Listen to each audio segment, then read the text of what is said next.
Last words *******.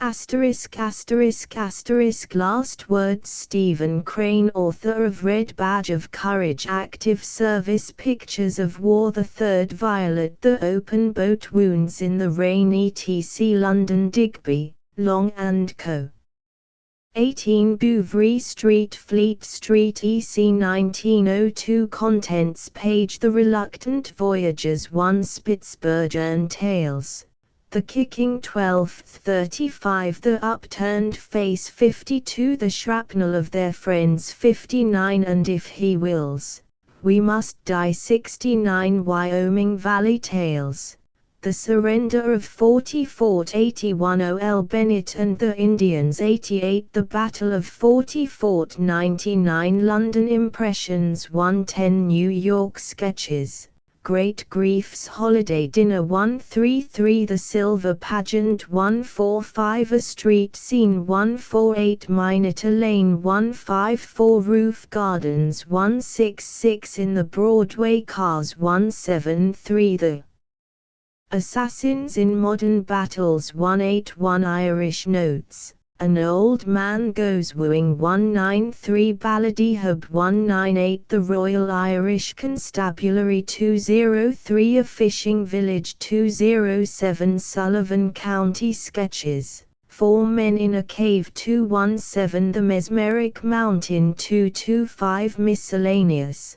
The Squire's Madness 231. A Desertion 245. How the Donkey Lifted the Hills 252. A Man by the Name of Mud 258. A Poker Game 263. The Snake 268. A Self-Made Man 273. A Tale of Mere Chance 282. At Clancy's Wake 288. An Episode of War 294. The Voice of the Mountain 301. Why Did the Young Clark Swear 306. The Victory of the Moon 315. Last Words. The Reluctant Voyagers. Chapter I. 2 Men sat by the sea waves. Well, I know I'm not handsome, said one gloomily. He was poking holes in the sand with a discontented cane. The companion was watching the waves play. He seemed overcome with perspiring discomfort, as a man who is resolved to set another man right. Suddenly his mouth turned into a straight line. To be sure you are not, he cried vehemently. You look like thunder. I do not desire to be unpleasant, but I must assure you that your freckled skin continually reminds spectators of white wallpaper with gilt roses on it. The top of your head looks like a little wooden plate. And your figure, heavens! For a time they were silent. They stared at the waves that purred near their feet like sleepy sea kittens. Finally the first man spoke. Well, said he, defiantly, what of it? What of it? Exploded the other. Why, it means that you'd look like blazes in a bathing suit. They were again silent. The freckled man seemed ashamed. His tall companion glowered at the scenery. I am decided, said the freckled man suddenly. He got boldly up from the sand and strode away. The tall man followed, walking sarcastically and glaring down at the round, resolute figure before him. A Bath clerk was looking at the world with superior eyes through a hole in a board. To him the freckled man made application, waving his hands over his person in illustration of a snug fit. The Bath clerk thought profoundly. Eventually, he handed out a blue bundle with an air of having phenomenally solved the freckled man's dimensions. The latter resumed his resolute stride. See here, said the tall man, following him, I bet you've got a regular toga, you know.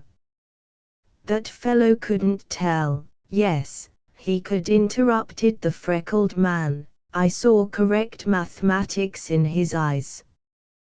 Well, supposin' he has missed your size. Supposin', Tom again interrupted the other. Produce your proud clothes and we'll go in. The tall man swore bitterly. He went to one of a row of little wooden boxes and shut himself in it. His companion repaired to a similar box. At first he felt like an opulent monk in a too small cell, and he turned round 2 or 3 times to see if he could. He arrived finally into his bathing dress. Immediately he dropped gasping upon a 3-cornered bench. The suit fell in folds about his reclining form. There was silence, save for the caressing calls of the waves without. Then he heard 2 shoes drop on the floor in one of the little coops. He began to clamor at the boards like a penitent at an unforgiving door. Tom, called he. Tom, a voice of wrath, muffled by cloth, came through the walls. You go-tee blazes. The freckled man began to groan, taking the occupants of the entire row of coops into his confidence. Stop your noise, angrily cried the tall man from his hidden den. You rented the bathing suit, didn't you? Then, it ain't a bathing suit, shouted the freckled man at the boards. It's an auditorium, a ballroom, or something. It ain't a bathing suit. The tall man came out of his box. His suit looked like blue skin. He walked with grandeur down the alley between the rows of coops. Stopping in front of his friend's door, he rapped on it with passionate knuckles. Come out of there, why old fool, said he, in an enraged whisper. It's only your accursed vanity. Wear it anyhow. What difference does it make? I never saw such a vain old idiot. As he was storming, the door opened, and his friend confronted him. The tall man's legs gave way, and he fell against the opposite door. The freckled man regarded him sternly. You're an ass, he said. His back curved in scorn. He walked majestically down the alley. There was pride in the way his chubby feet patted the boards. The tall man followed, weakly, his eyes riveted upon the figure ahead. As a disguise, the freckled man had adopted the stomach of importance. He moved with an air of some sort of procession, across a boardwalk, down some steps, and out upon the sand. There was a pug dog and 3 old women on a bench, a man and a maid with a book and a parasol, a seagull drifting high in the wind, and a distant, tremendous meeting of sea and sky. Down on the wet sand stood a girl being wooed by the breakers. The freckled man moved with stately tread along the beach. The tall man, numb with amazement, came in the rear. They neared the girl. Suddenly the tall man was seized with convulsions. He laughed, and the girl turned her head. She perceived the freckled man in the bathing suit. An expression of wonderment overspread her charming face. It changed in a moment to a pearly smile. This smile seemed to smite the freckled man. He obviously tried to swell and fit his suit. Then he turned a shriveling glance upon his companion, and fled up the beach. The tall man ran after him, pursuing with mocking cries that tingled his flesh like stings of insects. He seemed to be trying to lead the way out of the world. But at last he stopped and faced about. "Tom Sharp," said he, between his clenched teeth, "you are an unutterable wretch. I could grind your bones under my heel." The tall man was in a trance, with glazed eyes fixed on the bathing dress. He seemed to be murmuring, "Oh, good Lord! Oh, good Lord! I never saw such a suit." The freckled man made the gesture of an assassin. "Tom Sharp, you," the other was still murmuring, "Oh, good Lord! I never saw such a suit. I never."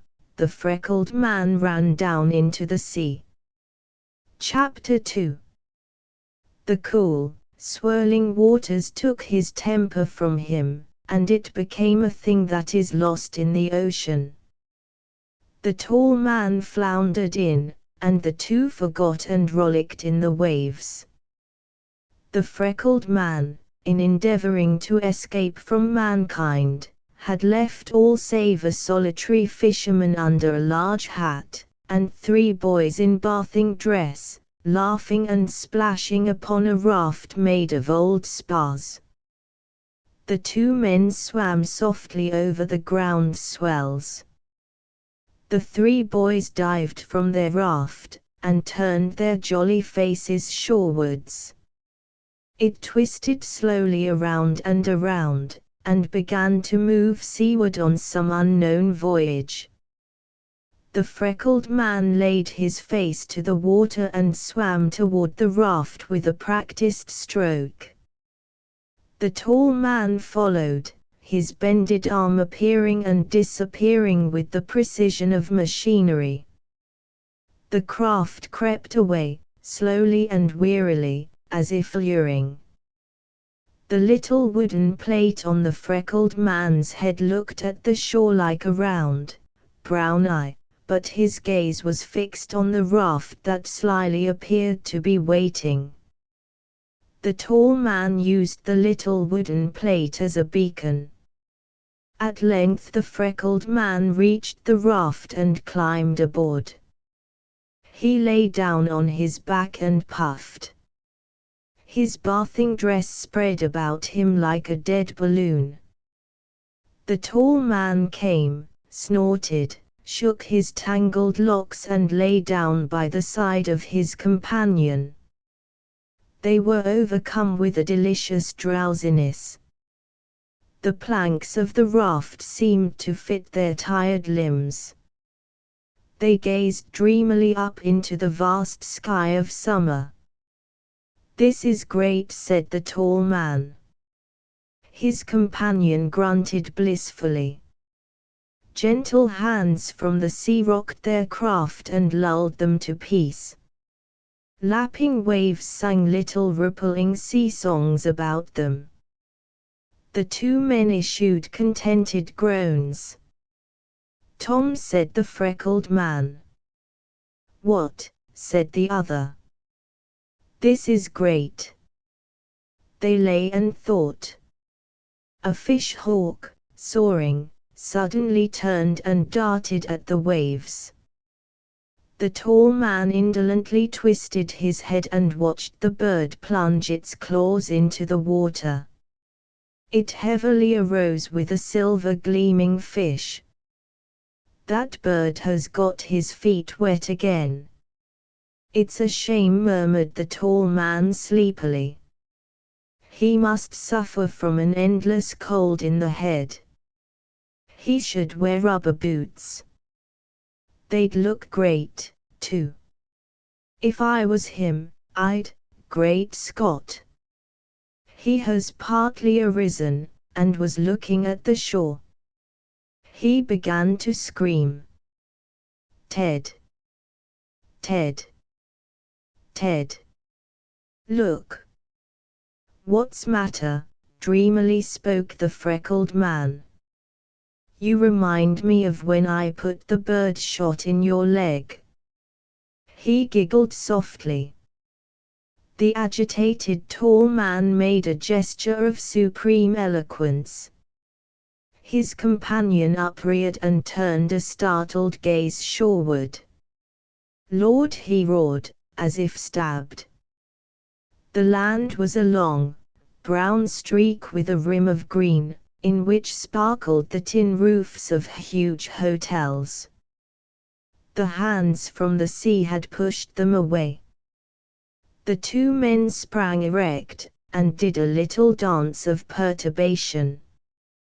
What shall we do? What shall we do? Moaned the freckled man, wriggling fantastically in his dead balloon. The changing shore seemed to fascinate the tall man, and for a time he did not speak. Suddenly he concluded his minuet of horror. He wheeled about and faced the freckled man. He elaborately folded his arms. So he said, in slow, formidable tones. So. This all comes from your accursed vanity, your bathing suit, your idiocy. You have murdered your best friend. He turned away. His companion reeled as if stricken by an unexpected arm. He stretched out his hands. Tom, Tom, wailed he, beseechingly, don't be such a fool. The broad back of his friend was occupied by a contemptuous sneer. 3 ships fell off the horizon. Landward, the hues were blending. The whistle of a locomotive sounded from an infinite distance as if tooting in heaven. Tom. Tom. My dear boy, quavered the freckled man, don't speak that way to me. Oh, no, of course not, said the other, still facing away and throwing the words over his shoulder. You suppose I am going to accept all this calmly, don't you? Not make the slightest objection. Make no protest at all, hey? Well, I, began the freckled man. The tall man's wrath suddenly exploded. You've abducted me. That's the whole amount of it. You've abducted me. I ain't, protested the freckled man. You must think I'm a fool. The tall man swore, and sitting down, dangled his legs angrily in the water. Natural law compelled his companion to occupy the other end of the raft. Over the waters little shoals of fish spluttered, raising tiny tempests. Languid jellyfish floated near, tremulously waving 1,000 legs.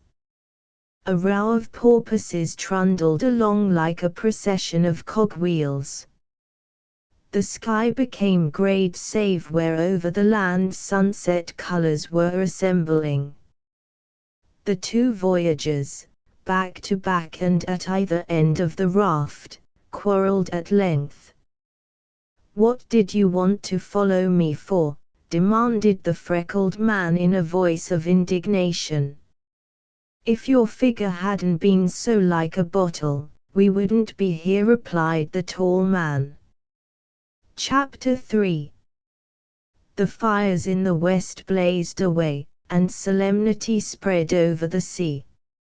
Electric lights began to blink like eyes.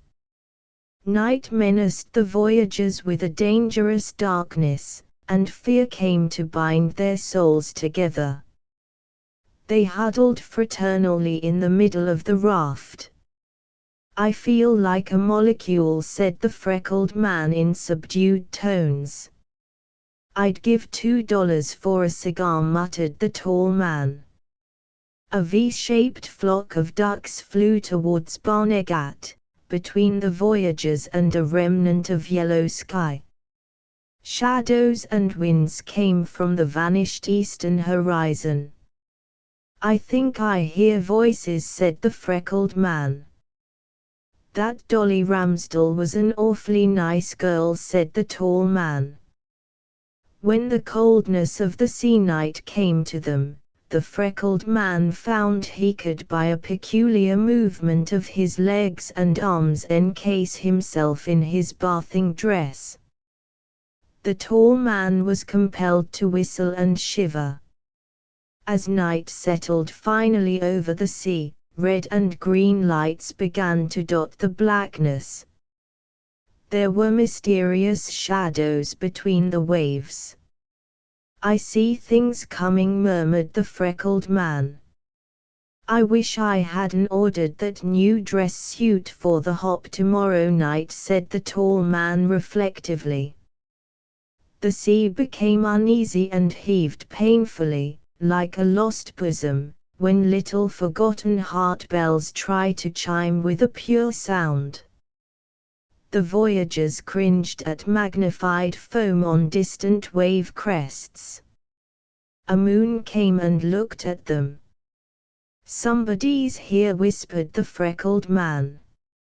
"I wish I had an almanac," remarked the tall man, regarding the moon. Presently they fell to staring at the red and green lights that twinkled about them. "Providence will not leave us," asserted the freckled man. "Oh, we'll be picked up shortly." "I owe money," said the tall man. He began to thrum on an imaginary banjo. "I have heard," said he, suddenly, "that captains with healthy ships beneath their feet will never turn back after having once started on a voyage. In that case we will be rescued by some ship bound for the golden seas of the south. Then, you'll be up to some of your confounded devilment, and we'll get put off. They'll maroon us. That's what they'll do. They'll maroon us. On an island with palm trees and sun-kissed maidens and all that." "Sun-kissed maidens, eh? Great. They'd—" He suddenly ceased and turned to stone. At a distance a great, green eye was contemplating the sea wanderers. They stood up and did another dance. As they watched, the eye grew larger. Directly the form of a phantom-like ship came into view. About the great, green eye there bobbed small yellow dots. The wanderers could hear a faraway creaking of unseen tackle and flapping of shadowy sails. There came the melody of the waters as the ship's prow thrusted its way. The tall man delivered an oration. "Ha!" he exclaimed, "here comes our rescuers. The brave fellows! How I long to take the manly captain by the hand. You will soon see a white boat with a star on its bow drop from the side of yon ship. Kind sailors in blue and white will help us into the boat and conduct our wasted frames to the quarter-deck, where the handsome, bearded captain, with gold bands all around, will welcome us. Then in the hard oak cabin, while the wine gurgles and the Havanas glow, we'll tell our tale of peril and privation." The ship came on like a black hurrying animal with froth-filled maw. The two wanderers stood up and clasped hands. Then they howled out a wild duet that rang over the wastes of sea. The cries seemed to strike the ship. Men with boots on yelled and ran about the deck. They picked up heavy articles and threw them down. They yelled more. After hideous creakings and flappings, the vessel stood still. In the meantime the wanderers had been chanting their song for help. Out in the blackness they beckoned to the ship and coaxed. A voice came to them. "Hello," it said. They puffed out their cheeks and began to shout. "Hello! Hello! Hello! What do ye want?" said the voice. The two wanderers gazed at each other, and sat suddenly down on the raft. Some pall came sweeping over the sky and quenched their stars. But almost the tall man got up and brawled miscellaneous information. He stamped his foot, and frowning into the night, swore threateningly. The vessel seemed fearful of these moaning voices that called from a hidden cavern of the water. And now one voice was filled with a menace. A number of men with enormous limbs that threw vast shadows over the sea as the lanterns flickered, held a debate and made gestures. Off in the darkness, the tall man began to clamor like a mob.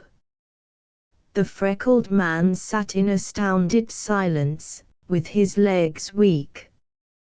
After a time one of the men of enormous limbs seized a rope that was tugging at the stern and drew a small boat from the shadows. 3 giants clambered in and rowed cautiously toward the raft. Silver water flashed in the gloom as the oars dipped. About 50 feet from the raft the boat stopped. "Who are you?" asked a voice. The tall man braced himself and explained. He drew vivid pictures, his twirling fingers illustrating like live brushes. "Oh," said the 3 giants. The voyagers deserted the raft. They looked back, feeling in their hearts a mite of tenderness for the wet planks. Later, they wriggled up the side of the vessel and climbed over the railing. On deck they met a man. He held a lantern to their faces. "Got any chewin' tobacco?" he inquired. "No," said the tall man, "we ain't." The man had a bronze face and solitary whiskers. Peculiar lines about his mouth were shaped into an eternal smile of derision. His feet were bare, and clung handily to crevices. Fearful trousers were supported by a piece of suspender that went up the wrong side of his chest and came down the right side of his back, dividing him into triangles. Ezekiel P. Sanford, Captain in schooner Mary Jones of Enac, N.Y., gentleman, he said. "Ah," said the tall man, delighted, "I'm sure." There were a few moments of silence. The giants were hovering in the gloom and staring. Suddenly astonishment exploded the captain. "What th devil," he shouted, "what th devil ye got on?" "Bathing suits," said the tall man. Chapter 4. The schooner went on. The 2 voyagers sat down and watched. After a time they began to shiver. The soft blackness of the summer night passed away, and grey mists writhed over the sea. Soon lights of early dawn went changing across the sky, and the twin beacons on the highlands grew dim and sparkling faintly, as if a monster were dying. The dawn penetrated the marrow of the 2 men in bathing dress. The captain used to pause opposite them, hitch one hand in his suspender, and laugh. "Well, I be dog-hanged," he frequently said. The tall man grew furious. He snarled in a mad undertone to his companion. "This rescue ain't right.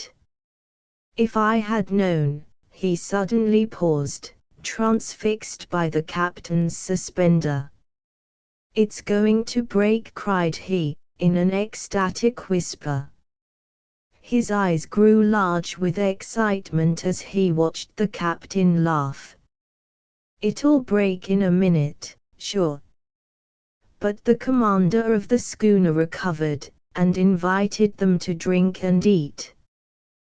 They followed him along the deck, and fell down a square black hole into the cabin.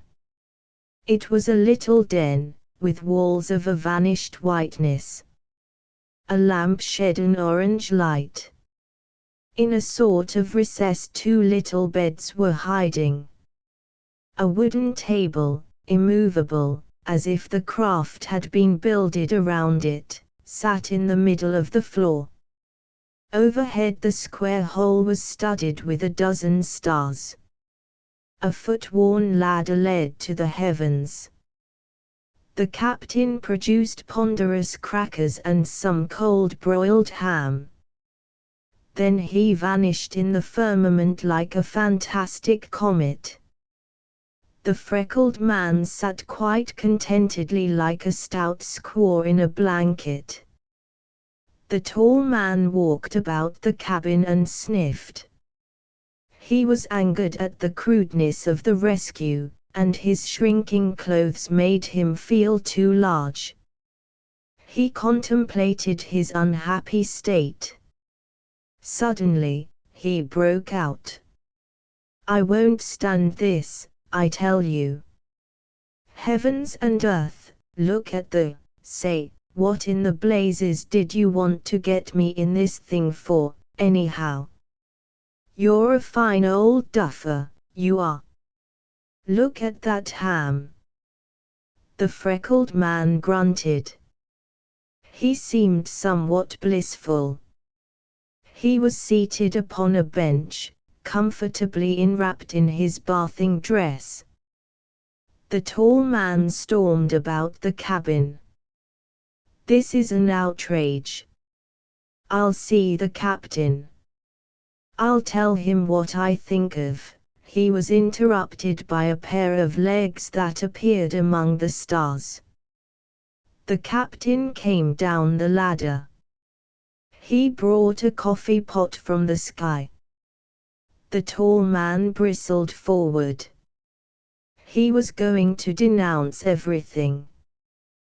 The captain was intent upon the coffee pot, balancing it carefully, and leaving his unguided feet to find the steps of the ladder. But the wrath of the tall man faded.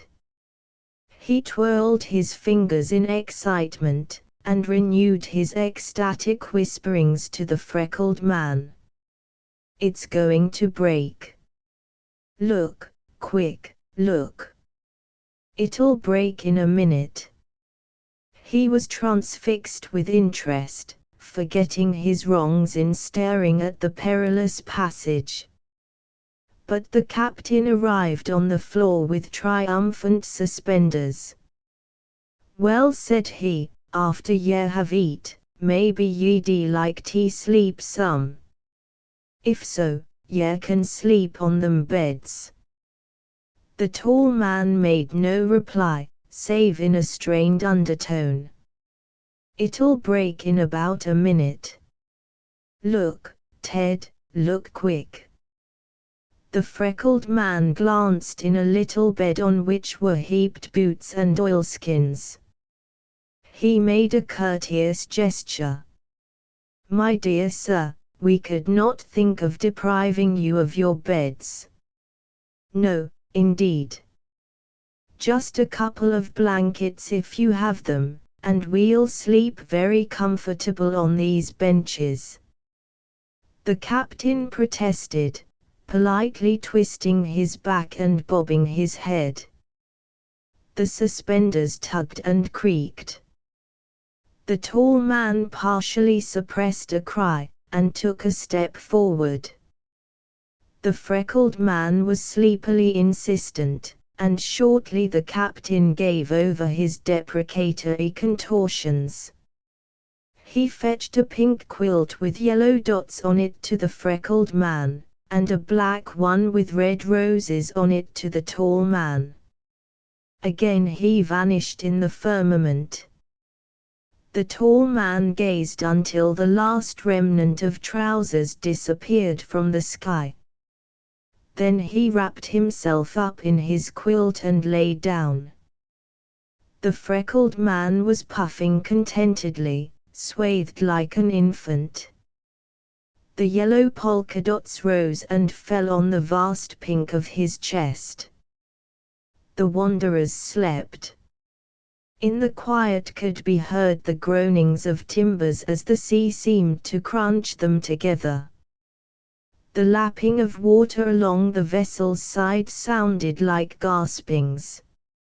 100 spirits of the wind had got their wings entangled in the rigging, and, in soft voices, were pleading to be loosened. The freckled man was awakened by a foreign noise.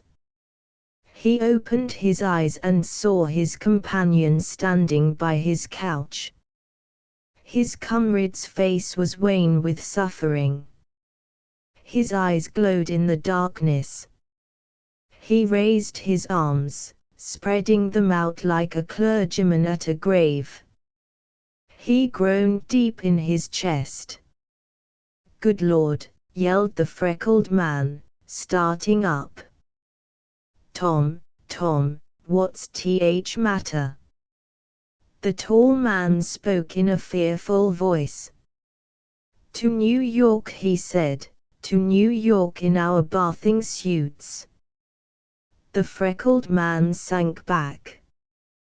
The shadows of the cabin threw mysteries about the figure of the tall man, arrayed like some ancient and potent astrologer in the black quilt with the red roses on it. Chapter V. Directly the tall man went and lay down and began to groan. The freckled man felt the miseries of the world upon him. He grew angry at the tall man awakening him. They quarreled.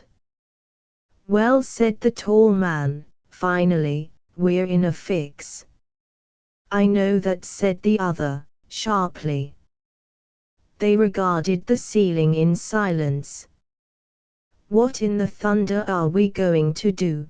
demanded the tall man, after a time. His companion was still silent.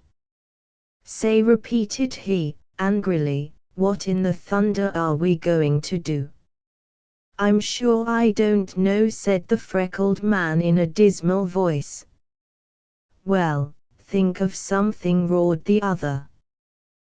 "Think of something, you old fool. You don't want to make any more idiots of yourself, do you?" "I ain't made an idiot of myself." "Well, think. Know anybody in the city?" "I know a fellow up in Harlem," said the freckled man.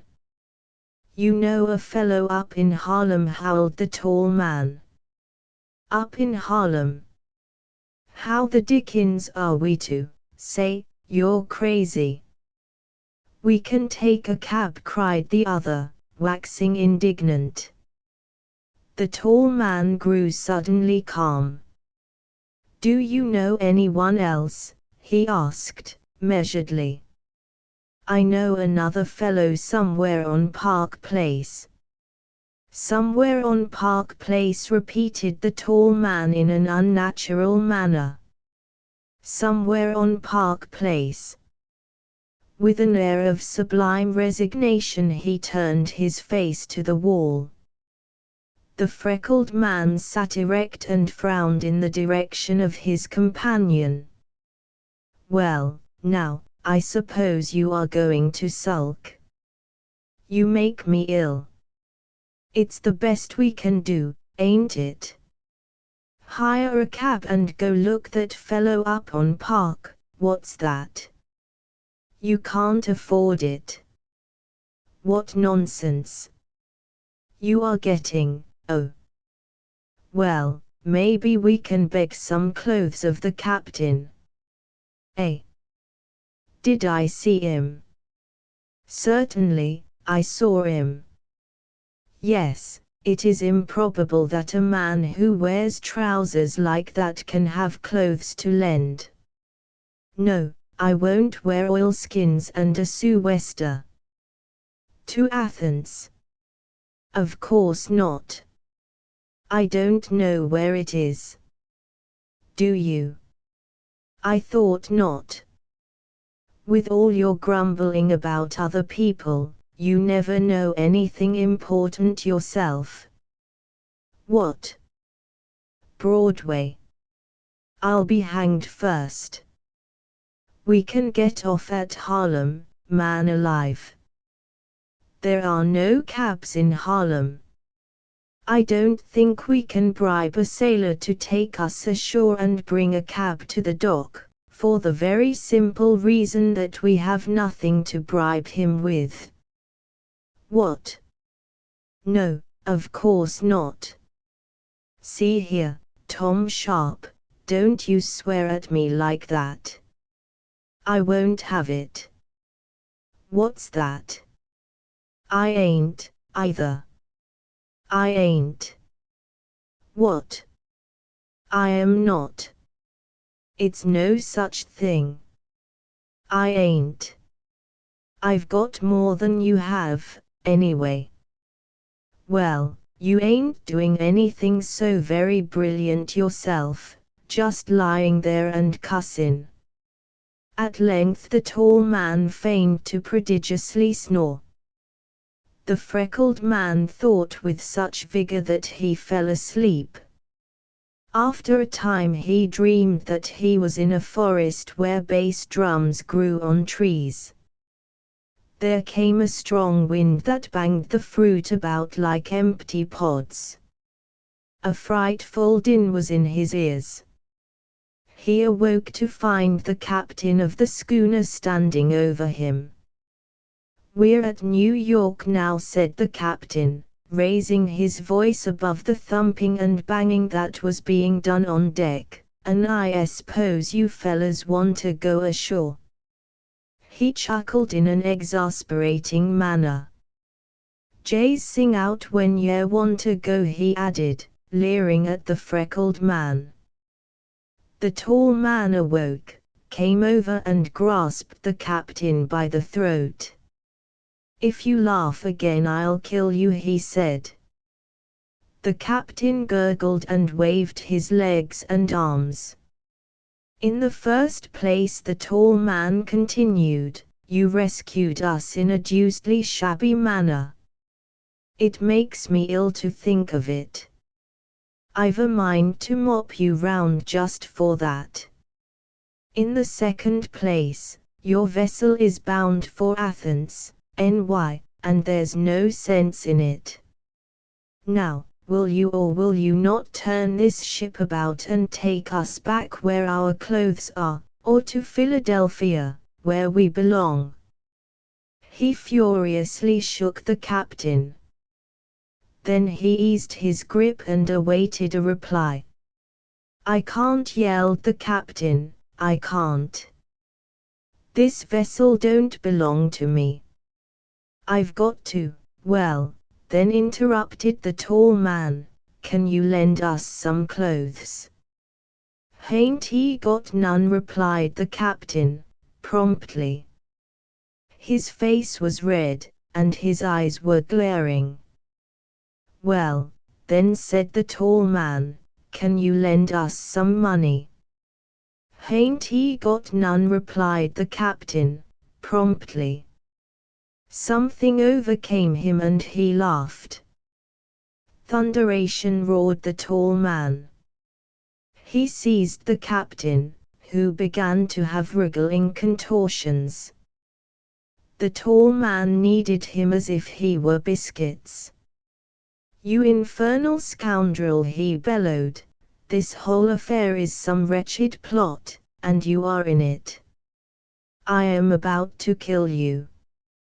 The solitary whisker of the captain did acrobatic feats like a strange demon upon his chin. His eyes stood perilously from his head. The suspender wheezed and tugged like the tackle of a sail. Suddenly the tall man released his hold. Great expectancy sat upon his features. "It's going to break," he cried, rubbing his hands. But the captain howled and vanished in the sky. The freckled man then came forward. He appeared filled with sarcasm. "So," said he. "So, you've settled the matter. The captain is the only man in the world who can help us, and I dare say he'll do anything he can now." "That's all right," said the tall man. "If you don't like the way I run things, you shouldn't have come on this trip at all." They had another quarrel. At the end of it they went on deck. The captain stood at the stern addressing the bow with opprobrious language. When he perceived the voyagers he began to fling his fists about in the air. "I'm going to put ye off," he yelled. The wanderers stared at each other. Said the tall man. The freckled man looked at his companion. "He's going to put us off, you see," he said, complacently. The tall man began to walk about and move his shoulders. "I'd like to see you do it," he said, defiantly. The captain tugged at a rope. A boat came at his bidding. "I'd like to see you do it," the tall man repeated, continually.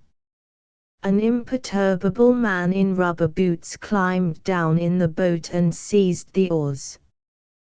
The captain motioned downward. His whisker had a triumphant appearance. The two wanderers looked at the boat. "I guess we'll have to get in," murmured the freckled man.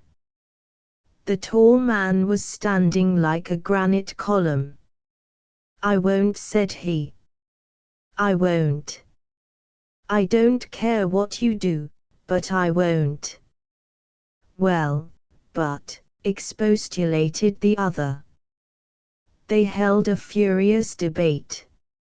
In the meantime the captain was darting about making sinister gestures, but the back of the tall man held him at bay. The crew, much depleted by the departure of the imperturbable man into the boat, looked on from the bow. "You're a fool," the freckled man concluded his argument. "So?" inquired the tall man, highly exasperated.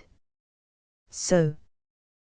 Well, if you think you're so bright, we'll go in the boat, and then you'll see." He climbed down into the craft and seated himself in an ominous manner at the stern. "You'll see," he said to his companion, as the latter floundered heavily down. "You'll see." The man in rubber boots calmly rowed the boat toward the shore. As they went, the captain leaned over the railing and laughed. The freckled man was seated very victoriously. "Well, wasn't this the right thing after all?" he inquired in a pleasant voice. The tall man made no reply. Chapter 6.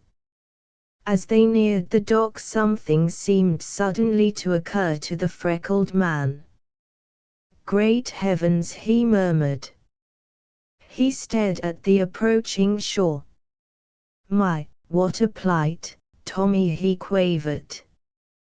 "Do you think so?" spoke up the tall man. "Why, I really thought you liked it." He laughed in a hard voice. "Lord, what a figure you'll cut!" This laugh jarred the freckled man's soul. He became mad. "Thunderation, turn the boat around," he roared. "Turn her around, quick. Man alive, we can't turn her around, do ye hear?" The tall man in the stern gazed at his companion with glowing eyes. "Certainly not," he said. "We're going on. You insisted upon it." He began to prod his companion with words. The freckled man stood up and waved his arms. "Sit down," said the tall man. "You'll tip the boat over." The other man began to shout. "Sit down," said the tall man again. Words bubbled from the freckled man's mouth. There was a little torrent of sentences that almost choked him. And he protested passionately with his hands. But the boat went on to the shadow of the docks. The tall man was intent upon balancing it as it rocked dangerously during his comrade's oration. "Sit down," he continually repeated. "I won't," raged the freckled man. "I won't do anything." The boat wobbled with these words. "Say," he continued, addressing the oarsman, "just turn this boat round, will you? Where in the thunder are you taking us to, anyhow?" The oarsman looked at the sky and thought. Finally he spoke. "I'm doing what the cap'n said." "Well, what in th blazes do I care what the cap'n said?" demanded the freckled man. He took a violent step. "You just turn this round or—" The small craft reeled. Over one side water came flashing in. The freckled man cried out in fear, and gave a jump to the other side.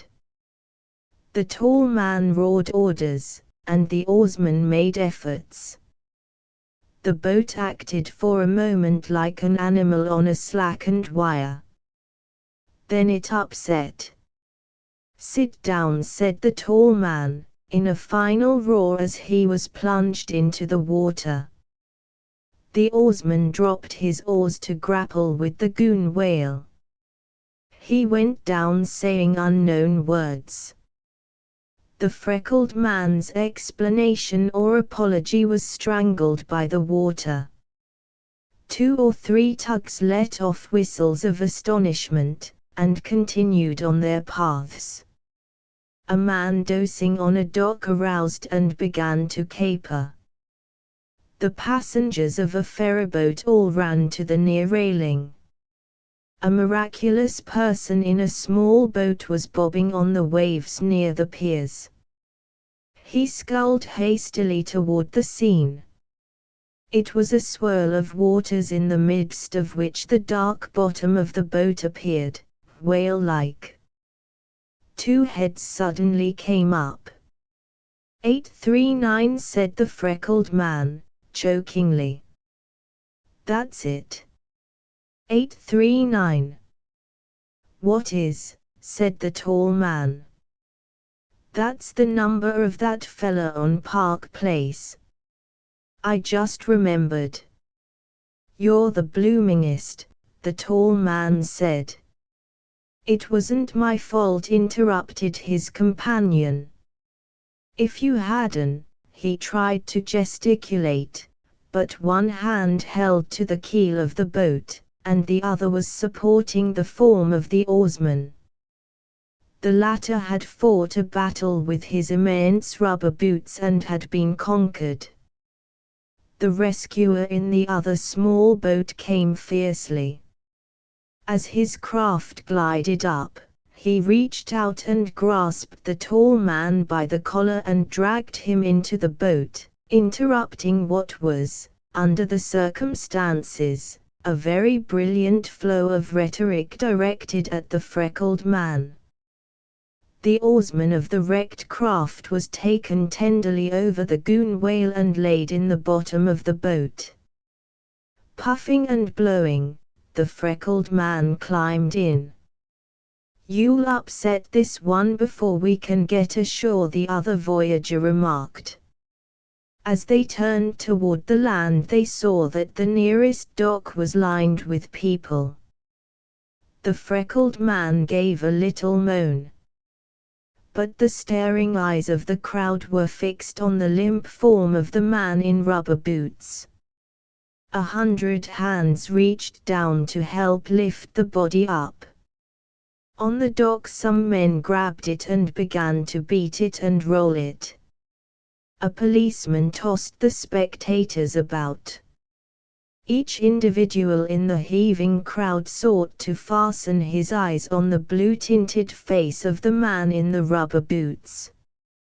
They surged to and fro, while the policeman beat them indiscriminately. The wanderers came modestly up the dock and gazed shrinkingly at the throng.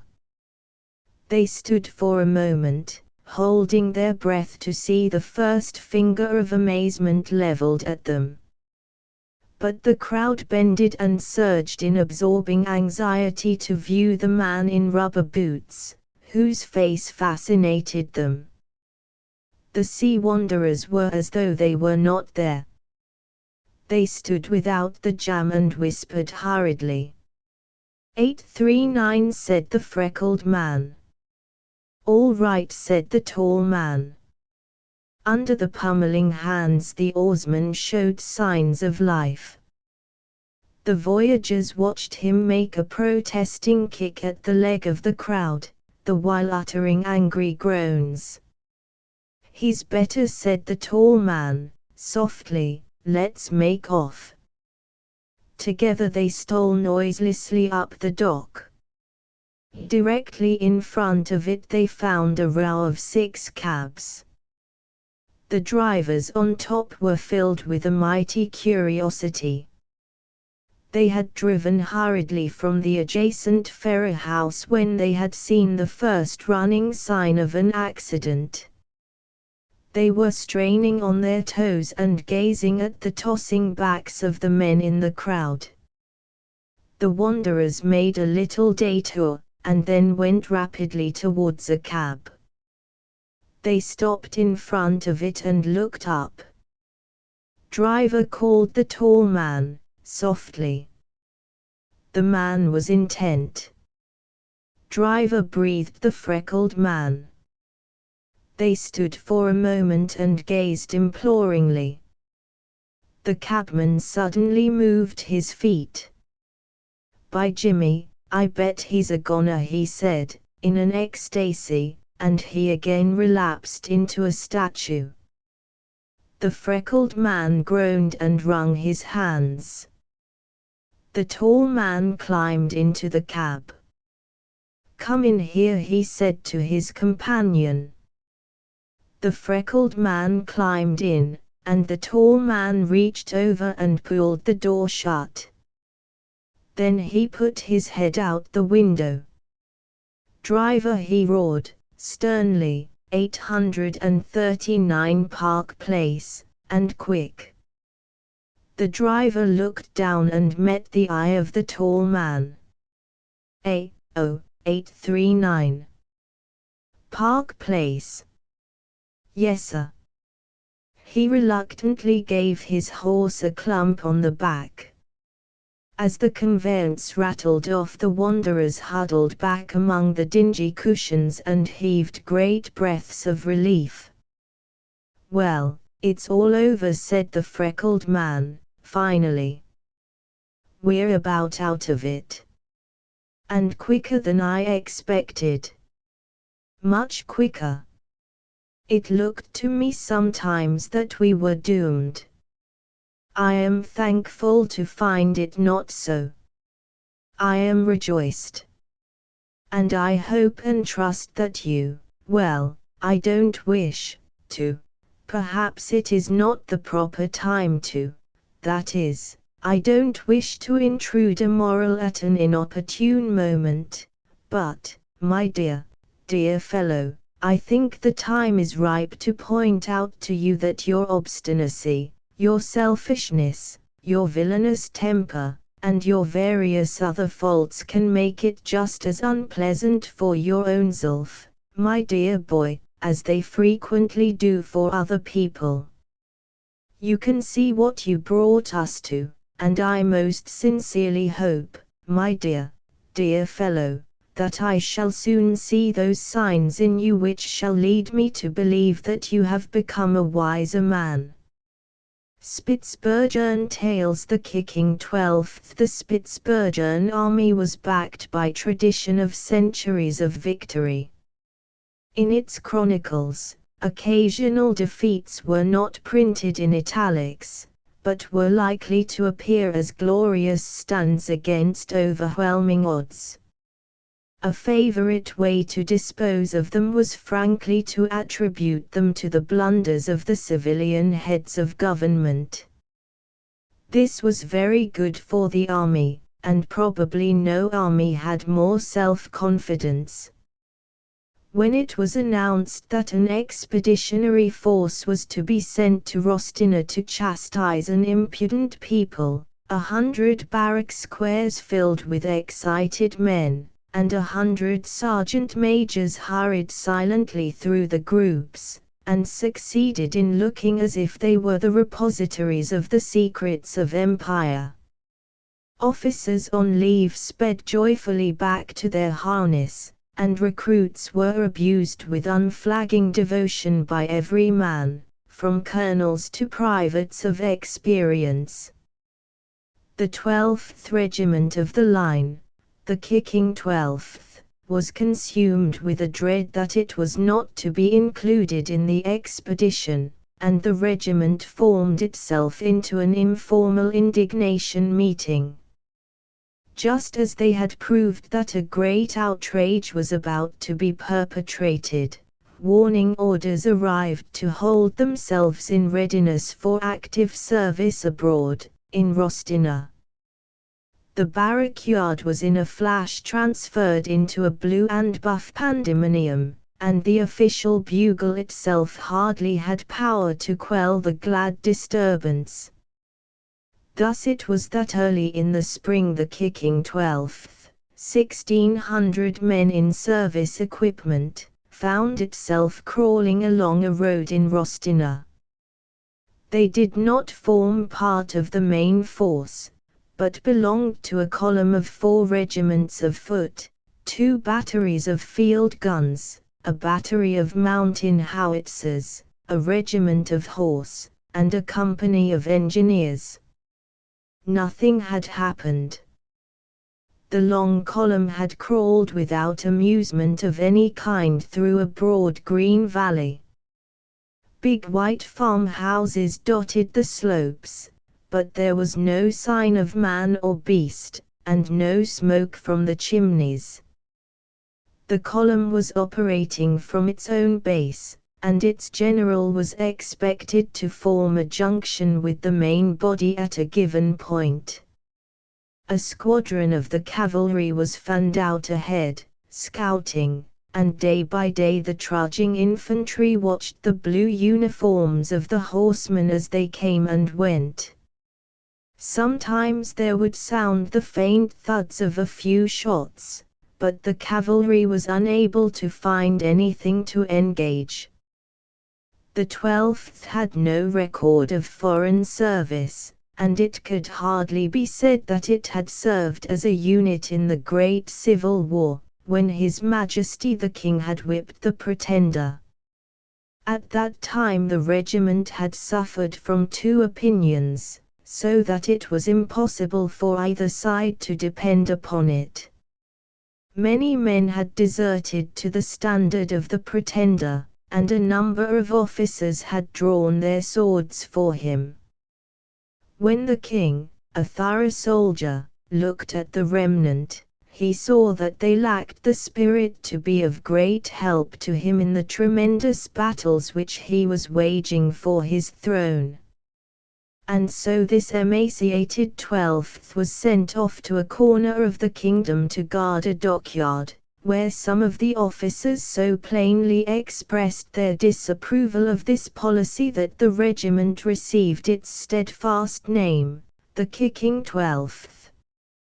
At the time of which I am writing, the 12th had a few veteran officers and well-bitten sergeants, but the body of the regiment was composed of men who had never heard a shot fired excepting on the rifle range.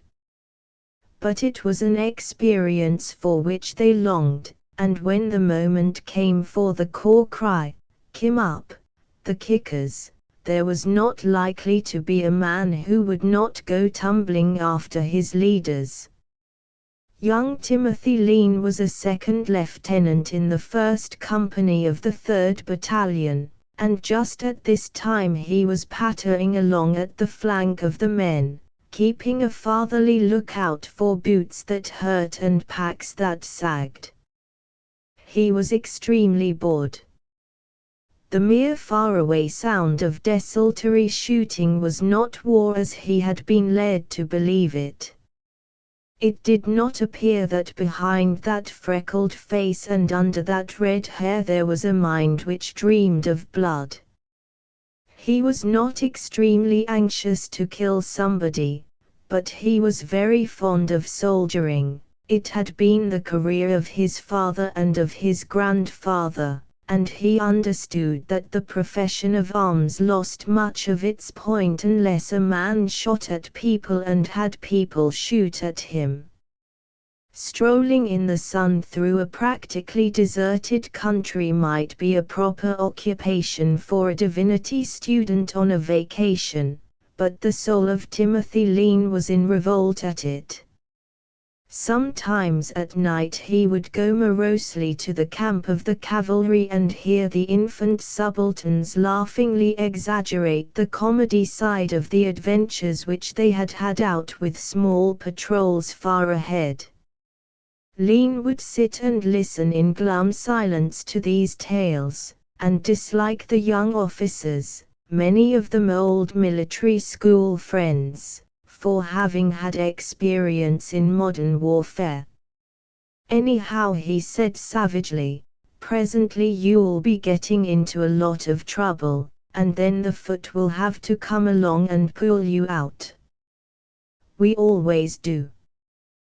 That's history." "Oh, we can take care of ourselves," said the cavalry, with good-natured understanding of his mood. But the next day even Lean blessed the cavalry, for excited troopers came whirling back from the front, bending over their speeding horses, and shouting wildly and hoarsely for the infantry to clear the way. Men yelled at them from the roadside as courier followed courier, and from the distance ahead sounded in quick succession 6 booms from field guns. The information possessed by the couriers was no longer precious. Everybody knew what a battery meant when it spoke. The bugles cried out, and the long column jolted into a halt. Old Colonel Sponge went bouncing in his saddle back to see the general, and the regiment sat down in the grass by the roadside, and waited in silence.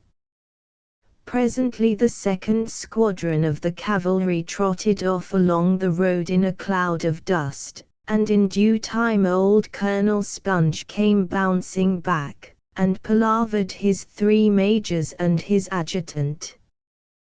Then there was more talk by the majors, and gradually through the correct channels spread information which in due time reached Timothy Lean. The enemy, 5,000 strong, occupied a pass at the head of the valley some 4 miles beyond. They had 3 batteries well posted. Their infantry was entrenched. The ground in their front was crossed and lined with many ditches and hedges, but the enemy's batteries were so posted that it was doubtful if a ditch would ever prove convenient as shelter for the Spitzbergen infantry. There was a fair position for the Spitzbergen artillery 2,300 yards from the enemy. The cavalry had succeeded in driving the enemy's skirmishers back upon the main body, but, of course, had only tried to worry them a little.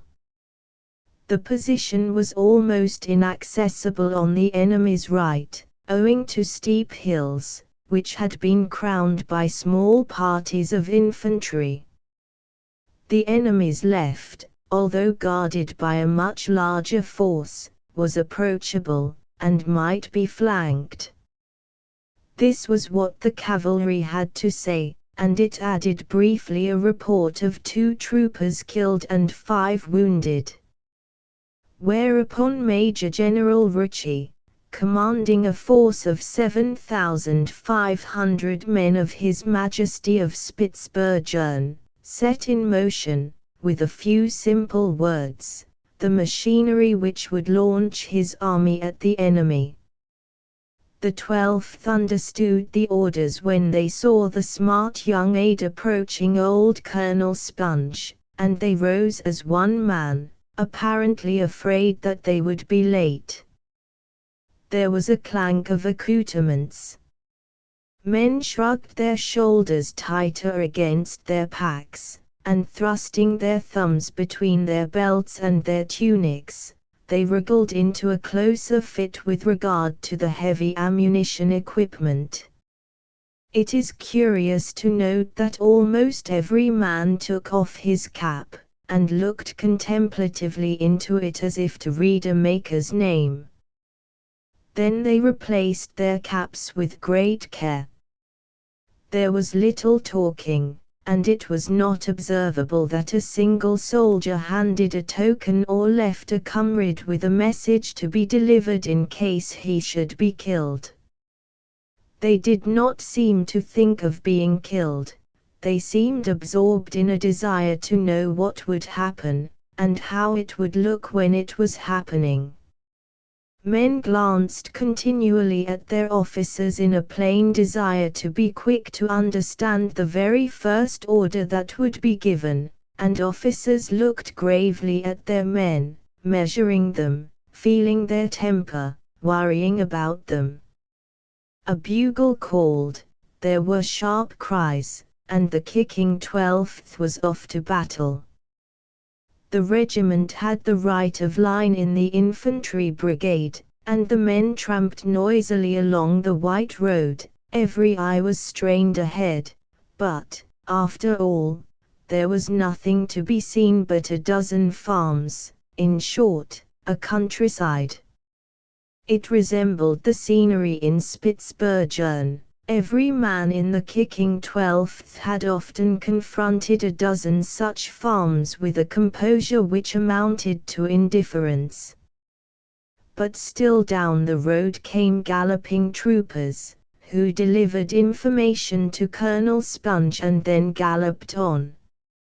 In time the 12th came to the top of a rise, and below them on the plain was the heavy black streak of a Spitzbergen squadron, and behind the squadron loomed the grey bare hill of the Rostina position. There was a little of skirmish firing. The 12th reached a knoll, which the officers easily recognized as the place described by the cavalry as suitable for the Spitzbergen guns. The men swarmed up it in a peculiar formation. They resembled a crowd coming off a race track, but, nevertheless, there was no stray sheep. It was simply that the ground on which actual battles are fought is not like a chessboard. And after them came swinging a 6-gun battery, the guns wagging from side to side as the long line turned out of the road, and the drivers using their whips as the leading horses scrambled at the hill. The halted 12th lifted its voice and spoke amiably, but with point, to the battery. "Go on, guns. We'll take care of you. Don't be afraid." give it to them. The teams, lead, swing and wheel, struggled and slipped over the steep and uneven ground, and the gunners, as they clung to their springless positions, wore their usual and natural airs of unhappiness. They made no reply to the infantry.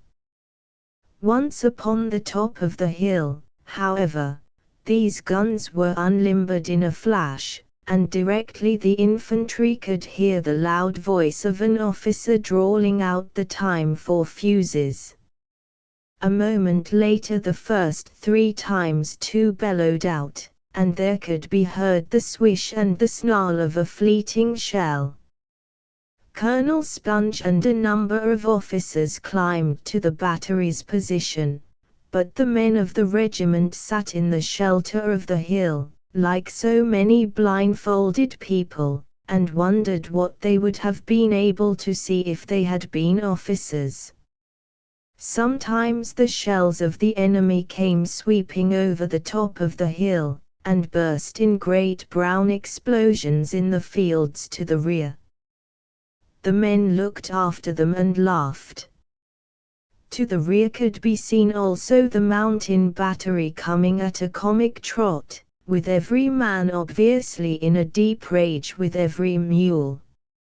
If a man can put in long service with a mule battery and come out of it with an amiable disposition, he should be presented with a medal weighing many ounces. After the mule battery came a long black winding thing, which was 3 regiments of Spitzbergen infantry, and at the backs of them and to the right was an inky square, which was the remaining Spitzbergen guns. General Ritchie and his staff clattered up the hill. The blindfolded 12th sat still. The inky square suddenly became a long racing line. The howitzers joined their little bark to the thunder of the guns on the hill, and the 3 regiments of infantry came on. The 12th sat still. Of a sudden a bugle rang its warning, and the officers shouted. Some used the old cry, "Attention! Kim up, the kickers!" And the 12th knew that it had been told to go on. The majority of the men expected to see great things as soon as they rounded the shoulder of the hill, but there was nothing to be seen save a complicated plain and the grey knolls occupied by the enemy.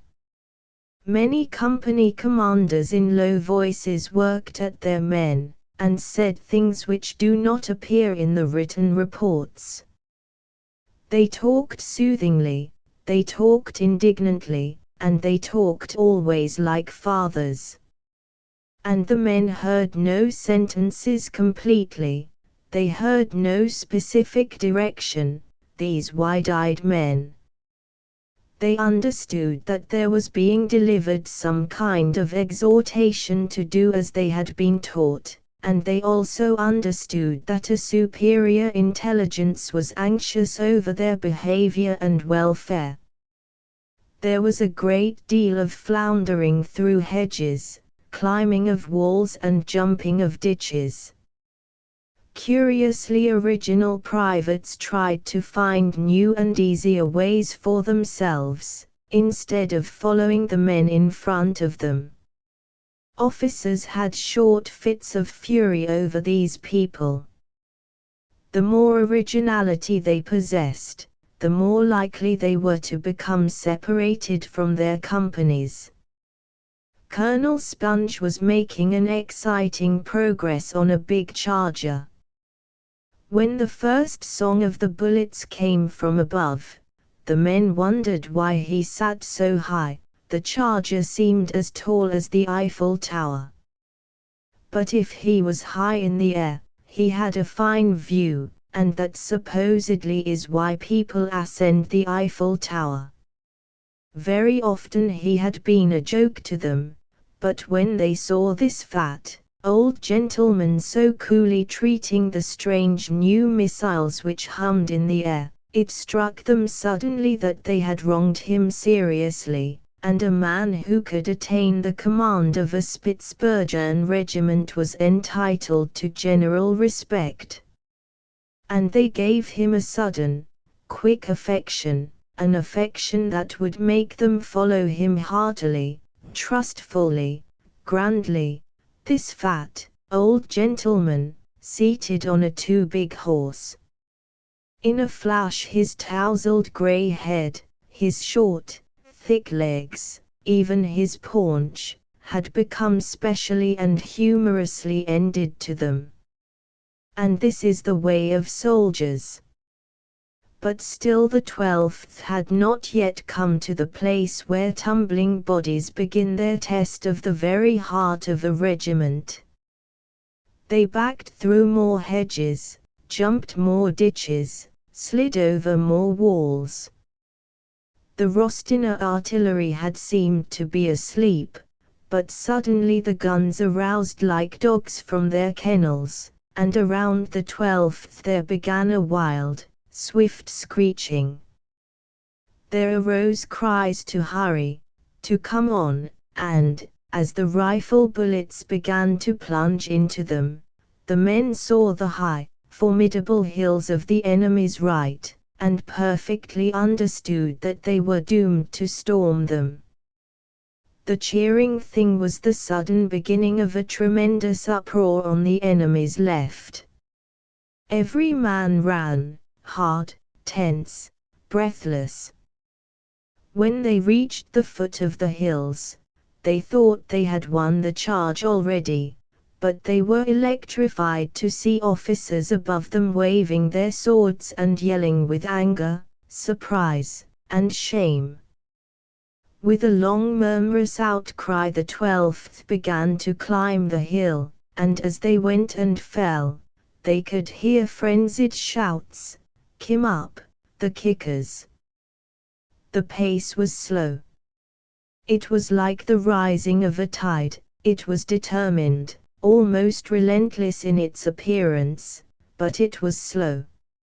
If a man fell there was a chance that he would land 20 yards below the point where he was hit. The kickers crawled, their rifles in their left hands as they pulled and tugged themselves up with their right hands. Ever arose the shout, "Come up, the kickers!" Timothy Lean, his face flaming, his eyes wild, yelled it back as if he were delivering the gospel. The kickers came up. The enemy, they had been in small force, thinking the hills safe enough from attack, retreated quickly from this preposterous advance, and not a bayonet in the 12th saw blood, bayonets very seldom do. The homing of this successful charge wore an unromantic aspect. About 20 windlass men suddenly arrived, and threw themselves upon the crest of the hill, and breathed. And these 20 were joined by others, and still others, until almost 1,100 men of the 12th lay upon the hilltop, while the regiment's track was marked by body after body, in groups and singly. The first officer, perchance the first man, one never can be certain, the first officer to gain the top of the hill was Timothy Lean, and such was the situation that he had the honor to receive his colonel with a bashful salute. The regiment knew exactly what it had done. It did not have to wait to be told by the Spitzbergen newspapers.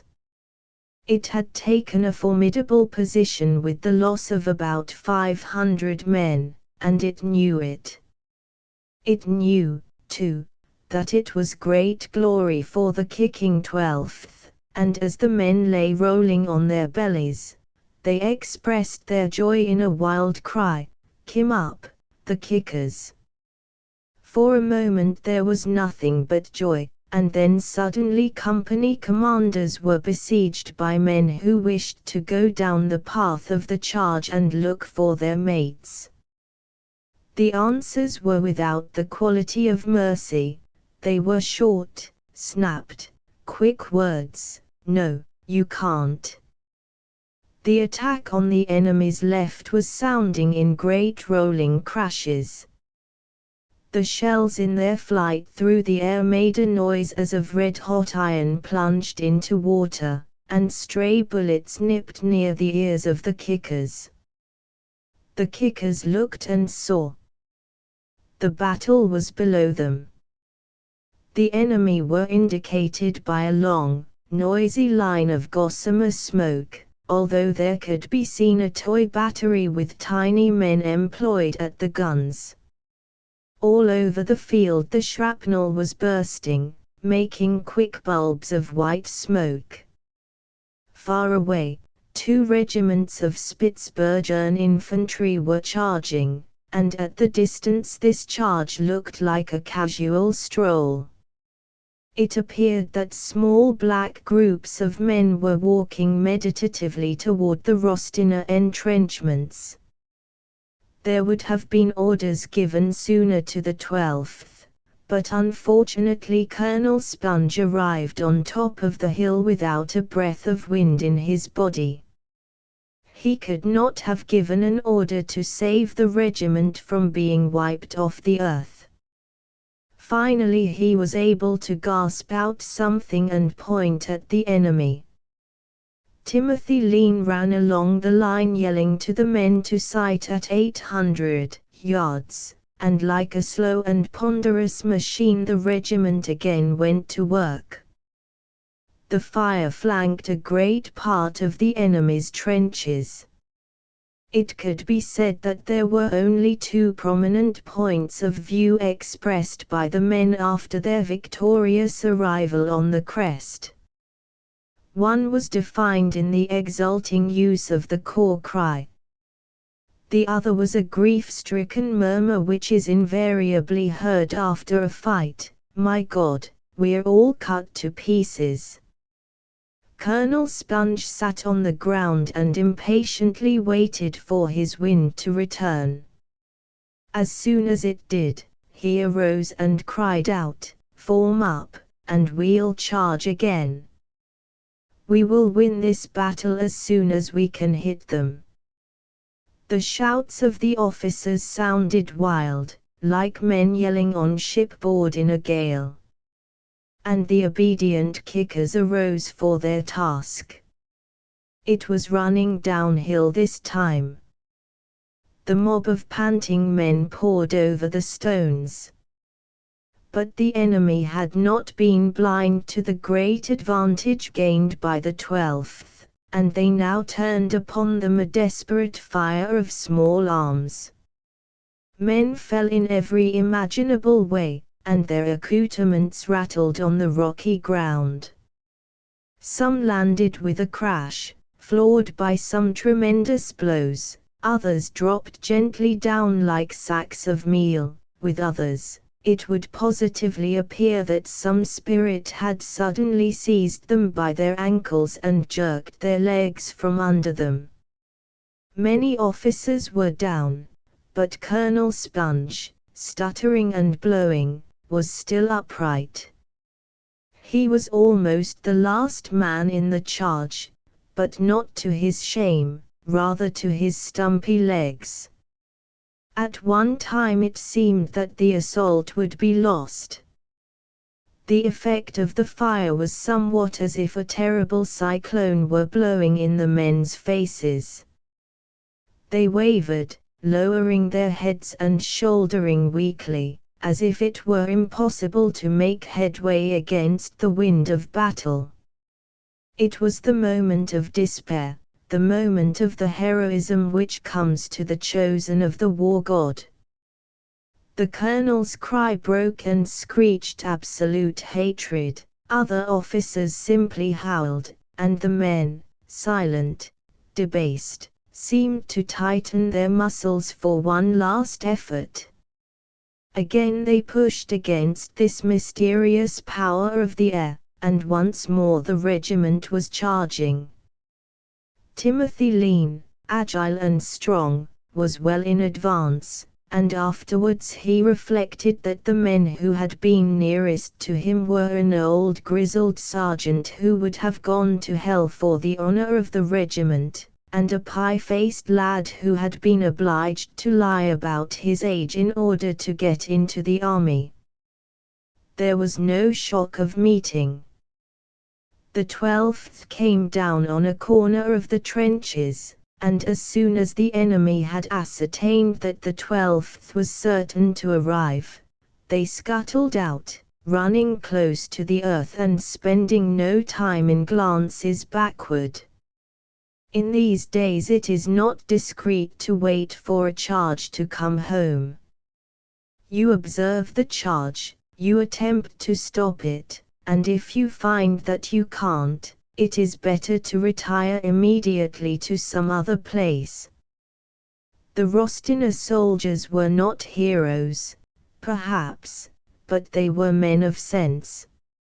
A maddened and badly frightened mob of kickers came tumbling into the trench, and shot at the backs of fleeing men. And at that very moment the action was won, and won by the kickers. The enemy's flank was entirely crippled, and, knowing this, he did not await further and more disastrous information. The 12th looked at themselves and knew that they had a record.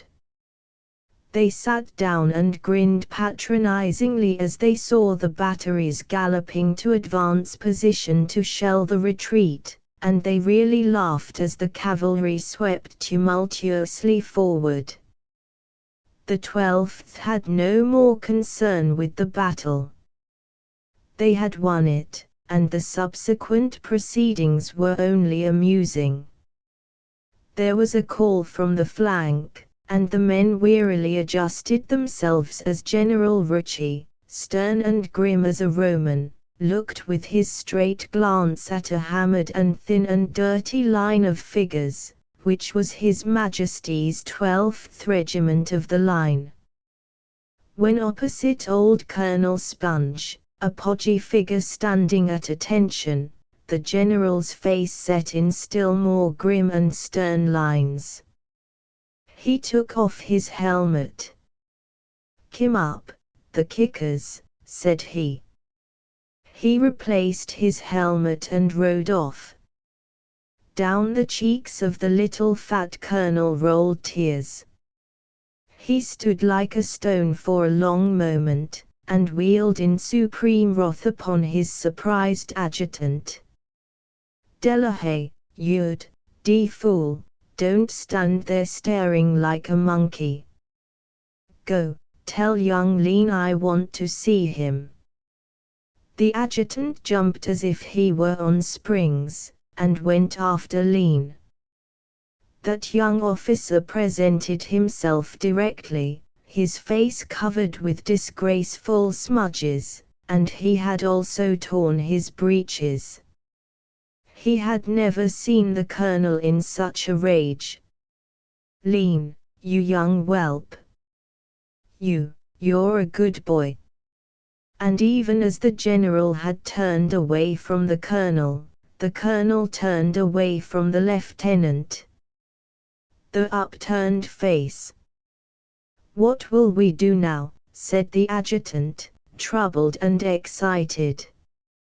"Bury him," said Timothy Lean.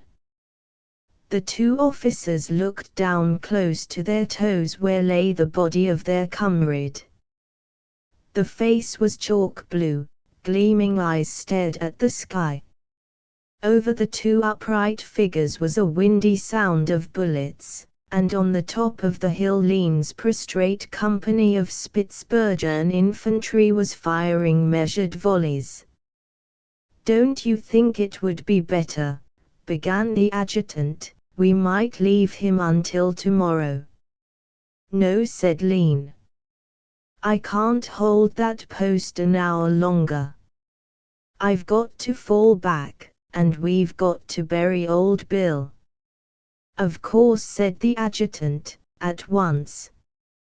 "Your men got entrenching tools?" Lean shouted back to his little line, and 2 men came slowly, one with a pick, one with a shovel.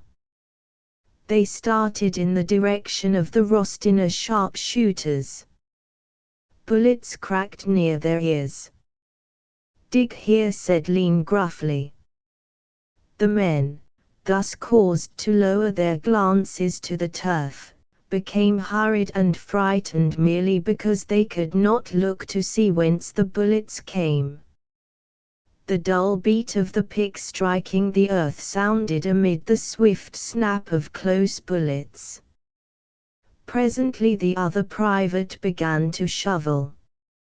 "I suppose," said the adjutant, slowly, "we'd better search his clothes for things."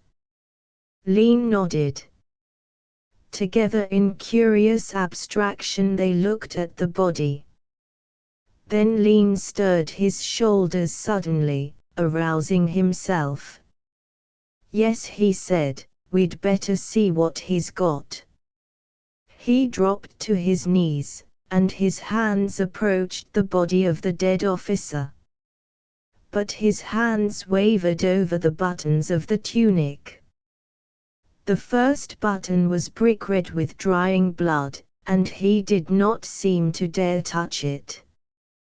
"Go on," said the adjutant, hoarsely. Lean stretched his wooden hand, and his fingers fumbled the blood-stained buttons. At last he rose with ghastly face. He had gathered a watch, a whistle, a pipe, a tobacco pouch, a handkerchief, a little case of cards and papers. He looked at the adjutant. There was a silence. The adjutant was feeling that he had been a coward to make Lean do all the grisly business. "Well," said Lean, "that's all, I think. You have his sword and revolver." "Yes," said the adjutant, his face working, and then he burst out in a sudden strange fury at the 2 privates. "Why don't you hurry up with that grave? What are you doing, anyhow? Hurry, do you hear?" I never saw such stupid. Even as he cried out in his passion, the 2 men were laboring for their lives. Ever overhead the bullets were spitting.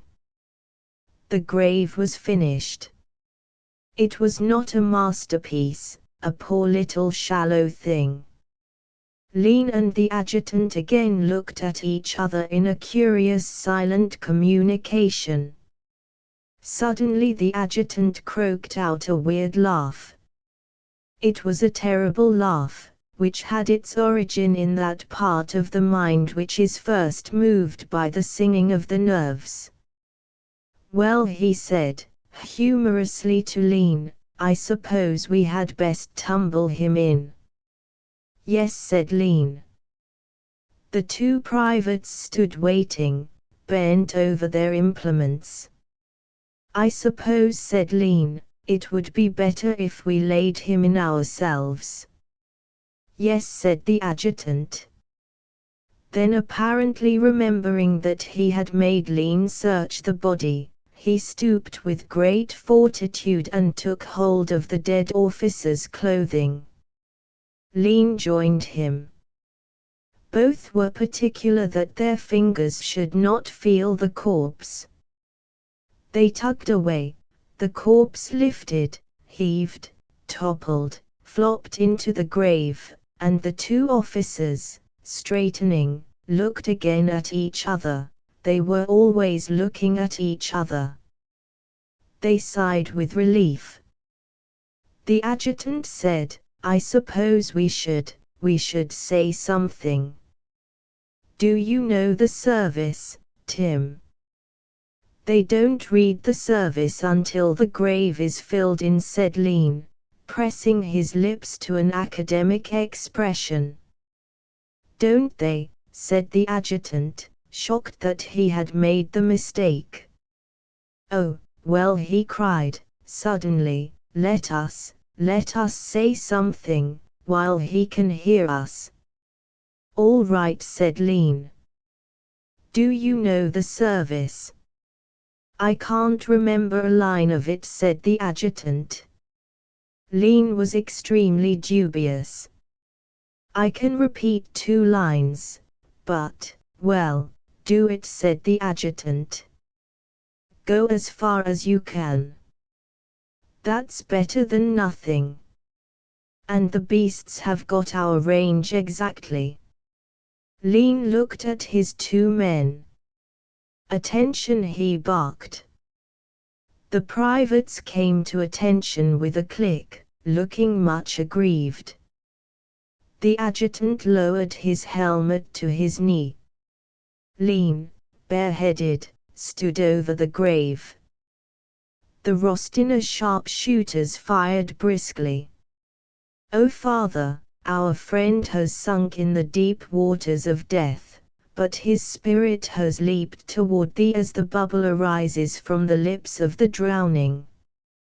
Perceive, we beseech, O Father, the little flying bubble," and, Lean, although husky and ashamed, had suffered no hesitation up to this point, but he stopped with a hopeless feeling and looked at the corpse. The adjutant moved uneasily. "And from thy superb heights," he began, and then he too came to an end. "And from thy superb heights," said Lean.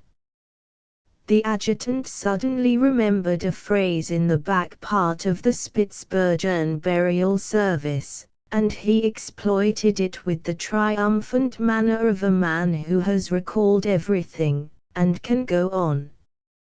"O God, have mercy, O God, have mercy," said Lean. "Mercy," repeated the adjutant, in quick failure. "Mercy," said Lean. And then he was moved by some violence of feeling, for he turned suddenly upon his 2 men and tigerishly said, "Throw the dirt in." The fire of the Rostina sharpshooters was accurate and continuous. Asterisk asterisk asterisk asterisk asterisk asterisk asterisk. One of the aggrieved privates came forward with his shovel. He lifted his first shovel load of earth, and for a moment of inexplicable hesitation it was held poised above this corpse, which from its chalk blue face looked keenly out from the grave. Then the soldier emptied his shovel on the feet. Timothy Lean felt as if tons had been swiftly lifted from off his forehead. He had felt that perhaps the private might empty the shovel on the face. It had been emptied on the feet. There was a great point gained there. Ha, ha, the first shovelful had been emptied on the feet. How satisfactory! The adjutant began to babble. "Well, of course, a man we've messed with all these years, impossible, you can't, you know, leave your intimate friends rotting on the field. Go on, for God's sake, and shovel, you." The man with the shovel suddenly ducked, grabbed his left arm with his right hand, and looked at his officer for orders. Lean picked the shovel from the ground. "Go to the rear," he said to the wounded man. He also addressed the other private. "You get under cover, too, I'll finish this business." The wounded man scrambled hard still for the top of the ridge without devoting any glances to the direction from whence the bullets came, and the other man followed at an equal pace, but he was different, in that he looked back anxiously 3 times. This is merely the way, often, of the hit and done it. Timothy Lean filled the shovel, hesitated, and then in a movement which was like a gesture of abhorrence he flung the dirt into the grave, and as it landed it made a sound, plop. Lean suddenly stopped and mopped his brow, a tired laborer. "Perhaps we have been wrong," said the adjutant. His glance wavered stupidly. "It might have been better if we hadn't buried him just at this time. Of course, if we advance tomorrow the body would have been." "Damn you," said Lean, "shut your mouth." He was not the senior officer. He again filled the shovel and flung the earth. Always the earth made that sound, plop. For a space Lean worked frantically, like a man digging himself out of danger. Soon there was nothing to be seen but the chalk blue face. Lean filled the shovel. "Good God," he cried to the adjutant. "Why didn't you turn him somehow when you put him in?" Then Lean began to stutter. The adjutant understood. He was pale to the lips. "Go on, man," he cried, beseechingly, almost in a shout. Lean swung back the shovel. It went forward in a pendulum curve. When the earth landed it made a sound, plop. The shrapnel of their friends. From over the knolls came the tiny sound of a cavalry bugle singing out the recall, and later, detached parties of His Majesty's 2nd Hussars came trotting back to where the Spitzbergen infantry sat complacently on the captured Rostina position. The horsemen were well pleased, and they told how they had ridden thrice through the helter-skelter of the fleeing enemy. They had ultimately been checked by the great truth, and when a good enemy runs away in daylight he sooner or later finds a place where he fetches up with a jolt, and turns face the pursuit, notably if it is a cavalry pursuit. The hussars had discreetly withdrawn, displaying no foolish pride of corps at that time. There was a general admission that the kicking 12th had taken the chief honors of the day, but the artillery added that if the guns had not shelled so accurately the 12th's charge could not have been made so successfully, and the 3 other regiments of infantry, of course, did not conceal their feelings that their attack on the enemy's left had withdrawn many rifles that would have been pelting at the 12th. The cavalry simply said that but for them the victory would not have been complete. Corps prides met each other face to face at every step, but the kickers smiled easily and indulgently. A few recruits bragged, but they bragged because they were recruits. The older men did not wish it to appear that they were surprised and rejoicing at the performance of the regiment. If they were congratulated they simply smirked, suggesting that the ability of the 12th had been long known to them, and that the charge had been a little thing, just turned off in the way of an afternoon's work. Major General Ritchie encamped his troops on the position which they had from the enemy. Old Colonel Sponge of the 12th redistributed his officers, and the losses had been so great that Timothy Lean got command of a company. It was not much of a company. 53 smudged and sweating men faced their new commander. The company had gone into action with a strength of 86.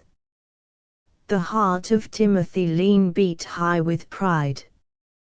He intended to be someday a general, and if he ever became a general, that moment of promotion was not equal in joy to the moment when he looked at his new possession of 53 vagabonds.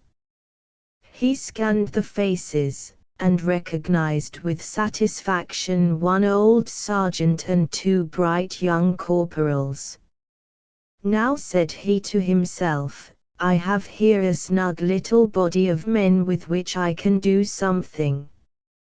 In him burned the usual fierce fire to make them the best company in the regiment. He had adopted them, they were his men. I will do what I can for you, he said. Do you the same for me. The 12th bivouacked on the ridge. Little fires were built, and there appeared among the men innumerable blackened tin cups, which were so treasured that a faint suspicion in connection with the loss of one could bring on the grimmest of fights. Meantime certain of the privates silently readjusted their kits as their names were called out by the sergeants. These were the men condemned to picket duty after a hard day of marching and fighting. The dusk came slowly, and the color of the countless fires, spotting the ridge and the plain, grew in the falling darkness. Faraway pickets fired at something. One by one the men's heads were lowered to the earth until the ridge was marked by 2 long shadowy rows of men. Here and there an officer sat musing in his dark cloak with a ray of a weakening fire gleaming on his sword hilt. From the plain there came at times the sound of battery horses moving restlessly at their tethers, and one could imagine he heard the throaty, grumbling curse of the drivers. The moon died swiftly through flying light clouds. Faraway pickets fired at something. In the morning the infantry and guns breakfasted to the music of a racket between the cavalry and the enemy, which was taking place some miles up the valley. The ambitious hussars had apparently stirred some kind of a hornet's nest, and they were having a good fight with no officious friends near enough to interfere. The remainder of the army looked toward the fight musingly over the tops of tin cups. In time the column crawled lazily forward to see. The 12th, as it crawled, saw a regiment deploy to the right, and saw a battery dash to take position. The cavalry jingled back grinning with pride and expecting to be greatly admired. Presently the 12th was bidden to take seat by the roadside and await its turn. Instantly the wise men, and there were more than 3, came out of the east and announced that they had divined the whole plan. The kicking 12th was to be held in reserve until the critical moment of the fight, and then they were to be sent forward to win a victory. In corroboration, they pointed to the fact that the general in command was sticking close to them, in order, they said, to give the word quickly at the proper moment. And in truth, on a small hill to the right, Major General Rucci sat on his horse and used his glasses, while back of him his staff and the orderlies bestrode their champing, dancing mounts. It is always good to look hard at a general, and the kickers were transfixed with interest. The wise men again came out of the east and told what was inside the Rucci head, but even the wise men wondered what was inside the Rucci head. Suddenly an exciting thing happened. To the left and ahead was a pounding Spitzbergen battery, and a toy suddenly appeared on the slope behind the guns. The toy was a man with a flag. The flag was white save for a square of red in the center. And this toy began to wig-wag-wag-wig, and it spoke to General Rucci under the authority of the captain of the battery. It said, "The 88th are being driven on my center and right." Now, when the kicking 12th had left Spitzbergen, there was an average of 6 signalmen in each company. A proportion of these signalers had been destroyed in the first engagement, but enough remained so that the kicking 12th read, as a unit, the news of the 88th. The word ran quickly. "The 88th are being driven on my center and right." Rucci rode to where Colonel Sponge sat aloft on his big horse, and a moment later a cry ran along the column, "Come up, the kickers!" A large number of the men were already in the road, hitching and twisting at their belts and packs. The kickers moved forward. They deployed and passed in a straggling line through the battery, and to the left and right of it. The gunners called out to them carefully, telling them not to be afraid. The scene before them was startling. They were facing a country cut up by many steep-sided ravines, and over the resultant hills were retreating little squads of the 88th. The 12th laughed in its exultation.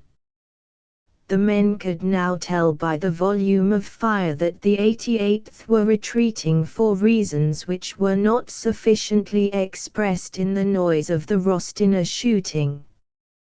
Held together by the bugle, the kickers swarmed up the first hill and laid on the crest.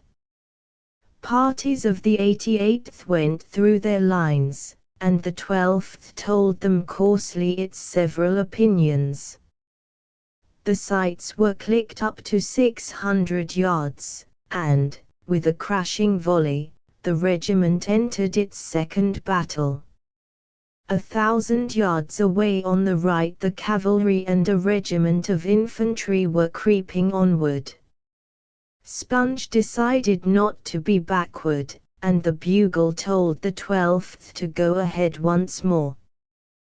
The 12th charged, followed by a rabble of rallied men of the 88th, who were crying aloud that it had been all a mistake. A charge in these days is not a running match. Those splendid pictures of levelled bayonets, dashing at headlong pace towards the closed ranks of the enemy, are absurd as soon as they are mistaken for the actuality of the present. In these days charges are likely to cover at least the half of a mile, and to go at the pace exhibited in the pictures a man would be obliged to have a little steam engine inside of him. The charge of the kicking 12th somewhat resembled the advance of a great crowd of beaters who, for some reason, passionately desired to start the game. Men stumbled, men fell, men swore, there were cries, "This way! Come this way! Don't go that way! You can't get up that way!" Over the rocks the 12th scrambled, red in the face, sweating and angry. Soldiers fell because they were struck by bullets, and because they had not an ounce of strength left in them. Colonel Sponge, with a face like a red cushion, was being dragged windlass up the steeps by devoted and athletic men. 3 of the older captains lay afar back, and swearing with their eyes because their tongues were temporarily out of service. And yet, the speed of the charge was slow. From the position of the battery, it looked as if the kickers were taking a walk over some extremely difficult country. The regiment ascended a superior height, and found trenches and dead men. They took seat with the dead, satisfied with this company until they could get their wind. For 30 minutes purple-faced stragglers rejoined from the rear. Colonel Sponge looked behind him, and saw that Rucci, with his staff, had approached by another route, and had evidently been near enough to see the full extent of the kickers' exertions. Presently Rucci began to pick a way for his horse towards the captured position. He disappeared in a gully between two hills. Now it came to pass that a Spitzbergen battery on the far right took occasion to mistake the identity of the kicking 12th, and the captain of these guns, not having anything to occupy him in front, directed his 6 3x2s upon the ridge where the tired kickers lay side by side with the Rostiner dead. A shrapnel came swinging over the kickers, seething and fuming. It burst directly over the trenches, and the shrapnel, of course, scattered forward, hurting nobody. But a man screamed out to his officer, "By God, sir, that is one of our own batteries." The whole line quivered with fright. 5 more shells streaked overhead, and one flung its hail into the middle of the 3rd Battalion's line, and the kicking 12th shuddered to the very center of its heart, and arose, like one man, and fled. Colonel Sponge, fighting, frothing at the mouth, dealing blows with his fist right and left, found himself confronting a fury on horseback. Rucci was as pale as death, and his eyes sent out sparks. "What does this conduct mean?" he flashed out between his fastened teeth. Sponge could only gurgle, "The battery, the battery, the battery." "The battery," cried Rucci, in a voice which sounded like pistol shots. "Are you afraid of the guns you almost took yesterday? Go back there, you white-livered cowards! You swine! You dogs! Curs! Curs! Curs! Go back there!" Most of the men halted and crouched under the lashing tongue of their maddened general. But one man found desperate speech, and yelled, "General, it is our own battery that is firing on us." Many say that the general's face tightened until it looked like a mask. The kicking 12th retired to a comfortable place, where they were only under the fire of the Rostiner artillery. The men saw a staff officer riding over the obstructions in a manner calculated to break his neck directly. The kickers were aggrieved, but the heart of the colonel was cut in twain. He even babbled to his major, talking like a man who is about to die of simple rage. "Did you hear what he said to me? Did you hear what he called us? Did you hear what he called us?" The majors searched their minds for words to heal a deep wound. The 12th received orders to go into camp upon the hill where they had been insulted. Old Sponge looked as if he were about to knock the aide out of the saddle, but he saluted, and took the regiment back to the temporary companionship of the Rostiner dead. Major General Rucci never apologized to Colonel Sponge. When you are a commanding officer, you do not adopt the custom of apologizing for the wrong done to your subordinates. You ride away, and they understand, and are confident of the restitution to honor. Rucci never opened his stern, young lips to Sponge in reference to the scene near the hill of the Rostiner dead, but in time there was a General Order number 20, which spoke definitely of the gallantry of His Majesty's 12th Regiment of the Line and its colonel. In the end Sponge was given a high decoration, because he had been badly used by Ritchie on that day. Ritchie knew that it is hard for men to withstand the shrapnel of their friends. A few days later the kickers, marching in column on the road, came upon their friend the battery, halted in a field, and they addressed the battery, and the captain of the battery blanched to the tips of his ears. But the men of the battery told the kickers to go to the devil, frankly, freely, placidly, told the kickers to go to the devil. And this story proves that it is sometimes better to be a private. And if he wills, we must die. A sergeant, a corporal, and 14 men of the 12th Regiment of the Line had been sent out to occupy a house on the main highway. They would be at least a half of a mile in advance of any other picket of their own people. Sergeant Morton was deeply angry at being sent on this duty. He said that he was overworked. There were at least 2 sergeants, he claimed furiously, whose turn it should have been to go on this arduous mission. He was treated unfairly, he was abused by his superiors. Why did any damned fool ever join the army? As for him, he would get out of it as soon as possible, he was sick of it, the life of a dog. All this he said to the corporal, who listened attentively, giving grunts of respectful assent. On the way to this post 2 privates took occasion to drop to the rear and pilfer in the orchard of a deserted plantation. When the sergeant discovered this absence, he grew black with a rage which was an accumulation of all his irritations. "Run, you," he howled. "Bring them here. I'll show them." A private ran swiftly to the rear.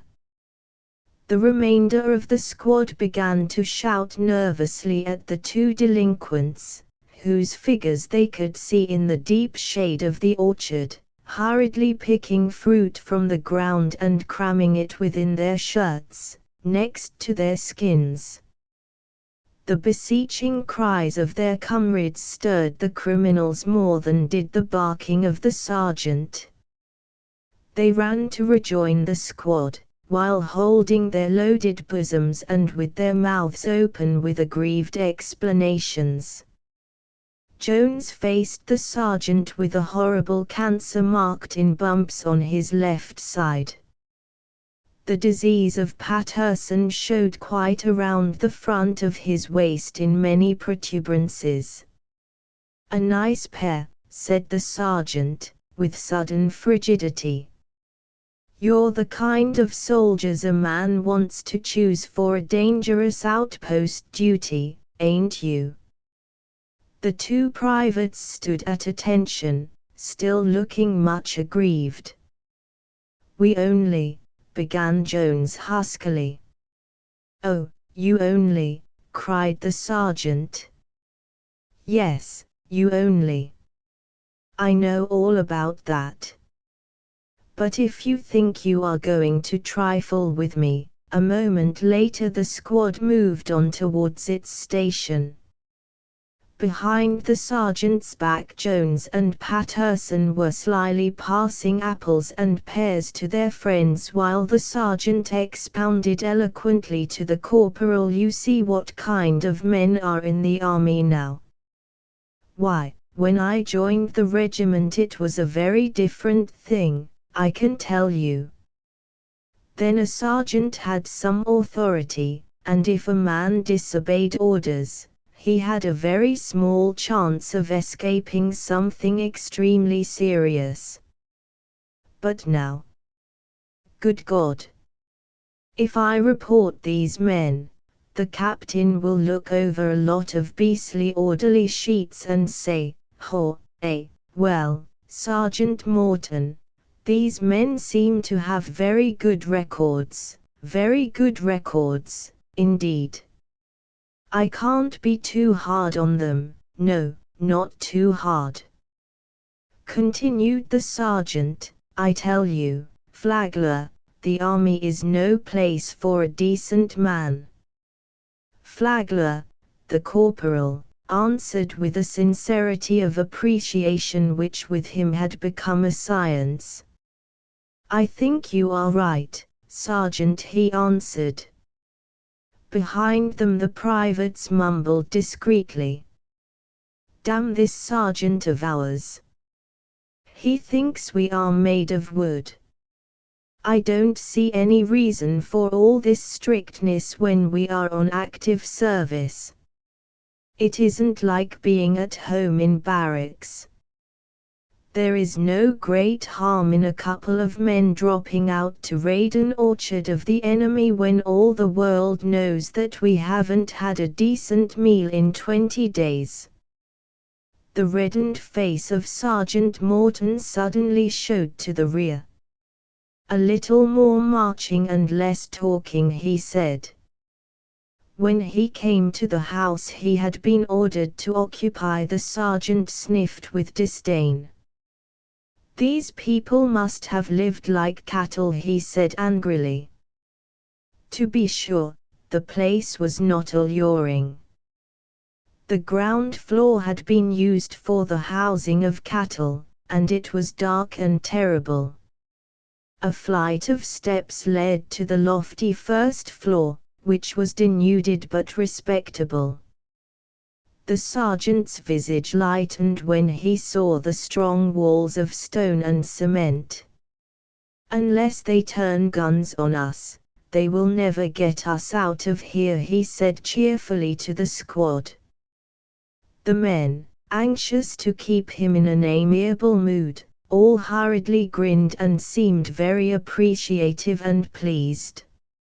I'll make this into a fortress, he announced. He sent Jones and Patterson, the two orchard thieves, out on sentry duty. He worked the others, then, until he could think of no more things to tell them to do. Afterwards he went forth, with a Major General's serious scowl, and examined the ground in front of his position. In returning he came upon a sentry, Jones, munching an apple. He sternly commanded him to throw it away.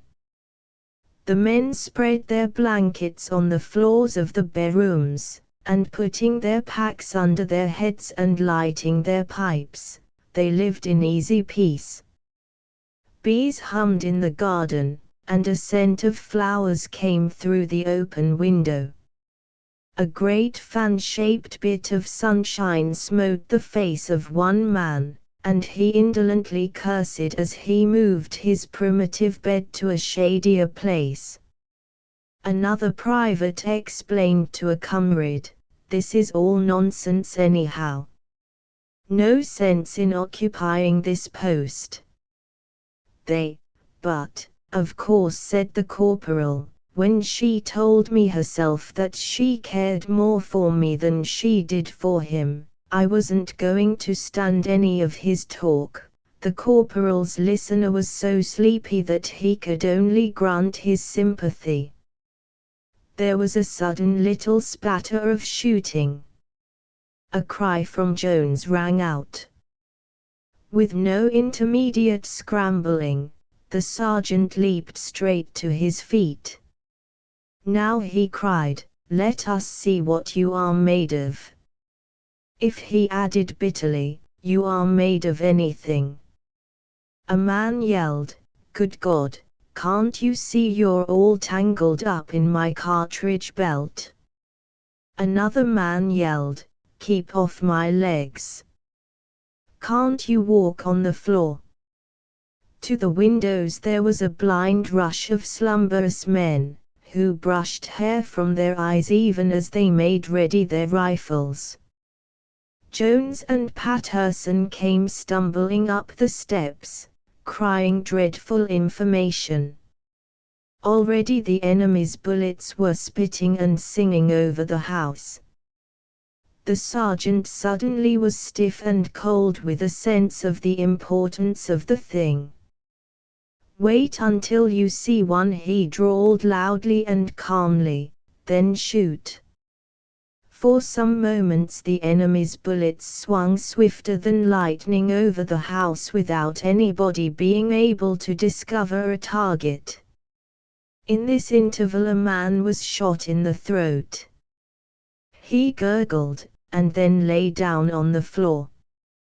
The blood slowly waved down the brown skin of his neck while he looked meekly at his comrades. There was a howl. "There they are!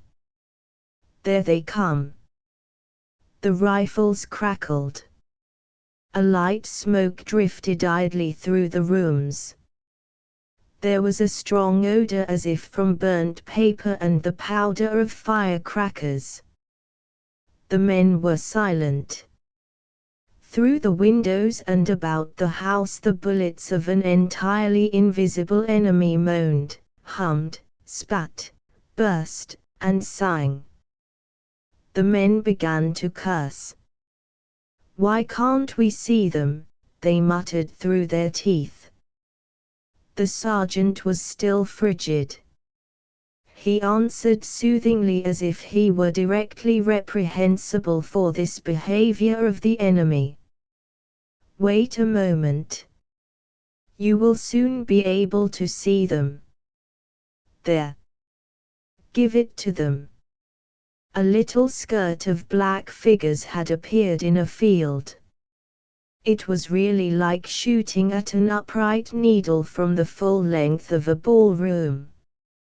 But the men's spirits improved as soon as the enemy, this mysterious enemy, became a tangible thing, and far off. They had believed the foe to be shooting at them from the adjacent garden. "Now," said the sergeant ambitiously, "we can beat them off easily if you men are good enough." A man called out in a tone of quick, great interest. "See that fellow on horseback, Bill. Isn't he on horseback? I thought he was on horseback." There was a fusillade against another side of the house. The sergeant dashed into the room which commanded that situation. He found a dead soldier on the floor. He rushed out howling, "When was Knowles killed? When was Knowles killed? Damn it, when was Knowles killed?" It was absolutely essential to find out the exact moment this man died. A blackened private turned upon his sergeant and demanded, "How in hell do I know?" Sergeant Morton had a sense of anger so brief that in the next second he cried, "Patterson!" He had even forgotten his vital interest in the time of Knowles' death. "Yes," said Patterson, his face set with some deep-rooted quality of determination. Still, he was a mere farm boy. "Go into Knowles' window and shoot at those people," said the sergeant hoarsely. Afterwards he coughed. Some of the fumes of the fight had made way to his lungs. Patterson looked at the door into this other room. He looked at it as if he suspected it was to be his death chamber. Then he entered and stood across the body of Knowles and fired vigorously into a group of plum trees. "They can't take this house," declared the sergeant in a contemptuous and argumentative tone. He was apparently replying to somebody. The man who had been shot in the throat looked up at him. 8 men were firing from the windows. The sergeant detected in a corner 3 wounded men talking together feebly.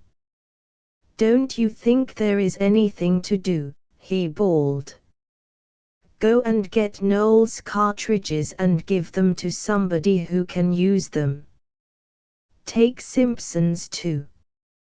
The man who had been shot in the throat looked at him. Of the 3 wounded men who had been talking, one said, "My leg is all doubled up under me, Sergeant." He spoke apologetically. Meantime the sergeant was reloading his rifle. His foot slipped in the blood of the man who had been shot in the throat, and the military boot made a greasy red streak on the floor.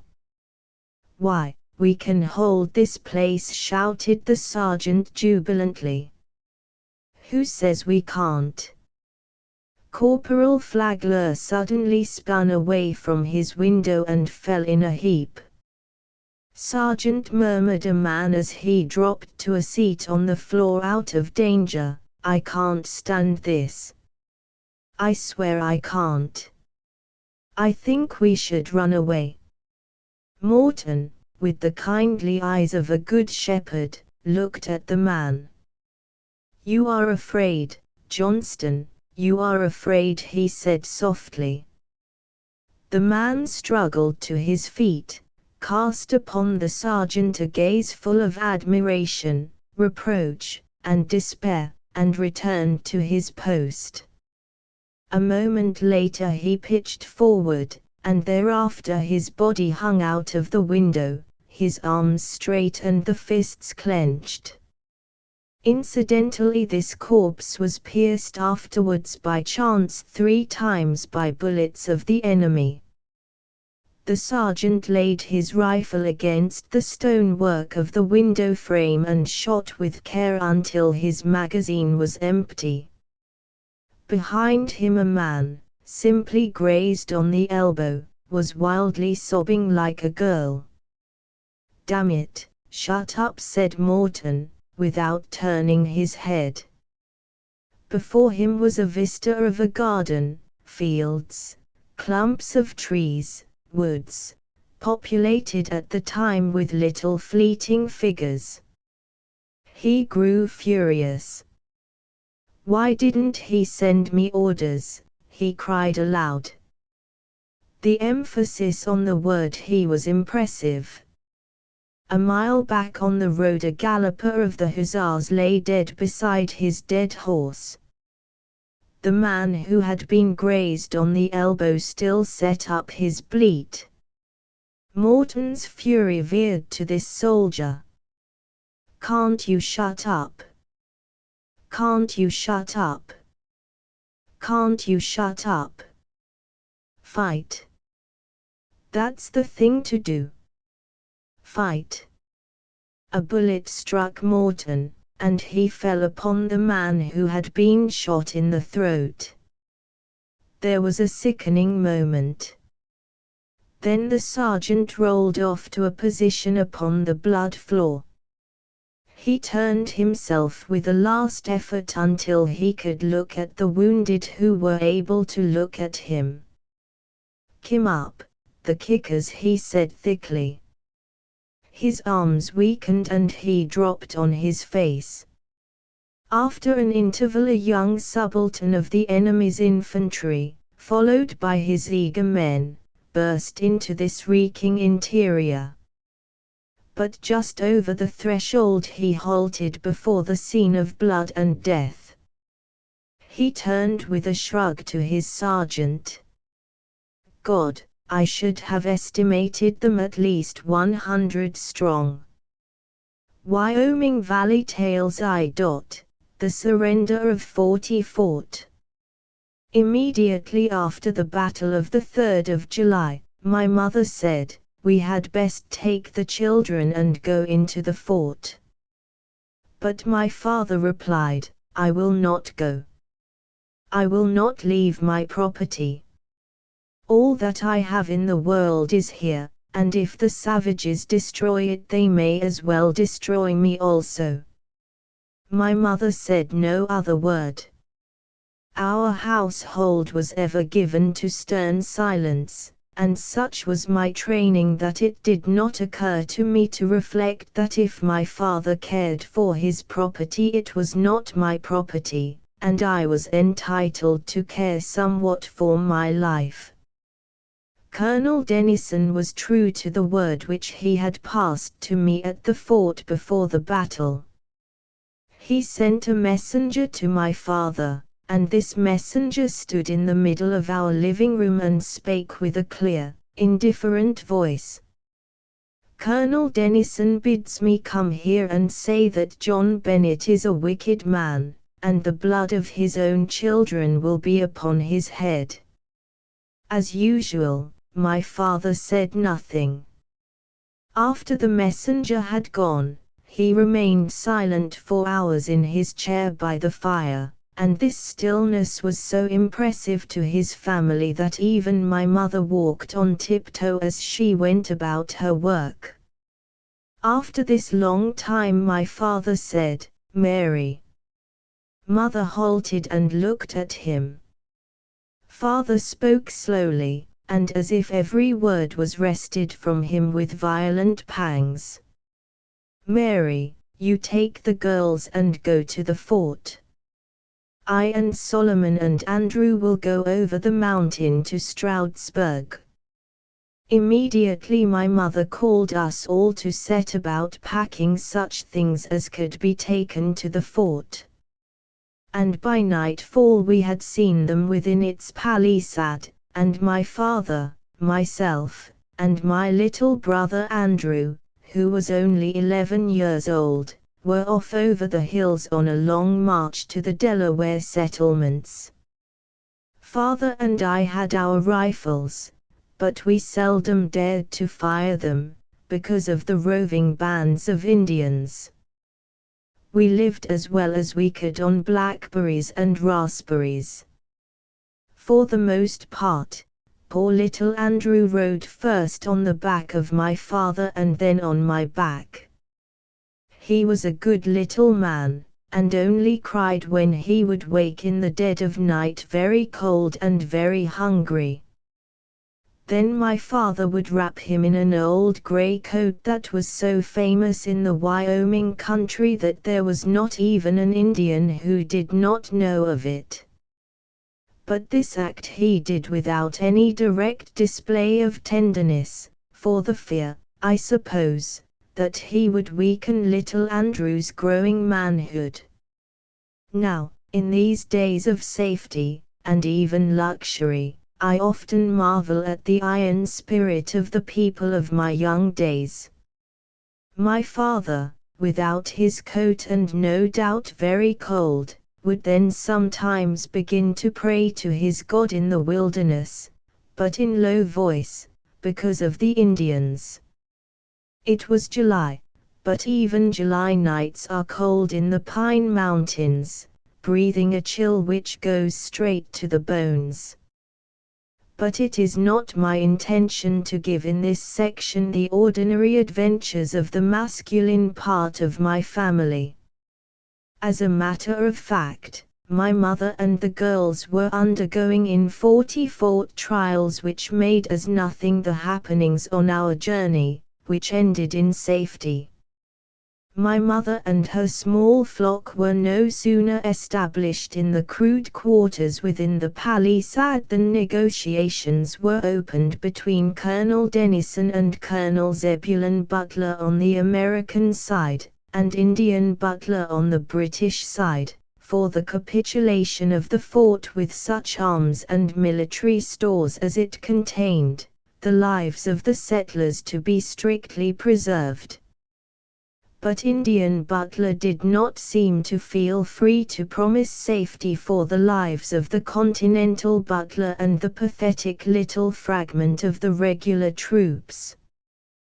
These men always fought so well against the Indians that whenever the Indians could get them at their mercy there was small chances of anything but a massacre. So every regular left before the surrender, and I fancy that Colonel Zebulon Butler considered himself a much abused man, for if we had left ourselves entirely under his direction there is no doubt but what we could have saved the valley. He had taken us out on the 3rd of July because our militia officers had almost threatened him. In the end he had said, "Very well, I can go as far as any of you." I was always on Butler's side of the argument, but owing to the singular arrangement of circumstances, my opinion at the age of 16 counted upon neither the one side nor the other. The fort was left in charge of Colonel Dennison. He had stipulated before the surrender that no Indians should be allowed to enter the stockade and molest these poor families of women whose fathers and brothers were either dead or fled over the mountains, unless their physical debility had been such that they were able neither to get killed in the battle nor to take the long trail to the Delaware. Of course, this excepts those men who were with Washington. For several days the Indians, obedient to the British officers, kept out of the fort, but soon they began to enter in small bands and went sniffing and poking in every corner to find plunder. Our people had hidden everything as well as they were able, and for a period little was stolen. My mother told me that the first thing of importance to go was Colonel Dennison's hunting shirt, made of fine 40 linen. It had a double cape, and was fringed about the cape and about the wristbands. Colonel Dennison at the time was in my mother's cabin.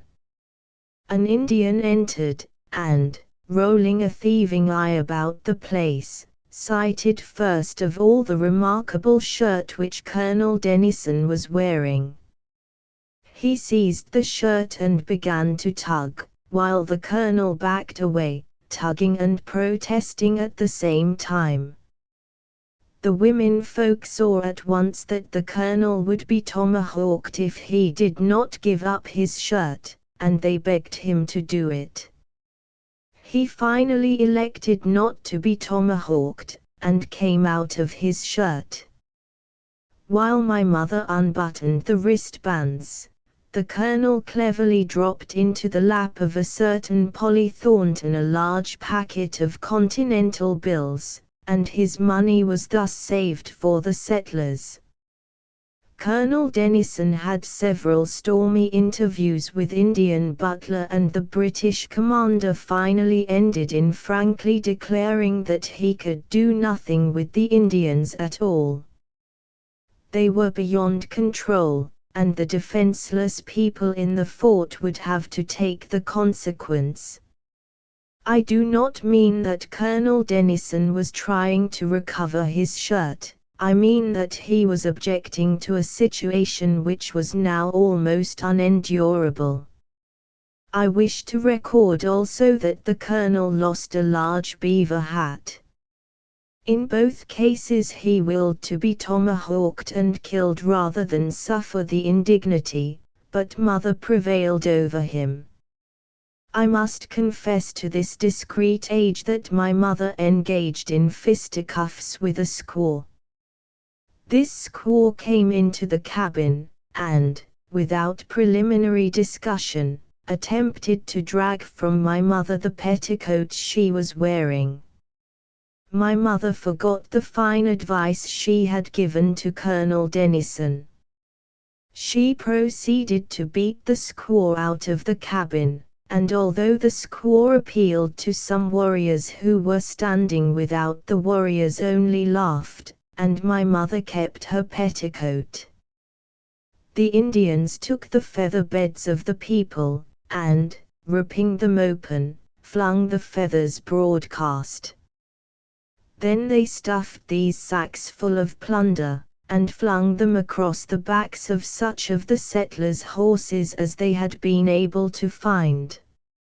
In the old days my mother had had a side saddle, of which she was very proud when she rode to meeting on it. She had also a brilliant scarlet cloak, which every lady had in those days, and which I can remember as one of the admirations of my childhood. One day my mother had the satisfaction of seeing a squaw ride off from the fort with this prize saddle reversed on a small nag, and with the proud squaw thus mounted wearing the scarlet cloak, also reversed. My sister Martha told me afterwards that they laughed, even in their misfortunes. A little later they had the satisfaction of seeing the smoke from our house and barn arising over the tops of the trees. When the Indians first began their pillaging, an old Mr. Sutton, who occupied a cabin near my mother's cabin, anticipated them by donning all his best clothes. He had had a theory that the Americans would be free to retain the clothes that they wore. And his best happened to be a suit of Quaker gray, from beaver to boots, in which he had been married. Not long afterwards my mother and my sisters saw passing the door an Indian arrayed in Quaker gray, from beaver to boots. The only odd thing which impressed them was that the Indian had appended to the dress a long string of Yankee scalps. Sutton was a good Quaker, and if he had been wearing the suit there would have been no string of scalps. They were, in fact, badgered, insulted, robbed by the Indians so openly that the British officers would not come into the fort at all. They stayed in their camp, affecting to be ignorant of what was happening. It was about all they could do. The Indians had only one idea of war, and it was impossible to reason with them when they were flushed with victory and stolen rum. The hand of fate fell heavily upon one rogue whose ambition it was to drink everything that the fort contained. One day he inadvertently came upon a bottle of spirits of camphor, and in a few hours he was dead.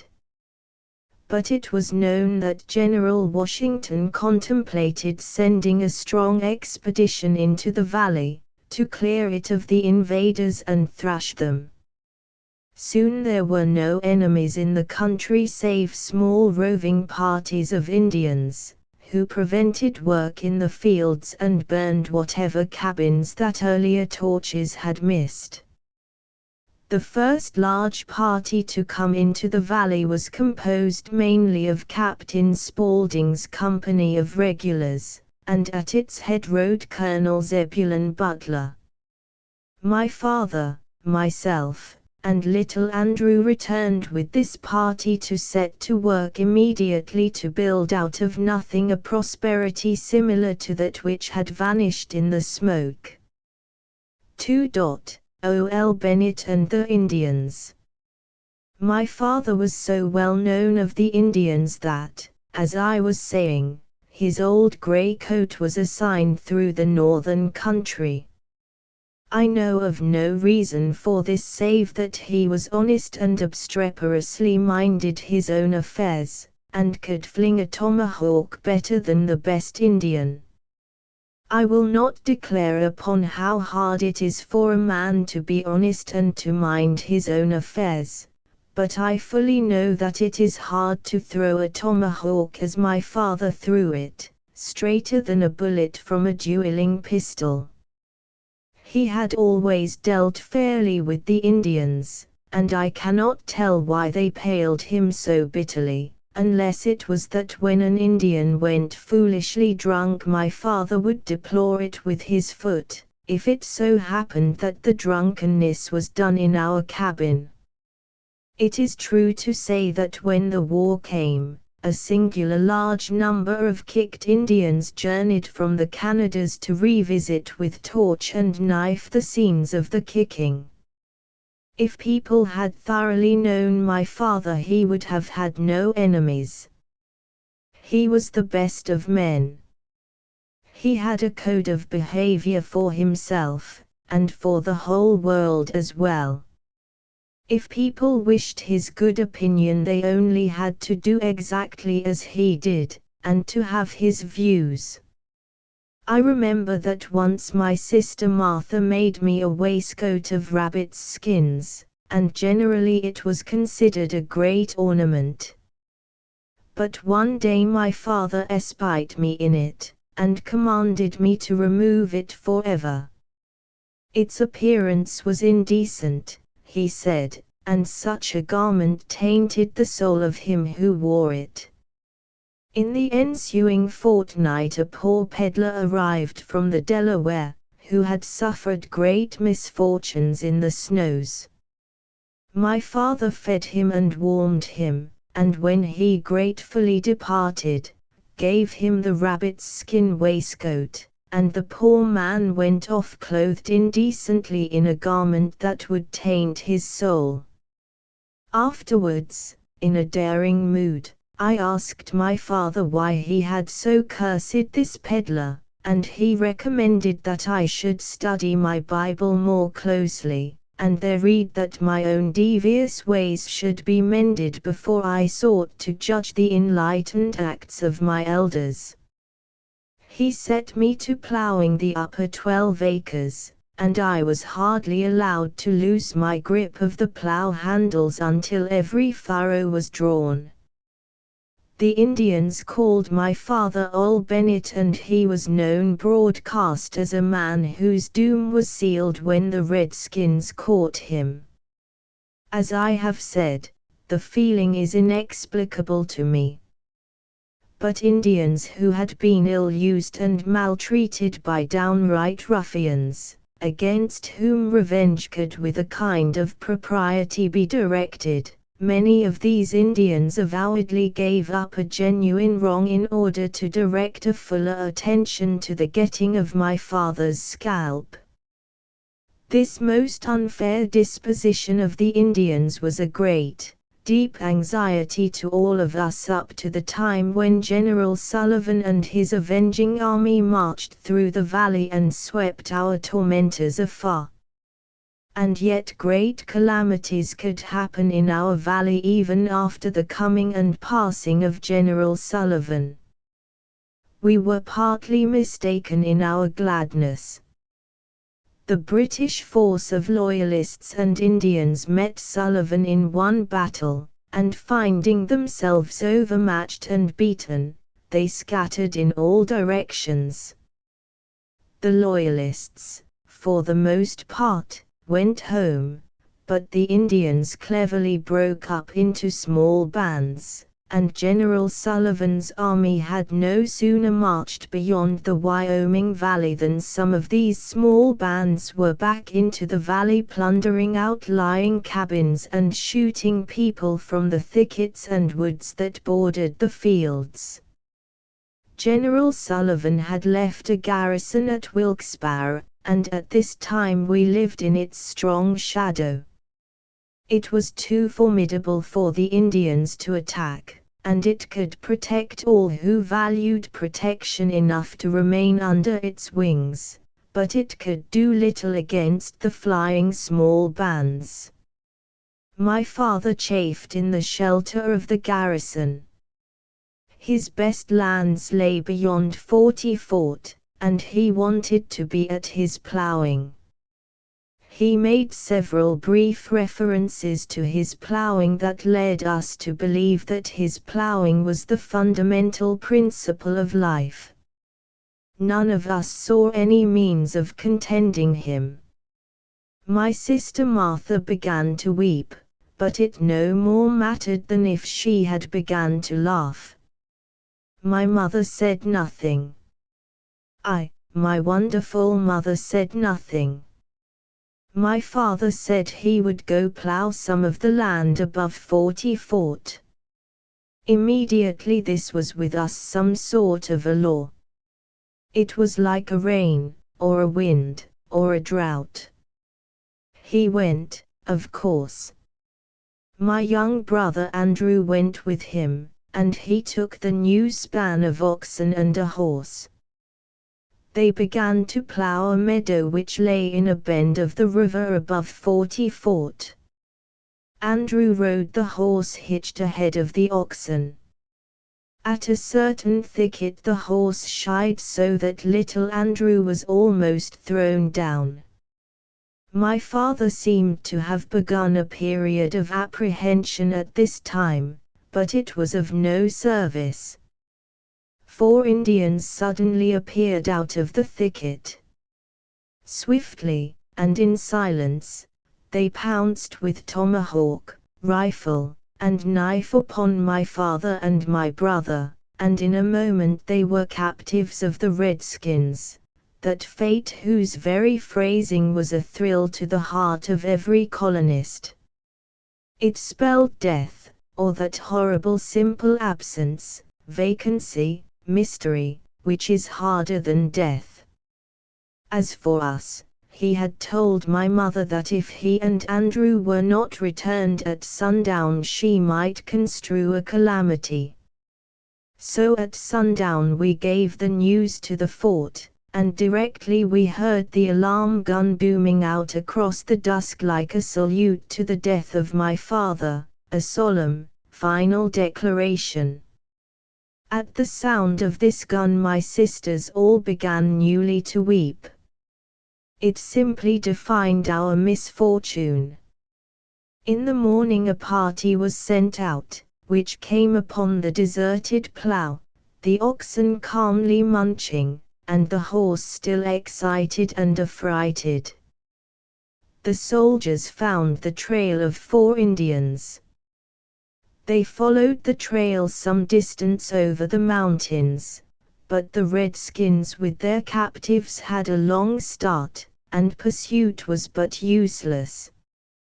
The result of this expedition was that we knew at least that father and Andrew had not been massacred immediately. But in those days this was a most meager consolation. It was better to wish them well dead.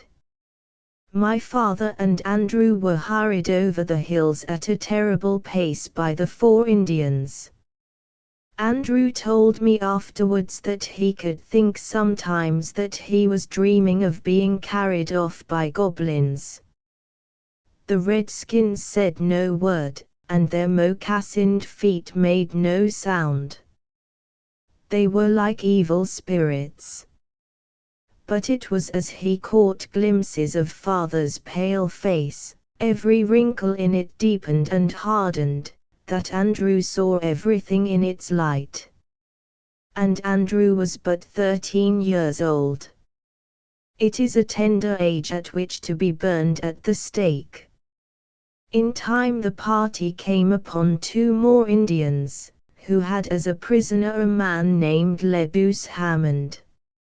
He had left Wilkes-Barre in search of a strayed horse. He was riding the animal back to the fort when the Indians caught him. He and my father knew each other well, and their greeting was like them. "What? Hammond? You here?" "Yes, I'm here."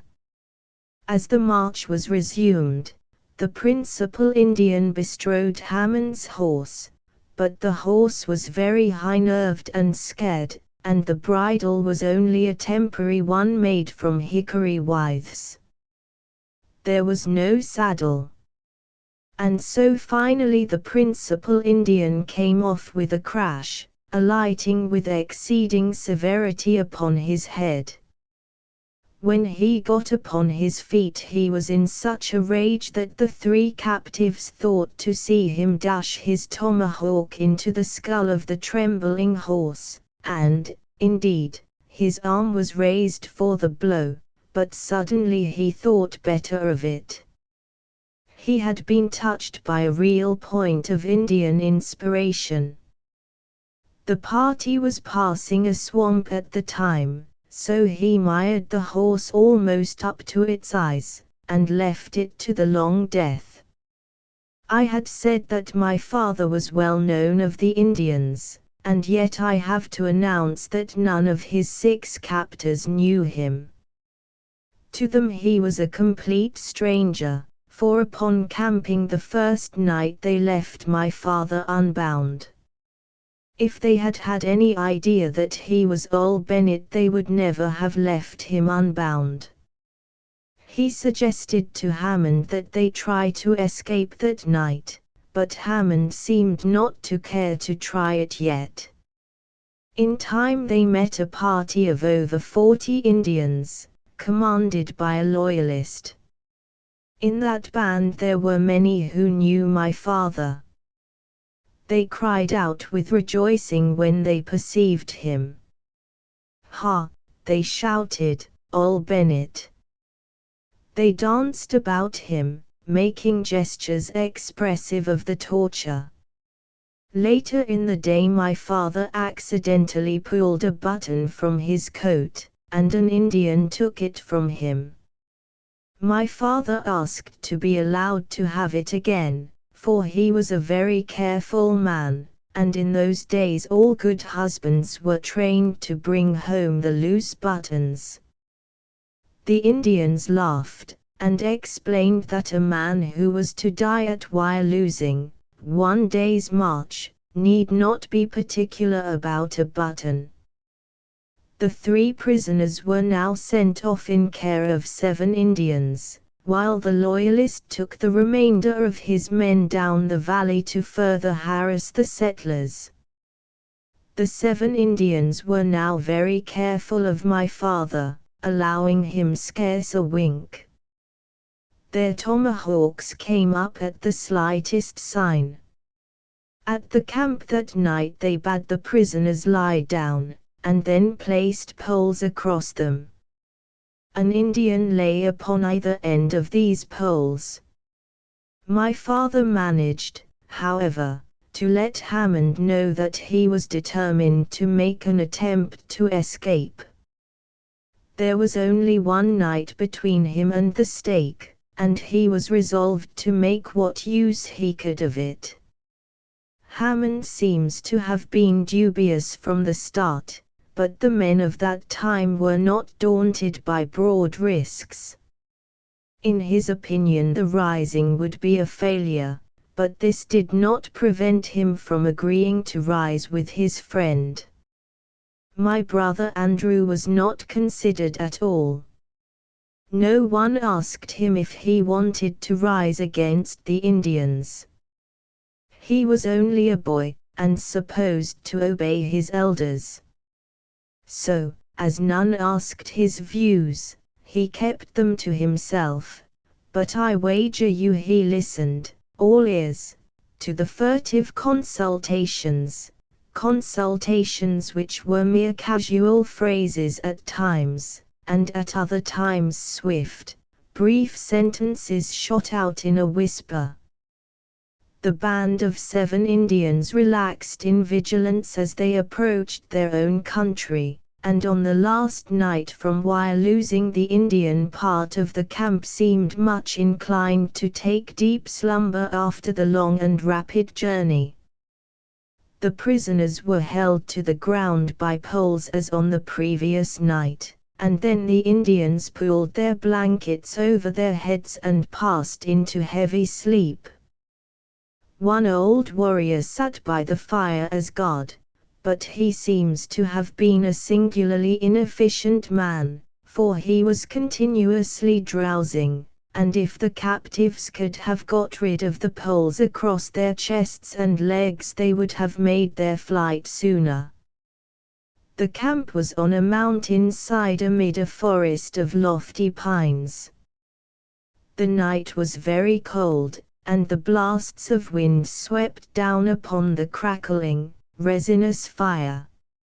A few stars peeped through the feathery pine branches. Deep in some gulch could be heard the roar of a mountain stream. At 1 o'clock in the morning 3 of the Indians arose, and, releasing the prisoners, commanded them to mend the fire. The prisoners brought dead pine branches.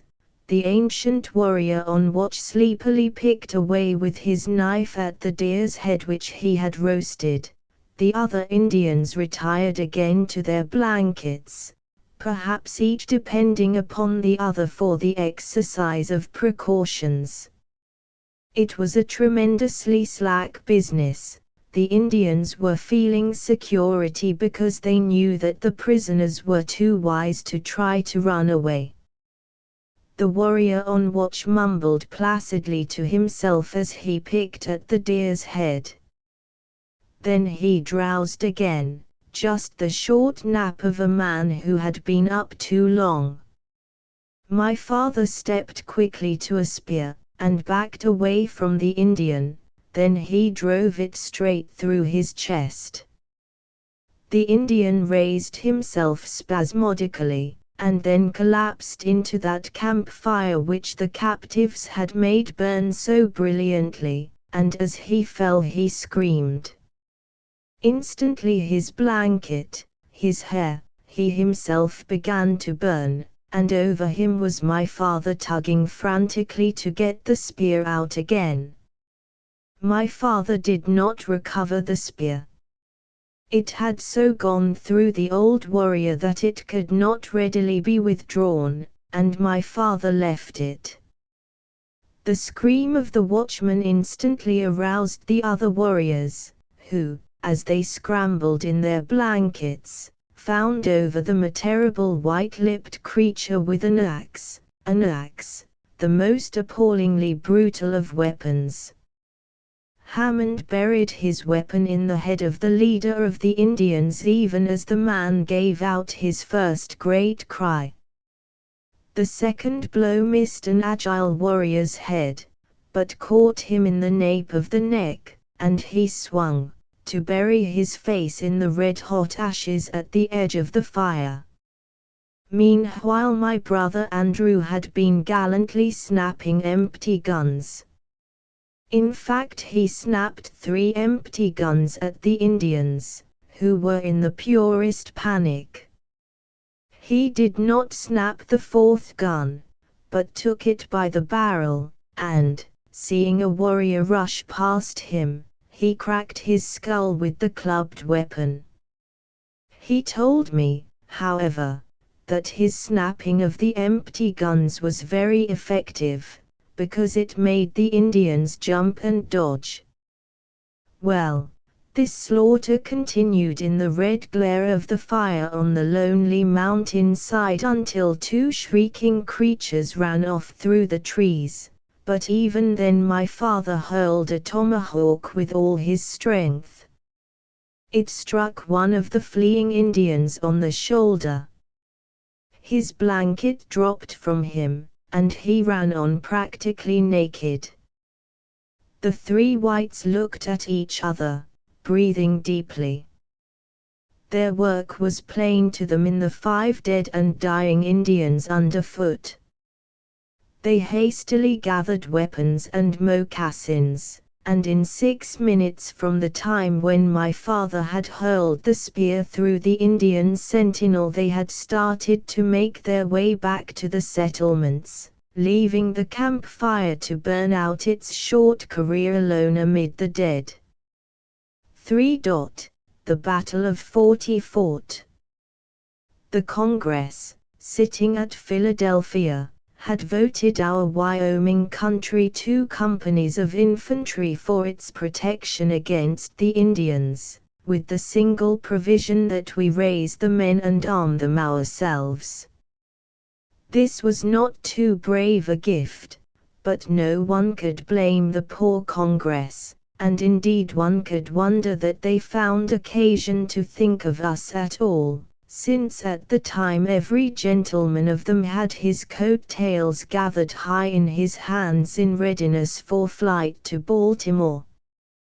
But our 2 companies of foot were no sooner drilled, equipped, and in readiness to defend the colony when they were ordered off down to the Jerseys to join General Washington. So it can be seen what service Congress did us in the way of protection. Thus the Wyoming Valley, 60 miles deep in the wilderness, held its log houses full of little besides mothers, maids, and children, To the clamor against this situation the badgered Congress could only reply by the issue of another generous order, directing that one full company of foot be raised in the town of Westmoreland for the defense of said town, and that the said company find their own arms, ammunition, and blankets. Even people with our sense of humor could not laugh at this joke.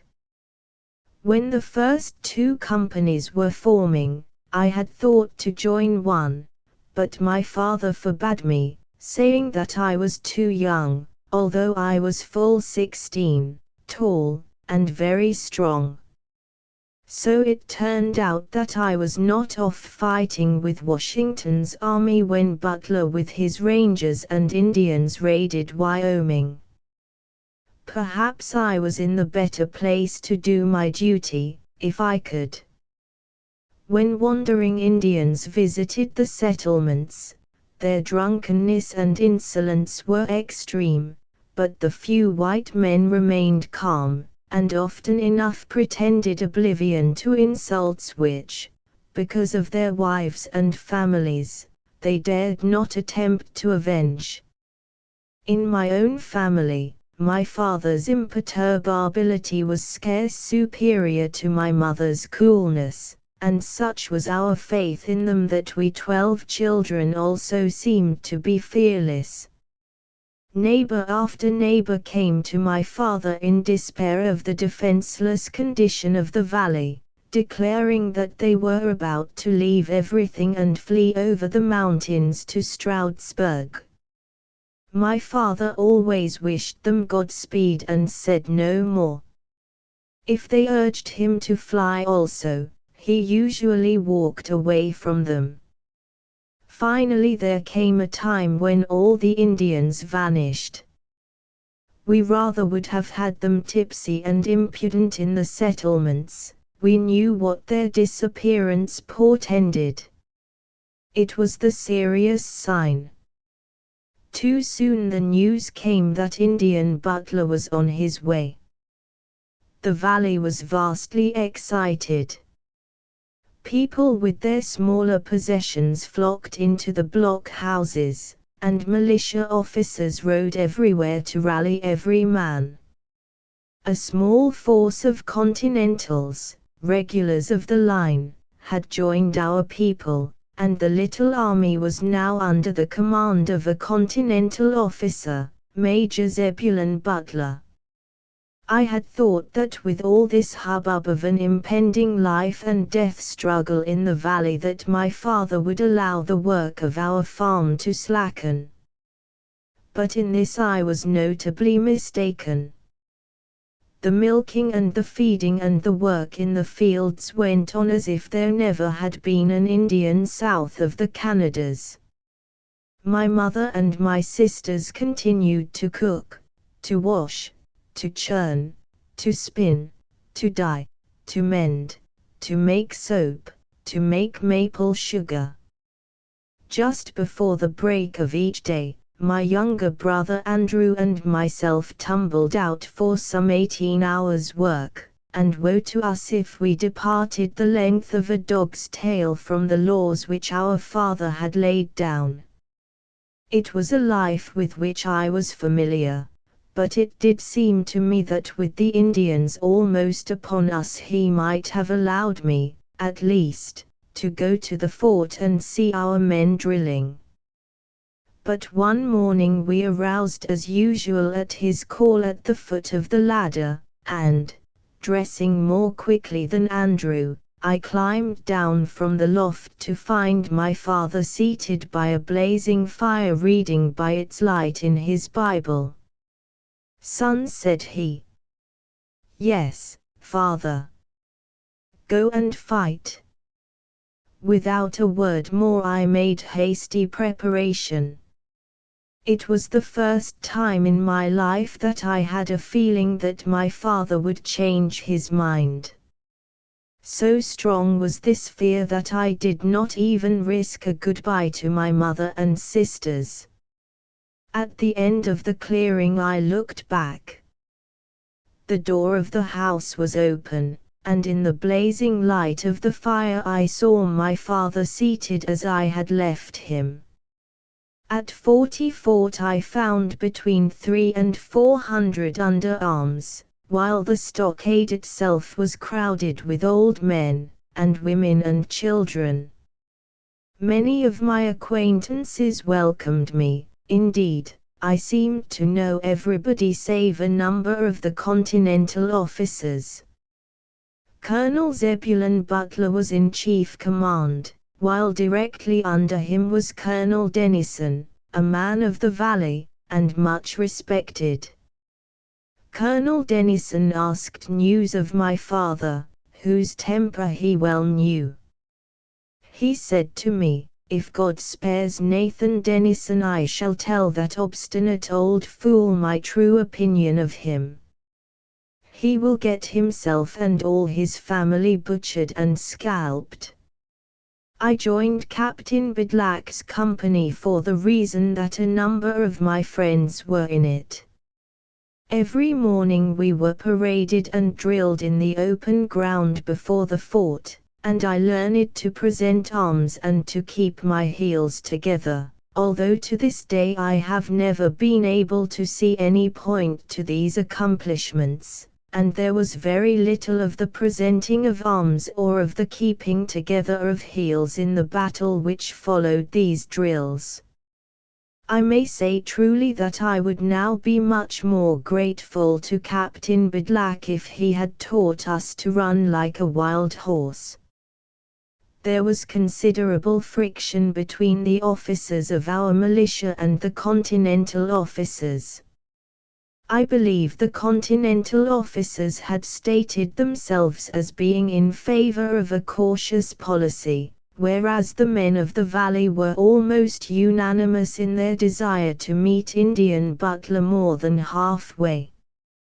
They knew the country, they said, and they knew the Indians, and they deduced that the proper plan was to march forth and attack the British force near the head of the valley. Some of the more hot-headed ones rather openly taunted the Continentals, but these veterans of Washington's army remained silent and composed amid more or less wildness of talk. My own concealed opinions were that, although our people were brave and determined, they had much better allow the Continental officers to manage the valley's affairs. At the end of June, we heard the news that Colonel John Butler, with some 400 British and colonial troops, which he called the Rangers, and with about 500 Indians, had entered the valley at its head and taken Fort Wintermoot after an opposition of a perfunctory character. I could present arms very well, but I do not think that I could yet keep my heels together. But Indian Butler was marching upon us, and even Captain Bidlack refrained from being annoyed at my refractory heels. The officers held councils of war, but in truth both fort and camp rang with a discussion in which everybody joined with great vigor and endurance. I may except the Continental officers, who told us what they thought we should do, and then, declaring that there was no more to be said, remained in a silence which I thought was rather grim. The result was that on the 3rd of July our force of about 300 men marched away, amid the roll of drums and the proud career of flags, to meet Indian Butler and his two kinds of savages. There yet remains with me a vivid recollection of a close row of faces above the stockade of 40 Fort which viewed our departure with that profound anxiety which only an imminent danger of murder and scalping can produce. I myself was never particularly afraid of the Indians, for to my mind the great and almost the only military virtue of the Indians was that they were silent men in the woods. If they were met squarely on terms approaching equality, they could always be whipped. But it was another matter to a fort filled with women and children and cripples, to whom the coming of the Indians spelled pillage, arson, and massacre. The British sent against us in those days some curious upholders of the honor of the king, and although Indian Butler, who usually led them, afterwards contended that everything was performed with decency and care for the rules, we always found that such of our dead whose bodies we recovered invariably lacked hair on the tops of their heads, and if worse wasn't done to them we wouldn't even use the word mutilate. Colonel Zebulon Butler rode along the column when we halted once for water. I looked at him eagerly, hoping to read in his face some sign of his opinions. But on the soldierly mask I could read nothing, although I am certain now that he felt that the fools among us were going to get us well beaten. But there was no vacillation in the direction of our march. We went straight until we could hear through the woods the infrequent shots of our leading party at retreating Indian scouts. Our Colonel Butler then sent forward 4 of his best officers, who reconnoitered the ground in the enemy's front like so many engineers marking the place for a bastion. Then each of the 6 companies were told their place in the line. We of Captain Bidlack's company were on the extreme right. Then we formed in line and marched into battle, with me burning with the high resolve to kill Indian Butler and bear his sword into Forty Fort, while at the same time I was much shaken that one of Indian Butler's Indians might interfere with the noble plan. We moved stealthily among the pine trees, and I could not forbear looking constantly to right and left to make certain that everybody was of the same mind about this advance. With our Captain Bidlack was Captain Durkee of the regulars. He was also a valley man, and it seemed that every time I looked behind me I met the calm eye of this officer, and I came to refrain from looking behind me. Still, I was very anxious to shoot Indians, and if I had doubted my ability in this direction I would have done myself a great injustice, for I could drive a nail to the head with a rifle ball at respectable range. I contend that I was not at all afraid of the enemy, but I much feared that certain of my comrades would change their minds about the expediency of battle on the 3rd of July, 1778. But our company was as steady and straight as a fence. I do not know who first saw dodging figures in the shadows of the trees in our front. The first fire we received, however, was from our flank, where some hidden Indians were yelling and firing and yelling. We did not mind the war whoops. We had heard too many drunken Indians in the settlements before the war. They wounded the lieutenant of the company next to ours, and a moment later they killed Captain Durkee. But we were steadily advancing and firing regular volleys into the shifting frieze of figures before us. The Indians gave their cries as if the imps of Hades had given tongue to their emotions. They fell back before us so rapidly and so cleverly that one had to watch his chance as the Indians sped from tree to tree. I had a sudden burst of rapture that they were beaten, and this was accentuated when I stepped over the body of an Indian whose forehead had a hole in it as squarely in the middle as if the location had been previously surveyed. In short, we were doing extremely well.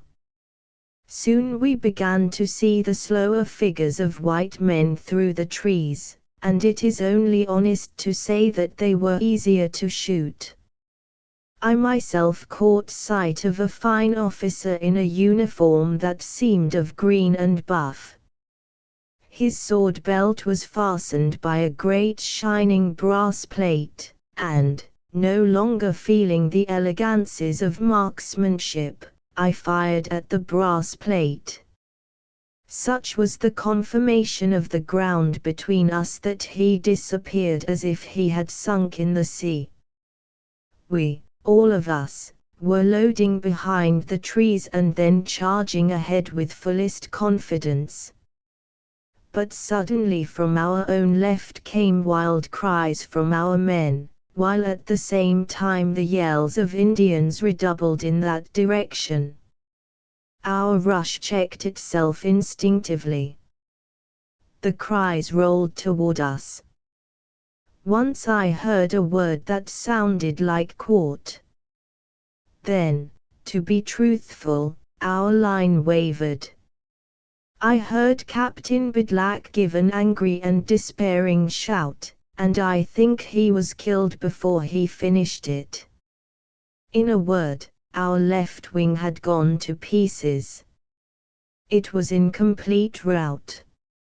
I know not the truth of the matter, but it seems that Colonel Dennison had given an order which was misinterpreted for the order to retreat. At any rate, there can be no doubt of how fast the left wing ran away. We ran away too. The company on our immediate left was the company of regulars, and I remember some red-faced and powder-stained men bellowing at me contemptuously. That company stayed, and, for the most part, died. I don't know what they mustered when we left the fort, but from the battle 11 worn and ragged men emerged. In my running was wisdom. The country was suddenly full of fleet Indians, upon us with the tomahawk. Behind me as I ran I could hear the screams of men cleaved to the earth. I think the first things that most of us discarded were our rifles. Afterward, upon serious reflection, I could not recall where I gave my rifle to the grass. I ran for the river. I saw some of our own men running ahead of me and I envied them. My point of contact with the river was the top of a high bank. But I did not hesitate to leap for the water with all my ounces of muscle. I struck out strongly for the other shore. I expected to be shot in the water. Upstream, and downstream, I could hear the crack of rifles, but none of the enemy seemed to be paying direct heed to me. I swam so well that I was soon able to put my feet on the slippery round stones and wade. When I reached a certain sandy beach, I lay down and puffed and blew my exhaustion. I watched the scene on the river. Indians appeared in groups on the opposite bank, firing at various heads of my comrades, who, like me, had chosen the Susquehanna as their refuge. I saw more than one hand fling up and the head turn sideways and sink. I set out for home. I set out for home in that perfect spirit of dependence which I had always felt toward my father and my mother. When I arrived I found nobody in the living room but my father seated in his great chair and reading his Bible, even as I had left him. The whole shame of the business came upon me suddenly. "Father," I choked out, "we have been beaten." I said I expected it. London Impressions. Chapter I. London at first consisted of a porter with the most charming manners in the world, and a cabman with a supreme intelligence, both observing my profound ignorance without contempt or humor of any kind observable in their manners. It was in a great resounding vault of a place where there were many people who had come home, and I was displeased because they knew the detail of the business, whereas I was confronting the inscrutable. This made them appear very stony-hearted to the sufferings of one of whose existence, to be sure, they were entirely unaware, and I remember taking great pleasure in disliking them heartily for it. I was in an agony of mind over my baggage, or my luggage, or my— perhaps it is well to shy around this terrible international question, but I remember that when I was a lad I was told that there was a whole nation that said luggage instead of baggage, and my boyish mind was filled at the time with incredulity and scorn. In the present case it was a thing that I understood to involve the most hideous confessions of imbecility on my part, because I had evidently to go out to some obscure point and espy it and claim it, and take trouble for it, and I would rather have had my pockets filled with bread and cheese, and had no baggage at all. Mind you, this was not at all a homage that I was paying to London. I was paying homage to a new game. A man properly lazy does not like new experiences until they become old ones.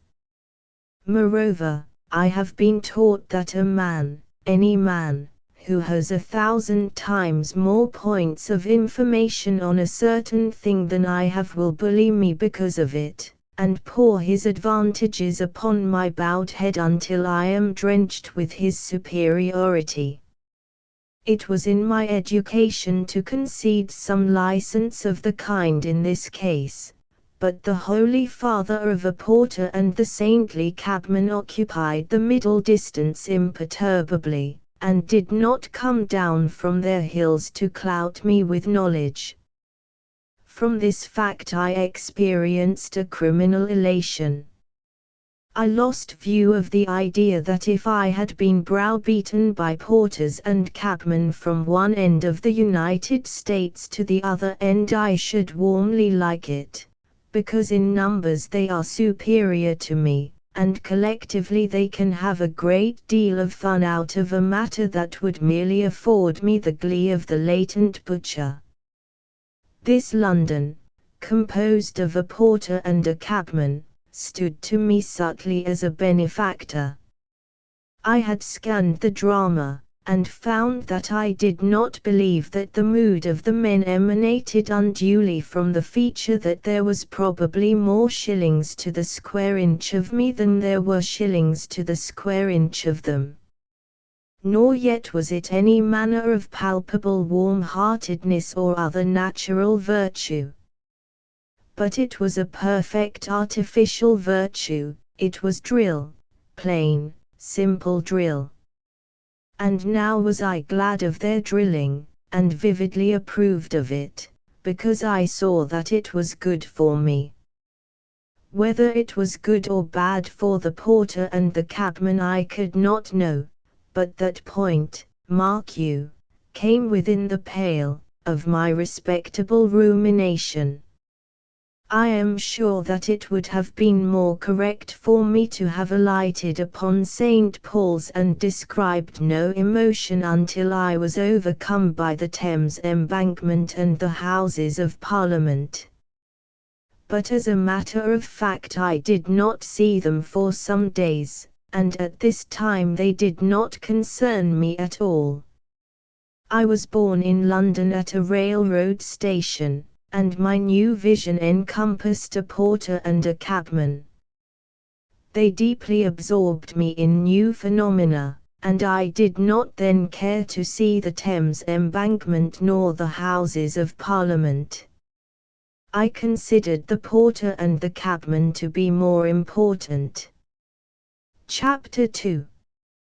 The cab finally rolled out of the gas-lit vault into a vast expanse of gloom. This changed to the shadowy lines of a street that was like a passage in a monstrous cave. The lamps winking here and there resembled the little gleams at the caps of the miners. They were not very competent illuminations at best, merely being little pale flares of gas that at their most heroic periods could only display one fact concerning this tunnel, the fact of general direction. But at any rate I should have liked to have observed the dejection of a searchlight if it had been called upon to attempt to bore through this atmosphere. In it each man sat in his own little cylinder of vision, so to speak. It was not so small as a sentry box nor so large as a circus tent, but the walls were opaque, and what was passing beyond the dimensions of his cylinder no man knew. It was evident that the paving was very greasy, but all the cabs that passed through my cylinder were going at a round trot, while the wheels, shod in rubber, whirred merely like bicycles. The hoofs of the animals themselves did not make that wild clatter which I knew so well. New York, in fact, roars always like 10,000 devils. We have ingenious and simple ways of making a din in New York that cause the stranger to conclude that each citizen is obliged by statute to provide himself with a pair of cymbals and a drum. If anything by chance can be turned into a noise, it is promptly turned. We are engaged in the development of a human creature with very large, sturdy, and doubly fortified ears. It was not too late at night, but this London moved with the decorum and caution of an undertaker. There was a silence, and yet there was no silence.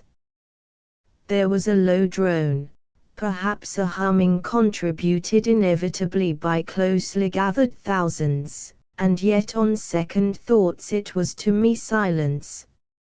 I had perched my ears for the note of London, the sound made simply by the existence of 5 million people in one place. I had imagined something deep, vastly deep, a bass from a mythical organ, but found, as far as I was concerned, only a silence. New York in numbers is a mighty city, and all day and all night it cries its loud, fierce, aspiring cry, a noise of men beating upon barrels, a noise of men beating upon tin, a terrific racket that assails the abject skies. No one of us seemed to question this row as a certain consequence of 3 or 4 million people living together and scuffling for coin, with more agility, perhaps, but otherwise in the usual way. However, after this easy silence of London, which in numbers is a mightier city, I began to feel that there was a seduction in this idea of necessity. Our noise in New York was not a consequence of our rapidity at all. It was a consequence of our bad pavements. Any brigade of artillery in Europe that would love to assemble its batteries, and then go on a gallop over the land, thundering and thundering, would give up the idea of thunder at once if it could hear Tim Mulligan drive a beer wagon along one of the side streets of cobbled New York. Chapter 3. Finally, a great thing came to pass. The cab horse, proceeding at a sharp trot, found himself suddenly at the top of an incline, where through the rain the pavement shone like an expanse of ice. It looked to me as if there was going to be a tumble. In an accident of such a kind a hansom becomes really a cannon in which a man finds that he has paid shillings for the privilege of serving as a projectile. I was making a rapid calculation of the arc that I would describe in my flight, when the horse met his crisis with a masterly device that I could not have imagined. He tranquilly braced his 4 feet like a bundle of stakes, and then, with a gentle gaiety of demeanor, he slid swiftly and gracefully to the bottom of the hill as if he had been a toboggan. When the incline ended, he caught his gait again with great dexterity, and went pattering off through another tunnel.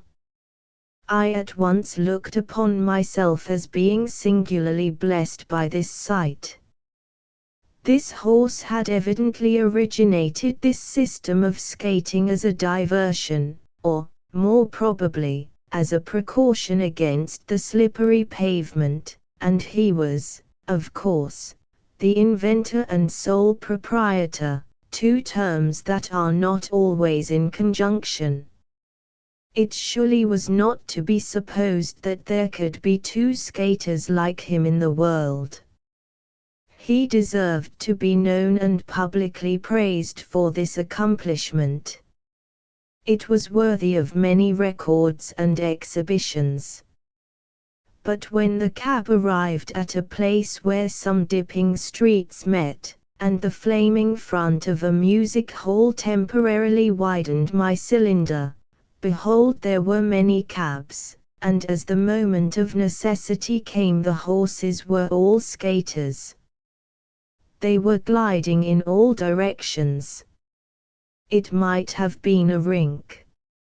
A great omnibus was hailed by a hand under an umbrella on the sidewalk, and the dignified horses bidden to halt from their trot did not waste time in wild and unseemly spasms. They, too, braced their legs and slid gravely to the end of their momentum. It was not the feet, but it was the word which had at this time the power to conjure memories of skating parties on moonlit lakes, with laughter ringing over the ice, and a great red bonfire on the shore among the hemlocks. Chapter 4. A terrible thing in nature is the fall of a horse in his harness. It is a tragedy. Despite their skill in skating, there was that about the pavement on the rainy evening which filled me with expectations of horses going headlong. Finally it happened just in front. There was a shout and a tangle in the darkness, and presently a prostrate cab horse came within my cylinder. The accident having been a complete success and altogether concluded, a voice from the sidewalk said, "Look out, now. Be more careful, can't you?" I remember a constituent of a congressman at Washington who had tried in vain to bore this congressman with a wild project of some kind. The congressman eluded him with skill, and his rage and despair ultimately culminated in the supreme grievance that he could not even get near enough to the congressman to tell him to go to Hades. This cabman should have felt the same desire to strangle this man who spoke from the sidewalk. He was plainly impotent, he was deprived of the power of looking out. There was nothing now for which to look out. The man on the sidewalk had dragged a corpse from a pond and said to it, "Be more careful, can't you, or you'll drown." My cabman pulled up and addressed a few words of reproach to the other. 3 or 4 figures loomed into my cylinder, and as they appeared spoke to the author or the victim of the calamity in varied terms of displeasure. Each of these reproaches was couched in terms that defined the situation as impending. No blind man could have conceived that the precipitate phrase of the incident was absolutely closed. "Look out now, can't you?" and there was nothing in his mind which approached these sentiments near enough to tell them to go to Hades. However, it needed only an ear to know presently that these expressions were formulae. It was merely the obligatory dance which the Indians had to perform before they went to war. These men had come to help, but as a regular and traditional preliminary they had first to display to this cabman their idea of his ignominy. The different thing in the affair was the silence of the victim. He retorted never a word. This, too, to me seemed to be an obedience to a recognized form. He was the visible criminal, if there was a criminal, and there was born of it a privilege for them. They unfastened the proper straps and hauled back the cab. They fetched a mat from some obscure place of succor, and pushed it carefully under the prostrate thing. From this panting, quivering mass they suddenly and emphatically reconstructed a horse. As each man turned to go his way he delivered some superior caution to the cabman while the latter buckled his harness. Chapter V. There was to be noticed in this band of rescuers a young man in evening clothes and top hat. Now, in America a young man in evening clothes and a top hat may be a terrible object. He is not likely to do violence, but he is likely to do impassivity and indifference to the point where they become worse than violence. There are certain of the more idle phases of civilization to which America has not yet awakened, and it is a matter of no moment if she remains unaware. This matter of hats is one of them. I recall a legend recited to me by an esteemed friend, ex-sheriff of Tin Can, Nevada. Jim Courtwright, one of the best gunfighters in town, went on a journey to Chicago, and while there he procured a top hat. He was quite sure how Tin Can would accept this innovation, but he relied on the celerity with which he could get a six-shooter in action. One Sunday Jim examined his guns with his usual care, placed the top hat on the back of his head, and sauntered coolly out into the streets of Tin Can. Now, while Jim was in Chicago, some progressive citizen had decided that Tin Can needed a bowling alley. The carpenters went to work the next morning, and an order for the balls and pins was telegraphed to Denver. In 3 days the whole population was concentrated at the new alley betting their outfits and their lives. It has since been accounted very unfortunate that Jim Courtwright had not learned of bowling alleys at his mother's knee nor even later in the mines. This portion of his mind was singularly belated. He might have been an Apache for all he knew of bowling alleys. In his careless stroll through the town, his hands not far from his belt and his eyes going sideways in order to see who would shoot first at the hat, he came upon this long, low shanty where Tin Can was betting itself hoarse over a game between a team from the ranks of Excelsior Hose Company No. 1 and a team composed from the habitués of the Red Light Saloon. Jim, in blank ignorance of bowling phenomena, wandered casually through a little door into what must always be termed the wrong end of a bowling alley. Of course, he saw that the supreme moment had come. They were not only shooting at the hat and at him, but the low-down cusses were using the most extraordinary and hellish ammunition. Still, perfectly undaunted, however, Jim retorted with his 2 Colts, and killed 3 of the best bowlers in Tin Can. The ex-sheriff vouched for this story. He himself had gone headlong through the door at the firing of the first shot with that simple courtesy which leads Western men to donate the fighters plenty of room. He said that afterwards the hat was the cause of a number of other fights, and that finally a delegation of prominent citizens were obliged to wait upon Courtright and ask him if he wouldn't take that thing away somewhere and bury it. Jim pointed out to them that it was his hat, and that he would regard it as a cowardly concession if he submitted to their dictation in the matter of his headgear. He added that he purposed to continue to wear his top hat on every occasion when he happened to feel that the wearing of a top hat was a joy and a solace to him. The delegation sadly retired, and announced to the town that Jim Courtright had openly defied them, and had declared his purpose of forcing his top hat on the pained attention of Tin Can whenever he chose. Jim Courtright's plug hat became a phrase with considerable meaning to it. However, the whole affair ended in a great passionate outburst of popular revolution.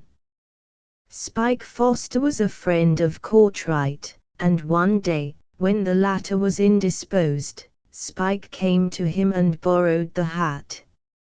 He had been drinking heavily at the red light and was in a supremely reckless mood.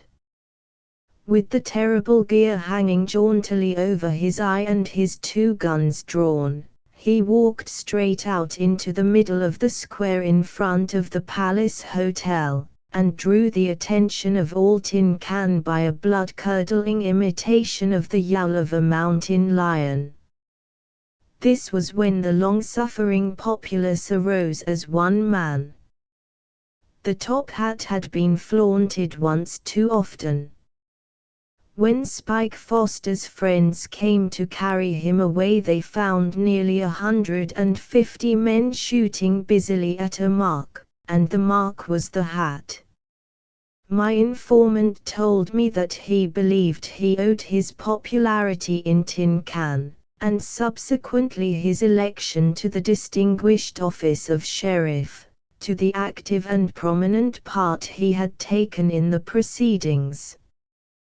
The enmity to the top hat expressed by the convincing anecdote exists in the American West at present, I think, in the perfection of its strength, but disapproval is not now displayed by volleys from the citizens, save in the most aggravating cases.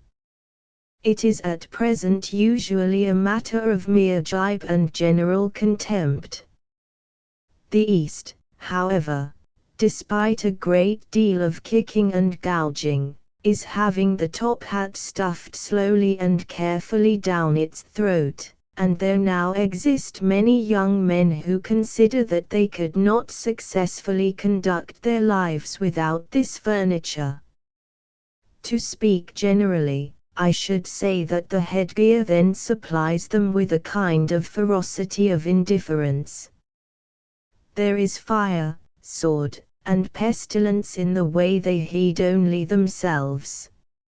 Philosophy should always know that indifference is a militant thing. It batters down the walls of cities, and murders the women and children amid flames and the purloining of altar vessels. When it goes away it leaves smoking ruins, where lie citizens bayonet through the throat. It is not a children's pastime like mere highway robbery. Consequently, in America we may be much afraid of these young men. We dive down valleys so that we may not kowtow. It is a fearsome thing.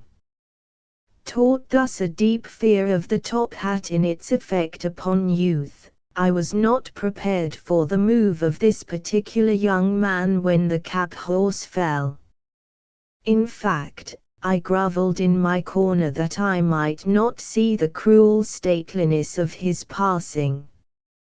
But in the meantime he had crossed the street, and contributed the strength of his back and some advice, as well as the formal address, to the cabman on the importance of looking out immediately. I felt that I was making a notable collection. I had a new kind of porter, a cylinder of vision, horses that could skate, and now I added a young man in a top hat who would tacitly admit that the beings around him were alive. He was not walking a churchyard filled with inferior headstones. He was walking the world, where there were people, many people. But later I took him out of the collection. I thought he had rebelled against the manner of a class, but I soon discovered that the top hat was not the property of a class. It was the property of rogues, clerks, theatrical agents, damned seducers, poor men, nobles, and others. In fact, it was the universal rigging. It was the only hat. All other forms might as well be named ham, or chops, or oysters. I retracted my admiration of the young man because he may have been merely a rogue. Chapter 6. There was a window whereat an enterprising man by dodging 2 placards and a calendar was entitled to view a young woman. She was dejectedly writing in a large book. She was ultimately induced to open the window a trifle. "What name, please?" she said wearily. I was surprised to hear this language from her. I had expected to be addressed on a submarine topic.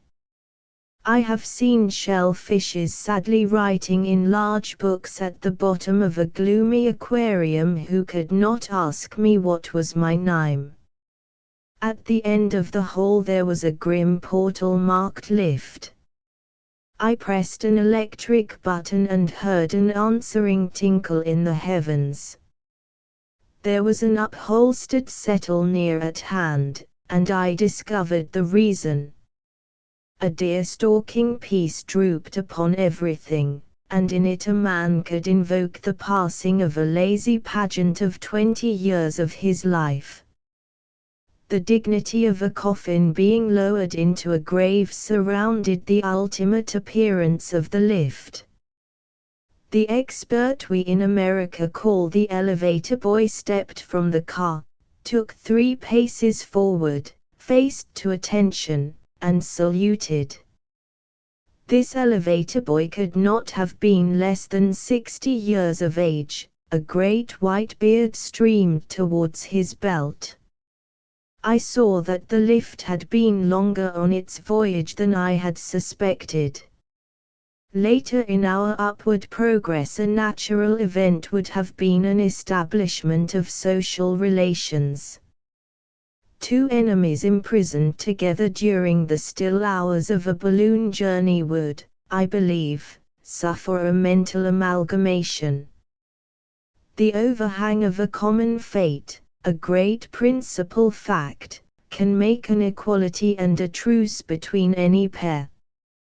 Yet, when I disembarked, a final survey of the grey-beard made me recall that I had failed even to ask the boy whether he had not taken probably 3 trips on this lift. My windows overlooked simply a great sea of night, in which were swimming little gas fishes. Chapter 7. I have of late been led to wistfully reflect that many of the illustrators are very clever. In an impatience, which was denoted by a certain economy of apparel, I went to a window to look upon daylit London. There were the buses parading the streets with the means of elephants. There were the police looking precisely as I had been informed by the prince. There were the sandwich men. There was almost everything. But the artists had not told me the sound of London. Now, in New York the artists are able to portray sound, because in New York a dray is not a dray at all, it is a great potent noise hauled by 2 or more horses. When a magazine containing an illustration of a New York street is sent to me, I always know it beforehand. I can hear it coming through the mails. As I have said previously, this which I must call sound of London was to me only a silence. Later, in front of the hotel a cabman that I hailed said to me, "Are you going far, sir? I've got a BYBY here, and want to give her a bit of a blow." This impressed me as being probably a quotation from an early Egyptian poet, but I learned soon enough that the word BYBY was the name of some kind or condition of horse. The cabman's next remark was addressed to a boy who took a perilous dive between the BYBY's nose and a cab in front. "That's right. Put your head in there and get it jammed, a whackin' good place for it, I should think." Although the tone was low and circumspect, I have never heard a better off-handed declamation. Every word was cut clear of disreputable alliances with its neighbors. The whole thing was as clean as a row of pewter mugs. The influence of indignation upon the voice caused me to reflect that we might devise a mechanical means of inflaming some in that constellation of mummers which is the heritage of the Anglo-Saxon race. Then I saw the drilling of vehicles by 2 policemen. There were 4 torrents converging at a point, and when 4 torrents converge at one point engineering experts buy tickets for another place.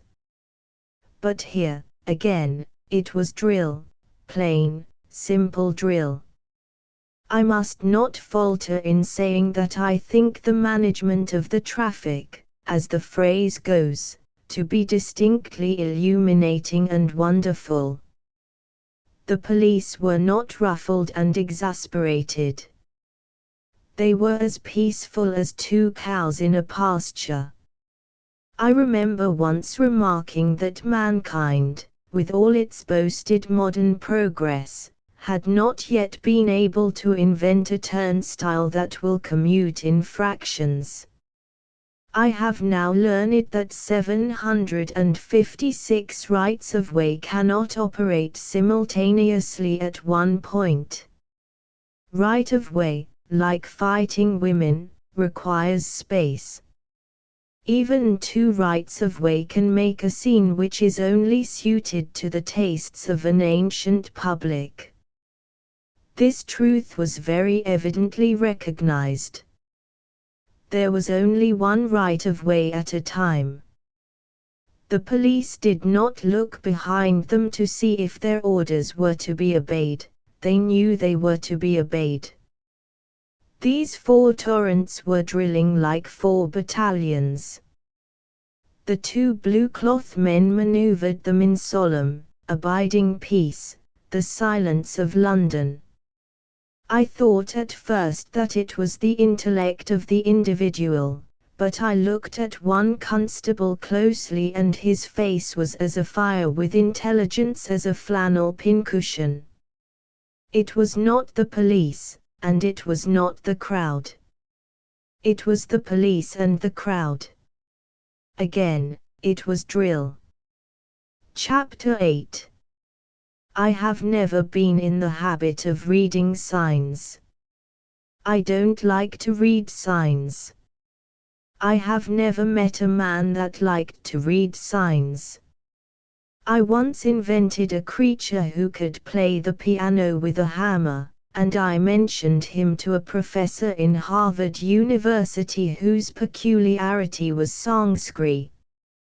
He had the same interest in my invention that I have in a certain kind of mustard.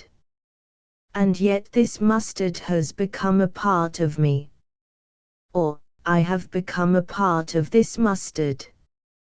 Further, I know more of an ink, a brand of hams, a kind of cigarette, and a novelist than any man living. I went by train to see a friend in the country, and after passing through a patent mucilage, some more hams, a South African investment company, a Parisian millinery firm, and a comic journal, I alighted at a new and original kind of corset. On my return journey the road almost continuously ran through soap. I have accumulated superior information concerning these things, because I am at their mercy. If I want to know where I am, I must find the definitive sign. This accounts for my glib use of the word mucilage, as well as the titles of other staples. I suppose even the Briton in mixing his life must sometimes consult the labels on buses and streets and stations, even as the chemist consults the labels on his bottles and boxes. A brave man would possibly affirm that this was suggested by the existence of the labels. The reason that I did not learn more about hams and mucilage in New York seems to me to be partly due to the fact that the British advertiser is allowed to exercise an unbridled strategy in his attack with his new corset or whatever upon the defensive public.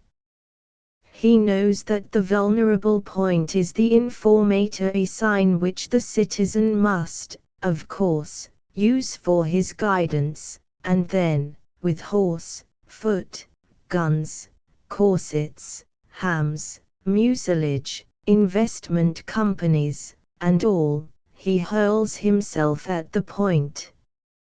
Meanwhile I have discovered a way to make the Sanskrit scholar heed my creature who plays the piano with a hammer.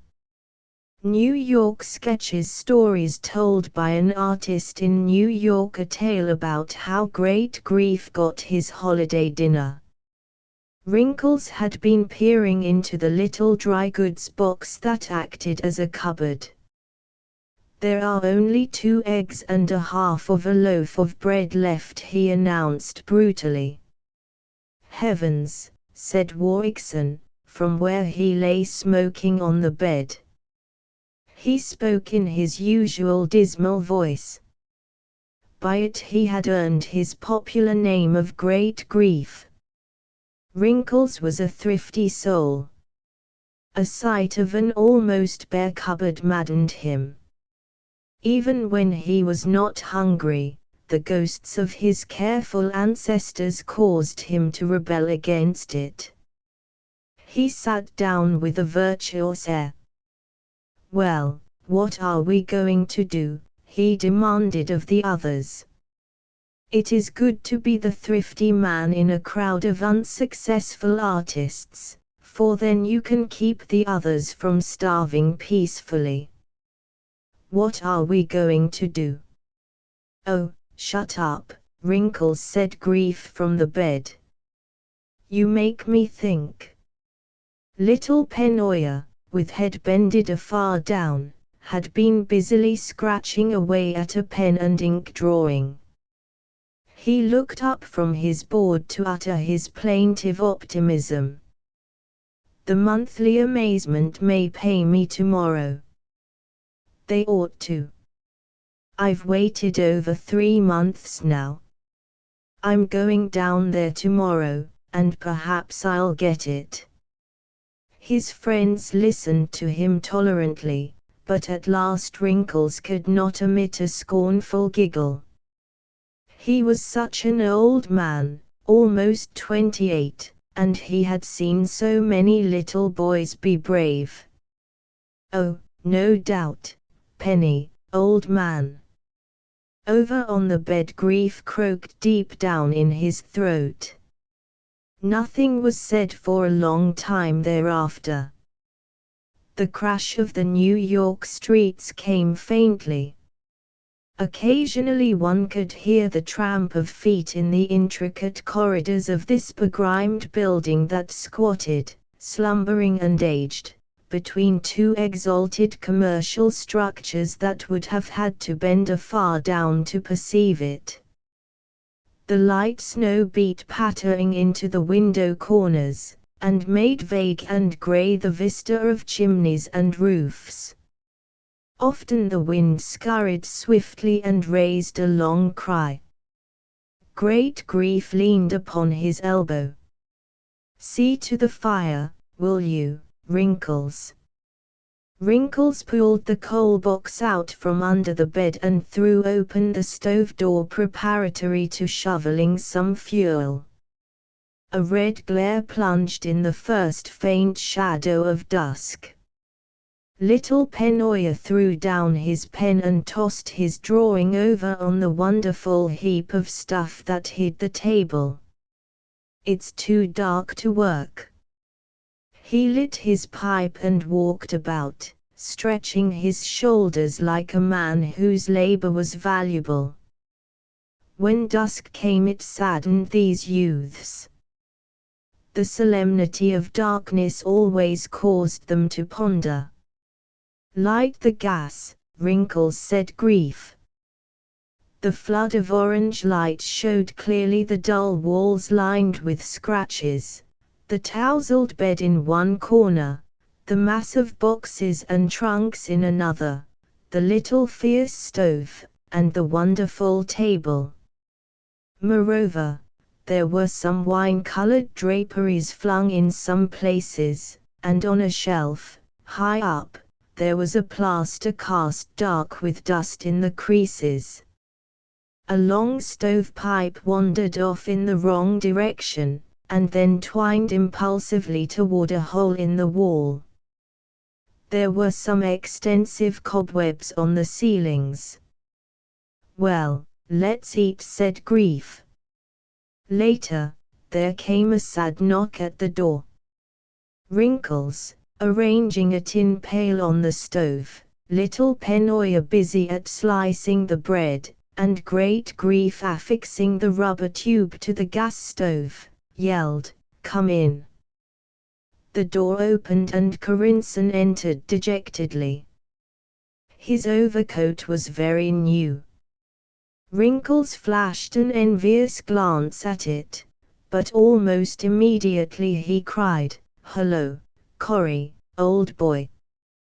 Corinson sat down and felt around among the pipes until he found a good one.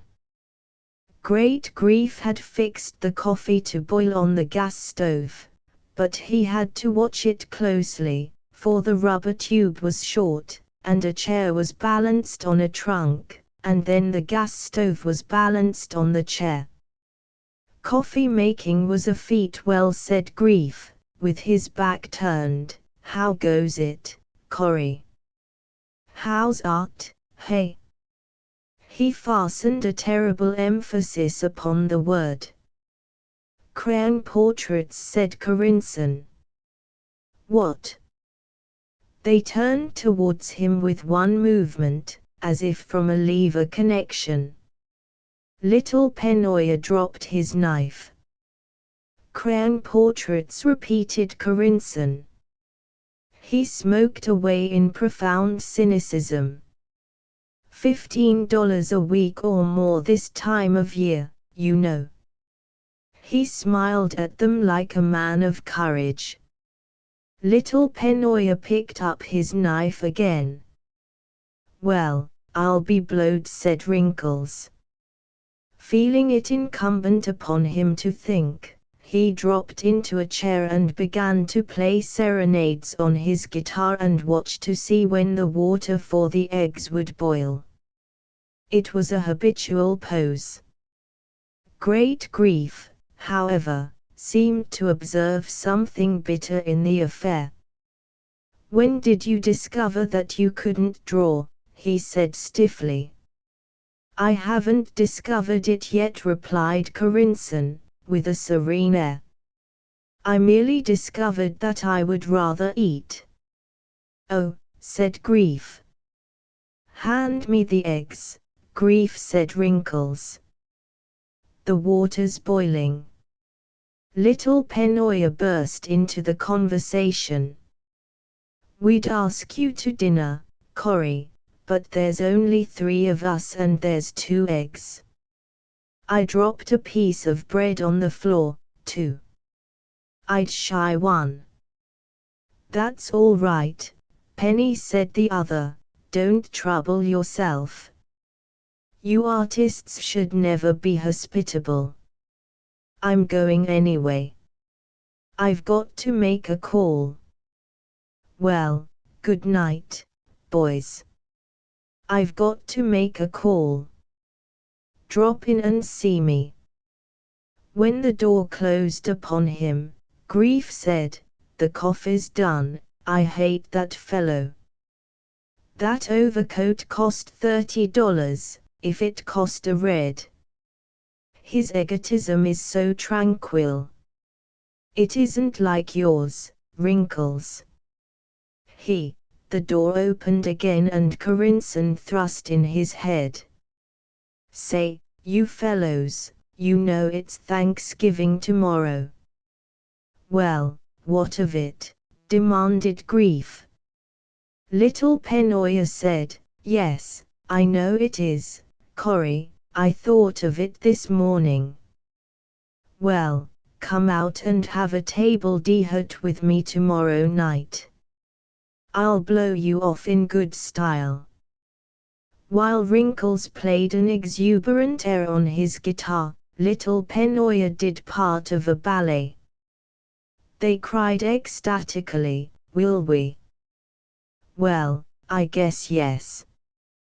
When they were alone again, Grief said, I'm not going, anyhow. I hate that fellow. Oh, fiddle said Wrinkles.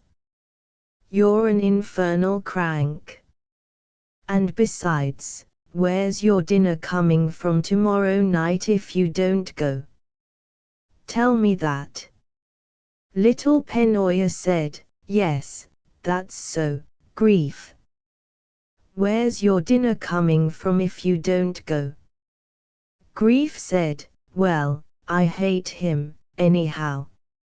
Asterisk asterisk asterisk asterisk asterisk asterisk asterisk as to payment of the rent. Little Penoya's $4 could not last forever. When he received it, he and Wrinkles and Great Grief went to a table d'hôte. Afterwards Little Penoya discovered that only $2.50 remained.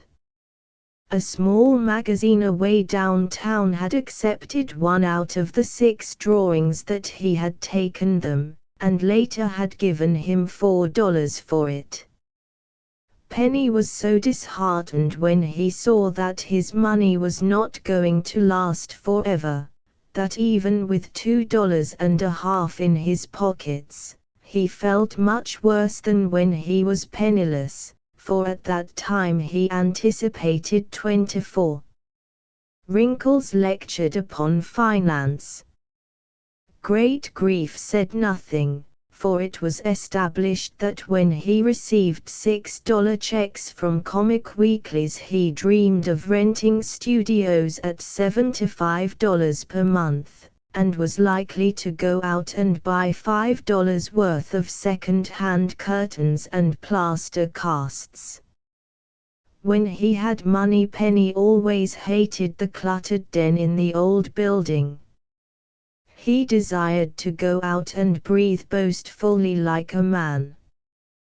But he obeyed Wrinkles, the elder and the wise, and if you had visited that room about 10 o'clock of a morning or about 7 of an evening, you would have thought that rye bread, frankfurters, and potato salad from 2nd Avenue were the only foods in the world. Purple Sanderson lived there too, but then he really ate. He had learned parts of the gasfitter's trade before he came to be such a great artist, and when his opinions disagreed with that of every art manager in New York, he went to see a plumber, a friend of his, for whose opinion he had a great respect. In consequence, he frequented a very great restaurant on 23rd Street, and sometimes on Saturday nights he openly scorned his companions. Purple was a good fellow, Grief said, but one of his singularly bad traits was that he always remembered everything. One night, not long after little Penoya's great discovery, Purple came in, and as he was neatly hanging up his coat, said, "Well, the rent will be due in 4 days." "Will it?" demanded Penny, astounded. Penny was always astounded when the rent came due. It seemed to him the most extraordinary occurrence. "Certainly it will," said Purple, with the irritated air of a superior financial man. "My soul," said Wrinkles. Great Grief lay on the bed smoking a pipe and waiting for fame. "Oh, go home, Purple. You resent something." "It wasn't me, it was the calendar." "Try and be serious a moment, Grief." "You're a fool, Purple." Penny spoke from where he was at work. "Well, if those Amazement magazine people pay me when they said they would, I'll have money then." "So you will, dear," said Grief, satirically. "You'll have money to burn." "Did the Amazement people ever pay you when they said they would?" "You're wonderfully important all of a sudden, it seems to me. You talk like an artist." Wrinkles, too, smiled at little Penoya. The established magazine people wanted Penny to hire models and make a try for them too. "It will only cost him a big blue chip. By the time he has invested all the money he hasn't got and the rent is 2 weeks overdue, he will be able to tell the landlord to wait 7 months until the Monday morning after the publication." "Go ahead, Penny." It was the habit to make game of little Penoya. He was always having gorgeous opportunities, with no opportunity to take advantage of his opportunities. Penny smiled at them, his tiny smile of courage. "You're a confident little cuss," observed Grief, irrelevantly. "Well, the world has no objection to your being confident also," Grief said. Purple. "Hasn't it?" said Grief. "Well, I want to know." Wrinkles could not be light-spirited long. He was obliged to despair when occasion offered. At last he sank down in a chair and seized his guitar. "Well, what's to be done?" he said. He began to play mournfully. "Throw Purple out," mumbled Grief from the bed. "Are you fairly certain that you will have money then, Penny?" asked Purple. Little Penoya looked apprehensive. "Well, I don't know," he said. And then began that memorable discussion, great in 4 minds. The tobacco was of the Long John brand. It smelled like burning mummies. A dinner on Sunday evening. Once Purple Sanderson went to his home in St. Lawrence County to enjoy some country air, and, incidentally, to explain his life failure to his people. Previously, great grief had given him odds that he would return sooner than he had planned, and everybody said that grief had a good bet. It is not a glorious pastime, this explaining of life failures. Later, Great Grief and Wrinkles went to Haverstraw to visit Grief's cousin and sketch. Little Penoya was disheartened, for it is bad to be imprisoned in brick and dust and cobbles when your ear can hear in the distance the harmony of the summer sunlight upon leaf and blade of green. Besides, he did not hear Wrinkles and Grief discoursing and quarrelling in the den, and Purple coming in at 6 o'clock with contempt. On Friday afternoon he discovered that he only had 50 cents to last until Saturday morning, when he was to get his check from the gamin. He was an artful little man by this time, however, and it is as true as the sky that when he walked toward the gamin office on Saturday he had 20 cents remaining. The cashier nodded his regrets. "Very sorry, Mr. Penoya, but our payday, you know, is on Monday. Come around any time after 10. "Oh, it don't matter," said Penny. As he walked along on his return he reflected deeply how he could invest his 20 cents in food to last until Monday morning any time after 10. He bought 2 coffee cakes in a 3rd Avenue bakery. They were very beautiful. Each had a hole in the center, and a handsome scallop all around the edges. Penny took great care of those cakes. At odd times he would rise from his work and go to see that no escape had been made. On Sunday he got up at noon and compressed breakfast and noon into one meal. Afterwards he had almost 3/4 of a cake still left to him. He congratulated himself that with strategy he could make it endure until Monday morning any time after 10. At 3 in the afternoon there came a faint-hearted knock. "Come in," said Penny. The door opened and old Tim Kennegan, who was trying to be a model, looked in apprehensively. "I beg pardon, sir," he said at once. "Come in, Tim, you old thief," said Penny. Tim entered slowly and bashfully. "Sit down," said Penny. Tim sat down and began to rub his knees, for rheumatism had a mighty hold upon him. Penny lit his pipe and crossed his legs. "Well, how goes it?"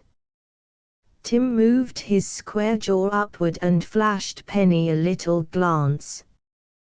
"Bad," said Penny. The old man raised his hand impressively. "I've been to every studio in the whole city, and I never see such absences in my life. What with the seashore and the mountains, and this and that resort, I think all the models will be starved by fall. I found one man in up on 57th Street. He says to me, 'Come around Tuesday, I may want yes and I may not.' That was last week. You know, I live down on the Bowery, Mr. Penoya, and when I got up there on Tuesday, he says, 'Confound you, are you here again?' says he. I went and sat down in the park, for I was too tired for the walk back. And there you are, Mr. Penoya. What with tramping around to look for men that are 1,000 miles away, I'm near dead." "It's hard," said Penny.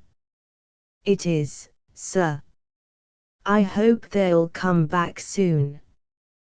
The summer is the death of us all, sir, it is." "Sure, I never know where my next meal is coming until I get it. That's true. Had anything today?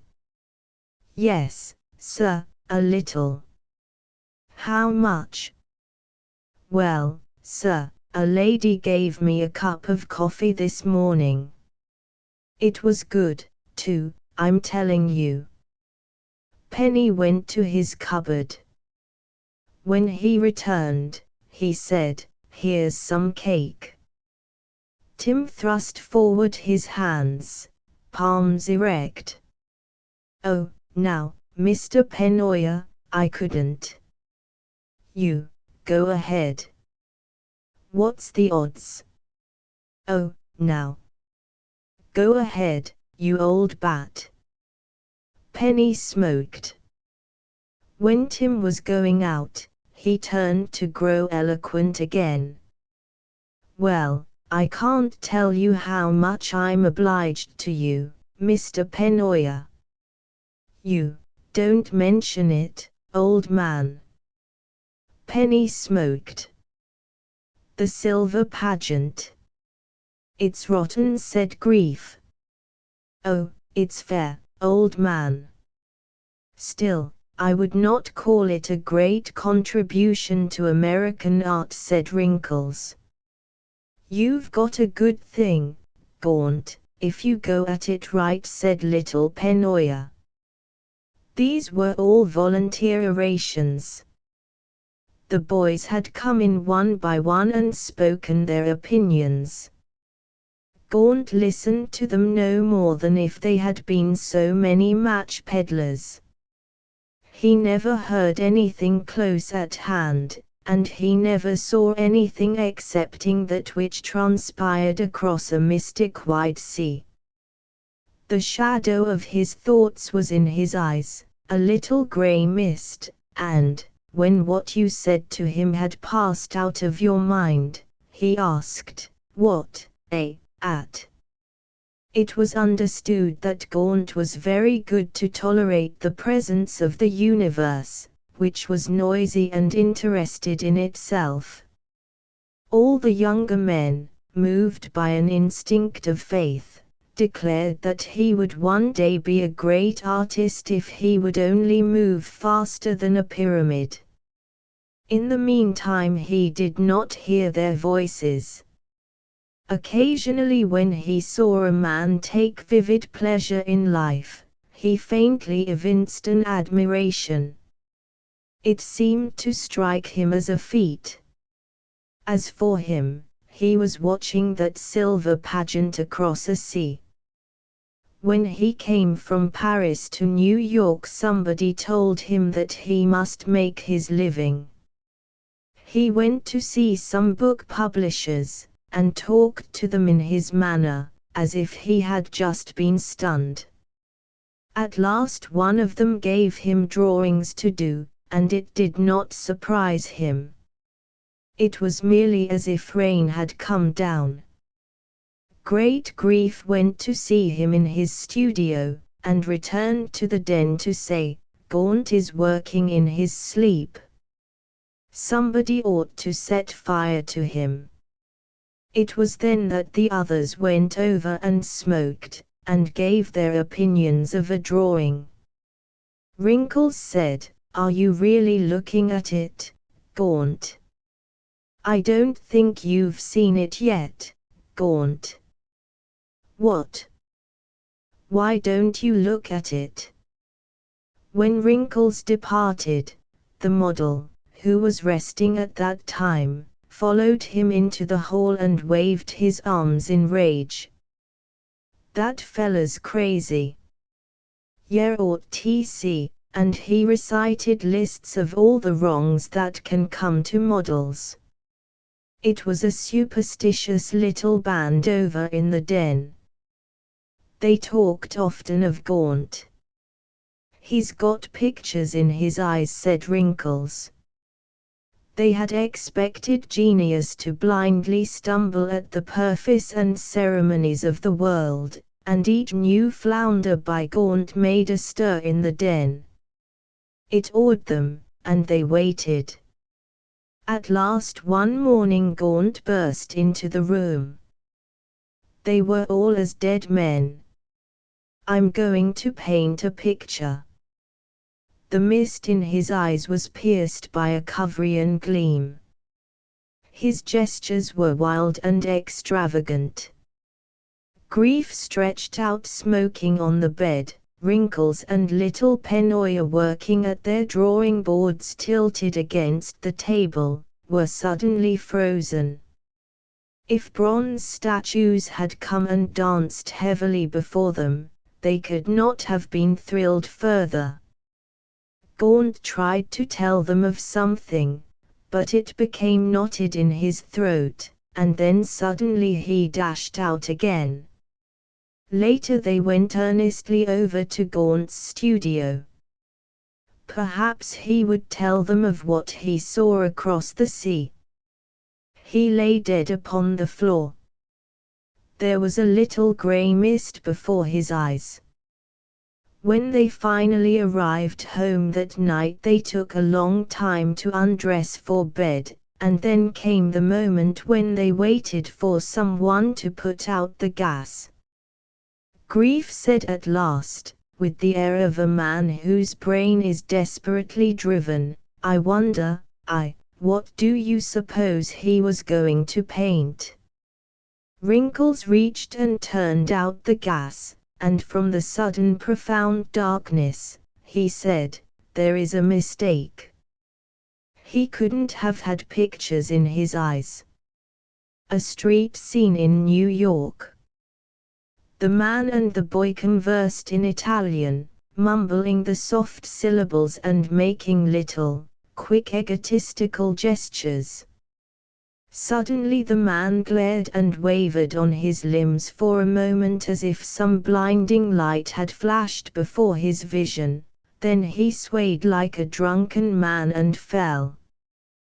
The boy grasped his arm convulsively, and made an attempt to support his companion so that the body slid to the sidewalk with an easy motion like a corpse sinking into the sea. The boy screamed. Instantly people from all directions turned their gaze upon that figure prone upon the sidewalk. In a moment there was a dodging, peering, pushing crowd about the man. A volley of questions, replies, speculations flew to and fro among all the bobbing heads. "What's th matter? What's th matter? Oh, a jag, I guess. Or, he's got a fit. What's th matter? What's th matter?" Two streams of people coming from different directions met at this point to form a great crowd. Others came from across the street. Down under their feet, almost lost under this mass of people, lay a man, hidden in the shadows caused by their forms, which, in fact, barely allowed a particle of light to pass between them. Those in the foremost rank bended down eagerly, anxious to see everything. Others behind them crowded savagely like starving men fighting for bread. Always, the question could be heard flying in the air.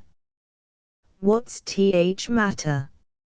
Some, near to the body, and perhaps feeling the danger of being forced over upon it, twisted their heads and protested violently to those unheeding ones who were scuffling in the rear, "Say, quit your shovin', can't ye? What do ye want, anyhow? Quit." Somebody back in the throng suddenly said, "Say, young fella, cheese that push in. I ain't no peach." Another voice said, "Well, that's all right." The boy who had been with the Italian was standing helplessly, a frightened look in his eyes, and holding the man's hand. Sometimes he looked about him dumbly, with indefinite hope, as if he expected sudden assistance to come from the clouds. The men about him frequently jostled him until he was obliged to put his hand upon the breast of the body to maintain his balance. Those nearest the man upon the sidewalk at first saw his body go through a singular contortion. It was as if an invisible hand had reached up from the earth and had seized him by the hair. He seemed dragged slowly, pitilessly backward, while his body stiffened convulsively, his hands clenched, and his arms swung rigidly upward. Through his pallid, half-closed lids one could see the steel-colored, assassin-like gleam of his eye, that shone with a mystic light as a corpse might glare at those live ones who seemed about to trample it underfoot. As for the men near, they hung back, appearing as if they expected it might spring erect and grab them. Their eyes, however, were held in a spell of fascination. They scarce seemed to breathe. They were contemplating a depth into which a human being had sunk, and the marvel of this mystery of life or death held them chained. Occasionally from the rear a man came thrusting his way impetuously, satisfied that there was a horror to be seen, and apparently insane to get a view of it. More self-contained men swore at these persons when they tread upon their toes. The street cars jingled past this scene in endless parade. Occasionally, down where the elevated road crossed the street, one could hear sometimes a thunder, suddenly begun and suddenly ended. Over the heads of the crowd hung an immovable canvas sign, "Regular dinner 20 cents." The body on the pave seemed like a bit of debris sunk in this human ocean. But after the first spasm of curiosity had passed away, there were those in the crowd who began to bethink themselves of some way to help. A voice called out, "Rub his wrists." The boy and a man on the other side of the body began to rub the wrists and slap the palms of the man. A tall German suddenly appeared, and resolutely began to push the crowd back. "Get back there, get back," he repeated continually while he pushed at them. He seemed to have authority, the crowd obeyed him. He and another man knelt down by the man in the darkness and loosened his shirt at the throat. Once they struck a match and held it close to the man's face. This livid visage suddenly appearing under their feet in the light of the match's yellow glare, made the crowd shudder. Half-articulate exclamations could be heard. There were men who nearly created a riot in the madness of their desire to see the thing. Meanwhile others had been questioning the boy. "What's his name? Where does he live?" Then a policeman appeared. The first part of this little drama had gone on without his assistance, but now he came, striding swiftly, his helmet towering over the crowd and shading that impenetrable police face.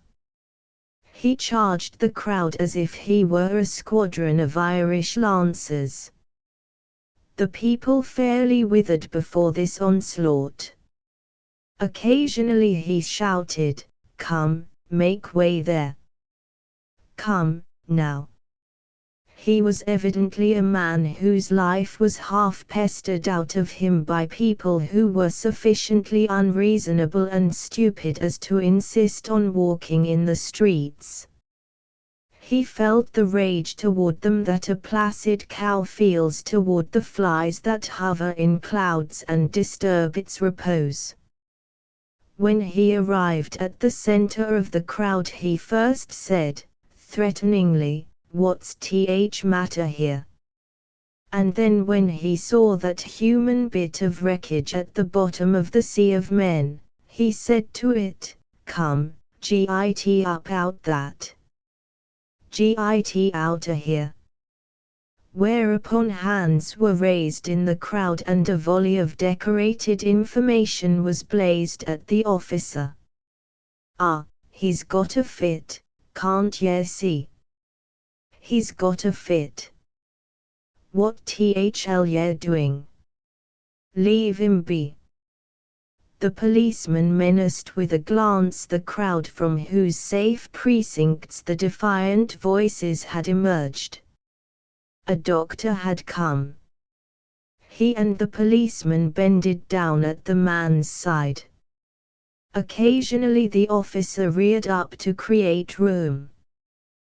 The crowd fell away before his admonitions, his threats, his sarcastic questions, and before the sweep of those two huge buckskin gloves. At last the peering ones saw the man on the sidewalk begin to breathe heavily, strainedly, as if he had just come to the surface from some deep water. He uttered a low cry in his foreign way. It was like a baby's squeal or the side wail of a little storm-tossed kitten. As this cry went forth to all those eager ears, the jostling, crowding recommenced again furiously, until the doctor was obliged to yell warningly a dozen times. The policeman had gone to send the ambulance call. Then a man struck another match, and in its meager light the doctor felt the skull of the prostrate man carefully to discover if any wound had been caused by his fall to the stone sidewalk. The crowd pressed and crushed again.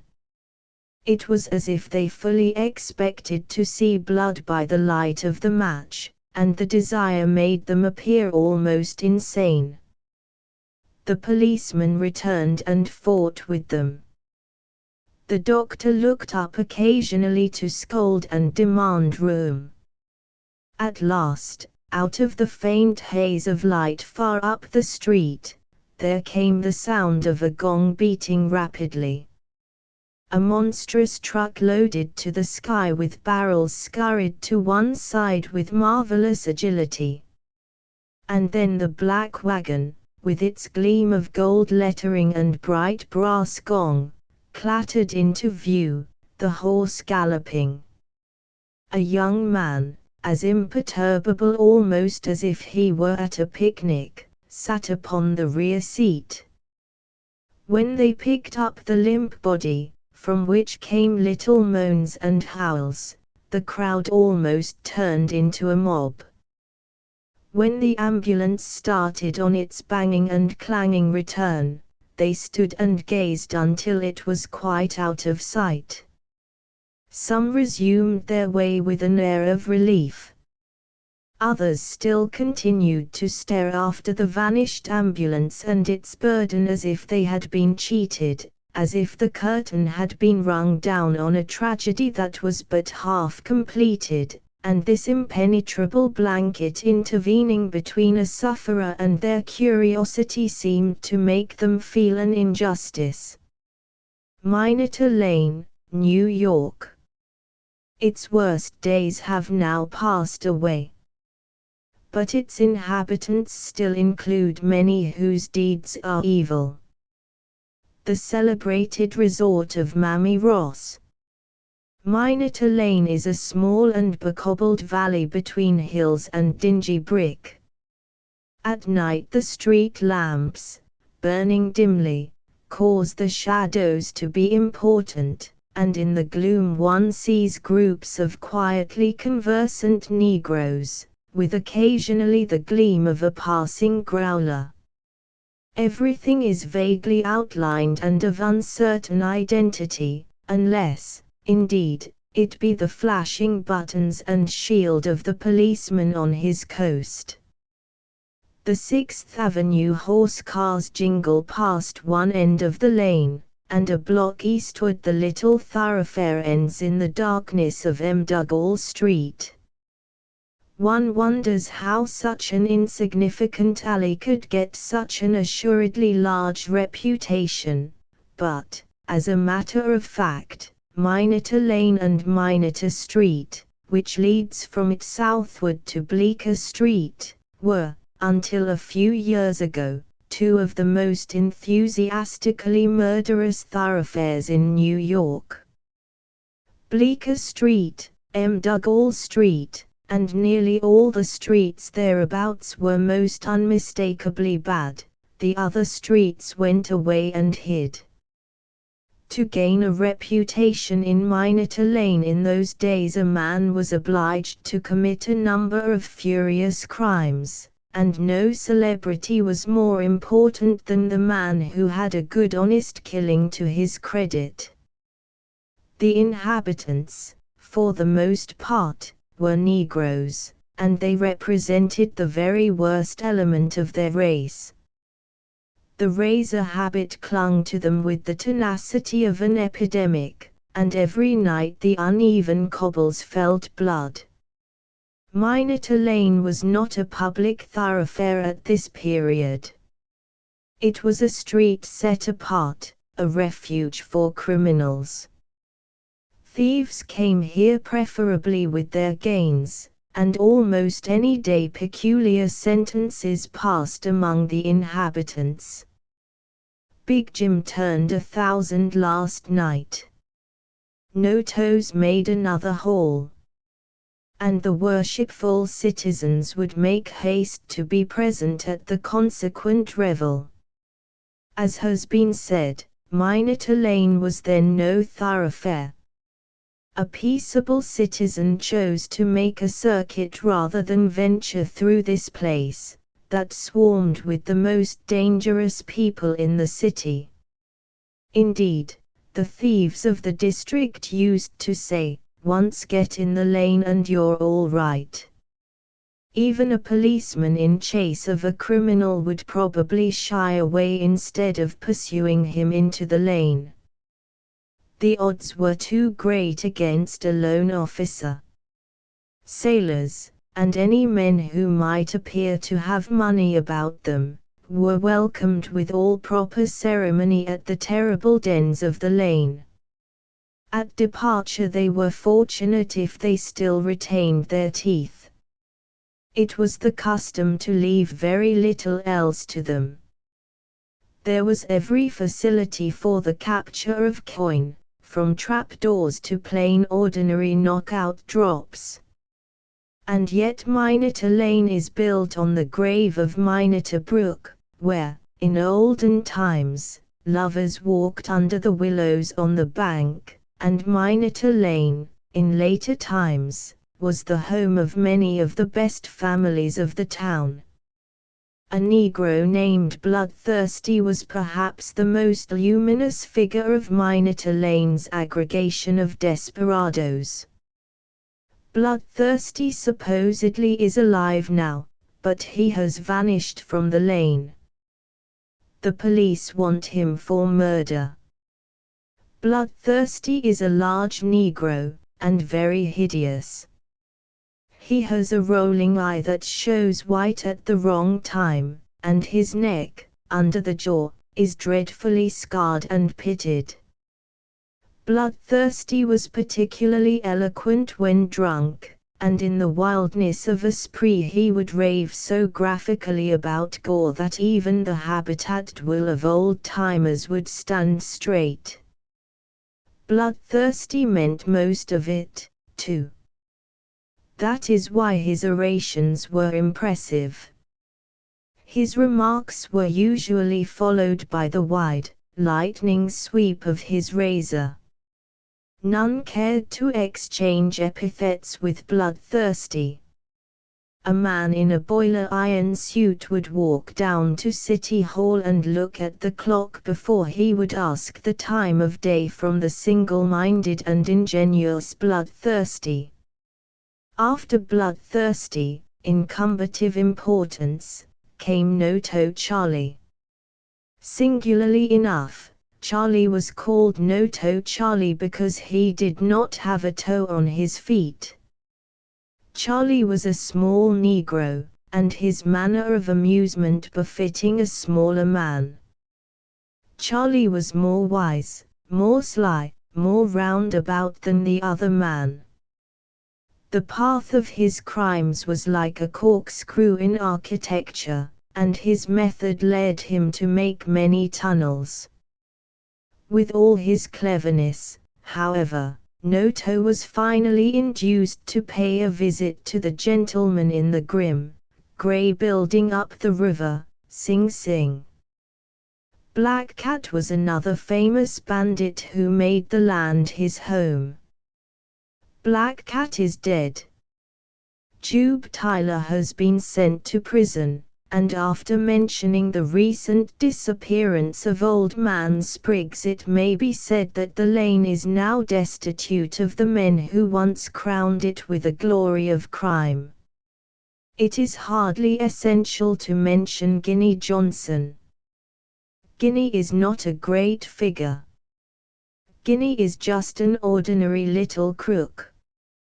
Sometimes Guinea pays a visit to his friends, the other little crooks who make homes in the lane, but he himself does not live there, and with him out of it there is now no one whose industry's unlawfulness has yet earned him the dignity of a nickname.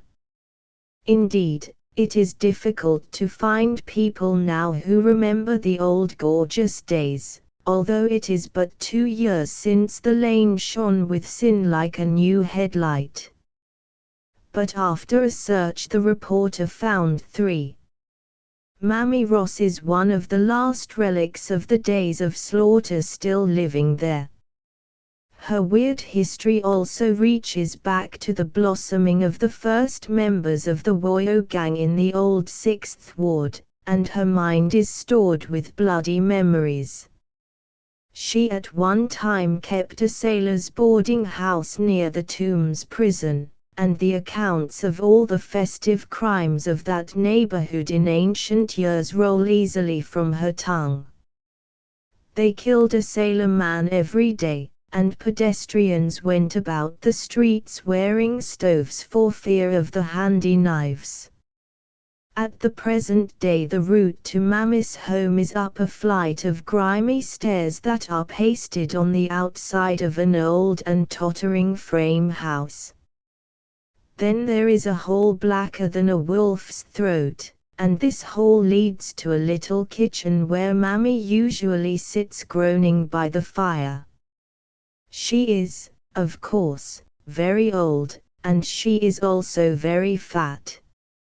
She seems always to be in great pain. She says she is suffering from the very last dregs of the yellow fever. During the first part of the reporter's recent visit, old Mammy seemed most dolefully oppressed by her various diseases. Her great body shook and her teeth clicked spasmodically during her long and painful respirations. From time to time she reached her trembling hand and drew a shawl closer about her shoulders. She presented as true a picture of a person undergoing steady, unchangeable, chronic pain as a patent medicine firm could wish to discover for miraculous purposes. She breathed like a fish thrown out on the bank, and her old head continually quivered in the nervous tremors of the extremely aged and debilitated person. Meanwhile her daughter hung over the stove and placidly cooked sausages. Appeals were made to the old woman's memory. Various personages who had been sublime figures of crime in the long-gone days were mentioned to her, and presently her eyes began to brighten. Her head no longer quivered. She seemed to lose for a period her sense of pain in the gentle excitement caused by the invocation of the spirits of her memory. It appears that she had had a historic quarrel with Apple Mag. She first recited the prowess of Apple Mag, how this emphatic lady used to argue with paving stones, carving knives, and bricks. Then she told of the quarrel, what Mag said, what she said. It seems that they cited each other as spectacles of sin and corruption in more fully explanatory terms than are commonly known to be possible. But it was one of Mammy's most gorgeous recollections, and, as she told it, a smile widened over her face.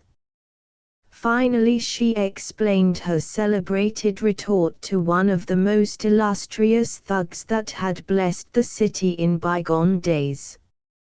"I says to him, I says, you'll die in your boots like Gallopin' Thompson, that's what you'll do. You des min that, honey. I got only one chili, and he ain't nothing but a cripple. But lemme tell you, man, that boy'll live tea pick de feathers fm de goose that'll eat de grass that grows over your grave, man." That's what I told him. But, Lor Sake, how I know that in less'n 3 day, that man be lying in de gutter with a knife sticking out en his back. Lord, no. I surely never expected nothing like that. These reminiscences, at once maimed and reconstructed, have been treasured by old Mammy as carefully, as tenderly, as if they were the various little tokens of an early love. She applies the same black-handed sentiment to them, and, as she sits groaning by the fire, it is plainly to be seen that there is only one food for her ancient brain, and that is the recollection of the beautiful fights and murders of the past. On the other side of the lane, but near Mammy's house, Pop Babcock keeps a restaurant.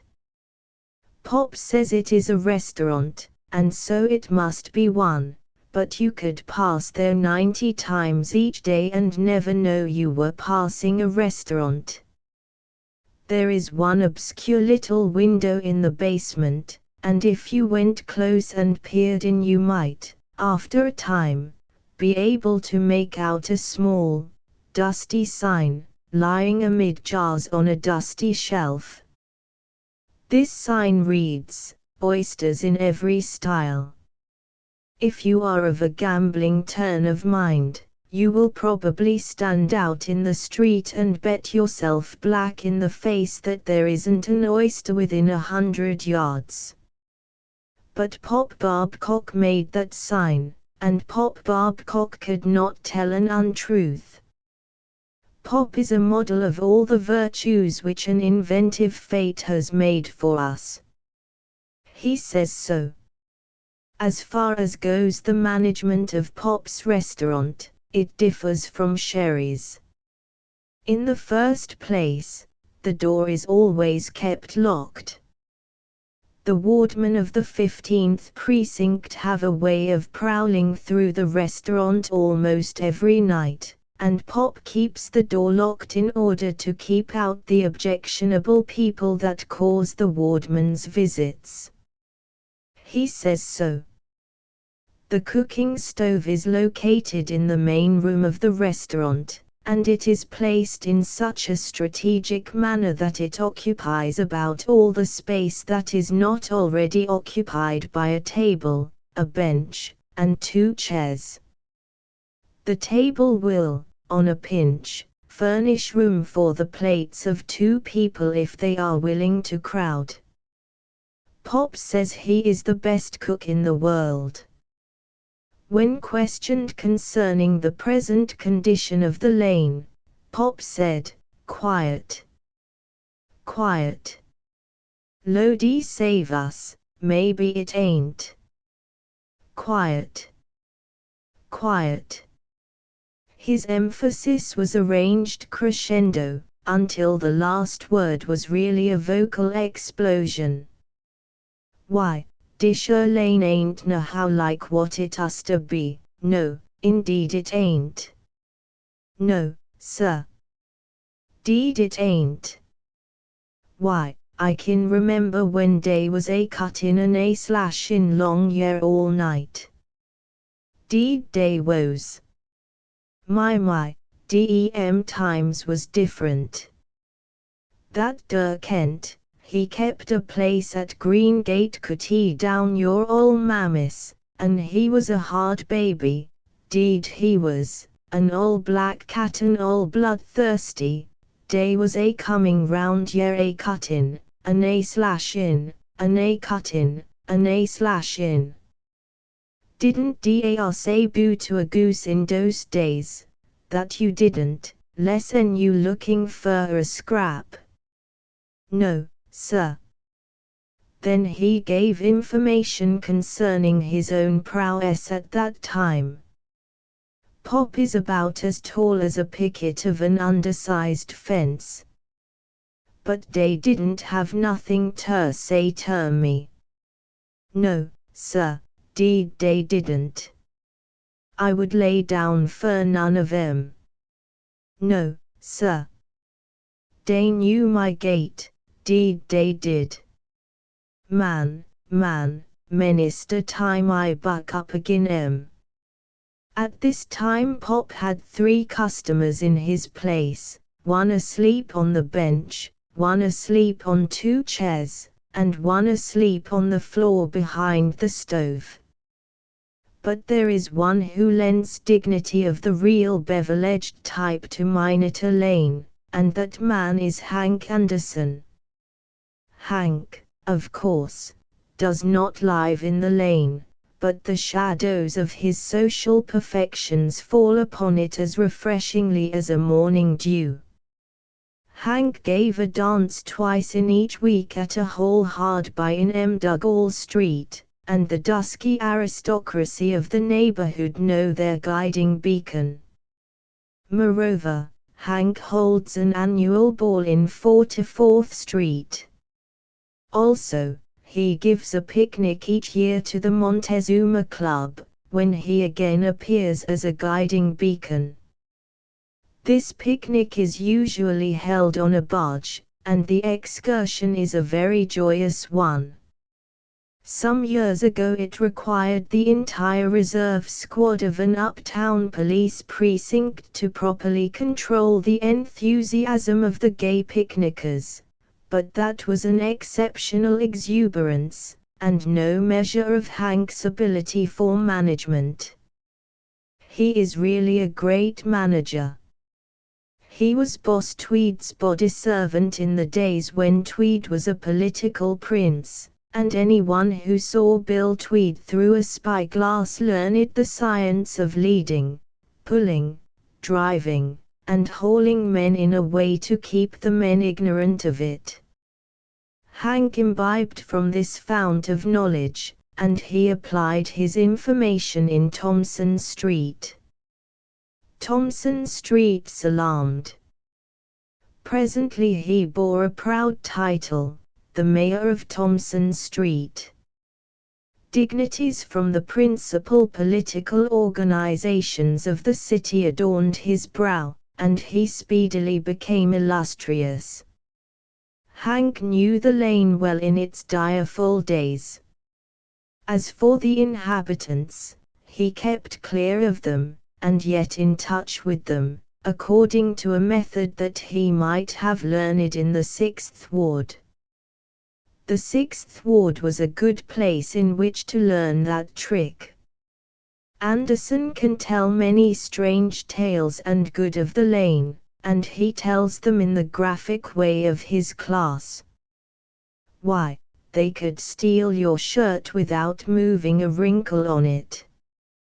The killing of Joe Carey was the last murder that happened in the Minettas. Carey had what might be called a mixed ale difference with a man named Kenny. They went out to the middle of Minetta Street to affably fight it out and determine the justice of the question. In the scrimmage Kenny drew a knife, thrust quickly, and Carey fell. Kenny had not gone 100 feet before he ran into the arms of a policeman. There is probably no street in New York where the police keep closer watch than they do in Minetta Lane. There was a time when the inhabitants had a profound and reasonable contempt for the public guardians, but they have it no longer apparently. Any citizen can walk through there at any time in perfect safety, unless, perhaps, he should happen to get too frivolous. To be strictly accurate, the change began under the reign of Police Captain Chapman. Under Captain Grew, a commander of the 15th Precinct, the lane donned a complete new garb. Its denizens brag now of its peace, precisely as they once bragged of its war. It is no more a bloody lane.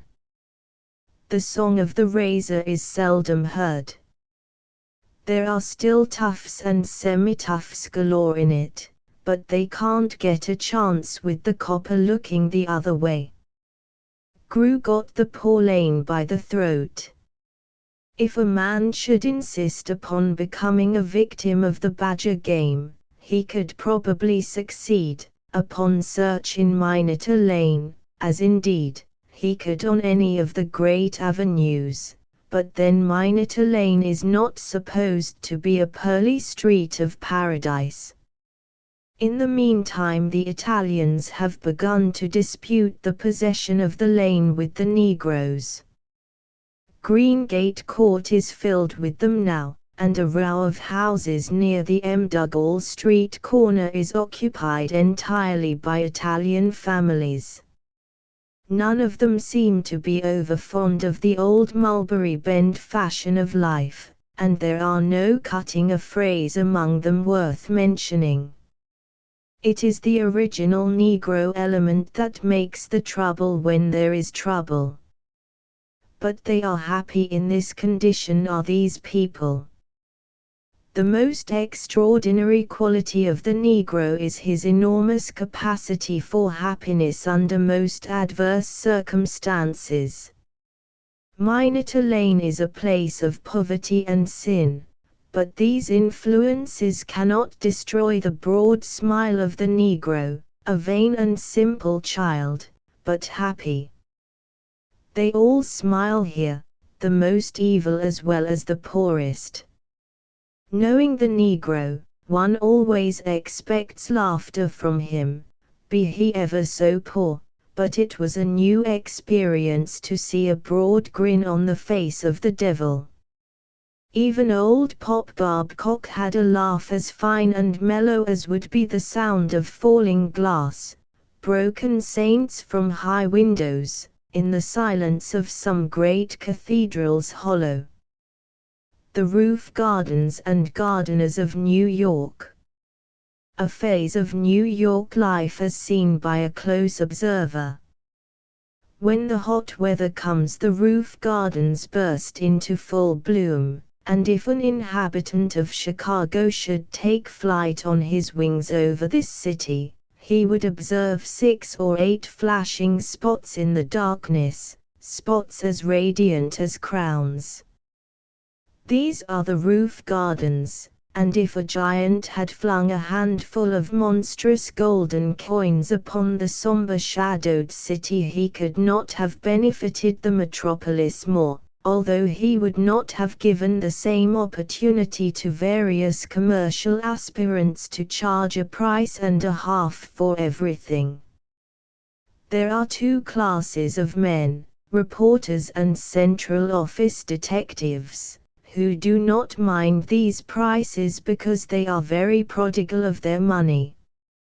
Now is the time of the girl with the copper voice, the Irishman with circular whiskers, and the minstrel who had a reputation in 1833.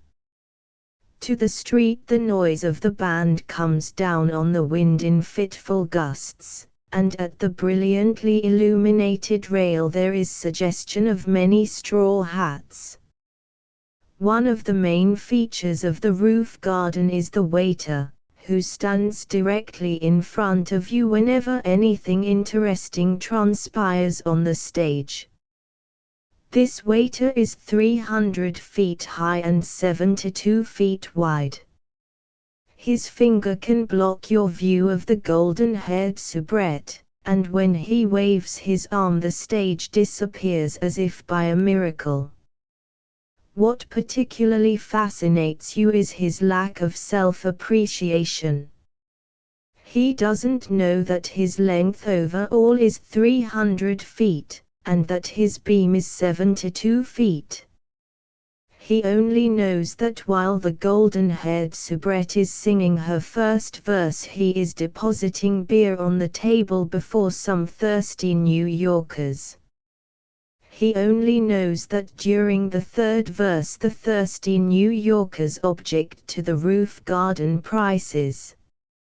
He does not know that behind him are some 50 citizens who ordinarily would not give 3 whoops to see the golden-haired soubrette, but who, under these particular circumstances, are kept from swift assassination by sheer force of the human will. He gives an impressive exhibition of a man who is regardless of consequences, oblivious to everything save his task, which is to provide beer. Someday there may be a wholesale massacre of roof garden waiters, but they will die with astonished faces and with questions on their lips. Skulls so steadfastly opaque defy axes, or any of the other methods which the populace occasionally use to cure colossal stupidity. Between numbers on an ordinary roof garden program, the orchestra sometimes plays what the more enlightened and wary citizens of the town call a beer overture. But, for reasons which no civil service commission could give, the waiter does not choose this time to serve the thirsty. No, he waits until the golden-haired soubrette appears. He waits until the haggard audience has goaded itself into some interest in the proceedings. Then he gets underway. Then he comes forth and blots out the stage. In case of war, all roof garden waiters should be recruited in a special regiment and sent out in advance of everything. There is a peculiar quality of bulletproofness about them which would turn a projectile pale. If you have strategy enough in your soul, you may gain furtive glimpses of the stage, despite the efforts of the waiters, and then, with something to engage the attention when the attention grows weary of the mystic wind, the flashing yellow lights, the music, and the undertone of the far street's roar, you should be happy. Far up into the night there is a wildness, a temper to the air which suggests tossing tree boughs and the swift rustle of grass. The New Yorker, whose business will not allow him to go out to nature, perhaps, appreciates these little opportunities to go up to nature, although doubtless he thinks he goes to see the show. One season 2 new roof gardens have opened. The one at the top of Grand Central Palace is large enough for a regimental drill room. The band is imprisoned still higher in a turreted affair, and a person who prefers gentle and unobtrusive amusement can gain deep pleasure and satisfaction from watching the leader of this band gesticulating upon the heavens. His figure is silhouetted beautifully against the sky, and every gesture in which he wrings noise from his band is interestingly accentuated.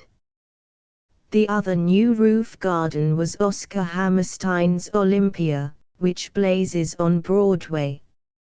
Oscar originally made a great reputation for getting out injunctions.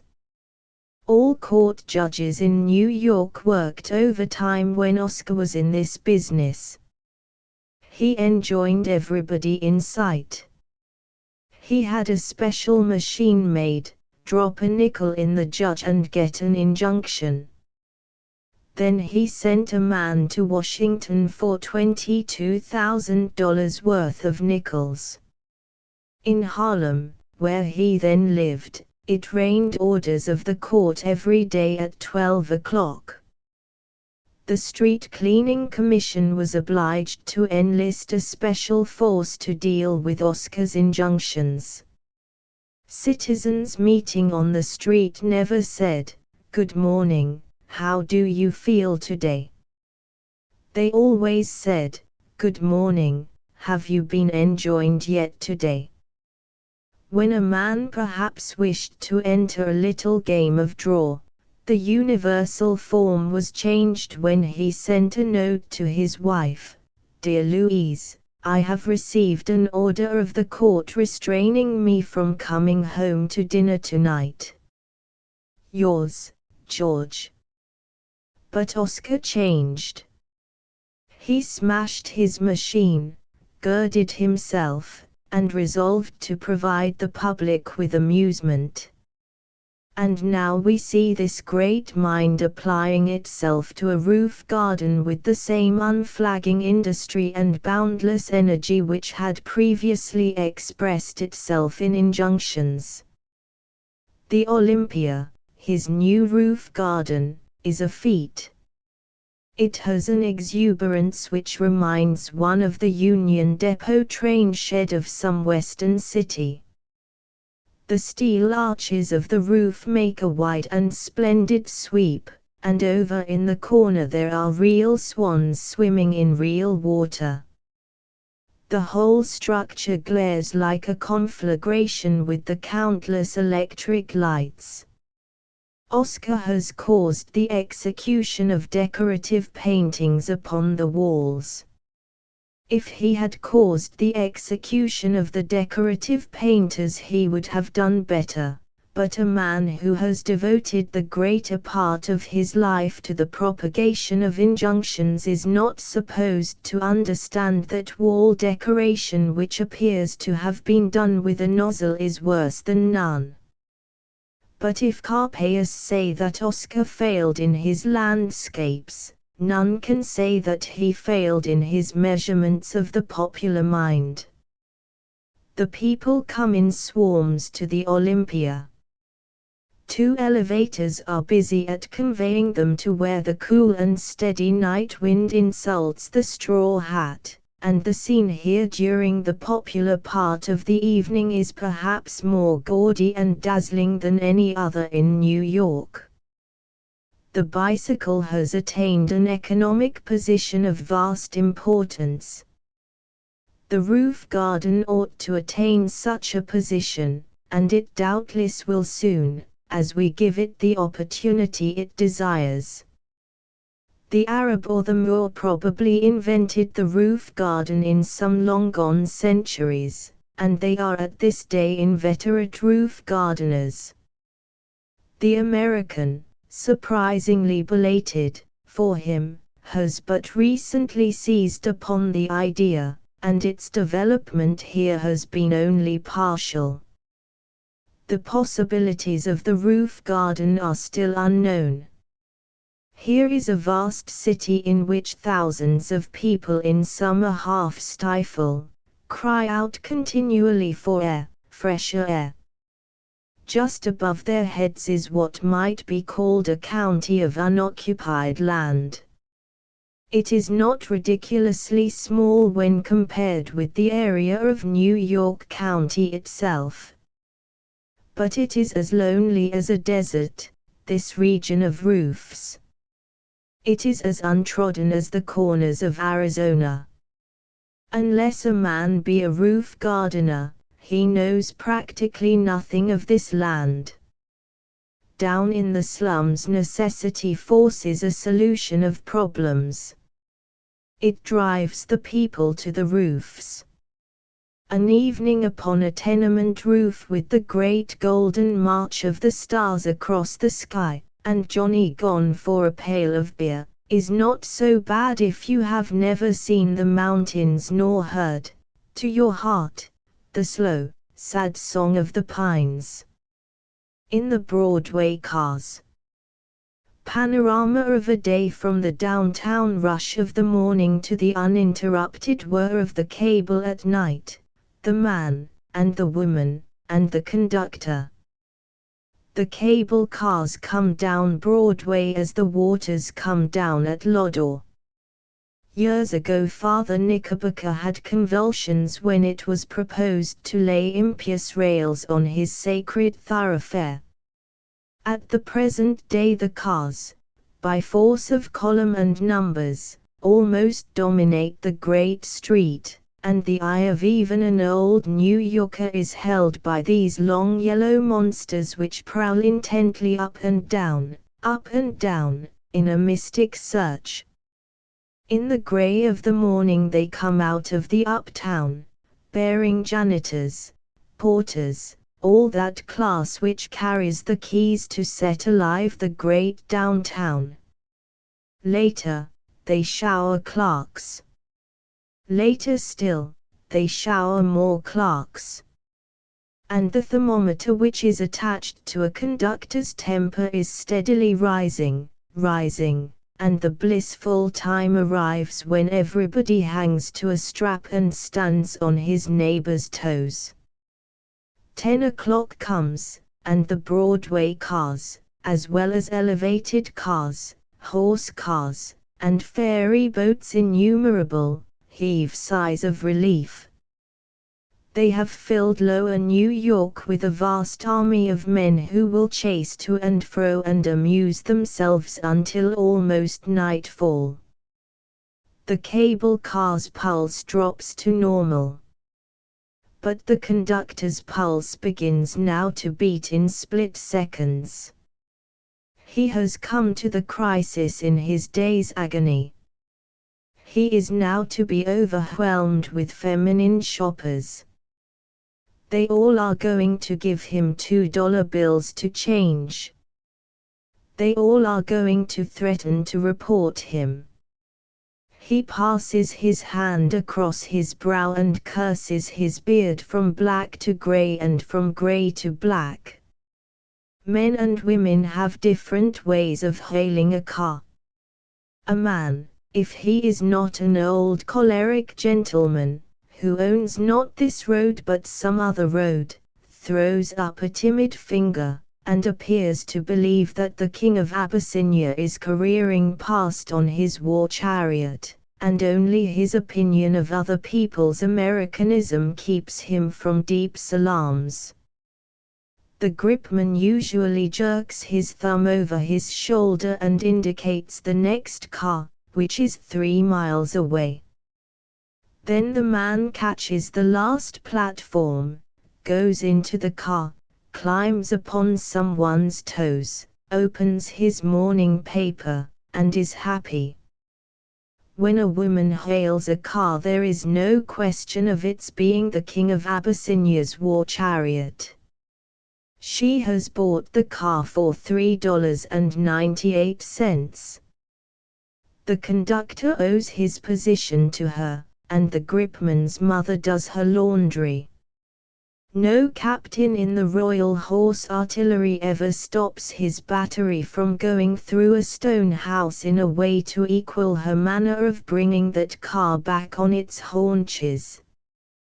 Then she walks leisurely forward, and after scanning the step to see if there is any mud upon it, and opening her pocketbook to make sure of a $2 bill, she says, "Do you give transfers down 28th Street?" Sometime the conductor breaks the bell strap when he pulls it under these conditions. Then, as the car goes on, he goes and bullies some person who had nothing to do with the affair. The car sweeps on its diagonal path through the Tenderloin with its hotels, its theaters, its flower shops, its 10 million actors who played with Booth and Barrett. It passes Madison Square and enters the gorge made by the towering walls of great shops.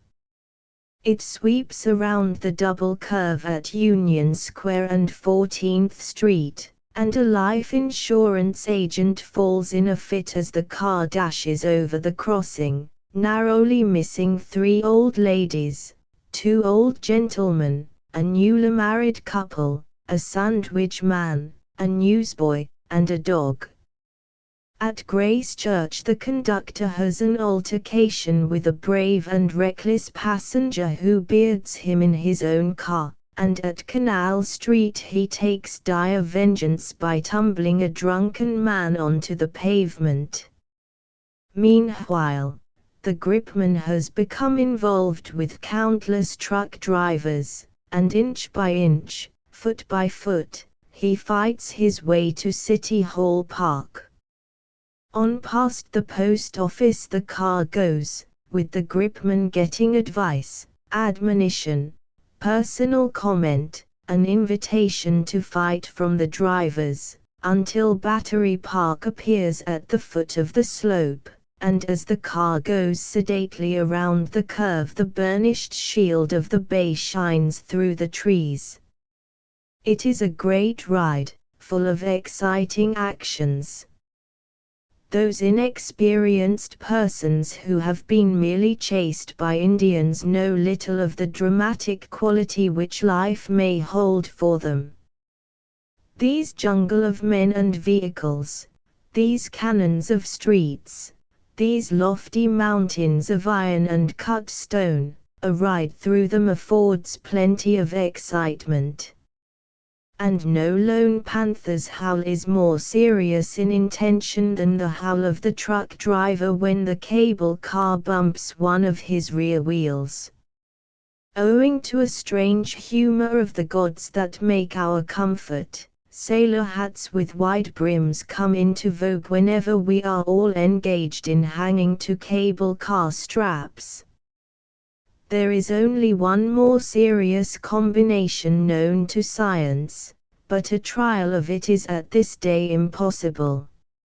If a troop of Elizabethan courtiers in large ruffs should board a cable car, the complication would be a very awesome one, and the profanity would be in Old English, but very inspiring. However, the combination of wide-brimmed hats and crowded cable cars is tremendous in its power to cause misery to the patient New York public. Suppose you are in a cable car, clutching for life and family a creaking strap from overhead. At your shoulder is a little dude in a very wide-brimmed straw hat with a red band. If you were in your senses you would recognize this flaming band as an omen of blood. But you are not in your senses, you are in a Broadway cable car. You are not supposed to have any senses. From the forward end you hear the gripman uttering shrill whoops and running over citizens. Suddenly the car comes to a curve. Making a swift running start, it turns 3 handsprings, throws a cartwheel for luck, bounds into the air, hurls 6 passengers over the nearest building, and comes down a straddle of the track. That is the way in which we turn curves in New York. Meanwhile, during the car's gambling, the corrugated rim of the dude's hat has swept naturally across your neck, and has left nothing for your head to do but to quit your shoulders. As the car roars your head falls into the waiting arms of the proper authorities. The dude is dead, everything is dead. The interior of the car resembles the scene of the Battle of Wounded Knee, but this gives you small satisfaction. There was once a person possessing a fund of uncanny humor who greatly desired to import from past ages a corps of knights in full armor. He then purposed to pack the warriors into a cable car and send them around a curve. He thought that he could gain much pleasure by standing near and listening to the wild clash of steel upon steel, the tumult of mailed heads striking together, the bitter grind of armored legs bending the wrong way. He thought that this would teach them that war is grim. Towards evening, when the tides of travel set northward, it is curious to see how the gripman and conductor reverse their tempers. Their dispositions flop over like patent signals. During the down trip they had in mind always the advantages of being at Battery Park. A perpetual picture of the blessings of Battery Park was before them, and every delay made them fume, made this picture all the more alluring. Now the delights of Uptown appear to them. They have reversed the signs on the cars, they have reversed their aspirations. Battery Park has been gained and forgotten. There is a new goal. Here is a perpetual illustration which the philosophers of New York may use. In the Tenderloin, the place of theaters, and of the restaurant where gay New York does her dining, the cable cars in the evening carry a stratum of society which looks like a new one, but it is of the familiar strata in other clothes. It is just as good as a new stratum, however, for in evening dress the average man feels that he has gone up 3 pegs in the social scale, and there is considerable evening dress about a Broadway car in the evening. A car with its electric lamp resembles a brilliantly lighted salon, and the atmosphere grows just a trifle strained. People sit more rigidly, and glance sidewise, perhaps, as if each was positive of possessing social value, but was doubtful of all others.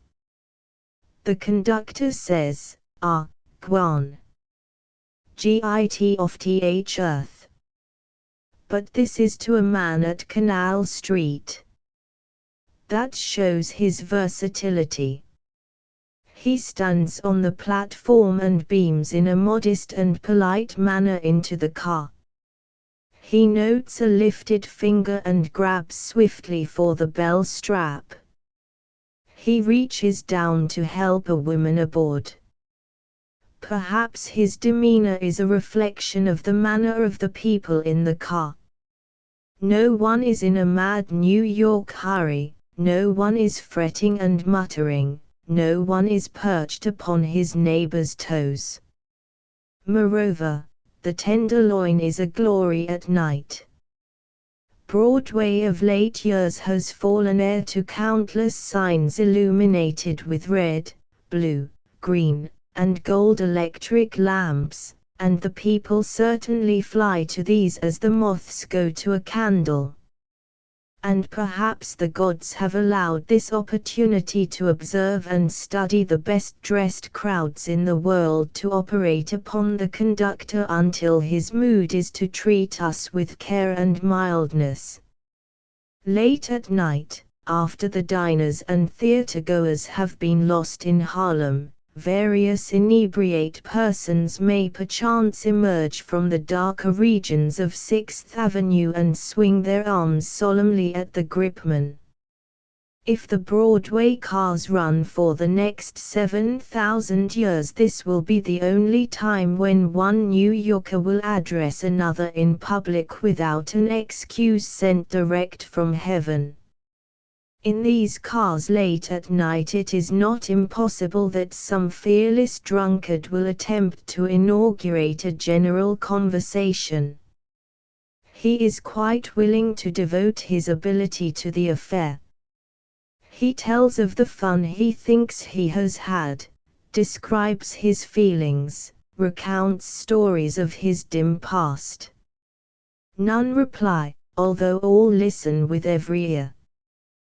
The rake probably ends by borrowing a match, lighting a cigar, and entering into a wrangle with the conductor with an abandon, a ferocity, and a courage that do not come to us when we are sober.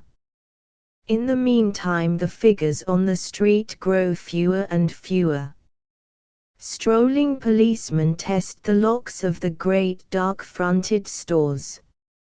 Night hawk cabs whirl by the cars on their mysterious errands. Finally the cars themselves depart in the way of the citizen, and for the few hours before dawn a new sound comes into the still thoroughfare, the cable whirring in its channel underground. The assassin in modern battles. The torpedo boat destroyers that perform in the darkness. An act which is more peculiarly murderous than most things in war.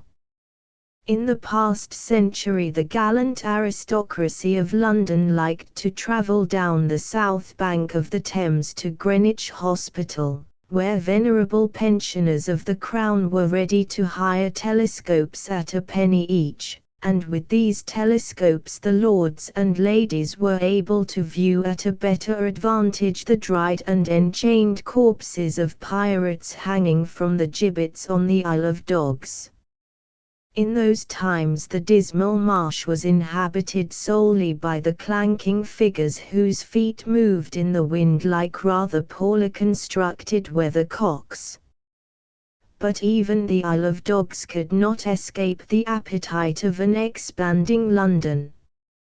Thousands of souls now live on it, and it has changed its character from that of a place of execution, with mist, wet with fever, coiling forever from the mire and wandering among the black gibbets, to that of an ordinary, squalid, nauseating slum of London, whose streets bear a faint resemblance to that part of Avenue which lies directly above 60th Street in New York. Down near the waterfront one finds a long brick building, three-storied and signless, which shuts off all view of the river. The windows, as well as the bricks, are very dirty, and you see no sign of life, unless some smudged workman dodges in through a little door. The place might be a factory for the making of lamps or stair rods, or any ordinary commercial thing. As a matter of fact, the building fronts the shipyard of Yarrow, the builder of torpedo boats, the maker of knives for the nations, the man who provides everybody with a certain kind of efficient weapon. One then remembers that if Russia fights England, Yarrow meets Yarrow; if Germany fights France, Yarrow meets Yarrow; if Chile fights Argentina, Yarrow meets Yarrow. Besides the above-mentioned countries, Yarrow has built torpedo boats for Italy, Austria, Holland, Japan, China, Ecuador, Brazil, Costa Rica, and Spain. There is a keeper of a great shop in London who is known as the Universal Provider. If a general conflagration of war should break out in the world, Yarrow would be known as one of the Universal Warriors, for it would practically be a battle between Yarrow, Armstrong, Krupp, and a few other firms. This is what makes interesting the dinginess of the cantonment on the Isle of Dogs. The great Yarrow forte is to build speedy steamers of a tonnage of not more than 240 tons. This practically includes only yachts, launches, tugs, torpedo boat destroyers, torpedo boats, and of late shallow draft gunboats for service on the Nile, Congo, and Niger. Some of the gunboats that shelled the dervishes from the banks of the Nile below Khartoum were built by Yarrow. Yarrow is always in action somewhere. Even if the firm's boats do not appear in every coming sea combat, the ideas of the firm will, for many nations, notably France and Germany, have bought specimens of the best models of Yarrow construction in order to reduplicate them in their own yards. When the great fever to possess torpedo boats came upon the powers of Europe, England was at first left far in the rear. Either Germany or France today has in her fleet more torpedo boats than has England. The British tar is a hard man to oust out of a habit. He had a habit of thinking that his battleships and cruisers were the final thing in naval construction. He scoffed at the advent of the torpedo boat. He did not scoff intelligently but because, mainly, he hated to be forced to change his ways. You will usually find an Englishman balking and kicking at innovation up to the last moment. It takes him some years to get an idea into his head, and when finally it is inserted, he not only respects it, he reveres it. The Londoners have a fire brigade which would interest the ghost of a Babylonian, as an example of how much the method of extinguishing fires could degenerate in 2000 years, and in 1897, when a terrible fire devastated a part of the city, some voices were raised challenging the efficiency of the fire brigade. But that part of the London County Council which corresponds to fire commissioners in United States laid their hands upon their hearts and solemnly assured the public that they had investigated the matter, and had found the London Fire Brigade to be as good as any in the world. There were some isolated cases of dissent, but the great English public as a whole placidly accepted these assurances concerning the activity of the honoured corps. For a long time England blundered in the same way over the matter of torpedo boats. They were authoritatively informed that there was nothing in all the talk about torpedo boats. Then came a great popular uproar, in which people tumbled over each other to get to the doors of the Admiralty and howl about torpedo boats. It was an awakening as unreasonable as had been the previous indifference and contempt. Then England began to build. She has never overtaken France or Germany in the number of torpedo boats, but she now heads the world with her collection of that marvel of marine architecture, the torpedo boat destroyer. She has about 65 of these vessels now in commission, and has about as many more in course of building. People ordinarily have a false idea of the appearance of a destroyer. The common type is longer than an ordinary gunboat, a long, low, graceful thing, flying through the water at fabulous speed, with a great curve of water some yards back of the bow, and smoke flying horizontally from the 3 or 4 stacks. Pushing this way and that way, circling, dodging, turning, they are like demons. The best kind of modern destroyer has a length of 220 feet, with a beam of 26.5 feet. The horsepower is about 6,500, driving the boat at a speed of 31 knots or more. The engines are triple expansion, with water tube boilers.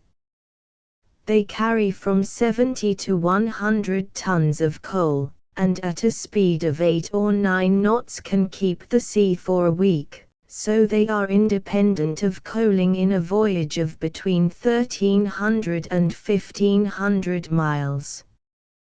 They carry a crew of 3 or 4 officers, and about 40 men. They are armed usually with one 12-pounder gun, and from 3 to 5 6-pounder guns, besides their equipment of torpedoes. Their hulls and top hamper are painted olive, buff, or preferably slate, in order to make them hard to find with the eye at sea. Their principal functions, theoretically, are to discover and kill the enemy's torpedo boats, guard and scout for the main squadron, and perform messenger service. However, they are also torpedo boats of a most formidable kind, and in action will be found carrying out the torpedo boat idea in an expanded form. 4 destroyers of this type building at the Yarrow Yards were for Japan, 1898. The modern European ideal of a torpedo boat is a craft 152 feet long, with a beam of 15¼ feet. When the boat is fully loaded, a speed of 24 knots is derived from her 2,000 horsepower engines. The destroyers are twin-screw, whereas the torpedo boats are commonly propelled by a single screw. The speed of 20 knots is for a run of 3 hours. These boats are not designed to keep at sea for any great length of time, and cannot raid toward a distant coast without the constant attendance of a cruiser to keep them in coal and provisions. Primarily they are for defense. Even with destroyers, England, in lately reinforcing her foreign stations, has seen fit to send cruisers in order to provide help for them in stormy weather. Some years ago it was thought the proper thing to equip torpedo craft with rudders, which would enable them to turn in their own length when running at full speed. Yarrow found this to result in too much broken steering gear, and the firm's boats now have smaller rudders, which enable them to turn in a larger circle. At one time a torpedo boat steaming at her best gait always carried a great bone in her teeth. During maneuvers, the watch on the deck of a battleship often discovered the approach of the little enemy by the great white wave which the boat rolled at her bows during her headlong rush. This was mainly because the old-fashioned boats carried 2 torpedo tubes set in the bows, and the bows were consequently bluff. The modern boat carries the great part of her armament amidships and astern on swivels, and her bow is like a dagger. With no more bow waves, and with these phantom colors of buff, olive, bottle green, or slate, the principal foe to a safe attack at night is bad firing in the stoke room, which might cause flames to leap out of the stacks. A captain of an English battleship recently remarked, "See those 5 destroyers lying there? Well, if they should attack me I would sink 4 of them, but the 5th one would sink me." This was repeated to Yarrow's manager, who said, he wouldn't sink 4 of them if the attack were at night and the boats were shrewdly and courageously handled. Anyhow, the captain's remark goes to show the wholesome respect which the great battleship has for these little flyers. The Yarrow people say there is no sense in a torpedo flotilla attack on anything save vessels. A modern fortification is never built near enough to the water for a torpedo explosion to injure it, and, although some old stone flush with the water castle might be badly crumpled, it would harm nobody in particular, even if the assault were wholly successful. Of course, if a torpedo boat could get a chance at piers and dock gates they would make a disturbance, but the chance is extremely remote if the defenders have ordinary vigilance and some rapid-fire guns. In harbor defense, the searchlight would naturally play a most important part, whereas at sea experts are beginning to doubt its use as an auxiliary to the rapid-fire guns against torpedo boats. About half the time it does little more than betray the position of the ship. On the other hand, a port cannot conceal its position anyhow, and searchlights would be invaluable for sweeping the narrow channels. There could be only one direction from which the assault could come, and all the odds would be in favor of the guns on shore. A torpedo boat commander knows this perfectly. What he wants is a ship off at sea with a nervous crew staring into the encircling darkness from any point in which the terror might be coming. Hi, then, for a grand, bold, silent rush and the assassin-like stab. In stormy weather, life on board a torpedo boat is not amusing. They tumble about like bucking bronchos, especially if they are going at anything like speed. Everything is battened down as if it were sawdust, and the watch below feel that they are living in a football, which is being kicked every way at once. And finally, while Yarrow and other great builders can make torpedo craft which are wonders of speed and maneuvering power, they cannot make that high spirit of daring and hardihood which is essential to a success. That must exist in the mind of some young lieutenant who, knowing well that if he is detected, a shot or so from a rapid-fire gun will cripple him if it does not sink him absolutely, nevertheless goes creeping off to sea to find a huge antagonist and perform stealthily in the darkness an act which is more peculiarly murderous than most things in war. If a torpedo boat is caught within range in daylight, the fighting is all over before it begins. Any common little gunboat can dispose of it in a moment if the gunnery is not too Chinese. Irish notes I. An old man goes wooing.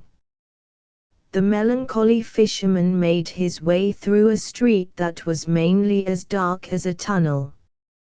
Sometimes an open door threw a rectangle of light upon the pavement, and within the cottages were scenes of working women and men, who comfortably smoked and talked.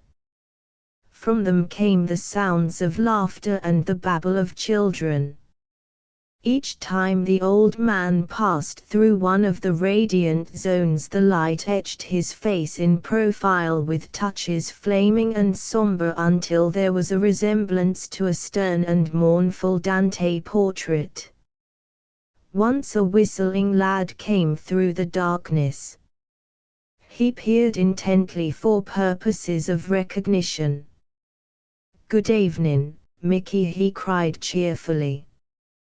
The old man responded with a groan, which intimated that the lamentable reckless optimism of the youth had forced from him an expression of an emotion that he had been enduring in saintly patience and silence. He continued his pilgrimage toward the kitchen of the village inn. The kitchen is a great and worthy place. The long range with its lurid heat continually emits the fragrance of broiling fish, roasting mutton, joints, and fowl. The high black ceiling is ornamented with hams and flitches of bacon. There is a long, dark bench against one wall, and it is fronted by a dark table, handy for glasses of stout. On an old mahogany dresser rows of plates face the distant range, and reflect the red shine of the peat. Smoke which has in it the odor of an American forest fire eddies through the air. The great stones of the floor are scarred by the black mud from the inn-yard. And here the gossip of a countryside goes on amid the sizzle of broiling fish and the loud protesting splutter of joints taken from the oven. When the old man reached the door of this paradise, he stopped for a moment with his finger on the latch. He sighed deeply, evidently he was undergoing some lachrymose reflection. For somewhere overhead in the inn he could hear the wild clamor of dining pig buyers, men who were come for the pig fair to be held on the morrow. Evidently in the little parlor of the inn these men were dining amid an uproar of shouted jests and laughter. The revelry sounded like the fighting of two mobs amid a rain of missiles and crash of shop windows. The old man raised his hand as if, unseen there in the darkness, he was going to solemnly damn the dinner of the pig buyers. Within the kitchen Nora, tall, strong, intrepid, approached the fiery stove in the manner of a boxer. Her left arm was held high to guard her face, which was already crimson from the blaze. With a flourish of her apron she achieved a great brown humming joint from the oven, and, emerging a glowing and triumphant figure from the steam and smoke and rapid play of heat, she slid the pan upon the table, even as she saw the old man standing within the room and lugubriously cleaning the mud from his boots. "Tease you, Mickey," she said. He made no reply until he had found his way to the long bench. "It is," he said then.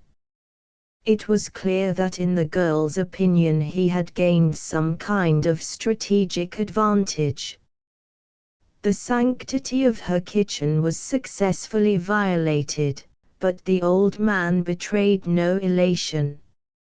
Lifting one knee and placing it over the other, he grunted in the blissful weariness of a venerable laborer returned to his own fireside. He coughed dismally. "Ah, 'tis no good a man gets from fish in these days. I warned the twums when they would be hopping up clear o' the wather, there was that little room for them. I would be like in a bottle o' stout." "Niver fear you," Mickey answered the girl. Swinging here and there in the glare of the fire, Nora, with her towering figure and bare brawny arms, was like a feminine blacksmith at a forge. The old man, pallid, emaciated, watched her from the shadows at the other side of the room. The lines from the sides of his nose to the corners of his mouth sank low to an expression of despair deeper than any moans. He should have been painted upon the door of a tomb with ringing willows arched above him and men in grey robes slowly booming the drums of death. Finally he spoke. "I would be like in a bottle o' stout, Nora, me girl," he said. "Niver fear you, Mickey," again she replied with cheerful obstinacy. She was admiring her famous roast, which now sat in its platter on the rack over the range. There was a lull in her tumultuous duties. The old man coughed and moved his foot with a scraping sound on the stones. The noise of dining pig buyers, now heard through doors and winding corridors of the inn, was a roll of faraway storm. A woman in a dark dress entered the kitchen and keenly examined the roast and Nora's other feats. "Mickey here would be wanting a bottle o' stout," said the girl to her mistress. The woman turned towards the spectral figure in the gloom, and regarded it quietly with a clear eye. "Have yez the money, Mickey?" repeated the woman of the house. Profoundly embittered, he replied in short terms, "I have." "There now," cried Nora, in astonishment and admiration. Poising a large iron spoon, she was motionless, staring with open mouth at the old man. He searched his pockets slowly during a complete silence in the kitchen. He brought forth 2 coppers and laid them sadly, reproachfully, and yet defiantly on the table. "There now," cried Nora, stupefied. They brought him a bottle of the black brew, and Nora poured it out for him with her own red hand, which looked to be as broad as his chest. A collar of brown foam curled at the top of the glass. With measured moments the old man filled a short pipe. There came a sudden howl from another part of the inn. One of the pig buyers was at the head of the stairs bawling for the mistress. The 2 women hurriedly freighted themselves with the roast and the vegetables, and sprang with them to placate the pig buyers. Alone, the old man studied the gleam of the fire on the floor. It faded and brightened in the way of lightning at the horizon's edge. When Nora returned, the strapping grenadier of a girl was blushing and giggling. The pig buyers had been humorous. "I warned the twam," began the man sorrowfully. "I warned the twam when ye was a wee bit of a girl, Nora, and wouldn't be having words wid men like them buyers. I warned the twam when ye could attend to your own affairs, ye'd Skelton," said the girl promptly. He made a gesture, which may have expressed his stirring grief at the levity of the new generation, and then lapsed into another stillness. The girl, a giantess, carrying, lifting, pushing, an incarnation of dauntless labor, changing the look of the whole kitchen with a moment's manipulation of her great arms, did not heed the old man for a long time. When she finally glanced toward him, she saw that he was sunk forward with his gray face on his arms. A growl of heavy breathing ascended. He was asleep. She marched to him and put both hands to his collar. Despite his feeble and dreamy protestations, she dragged him out from behind the table and across the floor. She opened the door and thrust him into the night. Balladihub. The illimitable inventive incapacity of the excursion companies has made many circular paths throughout Ireland, and on these well-pounded roads the guardians of the touring public may be seen drilling the little travellers in squads. To rise in rebellion, to face the superior clerk in his bureau, to endure his smile of pity and derision, and finally to wring freedom from him, is as difficult in some parts of Ireland as it is in all parts of Switzerland. To see the tourists chained in gangs and taken to see the lakes of Killarney is a sad spectacle, because these people believe that they are learning Ireland, even as men believe that they are studying America when they contemplate the Niagara Falls. But afterwards, if one escapes, one can go forth, unguided, untaught and alone, and look at Ireland. The joys of the pig market, the delirium of a little taproom filled with brogue, the fierce excitement of viewing the Royal Irish Constabulary fishing for trout, the whole quaint and primitive machinery of the peasant life, its melancholy, its sunshine, its humor, all this is then the property of the man who breaks like a Texan steer out of the pens and corrals of the tourist agencies. For what syndicate of maiden ladies, it is these who masquerade as tourist agencies, what syndicate of maiden ladies knows of the existence, for instance, of Ballydehob? One has a sense of disclosure at writing the name of Ballydehob. It was really a valuable secret. There is in Ballydehob not one thing that is commonly pointed out to the stranger as a thing worthy of a half-tone reproduction in a book. There is no cascade, no peak, no lake, no guide with a fund of useless information, no gamins practiced in the seduction of tourists. It is not an exhibit, an entry for a prize, like a heap of melons or cow. It is simply an Irish village wherein live some 300 Irish and 4 constables. If 1 or 2 prayer towers spindled above Ballydehob, it would be a perfect Turkish village. The red tiles and red bricks of England do not appear at all. The houses are low, with soiled white walls. The doors open abruptly upon dark old rooms.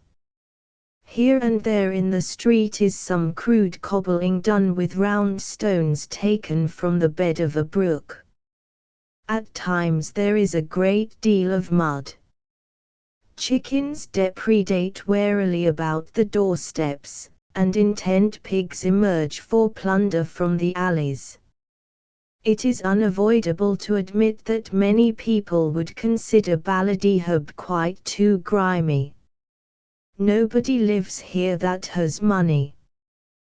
The average English tradesman, with his back-breaking respect for this class, his reflex contempt for that class, his reverence for the tin gods, could here be a commercial lord and bully the people in 1 or 2 ways, until they were thrown back upon the defense which is always near them, the ability to cut his skin into strips with a wit that would be a foreign tongue to him. For amid his wrongs and his rights and his failures, his colossal failures, the Irishman retains this delicate blade for his enemies, for his friends, for himself, the ancestral dagger of fast sharp speaking from fast sharp seeing, an inheritance which could move the world. And the Royal Irish Constabulary fished for trout in the adjacent streams. Mrs. Cunny keeps the hotel. In Ireland male innkeepers die young. Apparently they succumb to conviviality when it is presented to them in the guise of a business duty. Naturally honest, temperate men, their consciences are lulled to false security by this idea of hard drinking being necessary to the successful keeping of a public house. It is very terrible. But they invariably leave behind them capable widows, women who do not recognize conviviality as a business obligation. And so all through Ireland one finds these brisk widows keeping hotels with a precision that is almost military. In Cunnies there is always a wonderful collection of old women, bent figures shrouded in shawls, who reach up scrawny fingers to take their little purchases from Mary Agnes, who presides sometimes at the bar, but more often at the shop that fronts it in the same room. In the gloom of a late afternoon these old women are as mystic as the swinging, chanting witches on a dark stage when the thunder drum rolls and the lightning flashes by schedule. When a grey rain sweeps through the narrow street of Ballydehob, and makes heavy shadows in Cunny's tap room, these old creatures, with their high mournful voices, and the mystery of their shawls, their moans and aged mutterings when they are obliged to take a step, raise the dead superstitions from the bottom of a man's mind. "My boy," remarked my London friend cheerfully, "these might have furnished sons to be aldermen or congressmen in the great city of New York." "Aldermen or congressmen of the great city of New York always take care of their mothers," I answered meekly. On a barrel, over in a corner, sat a yellow-bearded Irish farmer in tattered clothes who wished to exchange views on the Armenian massacres. He had much information and a number of theories in regard to them. He also advanced the opinion that the chief political aim of Russia at present is in the direction of China, and that it behoved other powers to keep an eye on her. He thought the revolutionists in Cuba would never accept autonomy at the hands of Spain. His pipe glowed comfortably from his corner, waving the twopenny glass of stout in the air. He discoursed on the business of the remote ends of the earth with the glibness of a fourth secretary of legation. Here was a little farmer, digging bitumes in a forlorn patch of wet ground, a man to whom a sudden 2 shillings would appear as a miracle, a ragged, unkempt peasant, whose mind roamed the world like the soul of a lost diplomat. This unschooled man believed that the earth was a sphere inhabited by men that are alike in the essentials, different in the manners, the little manners, which are accounted of such great importance by the emaciated. He was to a degree capable of knowing that he lived on a sphere and not on the apex of a triangle. And yet, when the talk had turned another corner, he confidently assured the assembled company that a hair from a horse's tail when thrown in a brook would turn shortly to an eel. 3. The Royal Irish Constabulary.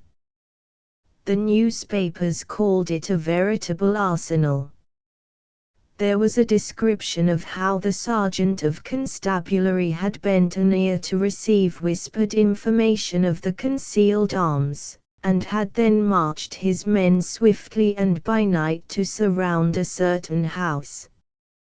The search elicited a double-barreled breech-loading shotgun, some empty shells, powder, shot, and a loading machine. The point of it was that some of the Irish papers called it a veritable arsenal, and appeared to congratulate the government upon having strangled another unhappy rebellion in its nest.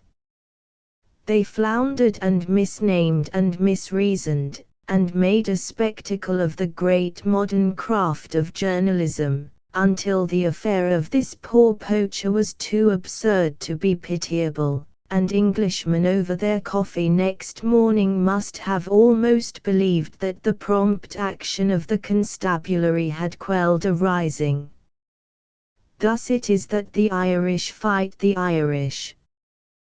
One cannot look Ireland straight in the face without seeing a great many constables. The country is dotted with little garrisons. It must have been said 1,000 times that there is an absolute military occupation. The fact is too plain.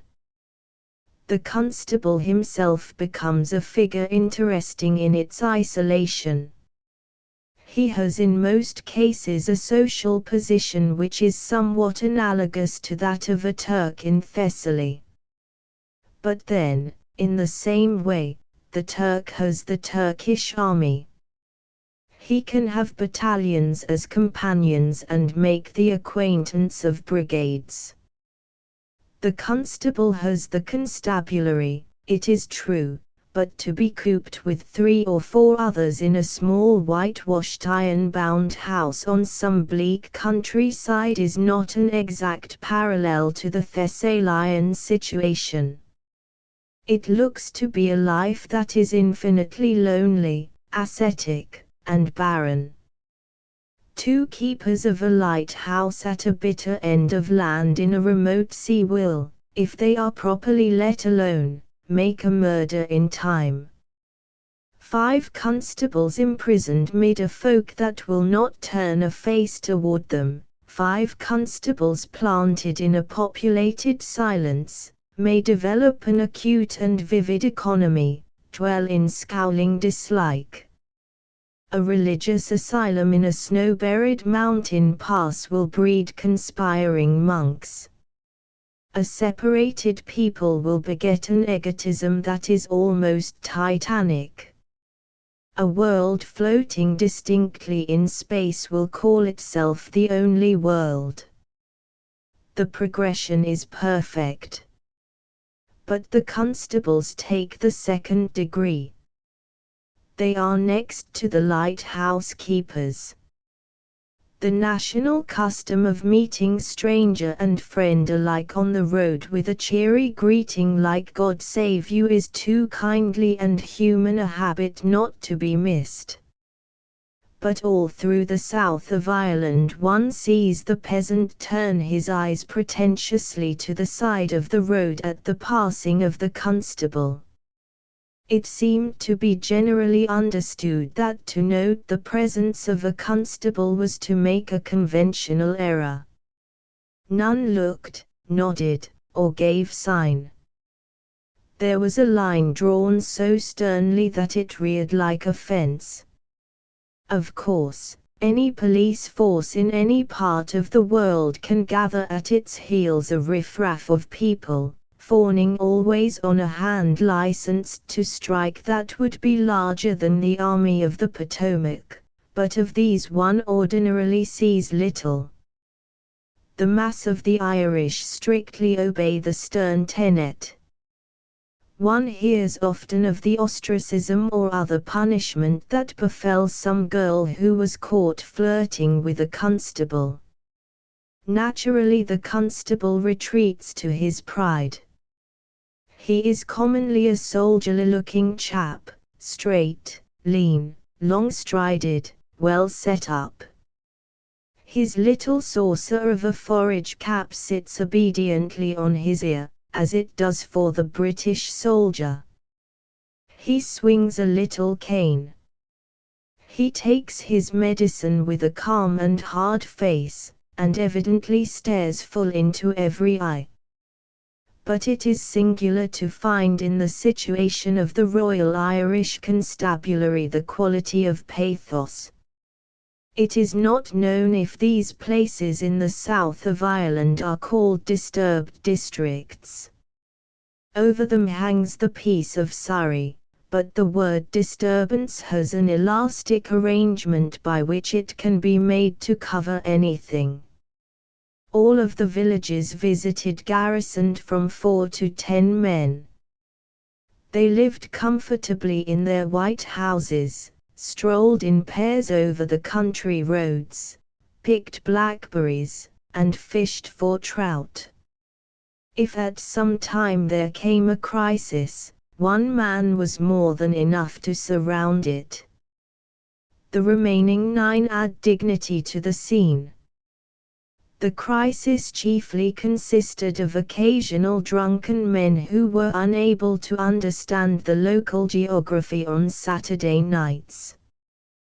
The note continually struck was that each group of constables lived on a little social island, and there was no boat to take them off.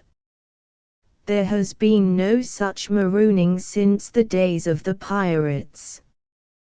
The sequestration must be complete when a man with a dinky little cap on his ear is not allowed to talk to the girls. But they fish for trout. Isaac Walton is the father of the Royal Irish Constabulary. They could be seen on any fine day whipping the streams from source to mouth. There was one venerable sergeant who made a rod less than a yard long. With a line of about the same length attached to this rod, he hunted the gorse-hung banks of the little streams in the hills.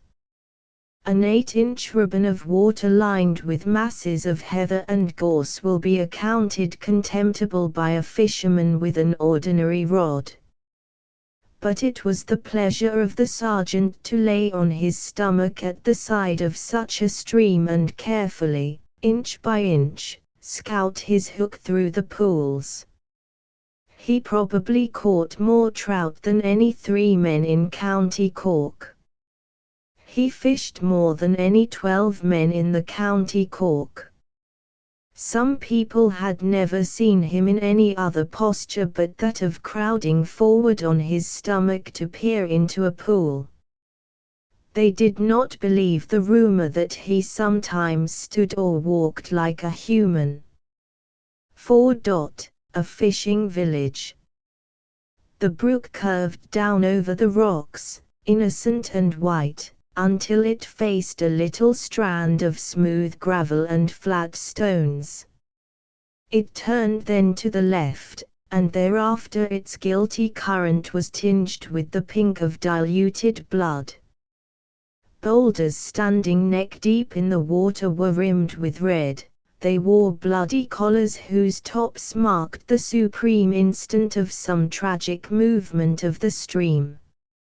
In the pale green shallows of the bay's edge, the outward flow from the criminal little brook was as eloquently marked as if a long crimson carpet had been laid upon the waters. The scene of the carnage was the strand of smooth gravel and flat stones, and the fruit of the carnage was cleaned mackerel. Far to the south, where the slate of the sea and the grey of the sky wove together, could be seen Fastnet Rock, a mere button on the moving, shimmering cloth, while a liner, no larger than a needle, spun a thread of smoke aslant. The gulls swept screaming along the dull line of the other shore of Roaring Water Bay, and near the mouth of the brook circled among the fishing boats that lay at anchor, their brown, leathery sails idle and straight. The wheeling, shrieking tumultuous birds stared with their hideous unblinking eyes at the capers, men from Cape Clear, who prowled to and fro on the decks amid shouts and the creak of the tackle. Shoreward, a little shriveled man, overcome by a profound melancholy, fished hopelessly from the end of the pier. Back of him, on a hillside, sat a white village, nestled among more trees than is common in this part of southern Ireland. A dinghy sculled by a youth in a blue jersey wobbled rapidly past the pier head and stopped at the foot of the moss-green, dank, stone steps, where the waves were making slow but regular leaps to mount higher, and then falling back gurgling, choking, and waving the long, dark seaweeds. The melancholy fisherman walked over to the top of the steps. The young man was fastening the painter of his boat in an iron ring. In the dinghy were 3 round baskets heaped high with mackerel. They glittered like masses of new silver coin at times, and then other lights of faint carmine and peacock blue would chase across the sides of the fish in a radiance that was finer than silver. The melancholy fisherman looked at this wealth. He shook his head mournfully. "Ah, now, Denny. This would not be a very good kill." The young man snorted indignantly at his fellow townsman. "This will be best kill year, Mickey. Go along now."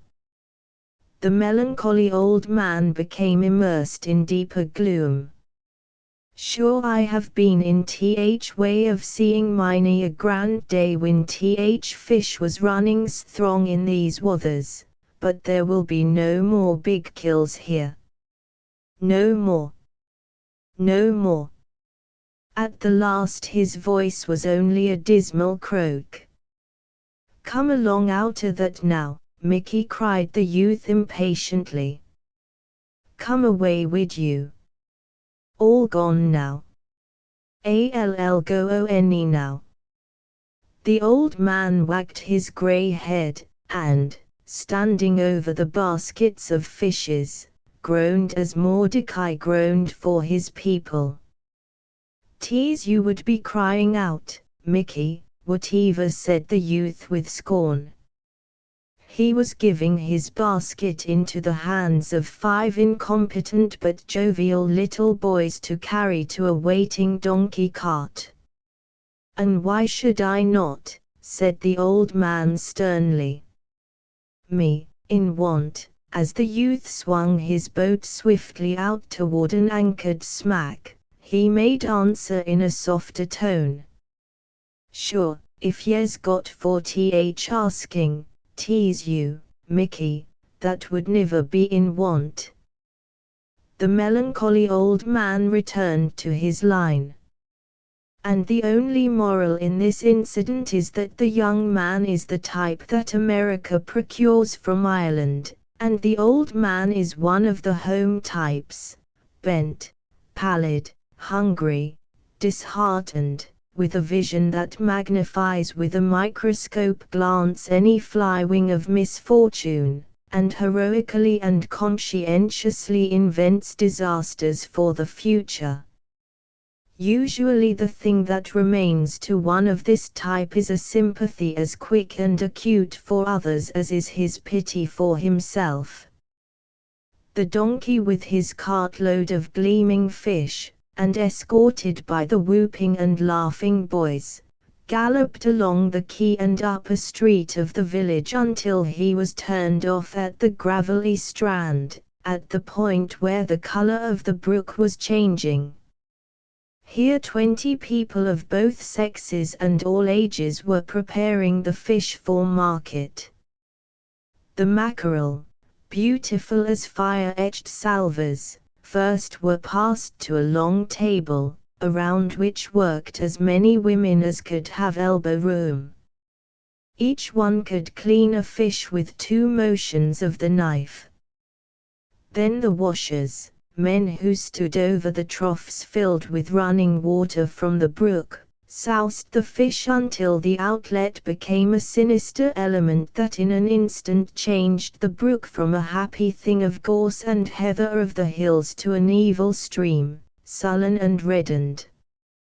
After being washed, the fish were carried to a group of girls with knives, who made the cuts that enabled each fish to flatten out in the manner known of the breakfast table. And after the girls came the men and boys, who rubbed each fish thoroughly with great handfuls of coarse salt, which was whiter than snow, and shone in the daylight from a multitude of gleaming points, diamond-like. Last came the packers, drilled in the art of getting neither too few nor too many mackerel into a barrel, sprinkling constantly prodigal layers of brilliant salt. There were many intermediate corps of boys and girls carrying fish from point to point, and sometimes building them in stacks convenient to the hands of the more important laborers. A vast tree hung its branches over the place. The leaves made a shadow that was religious in its effect, as if the spot was a chapel consecrated to labor. There was a hush upon the devotees. The women at the large table worked intently, steadfastly, with bowed heads. Their old petticoats were tucked high, showing the coarse brogans which they wore, and the visible ankles were proportioned to the brogans as the diameter of a straw is to that of a half-crown. The national red under-petticoat was a fundamental part of the scene. Just over the wall, in the sloping street, could be seen the bejerseyed capers, brawny, and with shocks of yellow beard. They paced slowly to and fro amid the geese and children. They, too, spoke little, even to each other. They smoked short pipes in saturnine dignity and silence. It was the fish. They who go with nets upon the reeling sea grow still with the mystery and solemnity of the trade. It was Brittany, the first respectable catch of the year, had changed this garrulous Irish hamlet into a hamlet of Brittany. The capers were waiting for high tide. It had seemed for a long time that, for the south of Ireland, the mackerel had fled in company with potato, but here, at any rate, was a temporary success, and the occasion was momentous. A strolling caper took his pipe and pointed with the stem out upon the bay. There was little wind, but an ambitious skipper had raised his anchor, and the craft, her strained brown sails idly swinging, was drifting away on the first oily turn of the tide. On the top of the pier the figure of the melancholy old man was portrayed upon the polished water. He was still dangling his line hopelessly. He gazed down into the misty water. Once he stirred and murmured, "Bad luck to them." Otherwise he seemed to remain motionless for hours. One by one the fishing boats floated away. The brook changed its color, and in the dusk showed a tumble of pearly white among the rocks. A cold night wind, sweeping transversely across the pier, awakened perhaps the rheumatism in the old man's bones. He arose and, mumbling and grumbling, began to wind his line. The waves were lashing the stones. He moved off towards the intense darkness of the village streets. Sullivan County sketches 4 men in a cave.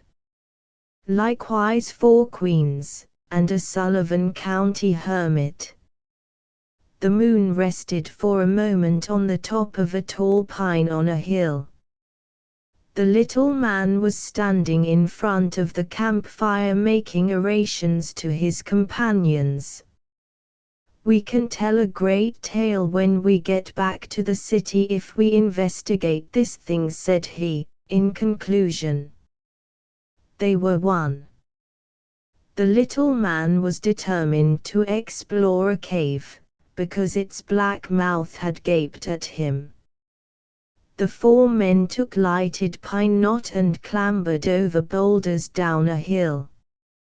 In a thicket on the mountainside lay a little tilted hole. At its side they halted. "Well," said the little man. They fought for last place and the little man was overwhelmed. He tried to struggle from under by crying that if the fat, pudgy man came after, he would be corked. But he finally administered a cursing over his shoulder and crawled into the hole. His companions gingerly followed. A passage, the floor of damp clay and pebbles, the walls slimy, green-mossed, and dripping, sloped downward. In the cave atmosphere the torches became studies in red blaze and black smoke. "Ho!" cried the little man, stifled and bedraggled, "let's go back." His companions were not brave. They were last. The next one to the little man pushed him on. So the little man said sulphurous words and cautiously continued his crawl. Things that hung seemed to be on the wet, uneven ceiling, ready to drop upon the men's bare necks.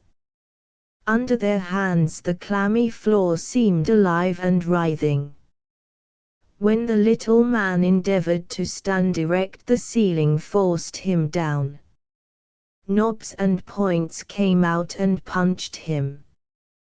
His clothes were wet and mud-covered, and his eyes, nearly blinded by smoke, tried to pierce the darkness always before his torch. "Oh, I say, you fellows, "Let's go back," cried he. At that moment he caught the gleam of trembling light in the blurred shadows before him. "Ho," he said, "here's another way out." The passage turned abruptly. The little man put one hand around the corner, but it touched nothing. He investigated and discovered that the little corridor took a sudden dip down a hill. At the bottom shone a yellow light. The little man wriggled painfully about, and descended feet in advance. The others followed his plan. All picked their way with anxious care. The traitorous rocks rolled from beneath the little man's feet and roared thunderously below him. Lesser stone, loosened by the men above him, hit him on the back. He gained seemingly firm foothold, and, turning halfway about, swore redly at his companions for dolts and careless fools. The pudgy man sat, puffing and perspiring, high in the rear of the procession. The fumes and smoke from 4 pine knots were in his blood. Cinders and sparks lay thick in his eyes and hair. The pause of the little man angered him. "Go on, you fool," he shouted. "Poor, painted man, you are afraid." "Ho," said the little man. "Come down here and go on yourself, imbecile." The pudgy man vibrated with passion. He leaned downward. "Idiot!" He was interrupted by one of his feet which flew out and crashed into the man in front of and below. It is not well to quarrel upon a slippery incline, when the unknown is below. The fat man, having lost the support of one pillar-like foot, lurched forward. His body smote the next man, who hurtled into the next man. Then they all fell upon the cursing little man. They slid in a body down over the slippery, slimy floor of the passage. The stone avenue must have wibble-wobbled with the rush of this ball of tangled men and strangled cries. The torches went out with the combined assault upon the little man. The adventurers whirled to the unknown in darkness. The little man felt that he was pitching to death, but even in his convulsions he bit and scratched at his companions, for he was satisfied that it was their fault. The swirling mass went some 20 feet, and lit upon a level, dry place in a strong, yellow light of candles. It dissolved and became ice. The 4 men lay in a heap upon the floor of a grey chamber. A small fire smouldered in the corner, the smoke disappearing in a crack. In another corner was a bed of faded hemlock boughs and 2 blankets. Cooking utensils and clothes lay about, with boxes and a barrel. Of these things the 4 men took small cognizance. The pudgy man did not curse the little man, nor did the little swear, in the abstract. 8 widened eyes were fixed upon the center of the room of rocks. A great, grey stone, cut squarely, like an altar, sat in the middle of the floor. Over it burned 3 candles, in swaying tin cups hung from the ceiling. Before it, with what seemed to be a small volume clasped in his yellow fingers, stood a man. He was an infinitely sallow person in the brown checked shirt of the ploughs and cows. The rest of his apparel was boots. A long grey beard dangled from his chin. He fixed glinting, fiery eyes upon the heap of men, and remained motionless. Fascinated, their tongues cleaving, their blood cold, they arose to their feet. The gleaming glance of the recluse swept slowly over the group until it found the face of the little man. There it stayed and burned. The little man shriveled and crumpled as the dried leaf under the glass. Finally, the recluse slowly, deeply spoke. It was a true voice from a cave, cold, solemn, and damp. "It's your auntie," he said. "What?" said the little man. The hermit tilted his beard and laughed a laugh that was either the chatter of a banshee in a storm or the rattle of pebbles in a tin box. His visitors' flesh seemed ready to drop from their bones. They huddled together and cast fearful eyes over their shoulders. They whispered. "A vampire," said one. "A ghoul," said another. "A druid before the sacrifice," murmured another. "The shade of an Aztec witch doctor," said the little man. As they looked, the inscrutable face underwent a change.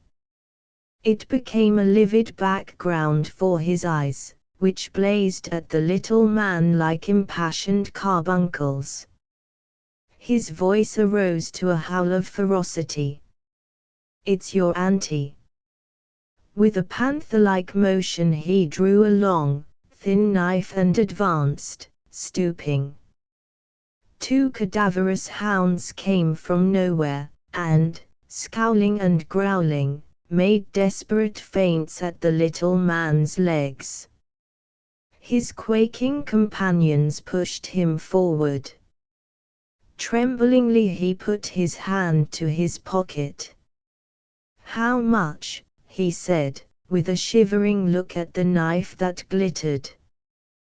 The carbuncles faded. $3, said the hermit, in sepulchral tones which rang against the walls and among the passages, awakening long-dead spirits with voices.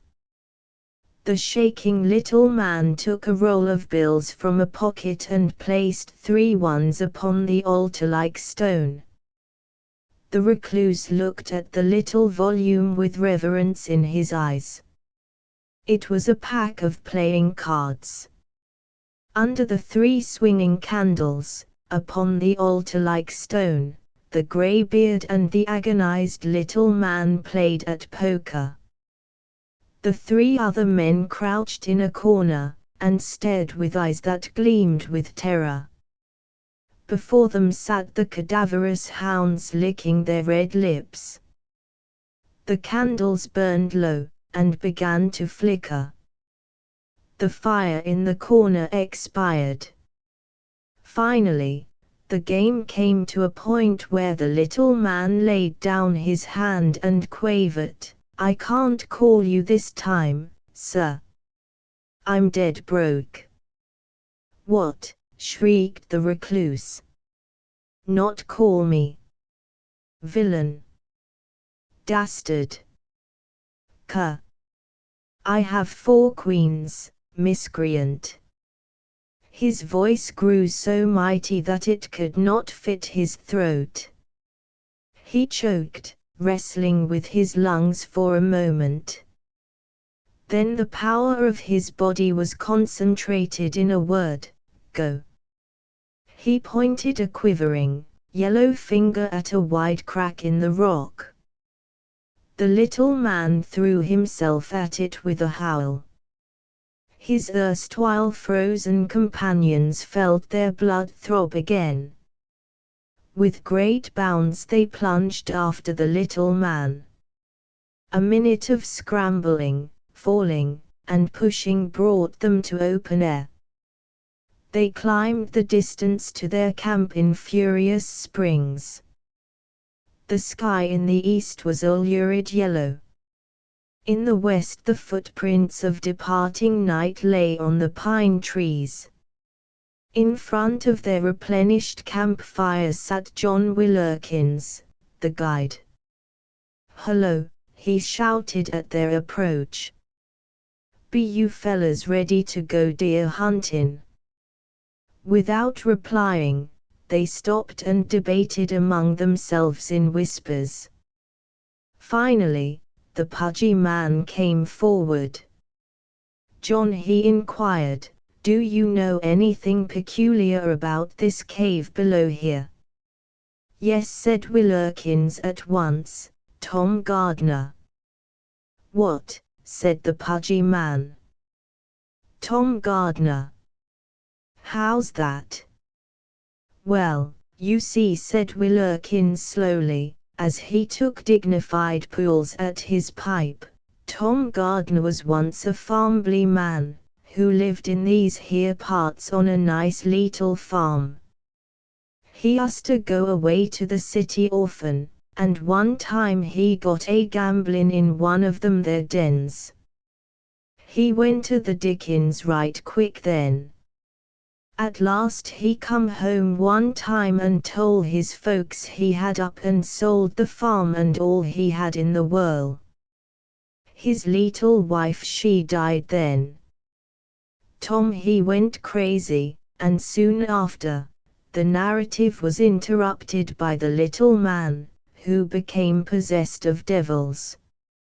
I wouldn't give a cuss if he had left me 'nough money to get home on the doggoned, grey-haired red pirate," he shrilled, in a seething sentence. The pudgy man gazed at the little man calmly and sneeringly. "Oh, well," he said, "we can tell a great tale when we get back to the city after having investigated this thing." "Go to the devil," replied the little man. The Mesmeric Mountain. A Tale of Sullivan County. On the brow of a pine-plumed hillock there sat a little man with his back against a tree. A venerable pipe hung from his mouth, and smoke wreaths curled slowly skyward. He was muttering to himself with his eyes fixed on an irregular black opening in the green wall of forest at the foot of the hill. Two vague wagon ruts led into the shadows. The little man took his pipe in his hands and addressed the listening pines. "I wonder what the devil it leads to," said he. A gray, fat rabbit came lazily from a thicket and sat in the opening. Softly stroking his stomach with his paw, he looked at the little man in a thoughtful manner. The little man threw a stone, and the rabbit blinked and ran through an opening. Green, shadowy portals seemed to close behind him. The little man started. "He's gone down that roadway," he said, with ecstatic mystery to the pines. He sat a long time and contemplated the door to the forest. Finally, he arose, and awakening his limbs, started away.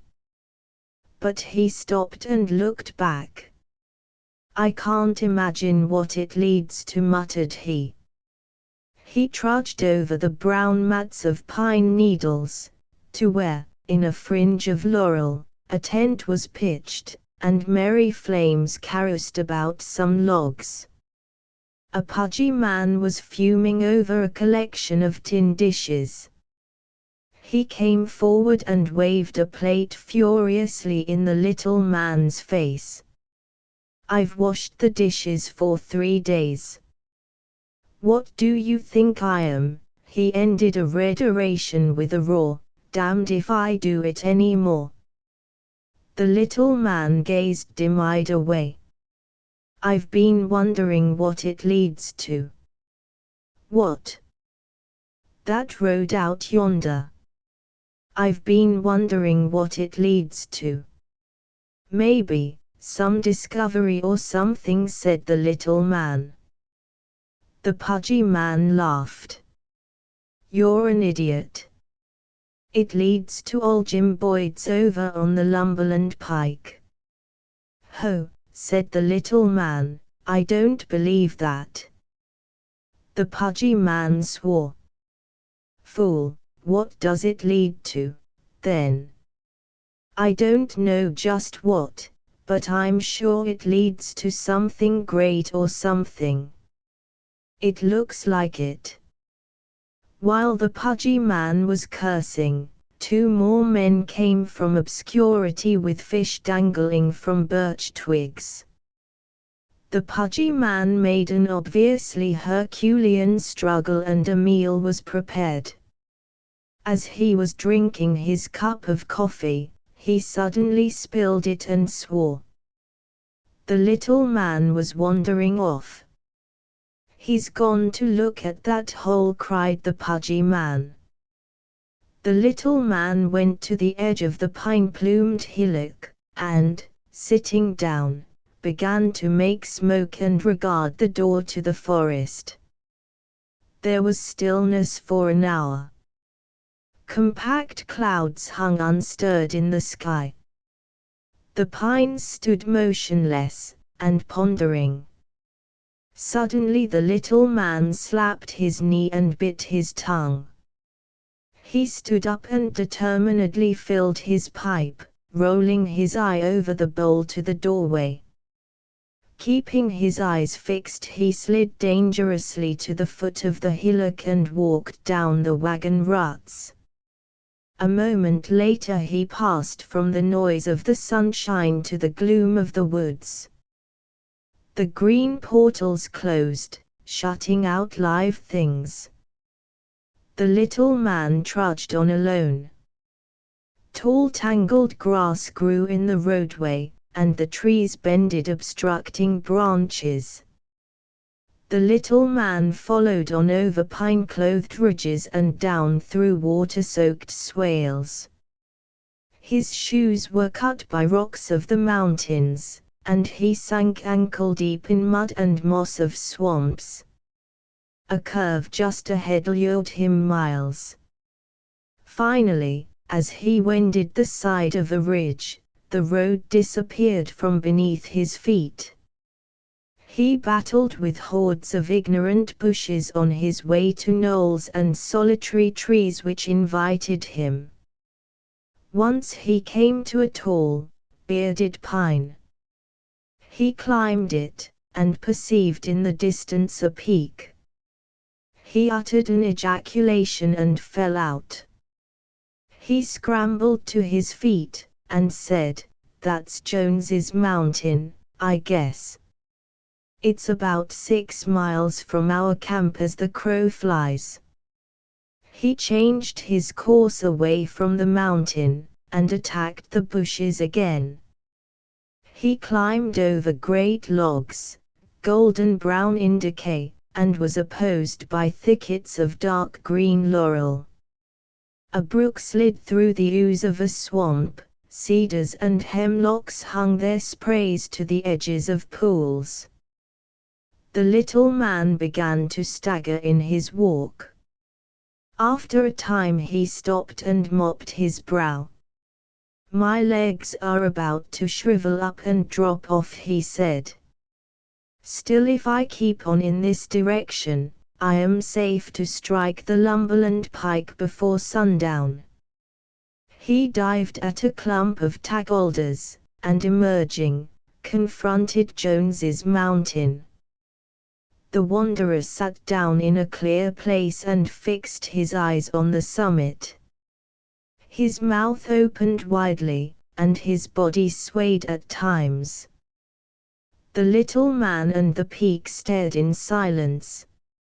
A lazy lake lay asleep near the foot of the mountain.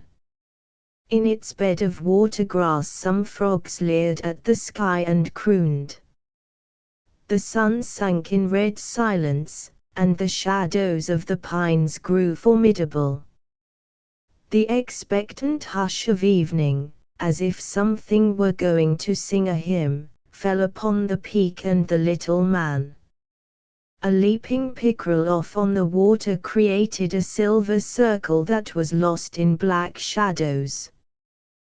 The little man shook himself and started to his feet, crying, "For the love of Mike, there's eyes in this mountain. I feel 'em. Eyes." He fell on his face. When he looked again, he immediately sprang erect and ran. "It's coming." The mountain was approaching. The little man scurried, sobbing through the thick growth. He felt his brain turning to water. He vanquished brambles with mighty bounds. But after a time he came again to the foot of the mountain.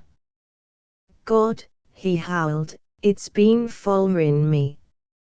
He groveled. Casting his eyes upward made circles swirl in his blood.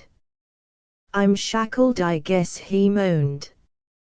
As he felt the heel of the mountain about crush his head, he sprang again to his feet. He grasped a handful of small stones and hurled them. "Damn you!" he shrieked loudly. The pebbles rang against the face of the mountain. The little man then made an attack. He climbed with hands and feet wildly. Brambles forced him back and stones slid from beneath his feet. The peak swayed and tottered, and was ever about to smite with a granite arm. The summit was a blaze of red wrath. But the little man at last reached the top. Immediately he swaggered with valor to the edge of the cliff. His hands were scornfully in his pockets. He gazed at the western horizon, edged sharply against a yellow sky. "Ho," he said. "There's Boyd's house and the Lumberland Pike." The mountain under his feet was motionless. Miscellaneous: the squire's madness. Linton was in his study, remote from the interference of domestic sounds. He was writing verses. He was not a poet in the strict sense of the word, because he had 800 a year and a manor house in Sussex. But he was devoted, at any rate, and no happiness was for him equal to the happiness of an imprisonment in this lonely study. His place had been a semi-fortified house in the good days when every gentleman was either abroad with a bared sword hunting his neighbours or behind oak and iron doors and 3-feet walls while his neighbours hunted him. But in the life of Linton it may be said that the only part of the house which remained true to the idea of fortification was the study, which was free only to Linton's wife and certain terriers. The necessary appearance from time to time of a servant always grated upon Linton as much as if from time to time somebody had in the most well-bred way flung a brick through the little panes of his window.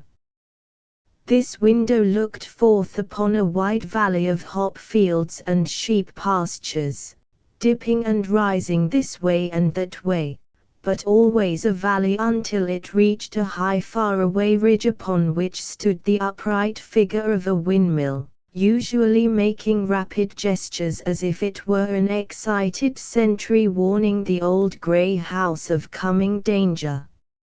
A little to the right, on a knoll, red chimneys and parts of red-tiled roofs appeared among trees, and the venerable square tower of the village church rose above them. For 10 years Linton had left vacant old Restham Hall, and when at last it became known that he and his wife were to return from an incomprehensible wandering, the village, which for 4 centuries had turned a feudal eye toward the Hall, was wrung with a prospect of change, a proper change. The great family pew in Old Wrestham Church would be occupied each Sunday morning by a fat, happy-faced, utterly squire-looking man, who would be dutifully at his post when the parish was stirred by a subscription list. Then, for the first time in many years, the hunters would ride in the early morning merrily out through the park, and there would be also shooting parties, and in the summer groups of charming ladies would be seen walking the terrace, laughing on the lawns and in the rose gardens. The village expected to have the perfectly legal and fascinating privilege of discussing the performances of its own gentry. The first intimation of calamity was in the news that Linton had rented all the shooting. This prepared the people for the blow, and it fell when they sighted the master of Old Wrestham Hall. The older villagers remembered then that there had been nothing in the youthful Linton to promise a fat, happy-faced, dignified, hunting, shooting overlord, but still they could not but resent the appearance of the new squire. There was no conceivable reason for his looking like a gaunt ascetic, who would surprise nobody if he borrowed a sixpence from the first yokel he met in the lanes. Linton was in truth 3 inches more than 6 feet in height, but he had bowed himself to 5 feet 11 inches. His hair shocked out in front like hay, and under it were 2 spectacled eyes which never seemed to regard anything with particular attention. His face was pale and full of hollows, and the mouth apparently had no expression save a chronic pout of the underlip. His hands were large and raw-boned but uncannily white. His whole bent body was thin as that of a man from a long sick bed, and all was finished by 2 feet which for size could not be matched in the county.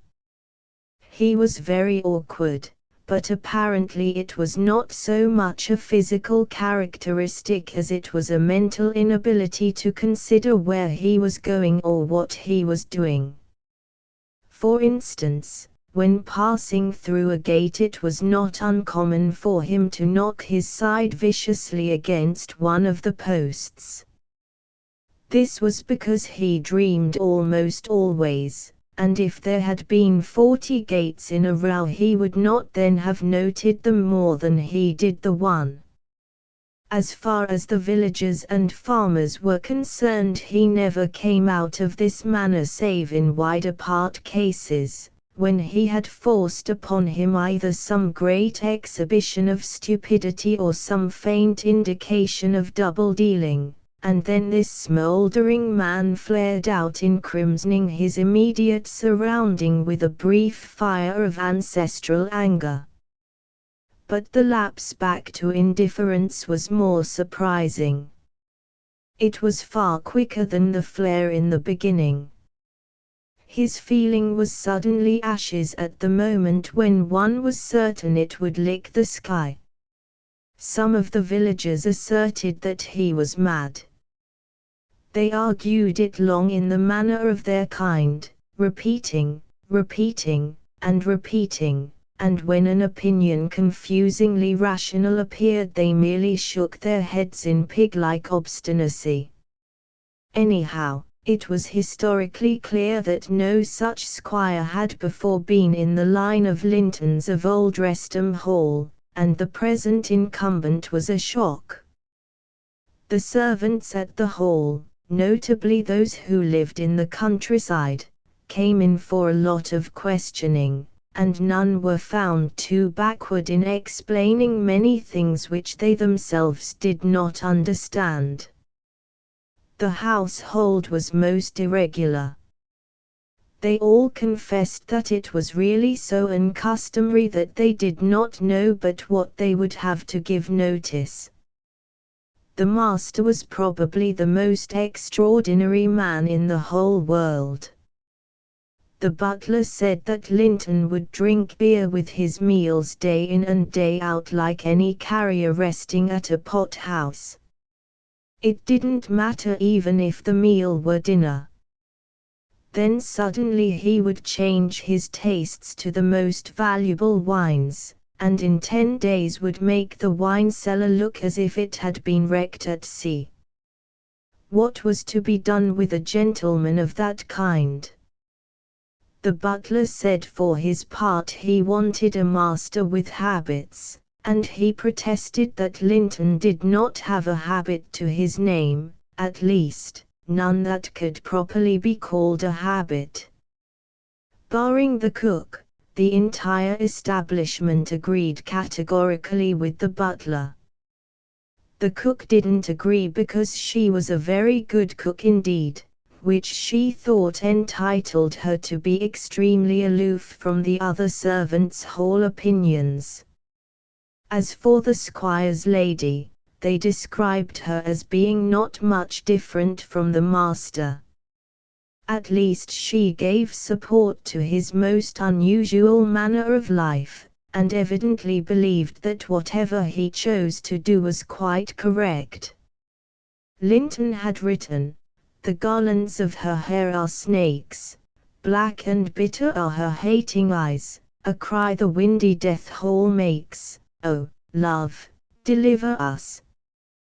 The flung cup rolls to her sandal's tip, his arm, whereupon his thought fumed over the next 2 lines, coursing like greyhounds, after a fugitive vision of a writhing lover with the foam of poison on his lips dying at the feet of the woman.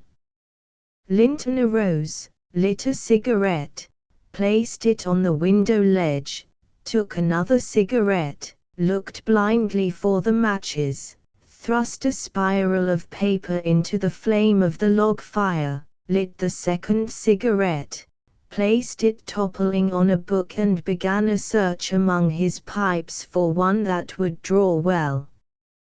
He gazed at his pictures, at the books on the shelves, out at the green spread of countryside, all without taking mental note. At the window ledge he came upon the first cigarette, and in a matter-of-fact way he returned it to his lips, having forgotten that he had forgotten it. There was a sound of steps on the stone floor of the quaint little passage that led down to his study, and turning from the window he saw that his wife had entered the room and was looking at him strangely. "Jack," she said in a low voice, "what is the matter?"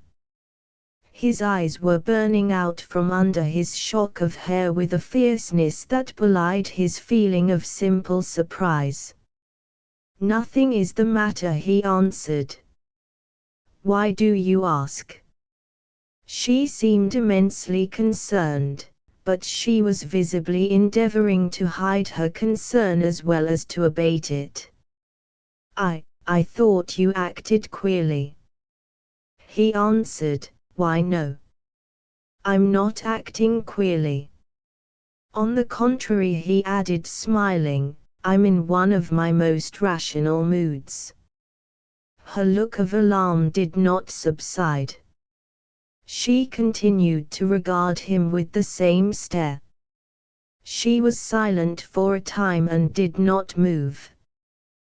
His own thoughts had quite returned to a contemplation of a poisoned lover, and he did not note the manner of his wife. Suddenly she came to him, and laying a hand on his arm said, "Jack, you are ill." "Why no, dear," he said with a first impatience, "I'm not ill at all. I never felt better in my life." And his mind, beleaguered by this pointless talk, strove to break through to its old contemplation of the poisoned lover. "Hear what I have written."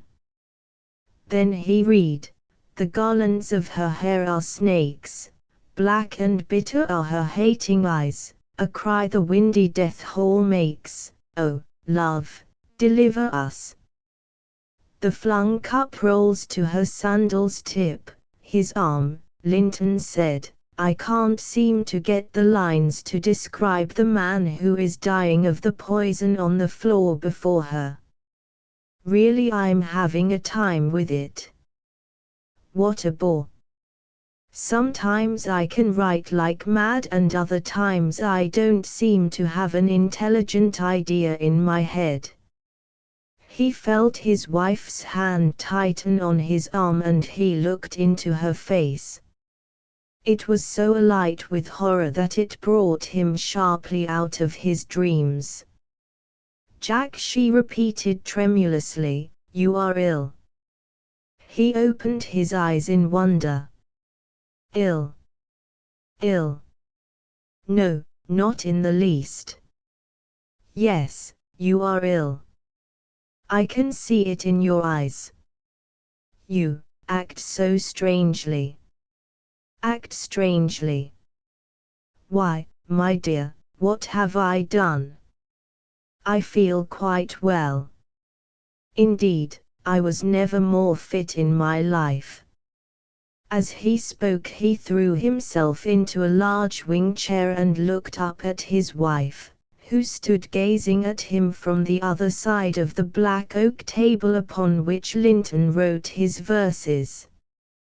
Jack, dear, she almost whispered, I have noticed it for days, and she leaned across the table to look more intently into his face. Yes, your eyes grow more fixed every day. Your head, does it ache, dear? Linton arose from his chair and came around the big table toward his wife. As he approached her, an expression akin to terror crossed her face and she drew back as in fear, holding out both hands toward him off. He had been smiling in the manner of a man reassuring a frightened child, but at her shrinking from his outstretched hand he stopped in amazement. Why, Grace, what is it? Tell me. She was glaring at him, her eyes wide with misery. Linton moved his left hand across his face, unconsciously trying to brush from it that which alarmed her. Oh, Jack, you must see someone, I am wretched about you. You are ill. Why, my dear wife, he said, I am quite well. I am anxious to finish these verses but words won't come somehow. The man dying, yes, that is it. You cannot remember, you see that you cannot remember. You must see a doctor. We will go up to town at once, she answered quickly. 'Tis true, he thought, that my memory is not as good as it used to be. I cannot remember dates, and words won't fit in somehow. Perhaps I don't take enough exercise, dear. Is that what worries you? He asked. Yes, dear, you do not go out enough, said his wife. You cling to this room as the ivy clings to the walls, but we must go to London, you must see someone, promise me that you will go immediately. Again Linton saw his wife look at him as one looks at a creature of pity. The faint lines from her nose to the corners of her mouth deepened as if she were in physical pain. Her eyes, open to their fullest extent, had in them the expression of a mother watching her dying babe. What was this strange wall that had suddenly raised itself between them? Was he ill? No, he never was in better health in his life. He found himself vainly searching for aches in his bones. Again he brushed away this thing which seemed to be upon his face. There must be something on my face, he thought, else why does she look at me with such hopeless despair in her eyes? These kindly eyes that had hitherto been so responsive to each glance of his own. Why did she think that he was ill? She who knew well his every mood. Was he mad? Did this thing of the poisoned cup that rolled to her sandal's tip, and her eyes, her hating eyes, mean that his? No, it could not be. He fumbled among the papers on the table for a cigarette. He could not find one. He walked to the huge fireplace and peered nearsightedly at the ashes on the hearth. What do you want, Jack? Be careful. The fire, cried his wife. Why, I want a cigarette, he said. She started, as if he had spoken roughly to her. I will get you some, wait, sit quietly, I will bring you some, she replied as she hastened through the small passageway up the stone steps that led from his study. Linton stood with his back still bent, in the posture of a man picking something from the ground. He did not turn from the fireplace until the echo of his wife's footfall on the stone floors had died away. Then he straightened himself and said, Well, I'm damned. And Linton was not a man who swore. Asterisk asterisk asterisk asterisk asterisk asterisk asterisk. A month later the squire and his wife were on their way to London to consult the great brain specialist, Dr. Redmond. Linton now believed that something was wrong with him. His wife's anxiety, which she could no longer conceal, forced him to this conclusion: something was wrong. Until these few last weeks Linton's wife had managed her household with the care and wisdom of a chatelaine of medieval times. Each day was planned for certain duties in house or village.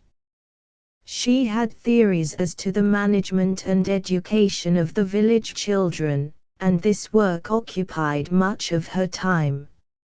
She was the antithesis of her husband. He, a weaver of dream stories, she of that type of woman who has ideas of the emancipation of women and who believe the problem could be solved by training the minds of the next generation of mothers. Linton was not interested in these questions, but he would smile indulgently at his wife as she talked of the equality of mind of the sexes and the public part in the world's history which would be played by the women of the future. There was no talk of this kind now. The household management fell into the hands of servants. Night and day his wife watched Linton. He would awaken in the night to find her face close to his own, her eyes burning with feverish anxiety. "What is it, Grace?" he would cry. "Have I said anything? What is the reason you watch me in this fashion, dear?" And she would sob, "Jack, you are ill, dear, you are ill, we must go to town, we must, indeed." Then he would soothe her with fond words and promise that he would go to London.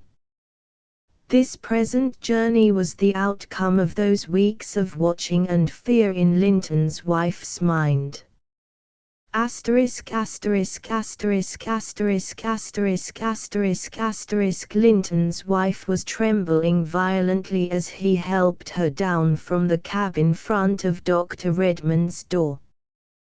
They had made an appointment, so that they were sure of little delay before the portentous interview. A small page in blue livery opened the door and ushered them into a waiting room. Mrs. Linton dropped heavily into a chair, looking with a frightened air from side to side and biting her underlip nervously. She was moaning half under her breath, "Oh, Jack, you are ill, you are ill." A short stout man with clean-shaven face and scanty black hair entered the room. His nose was huge and misshapen and his mouth was a straight firm line. Overhanging black brows tried in vain to shadow the piercing dark eyes that darted questioning looks at everyone, seeming to search for hidden thoughts as a flashlight from the conning tower of a ship searches for the enemy in time of war. He advanced toward Mrs. Linton with outstretched hand. "Mrs. Linton," he said. "Ah!" She almost jumped from her chair as he came near her, crying, "Oh, doctor, my husband is ill, very ill, very ill." Again Dr. Redmond, with his eyes fixed upon her face, ejaculated, "Ah!" Turning to Linton he said, "Please wait here, Squire, I will first talk to your wife." "Will you step into my study, madam?" he said to Mrs. Linton, bowing courteously. Linton's wife ran into the room which the doctor pointed toward as his study. Linton waited. He moved softly about the room looking at the photographs of Greek ruins which adorned the walls.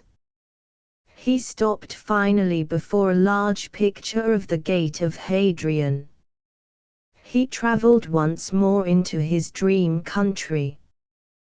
His fancy painted in the figures of men and women who had passed through that gate. He had forgotten his fear of the blotting out of his mind that could conjure these glowing colors. He had forgotten himself. From this dream he was recalled to the present by a hand being placed gently upon his arm. He half turned and saw the doctor regarding him with sympathetic eyes.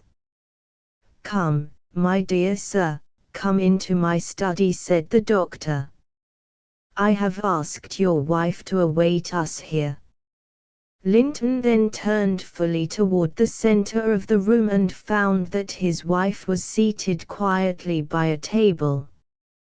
Dr. Redmond bowed low to Mrs. Linton as he passed her, and Linton waved his hand, smiled, and said, "Only a moment, dear." She did not reply. The door closed behind them.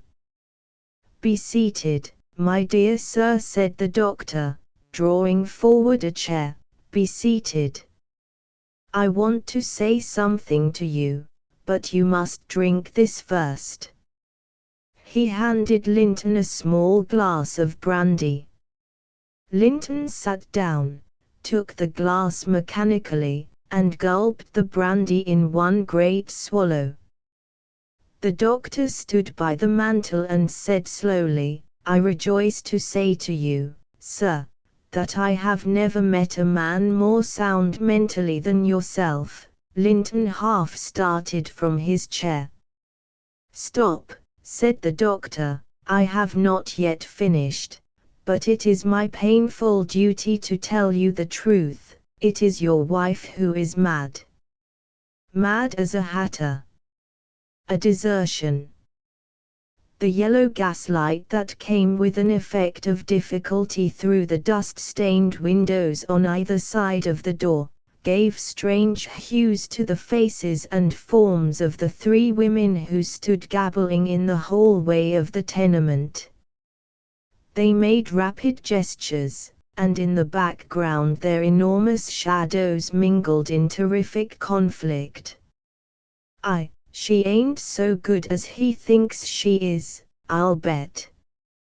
He can watch over her and take care of her all he pleases, but when she wants to fool him, she'll fool him. And how does he know she ain't fooling him now? Oh, he thinks he's keeping her from going th bad, he does. Oh, yes. He says she's too purty to let run round alone. Too purty. Ha. My Sadie, well, he keeps a close watch on her, you bet. Only last week, she met my boy Tim on th stairs, and Tim hadn't said 2 words to her before th ol' man begin to holler.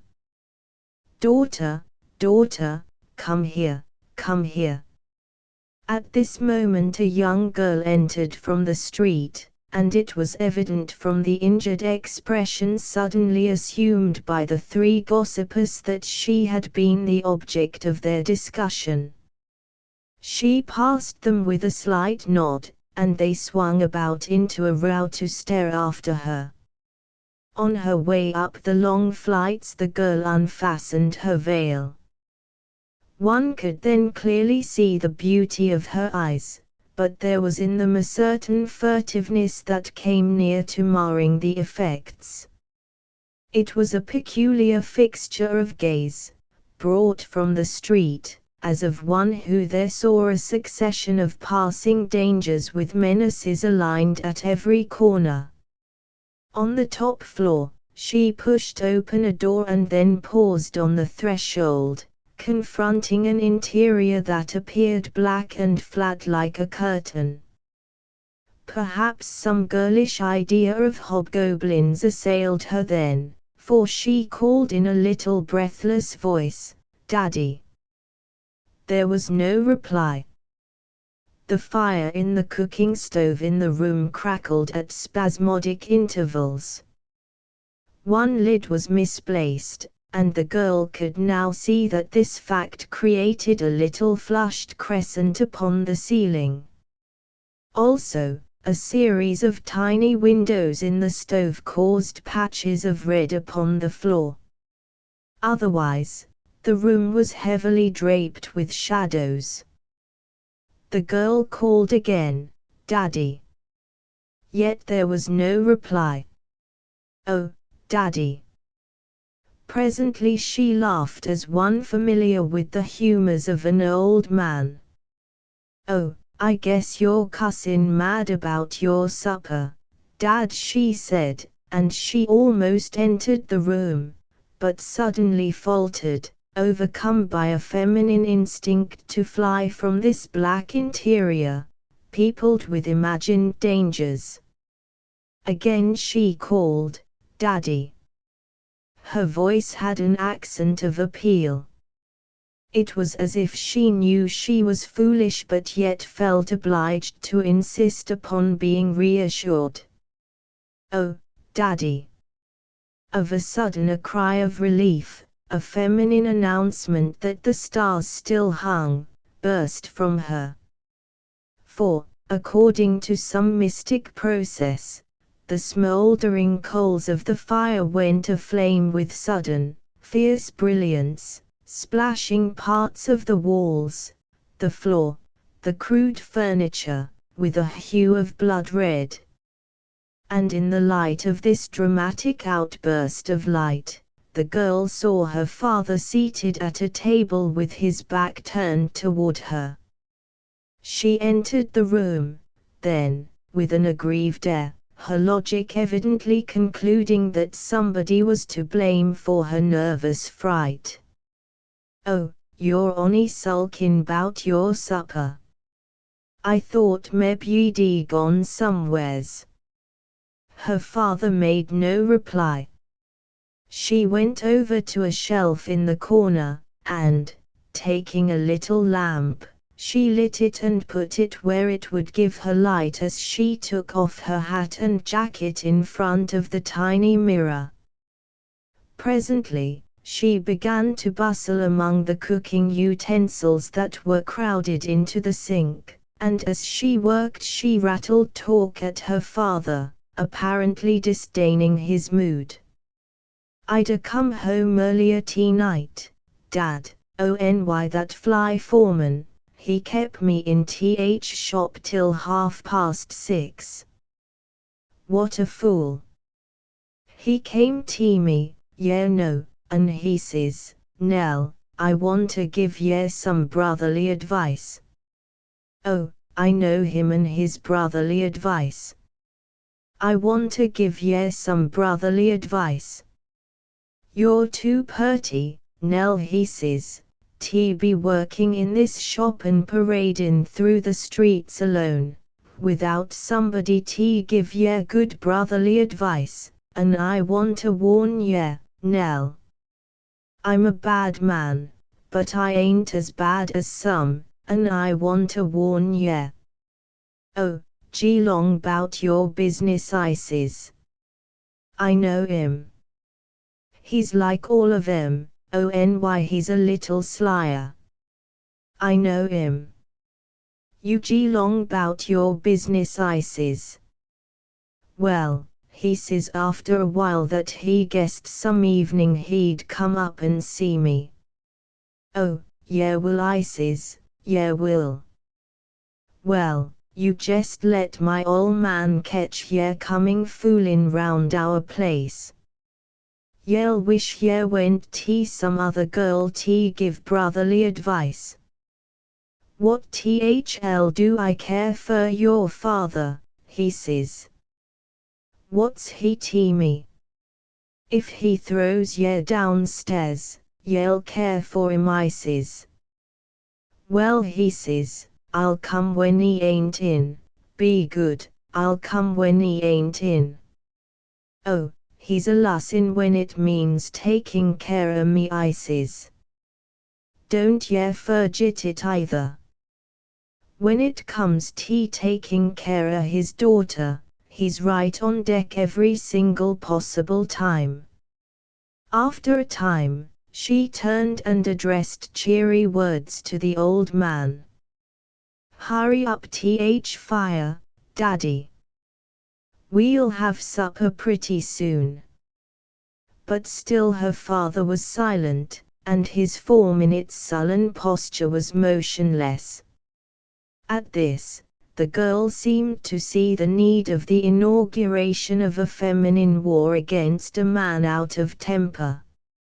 She approached him breathing soft, coaxing syllables. Daddy. Oh, Daddy. Oh, oh, oh, Daddy.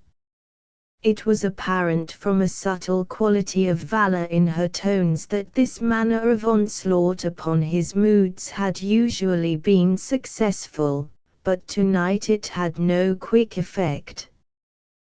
The words, coming from her lips, were like the refrain of an old ballad, but the man remained stolid. Daddy. My daddy. Oh, Daddy, are ye mad at me, really, truly mad at me? She touched him lightly upon the arm. Should he have turned, then he would have seen the fresh, laughing face, with dew-sparkling eyes, close to his own. Oh, Daddy. My daddy. Pretty daddy. She stole her arm about his neck, and then slowly bended her face toward his. It was the action of a queen who knows that she reigns notwithstanding irritations, trials, tempests. But suddenly, from this position, she leaped backward with the mad energy of a frightened colt. Her face was in this instant turned to a grey, featureless thing of horror.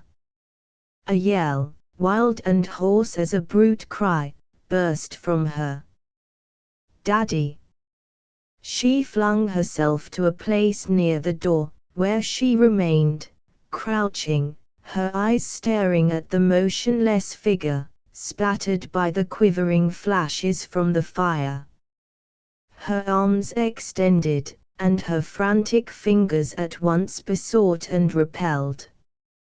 There was in them an expression of eagerness to caress and an expression of the most intense loathing. And the girl's hair that had been a splendor, was in these moments changed to a disordered mass that hung and swayed in witch-like fashion. Again, a terrible cry burst from her. It was more than the shriek of agony, it was directed, personal, addressed to him in the chair, the first word of a tragic conversation with the dead. It seemed that when she had put her arm about its neck, she had jostled the corpse in such a way, that now she and it were face to face. The attitude expressed an intention of arising from the table. The eyes, fixed upon hers, were filled with an unspeakable hatred. Asterisk asterisk asterisk asterisk asterisk asterisk asterisk. The cries of the girl aroused thunders in the tenement. There was a loud slamming of doors, and presently there was a roar of feet upon the boards of the stairway. Voices rang out sharply. "What is it? What's th matter? He's killin' her. Slug him with anything ye can lay hold of, Jack." But over all this came the shrill shrewish tones of a woman. "Ah, damned old fool, he's driving her into th street, that's what he's doing. He's driving her into th street." How the donkey lifted the hills! Many people suppose that the donkey is lazy. This is a great mistake. It is his pride. Years ago, there was nobody quite so fine as the donkey. He was a great swell in those times. No one could express an opinion of anything without the donkey showing where he was in it. No one could mention the name of an important personage without the donkey declaring how well he knew him. The donkey was, above all things, a proud and aristocratic beast. One day a party of animals were discussing one thing and another, until finally the conversation drifted around to mythology. "I have always admired that giant," Atlas observed the ox in the course of the conversation. "It was amazing how he could carry things." "Oh, yes," Atlas said the donkey, "I knew him very well. I once met a man and we got talking of Atlas. I expressed my admiration for the giant and my desire to meet him someday, if possible. Whereupon the man said there was nothing quite so easy. He was sure that his dear friend, Atlas, would be happy to meet so charming a donkey. Was I at leisure next Monday? Well, then, could I dine with him upon that date? So, you see, it was all arranged. I found Atlas to be a very pleasant fellow. It has always been a wonder to me how he could have carried the earth on his back," said the horse. "Oh, my dear sir, nothing is more simple," cried the donkey.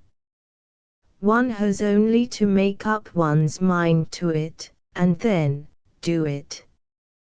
That is all. I am quite sure that if I wished I could carry a range of mountains upon my back." All the others said, "Oh, my." "Yes, I could," asserted the donkey, stoutly. "It is merely a question of making up one's mind."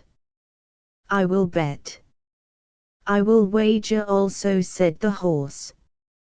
"I will wager my ears that you can't carry a range of mountains upon your back."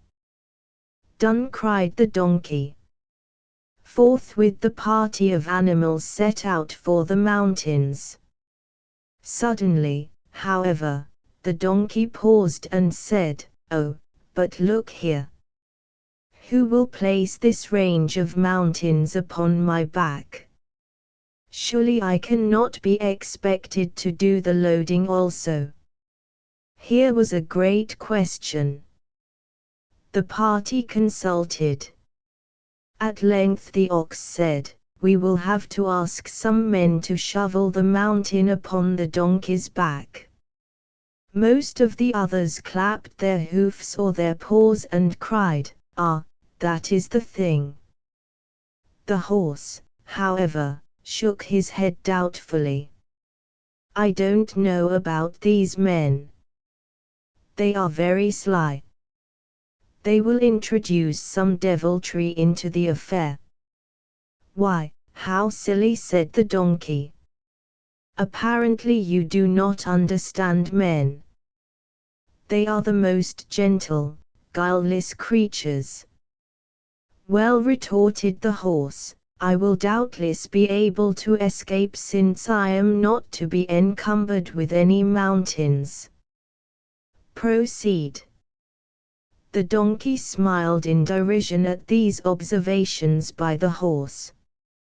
Presently they came upon some men who were laboring away like mad, digging ditches, felling trees, gathering fruits, carrying water, building huts. "Look at these men, would you?" said the horse. "Can you trust them after this exhibition of their depravity? See how each one selfishly—" The donkey interrupted with a loud laugh. "What nonsense!" And then he cried out to the men, "Ho, my friends, will you please come and shovel a range of mountains upon my back?" "What? Will you please come and shovel a range of mountains upon my back?" The men were silent for a time. Then they went apart and debated. They gesticulated a great deal. Some apparently said one thing and some another. At last they paused and one of their number came forward. "Why do you wish a range of mountains shoveled upon your back?" "It is a wager," cried the donkey. The men consulted again. And as the discussion became older, their heads went closer and closer together, until they merely whispered, and did not gesticulate at all. Ultimately they cried, "Yes, certainly we will shovel a range of mountains upon your back for you." "Ah, thanks," said the donkey. "Here is surely some deviltry," said the horse behind his hoof to the ox. The entire party proceeded then to the mountains. The donkey drew a long breath and braced his legs. "Are you ready?" asked the men. "All ready," cried the donkey. The men began to shovel. The dirt and stones flew over the donkey's back in showers. It was not long before his legs were hidden. Presently only his neck and head remained in view. Then at last this wise donkey vanished. There had been made no great effect upon the range of mountains. They still towered toward the sky. The watching crowd saw a heap of dirt and stones make a little movement, and then was heard a muffled cry. "Enough! Enough! It was not 2 ranges of mountains. It is not fair. It is not fair." But the men only laughed as they shoveled on. "Enough! Enough! Oh, woe is me, 30 snow-capped peaks upon my little back. Ah, these false, false men! Oh, virtuous, wise, and holy men, desist." The men again laughed. They were as busy as fiends with their shovels. "Ah, brutal, cowardly, accursed men, ah, good, gentle, and holy men, please remove some of those damnable peaks. I will adore your beautiful shovels forever. I will be slave to the beckoning of your little fingers." I will no longer be my own donkey, I will be your donkey." The men burst into a triumphant shout and ceased shoveling. "Swear it, mountain carrier." "I swear. I swear. I swear." The other animals scampered away then, for these men in their plots and plans were very terrible. "Poor old foolish fellow," cried the horse, "he may keep his ears. He will need them to hear and count the blows that are now to fall upon him." The men unearthed the donkey. They beat him with their shovels. "Ho, come on, slave!" Encrusted with earth, yellow-eyed from fright, the donkey limped toward his prison.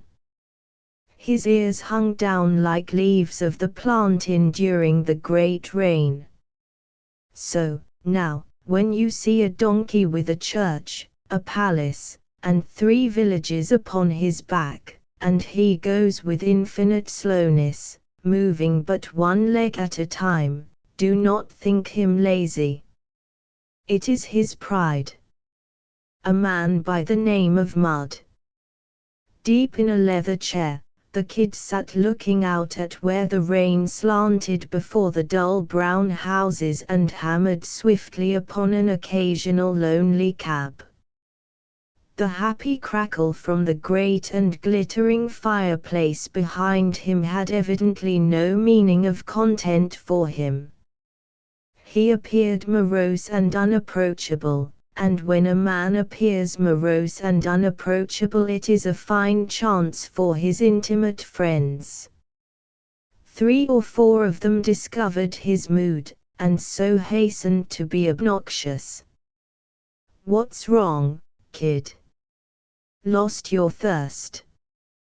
He can never be happy again. He has lost his thirst. That's right, kid. When you quarrel with a man who can whip you, resort to sarcastic reflection and distance." They cackled away persistently, but the kid was mute and continued to stare gloomily at the street. Once a man who had been writing letters looked up and said, "I saw your friend at the comic the other night." He waited a moment and then added, "In back." The kid wheeled about in his chair at this information, and all the others saw then that it was important. One man said with deep intelligence, "Ho, ho, a woman, hey. A woman's come between the 2 kids. A woman. Great, eh?" The kid launched a glare of scorn across the room, and then turned again to a contemplation of the rain. His friends continued to do all in their power to worry him, but they fell ultimately before his impregnable silence. As it happened, he had not been brooding upon his friend's mysterious absence at all. He had been concerned with himself. Once in a while he seemed to perceive certain futilities and lapsed them immediately into a state of voiceless dejection. These moods were not frequent. An unexplained thing in his mind, however, was greatly enlightened by the words of the gossip. He turned then from his harrowing scrutiny of the amount of pleasure he achieved from living, and settled into a comfortable reflection upon the state of his comrade, the other kid. Perhaps it could be indicated in this fashion: went to comic, I suppose. Saw girl. Secondary part, probably. Thought her rather natural. Went to comic again. Went again. One time happened to meet omnipotent and good-natured friend. Broached subject to him with great caution. Friend said, "Why, certainly, my boy, come round tonight, and I'll take you in back. Remember, it's against all rules, but I think that in your case, etc. Kid went. Chorus girls winked, same old wink. Here's another dude on the prowl.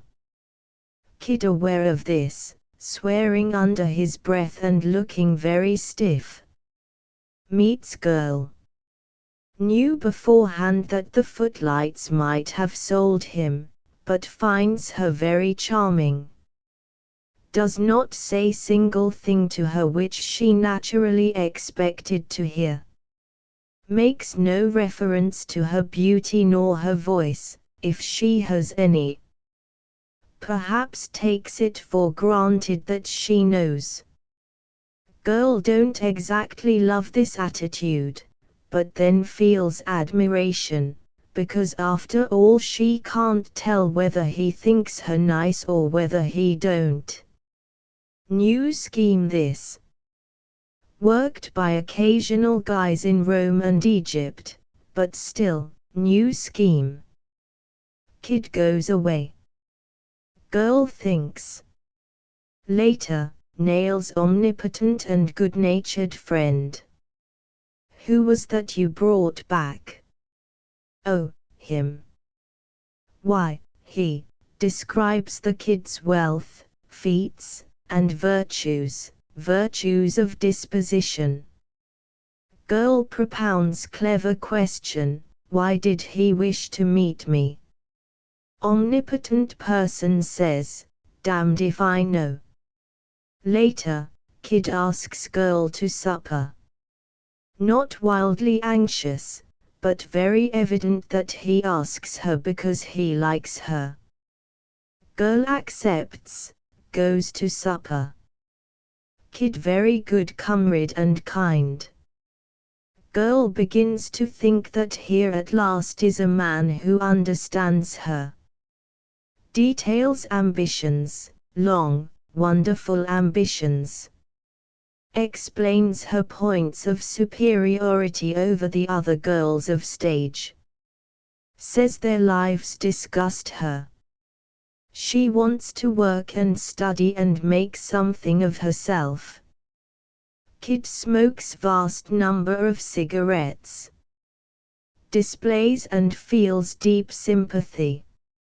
Recalls, but faintly, that he has heard it on previous occasions. They have an awfully good time. Part at last in front of apartment house. Good night, old chap. Good night. Squeeze hands hard.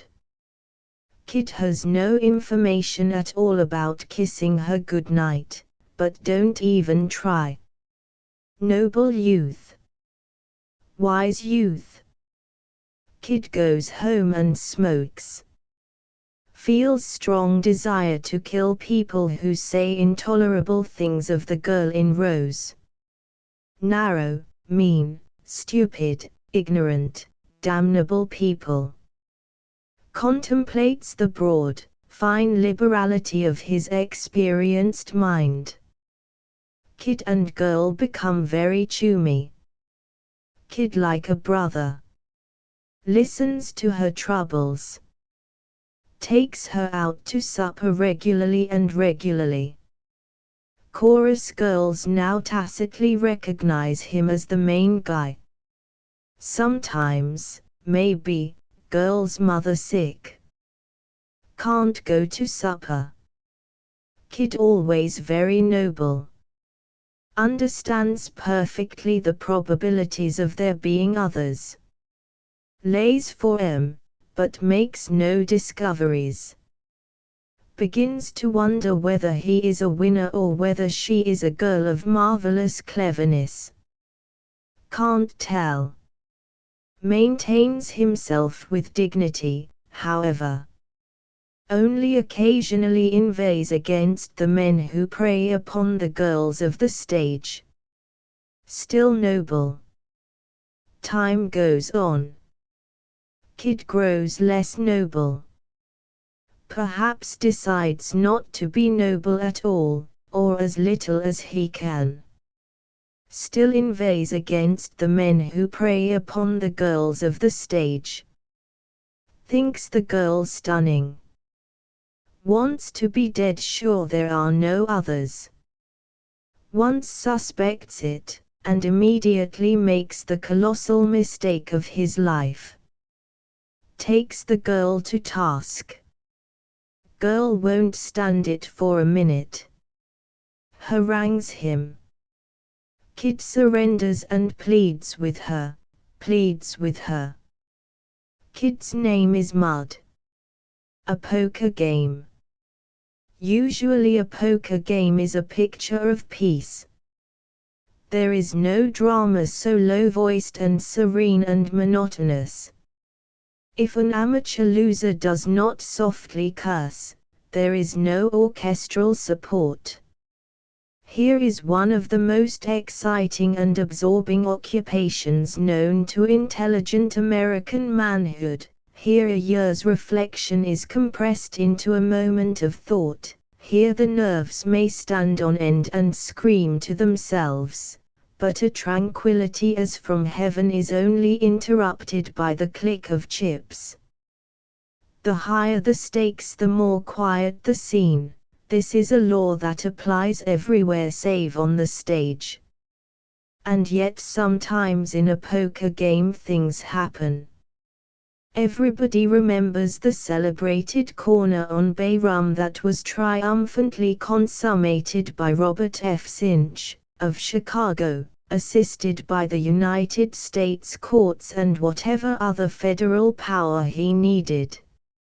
Robert F. Sinch enjoyed his victory 4 months. Then he died, and young Bobby Sinch came to New York in order to more clearly demonstrate that there was a good deal of fun in $22 million. Old Henry Spuatendeville owns all the real estate in New York save that previously appropriated by the hospitals and Central Park. He had been a friend of Bob's father.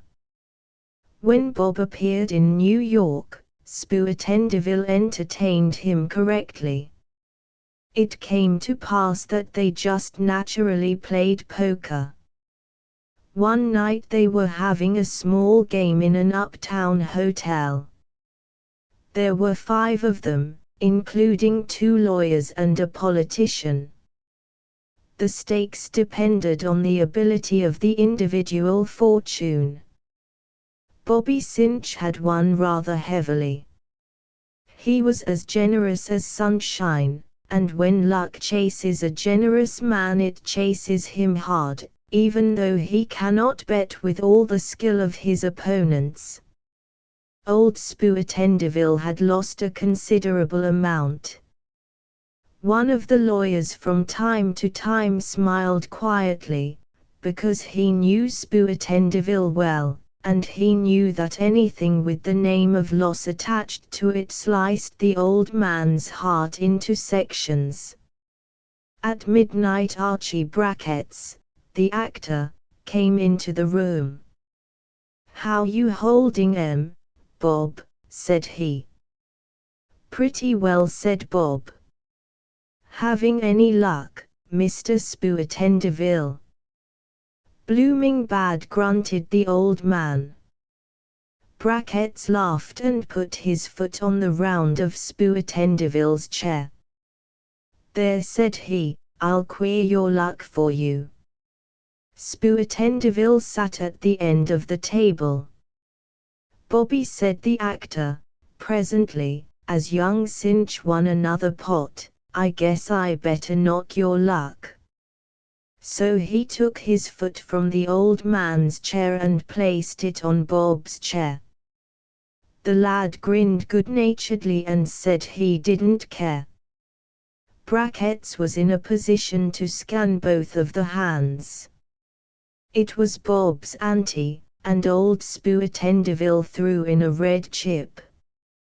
Everybody passed out up to Bobby. He filled in the pot and drew a card. Spuitendeville drew a card. Brackets, looking over his shoulder, saw him holding the 10, 9, 8, and 7 of diamonds. Theatrically speaking, straight flushes are as frequent as berries on a juniper tree, but as a matter of truth the reason that straight flushes are so admired is because they are not as common as berries on a juniper tree. Brackets stared, drew a cigar slowly from his pocket, and placing it between his teeth forgot its existence. Bobby was the only other stayer. Brackets flashed an eye for the lad's hand and saw the 9, 8, 6, and 5 of hearts. Now, there are but 645 emotions possible to the human mind, and Brackets immediately had them all. Under the impression that he had finished his cigar, he took it from his mouth and tossed it toward the grate without turning his eyes to follow its flight. There happened to be a complete silence around the green-clothed table.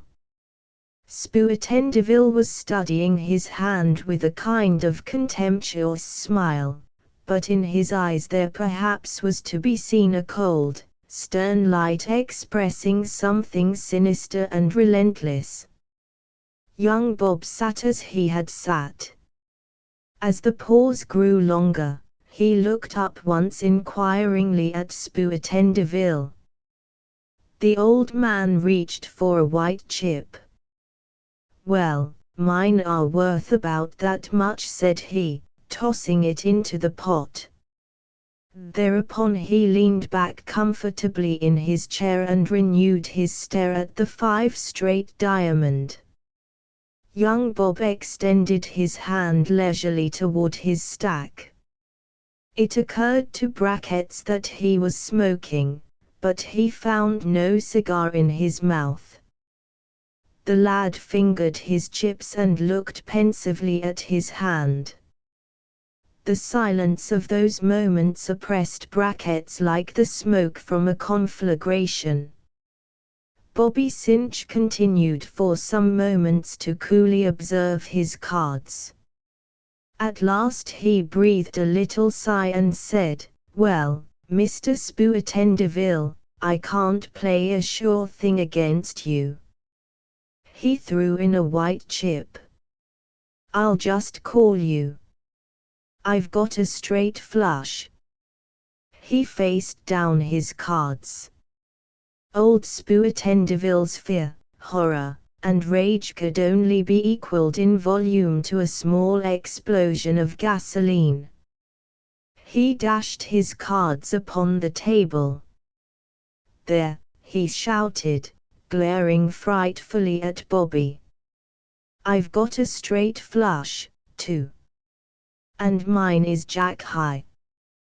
Bobby was at first paralyzed with amazement, but in a moment he recovered, and apparently observing something amusing in the situation he grinned. Archie Brackets, having burst his bond of silence, yelled for joy and relief. He smote Bobby on the shoulder. "Bob, my boy," he cried exuberantly, "you're no gambler, but you're a mighty good fellow, and if you hadn't been you would be losing a good many dollars this minute." Old Spuitendeville glowered at Brackets. "Stop making such an infernal din, will you, Archie?" he said morosely. His throat seemed filled with pounded glass. "Pass the whiskey." The snake. Where the path wended across the ridge, the bushes of huckleberry and sweet fern swarmed at it in 2 curling waves until it was a mere winding line traced through a tangle. There was no interference by clouds, and as the rays of the sun fell full upon the ridge, they called into voice innumerable insects which chanted the heat of the summer day in steady, throbbing, unending chorus. A man and a dog came from the laurel thickets of the valley where the white brook brawled with the rocks. They followed the deep line of the path across the ridge. The dog, a large lemon and white setter, walked, tranquilly meditative, at his master's heels. Suddenly from some unknown and yet near place in advance there came a dry, shrill whistling rattle that smote motion instantly from the limbs of the man and the dog. Like the fingers of a sudden death, this sound seemed to touch the man at the nape of the neck, at the top of the spine, and change him, as swift as thought, to a statue of listening horror, surprise, rage.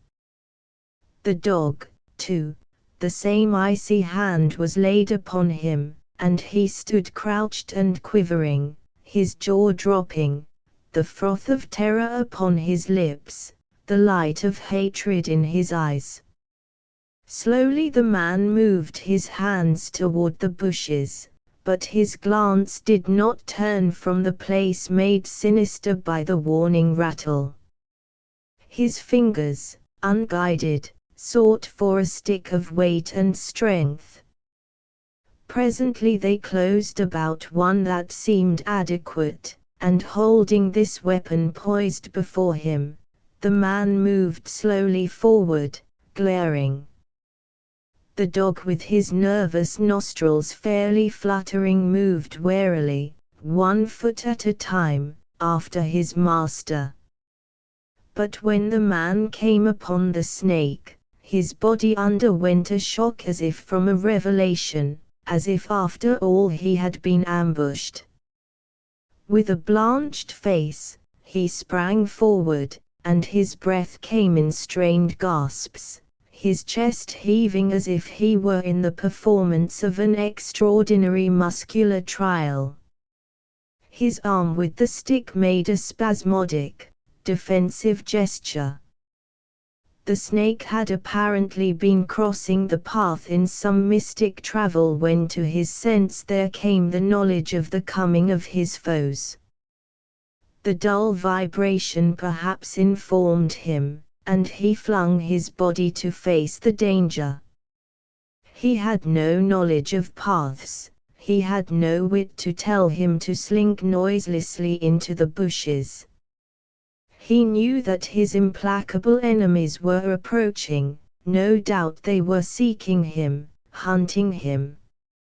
And so he cried his cry, an incredibly swift jangle of tiny bells, as burdened with pathos as the hammering upon quaint cymbals by the Chinese at war, for, indeed, it was usually his death music. Beware! Beware! Beware! The man and the snake confronted each other. In the man's eyes were hatred and fear. In the snake's eyes were hatred and fear. These enemies maneuvered, each preparing to kill. It was to be a battle without mercy. Neither knew of mercy for such a situation. In the man was all the wild strength of the terror of his ancestors, of his race, of his kind. A deadly repulsion had been handed from man to man through long dim centuries. This was another detail of a war that had begun evidently when first there were men and snakes. Individuals who do not participate in this strife incur the investigations of scientists. Once there was a man and a snake who were friends, and at the end, the man lay dead with the marks of the snake's caress just over his East Indian heart. In the formation of devices, hideous and horrible, nature reached her supreme point in the making of the snake, so that priests who really paint hell well fill it with snakes instead of fire. These curving forms, these scintillant colorings create at once, upon sight, more relentless animosities than do shake barbaric tribes. To be born a snake is to be thrust into a place a swarm with formidable foes. To gain an appreciation of it, view hell as pictured by priests who are really skillful. As for this snake in the pathway, there was a double curve some inches back of its head, which, merely by the potency of its lines, made the man feel with tenfold eloquence the touch of the death fingers at the nape of his neck. The reptile's head was waving slowly from side to side and its hot eyes flashed like little murder lights. Always in the air was the dry, shrill whistling of the rattles. Beware! Beware! Beware! The man made a preliminary feint with his stick. Instantly the snake's heavy head and neck were bended back on the double curve and instantly the snake's body shot forward in a low, straight, hard spring. The man jumped with a convulsive chatter and swung his stick. The blind, sweeping blow fell upon the snake's head and hurled him so that steel-colored plates were for a moment uppermost. But he rallied swiftly, agilely, and again the head and neck bended back to the double curve, and the steaming, wide-open mouth made its desperate effort to reach its enemy. This attack, it could be seen, was despairing, but it was nevertheless impetuous, gallant, ferocious, of the same quality as the charge of the lone chief when the walls of white faces close upon him in the mountains. The stick swung unerringly again, and the snake, mutilated, torn, whirled himself into the last coil. And now the man went sheer raving mad from the emotions of his forefathers and from his own. He came to close quarters. He gripped the stick with his 2 hands and made it speed like a flail.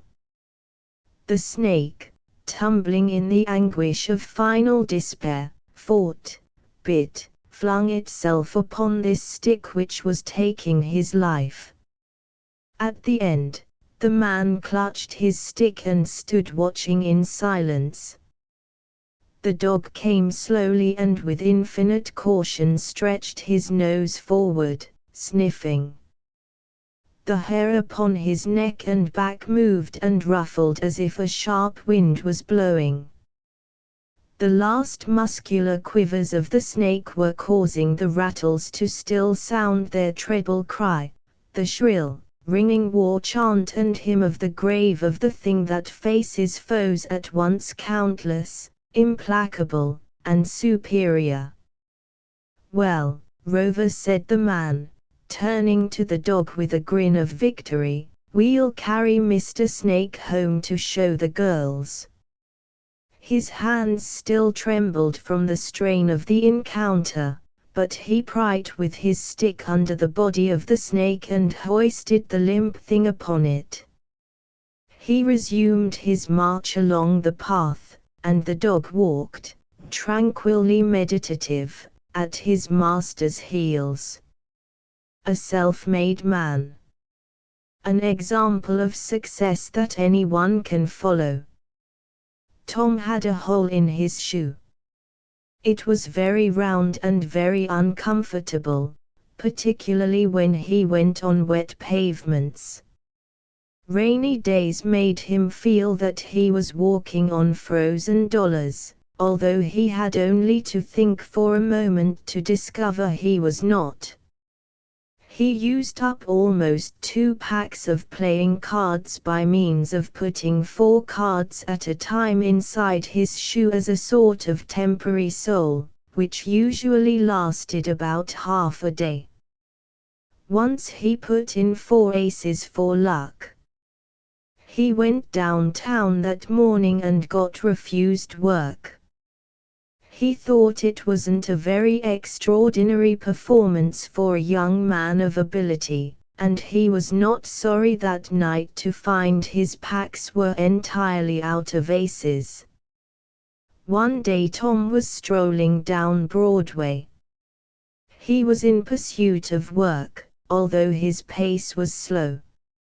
He had found that he must take the matter coolly. So he puffed tenderly at a cigarette and walked as if he owned stock.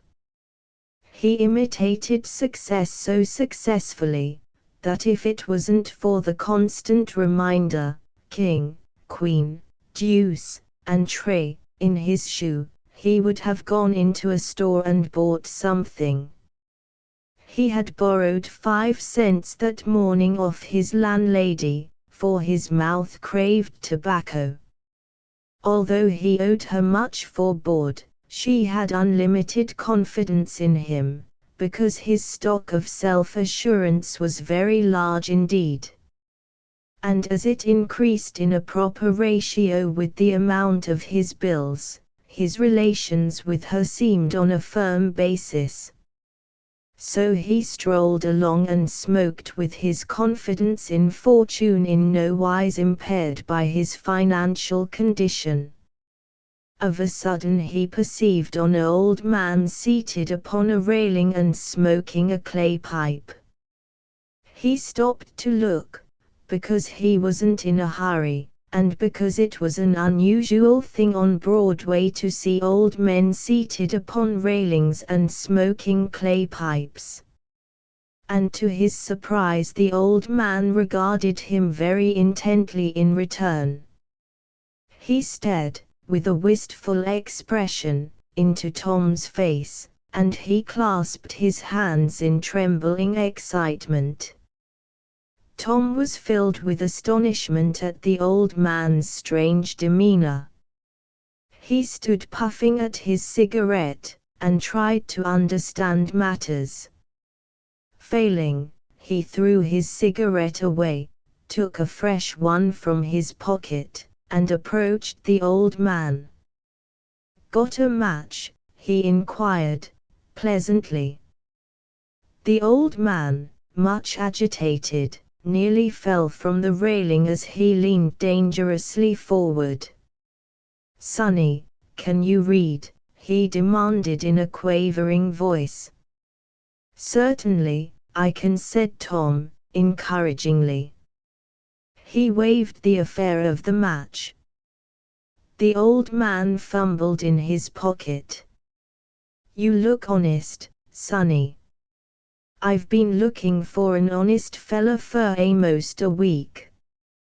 I've sat on this railing for 6 days," he cried, plaintively. He drew forth a letter and handed it to Tom. "Read it for me, Sonny, read it," he said, coaxingly. Tom took the letter and leaned back against the railings. As he opened it and prepared to read, the old man wriggled like a child at a forbidden feast. Thundering trucks made frequent interruptions, and 7 men in a hurry jogged Tom's elbow, but he succeeded in reading what follows. "Office of Ketchum R. Jones, Attorney at Law, Tin Can, Nevada, the 19th of May, 18. Rufus Wilkins, Esquire. Dear Sir, I have as yet received no acknowledgement of the draft from the sale of the North Section lots, which I forwarded to you on the 25th of June. I would request an immediate reply concerning it. Since my last I have sold the 3 corner lots at $5,000 each. The city grew so rapidly in that direction that they were surrounded by brick stores almost before you would know it. I have also sold for $4,000 the 10 acres of outlying sagebrush, which you once foolishly tried to give away. Mr. Simpson, of Boston, bought the tract. He is very shrewd, no doubt, but he hasn't been in the West long. Still, I think if he holds it for about 1,000 years, he may come out all right. I worked him with the projected horse-car line gag. Inform me of the address of your New York attorneys, and I will send on the papers. Pray do not neglect to write me concerning the draft sent on the 25th of June. In conclusion, I might say that if you have any Eastern friends who are after good Western investments, inform them of the glorious future of tin can. We now have 3 railroads, a bank, an electric light plant, a projected horse-car line, and an art society. Also, a saw manufactory, a patent car wheel mill, and a Methodist church. Tin Can is marching forward to take her proud stand as the metropolis of the West. The rose-hued future holds no glories to which Tin Can does not. Tom stopped abruptly. I guess the important part of the letter came first, he said. Yes, cried the old man, I've heard enough. It is just as I thought. George has robbed his dad. The old man's frail body quivered with grief. 2 tears trickled slowly down the furrows of his face. Come, come, now, said Tom, patting him tenderly on the back. Brace up, old fella. What you want to do is to get a lawyer and go put the screws on George. Is it really? Asked the old man, eagerly. Certainly, it is, said Tom. All right, cried the old man, with enthusiasm. Tell me where to get one. He slid down from the railing and prepared to start off. Tom reflected. Well, he said, finally, I might do for one myself. What? Shouted the old man in a voice of admiration, are you a lawyer as well as a reader? Well, said Tom again, I might appear to advantage as one. All you need is a big front, he added, slowly. He was a profane young man. The old man seized him by the arm. Come on, then, he cried, and we'll go put the screws on George. Tom permitted himself to be dragged by the weak arms of his companion around a corner and along a side street. As they proceeded, he was internally bracing himself for a struggle, and putting large bales of self-assurance around where they would be likely to obstruct the advance of discovery and defeat.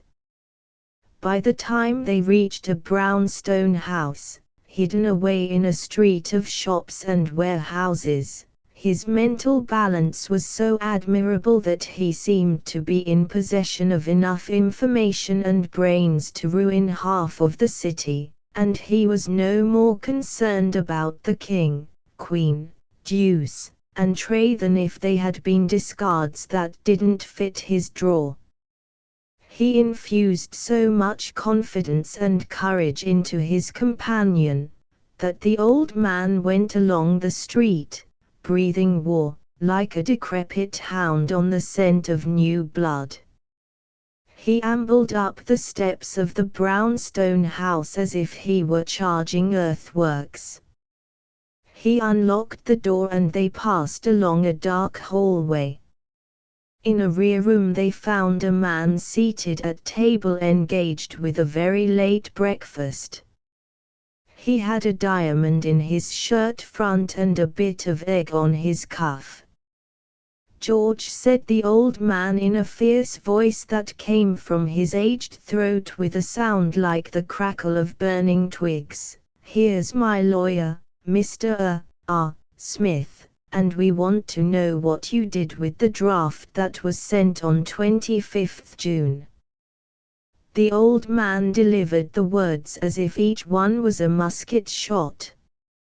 George's coffee spilled softly upon the table cover, and his fingers worked convulsively upon a slice of bread. He turned a white, astonished face toward the old man and the intrepid Thomas. The latter, straight and tall, with a highly legal air, stood at the old man's side. His glowing eyes were fixed upon the face of the man at the table.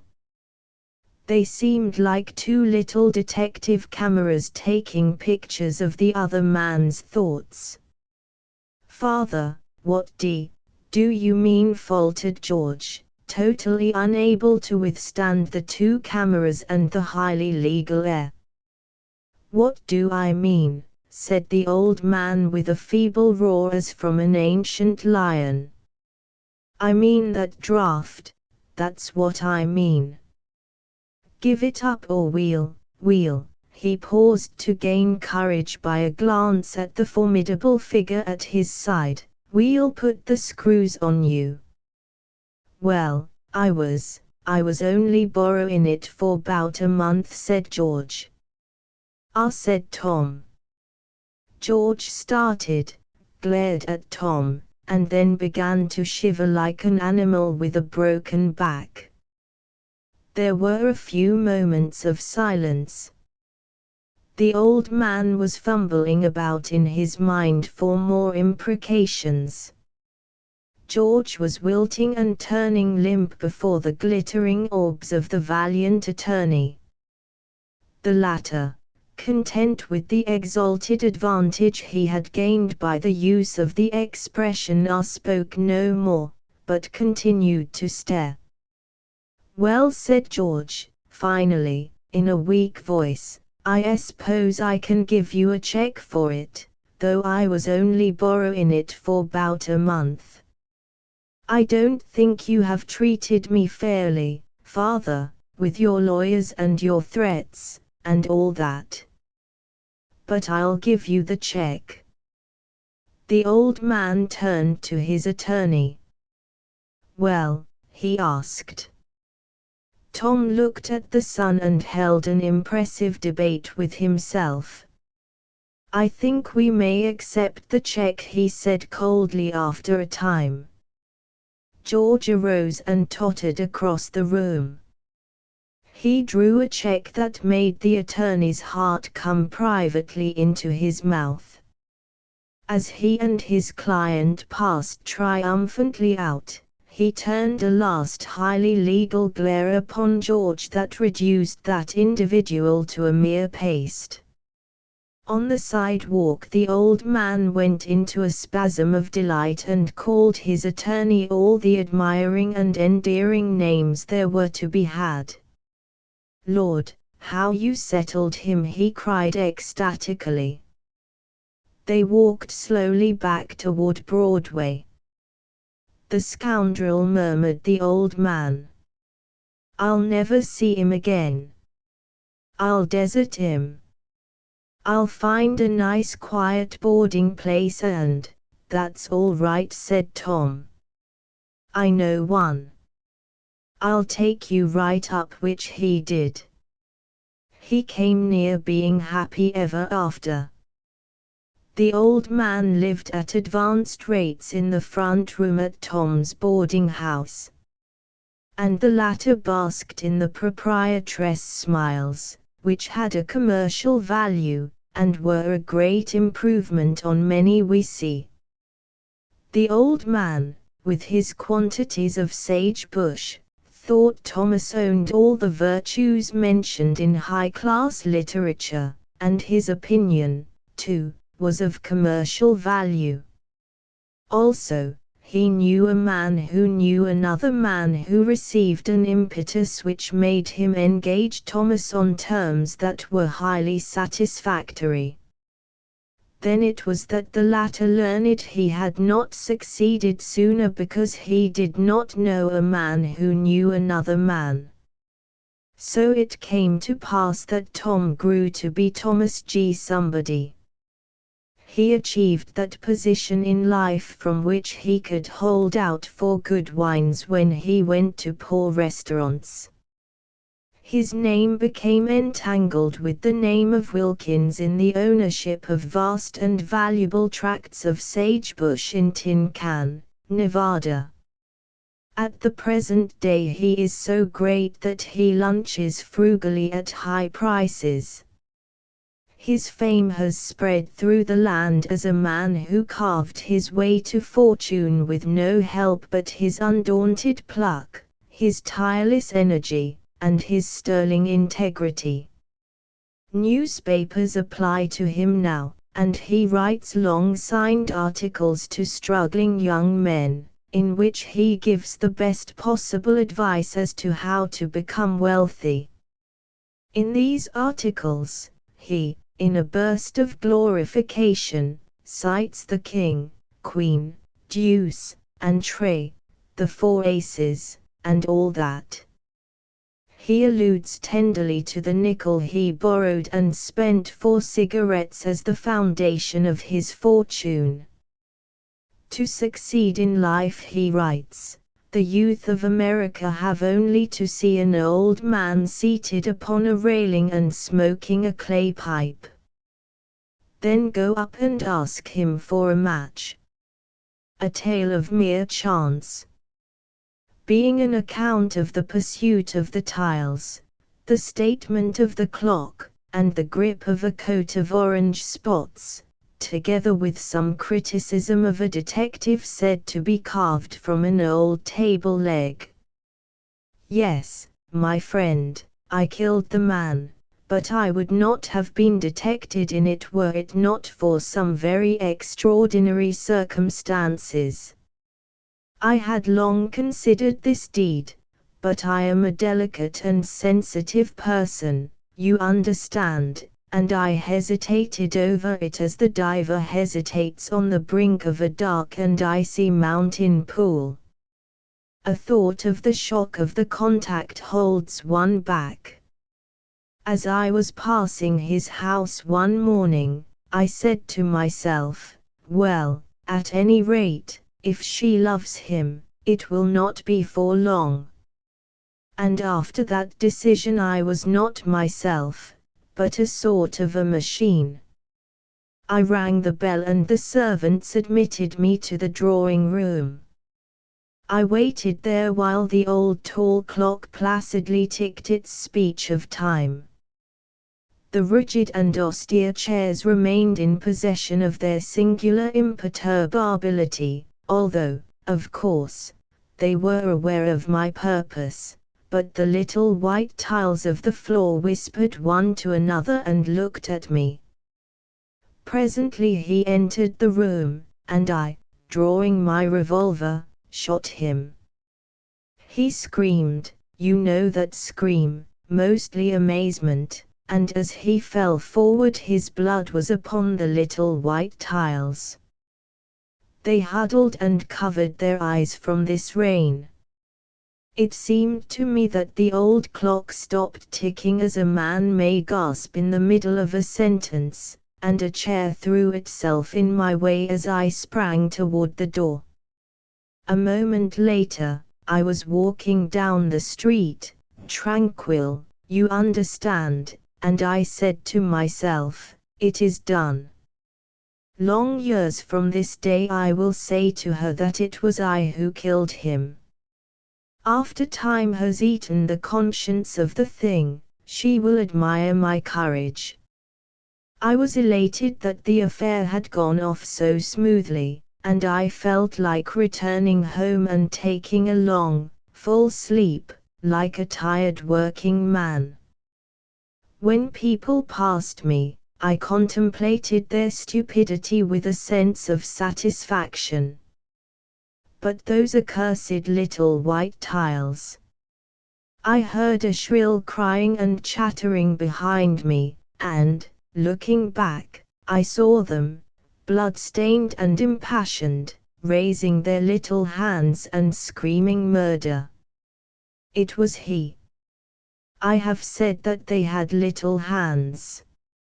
I am not sure of it, but they had some means of indicating me as unerringly as pointing fingers. As for their movement, they swept along as easily as dry, light leaves are carried by the wind. Always they were shrilly piping their song of my guilt. My friend, may it never be your fortune to be pursued by a crowd of little blood-stained tiles. I used 1,000 means to be free from the clash of these tiny feet.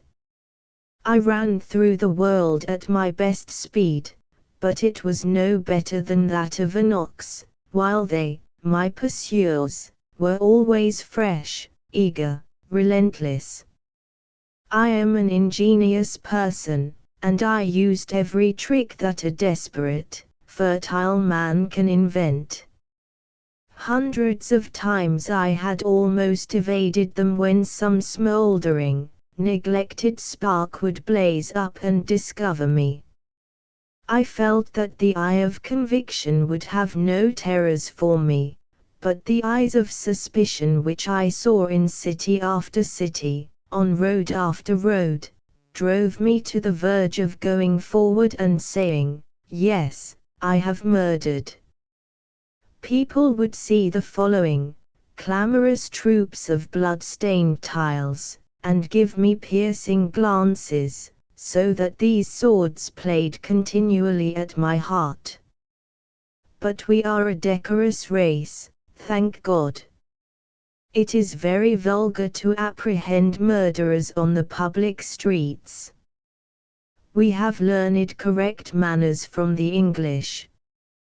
Besides, who can be sure of the meaning of clamoring tiles? It might be merely a trick in politics. Detectives. What are detectives? Oh, yes, I have read of them and their deeds, when I come to think of it. The prehistoric races must have been remarkable. I have never been able to understand how the detective navigated in stone boats.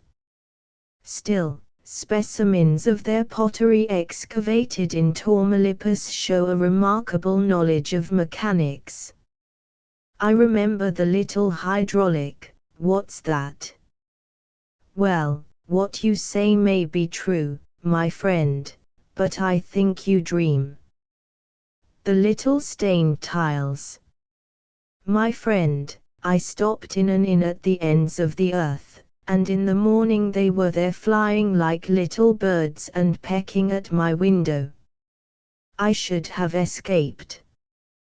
Heavens, I should have escaped. What was more simple? I murdered and then walked into the world, which is wide and intricate. Do you know that my own clock assisted in the hunting of me? They asked what time I left my home that morning, and it replied at once, 8:30. The watch of a man I had chanced to pass near the house of the crime told the people 7 minutes after 9. And, of course, the tall, old clock in the drawing room went about day after day repeating, 18 minutes after 9. Do you say that the man who caught me was very clever? My friend, I have lived long, and he was the most incredible blockhead of my experience. An enslaved, dust-eating Mexican vaquero wouldn't hitch his pony to such a man. Do you think he deserves credit for my capture? If he had been as pervading as the atmosphere, he would never have caught me. If he was a detective, as you say, I could carve a better one from an old table leg. But the tiles. That is another matter. At night I think they flew in long high flock, like pigeons. In the day, little mad things, they murmured on my trail like frothy-mouthed weasels. I see that you note these great, round, vividly orange spots on my coat. Of course, even if the detective were really carved from an old table leg, he could hardly fail to apprehend a man thus badged. As sores come upon one in the plague, so came these spots upon my coat. When I discovered them, I made effort to free myself of this coat. I tore, tugged, wrenched at it, but around my shoulders it was like a grip of a dead man's arms. Do you know that I have plunged into 1,000 lakes? I have smeared this coat with 1,000 paints. But day and night the spots burn like lights. I might walk from this jail today if I could rid myself of this coat, but it clings, clings, clings. At any rate, the person you call a detective was not so clever to discover a man in a coat of spotted orange, followed by shrieking, blood-stained tiles. Yes, that noise from the corridor is most peculiar. But they are always there, muttering and watching, clashing and jostling. It sounds as if the dishes of Hades were being washed. Yet I have become used to it.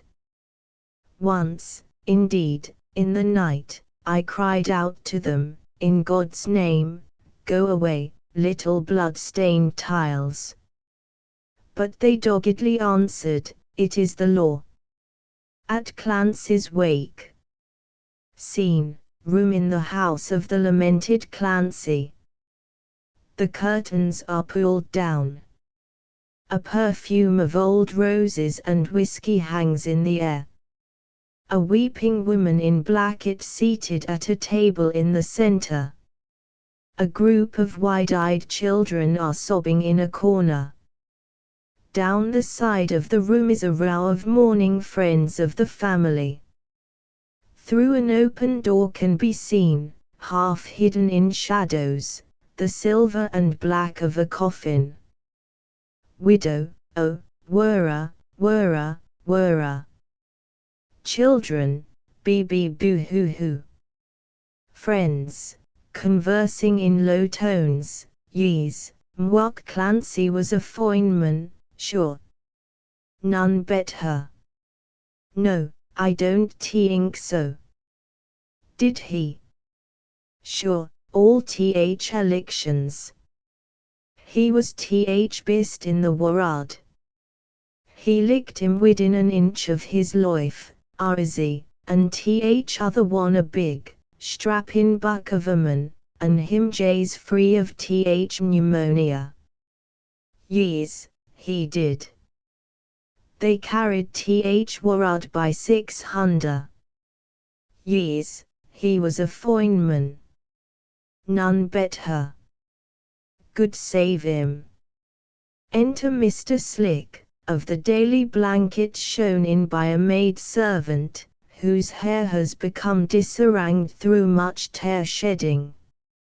He is attired in a suit of grey check, and wears a red rose in his buttonhole. Mr. Slick, good afternoon, Mrs. Clancy. This is a sad misfortune for you, isn't it? Widow, oh, indeed, young man, me poor heart is broke. Mr. Slick, very sad, Mrs. Clancy. A great misfortune, I'm sure. Now, Mrs. Clancy, I've called to, widow, little did I think, young man, when they brought poor Mwok in that it was th lashed. Mr. Slick, with conviction, true. True. Very true, indeed. It was a great grief to you, Mrs. Clancy. I've called this morning, Mrs. Clancy, to see if I could get from you a short obituary notice for the blanket if you could, widow, and his head was done up in a rag, and he was cursin' frightful.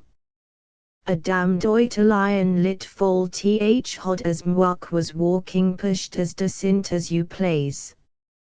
When they carried him all bloody, and raven bout Italians, me heart was near bruck, but I niver taught, I niver, breaks forth into a long, forlorn cry.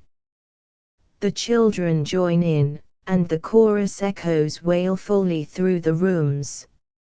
Mr. Slick, as the yell, in a measure, ceases, yes, indeed, a sad, sad affair. A terrible misfortune. Now, Mrs. Clancy, widow, turning suddenly, Mary Ann. Where's thought lazy devil of a Mary Ann? As the servant appears. Mary Ann, bring th bottle. Give th gentleman a drink. Here's to Hyven Savigny's, young man. Drinks.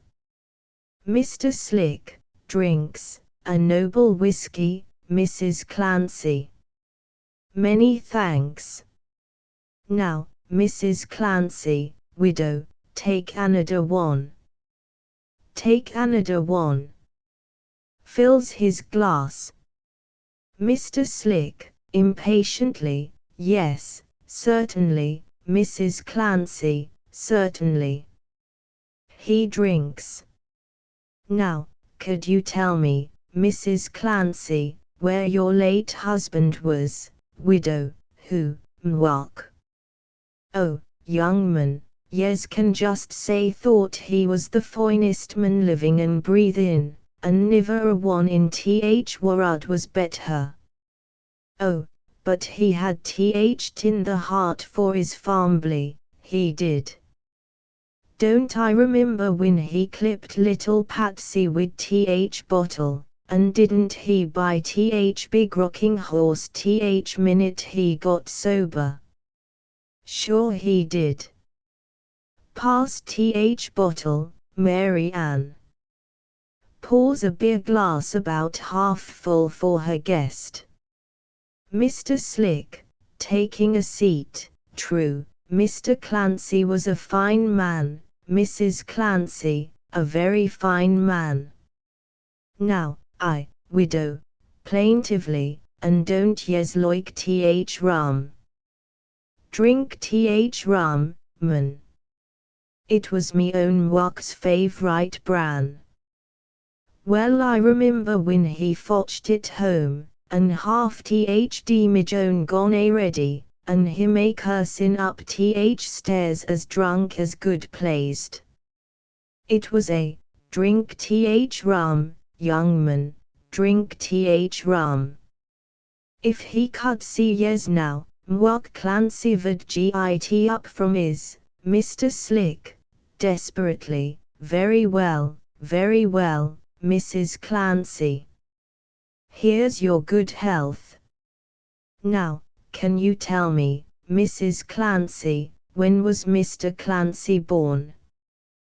Widow, when was he born? Sure, devil a bit do I care when he was born.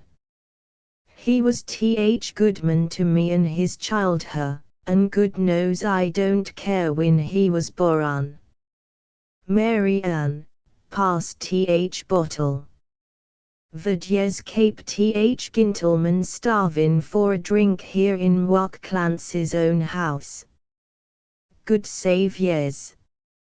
When the bottle appears she pours a huge quantity out for her guest. Mr. Slick, well, then, Mrs. Clancy, where was he born? Widow, staring, in Oiland, man, in Oiland. Where did yes think? Then, in sudden, wheedling tones. And ain't yes going to drink th rum? Are yes going to shirk th good whiskey what was th pride of mwak's life, and him gettin' full on it and breakin' th for 3 nights a week hard running? Shame on yes, and good save your soul. Drink it whoop now, there's a dear, drink it whoop now, and say, Mwok Clancy, be all th powers in thshky, Hyven signed ye's wrist. Mr. Slick, to himself, holy smoke. He drinks, then regards the glass for a long time. Well, now, Mrs. Clancy, give me your attention for a moment, please. When did, widow, no, but he was a power in th warad. De Villeman could vote right without Mwok Clancy at his elbow. And in th Calcus, sure didn't Mulrooney gitth nomination jays by raison of Mwok's at thak in th opposition with th stove poker. Mulrooney got it as easy as dirt, with Mwok rowling under th table with th other candidate. He was a good citizen, was Mwok, de Villa won bet her. Mr. Slick spends some minutes in collecting his faculties. Mr. Slick, after he decides that he has them collected, yes, Mrs. Clancy, your husband's highly successful political career was well known to the public. But what I want to know is, pauses to consider. Widow, finally, past th glasses, Mary Ann, yes lazy Deville, give th gentleman a drink. Here, tendering him a glass, take another one to Mwok Clancy, and good save yes for your kindness to a poor widdy woman. Mr. Slick, after solemnly regarding the glass, certainly, I'll take a drink. Certainly, Mish Clancy. Yes, certainly, Mish Clancy. Now, Mish Clancy, W. Wash was Mr. Clancy's name before he married you, Mish Clancy. Widow, astonished, why, de Villa bit else but Clancy. Mr. Slick, after reflection, well, but I mean, Mish Clancy, what was date of birth? Did marry you for then, or did marry you when he was born in N York, Mish Clancy? Widow, what th Deville, Mr. Slick, with dignity, answer my questions, please, Mish Clancy. Did he bring chili N with them FM Ireland, or was you, after married in N York, mother those chili N he brought FM Ireland? Widow, BTH powers above, Mr. Slick, with gentle patience, I don't think why understand questions, Mish Clancy. What I wanna fin out is, what was he born in N York for when he, before that, came FM Ireland? Dash what puzzles me. I am completely puzzled. And also, I wanna fin out, if possible, that is, if it's possible sheing, I wanna fin out, if possible, I wanna say, who the blazesh is dead here, anyhow. An episode of war. The lieutenant's rubber blanket lay on the ground, and upon it he had poured the company's supply of coffee. Corporals and other representatives of the grimy and hot-throated men who lined the breastwork had come for each squad's portion. The lieutenant was frowning and serious at this task of division. His lips pursed as he drew with his sword various crevices in the heap until brown squares of coffee, astoundingly equal in size, appeared on the blanket. He was on the verge of a great triumph in mathematics, and the corporals were thronging forward, each to reap a little square, when suddenly the lieutenant cried out and looked quickly at a man near him as if he suspected it was a case of personal assault. The others cried out also when they saw blood upon the lieutenant's sleeve. He has winced like a man stung, swayed dangerously, and then straightened. The sound of his hoarse breathing was plainly audible. He looked sadly, mystically, over the breastwork at the green face of a wood, where now were many little puffs of white smoke.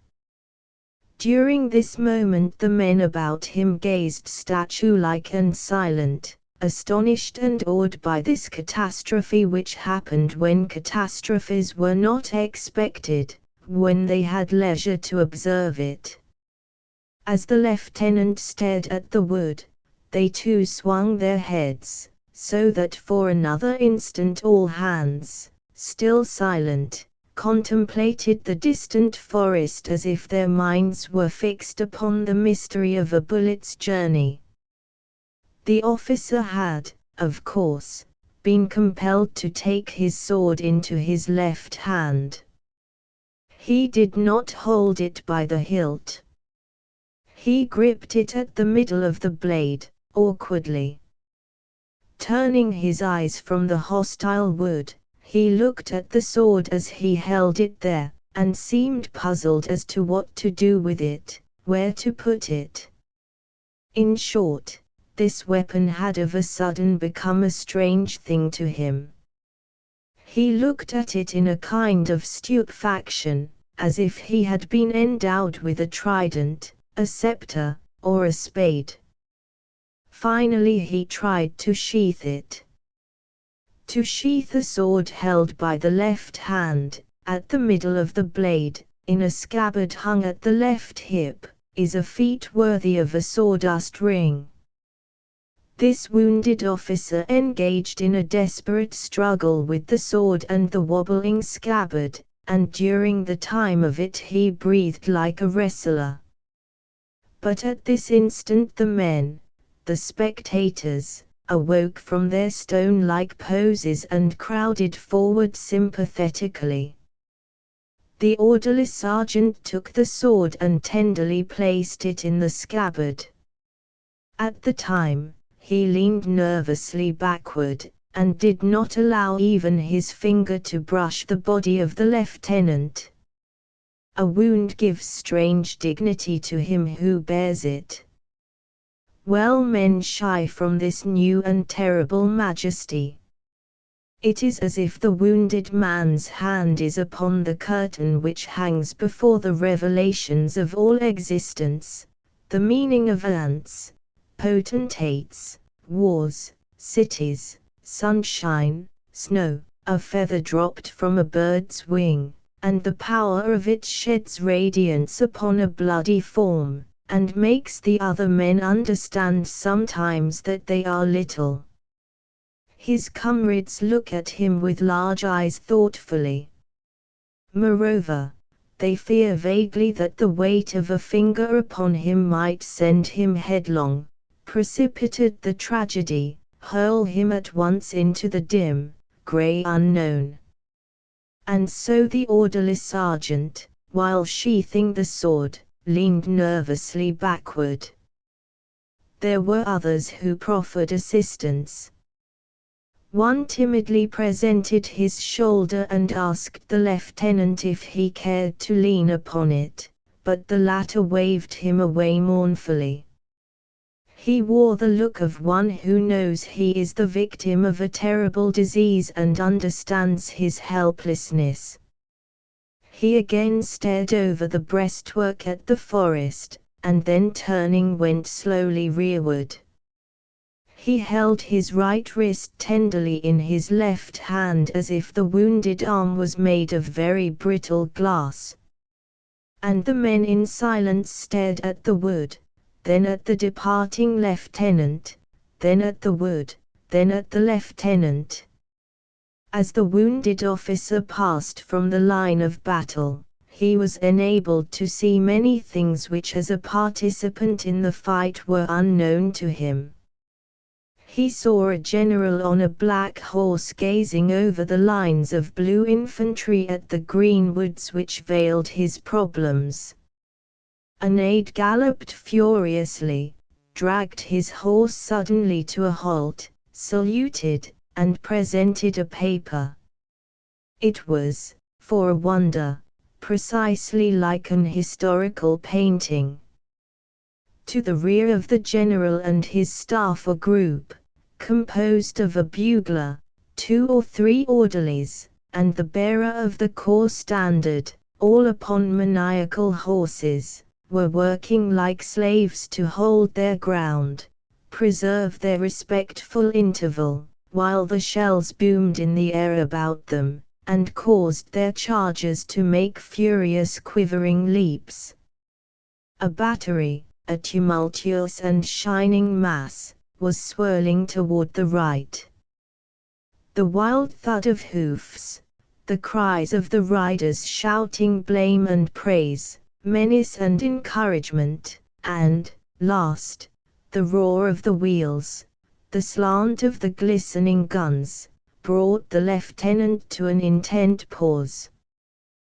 The battery swept in curves that stirred the heart. It made halts as dramatic as the crash of a wave on the rocks, and when it fled onward, this aggregation of wheels, levers, motors, had a beautiful unity, as if it were a missile. The sound of it was a war chorus that reached into the depths of man's emotion.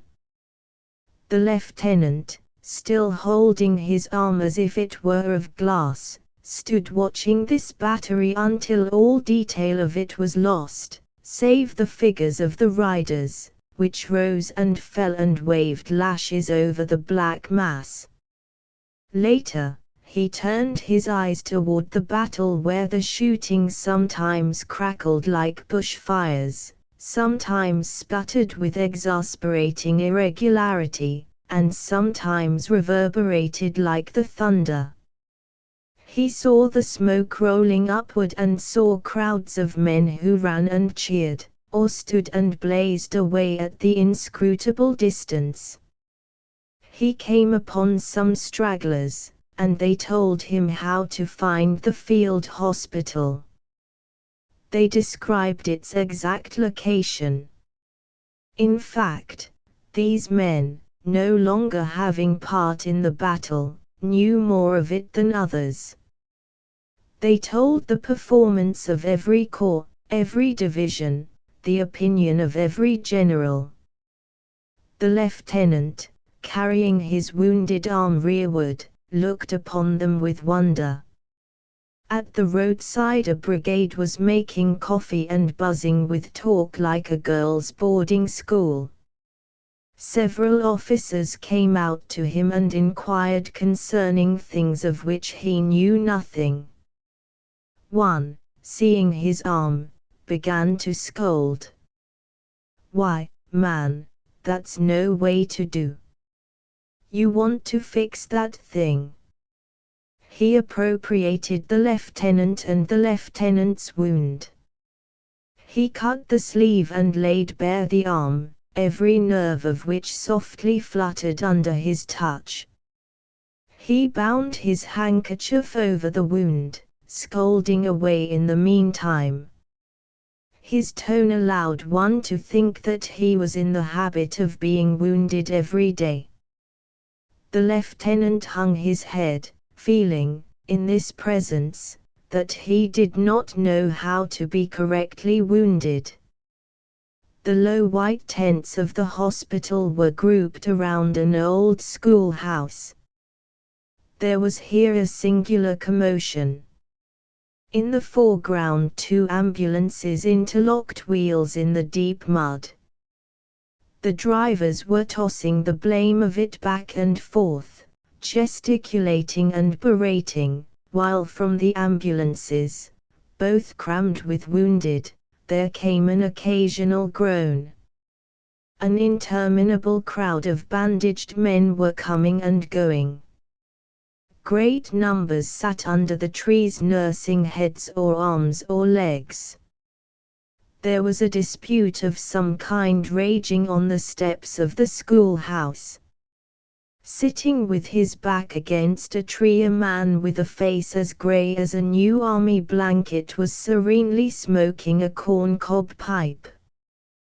The lieutenant wished to rush forward and inform him that he was dying. A busy surgeon was passing near the lieutenant. "Good morning," he said, with a friendly smile. Then he caught sight of the lieutenant's arm and his face at once changed. "Well, let's have a look at it." He seemed possessed suddenly of a great contempt for the lieutenant. This wound evidently placed the latter on a very low social plane. The doctor cried out impatiently, "What muttonhead had tied it up that way anyhow?" The lieutenant answered, "Oh, a man." When the wound was disclosed, the doctor fingered it disdainfully. "Humph," he said. "You come along with me and I'll tend to you." His voice contained the same scorn as if he were saying, "You will have to go to jail." The lieutenant had been very meek, but now his face flushed, and he looked into the doctor's eyes. "I guess I won't have it amputated," he said. "Nonsense, man." "Nonsense. Nonsense," cried the doctor. "Come along, now. I won't amputate it. Come along. Don't be a baby." "Let go of me," said the lieutenant, holding back wrathfully, his glance fixed upon the door of the old schoolhouse, as sinister to him as the portals of death.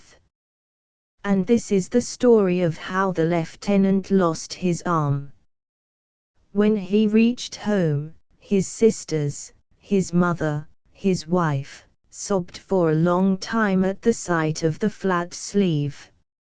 "Oh, well," he said, standing shamefaced amid these tears, "I don't suppose it matters so much as all that." The voice of the mountain. The old man Popocatépetl was seated on a high rock with his white mantle about his shoulders. He looked at the sky, he looked at the sea, he looked at the land, nowhere could he see any food. And he was very hungry, too. Who can understand the agony of a creature whose stomach is as large as 1,000 churches, when this same stomach is as empty as a broken water jar? He looked longingly at some island in the sea. "Ah, those flat cakes! If I had them!" He stared at storm clouds in the sky. "Ah, what a drink is there!" But the king of everything, you know, had forbidden the old man Popocatépetl to move at all, because he feared that every footprint would make a great hole in the land. So the old fellow was obliged to sit still and wait for his food to come within reach. Anyone who has tried this plan knows what intervals lie between meals. Once his friend, the little eagle, flew near, and Popocatépetl called to him. "Ho, tiny bird, come and consider with me as to how I shall be fed." The little eagle came and spread his legs apart and considered manfully, but he could do nothing with the situation. "You see," he said, "this is no ordinary hunger which one goat will suffice." Popocatépetl groaned an assent. "But it is an enormous affair," continued the little eagle, "which requires something like a dozen stars." I don't see what can be done unless we get that little creature of the earth, that little animal with 2 arms, 2 legs, 1 head, and a very brave air, to invent something. He is said to be very wise. Who claims it for him? Asked Popocatépetl. He claims it for himself, responded the eagle. Well, summon him. Let us see. He is doubtless a kind little animal, and when he sees my distress he will invent something. Good. The eagle flew until he discovered one of these small creatures. Oh, tiny animal, the great chief Popocatépetl summons you. Does he, indeed? Popocatépetl, the great chief, said the eagle again, thinking that the little animal had not heard rightly. Well, and why does he summon me? Because he is in distress, and he needs your assistance.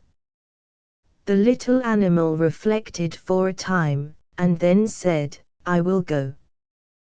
When Popocatépetl perceived the little animal and the eagle, he stretched forth his great, solemn arms.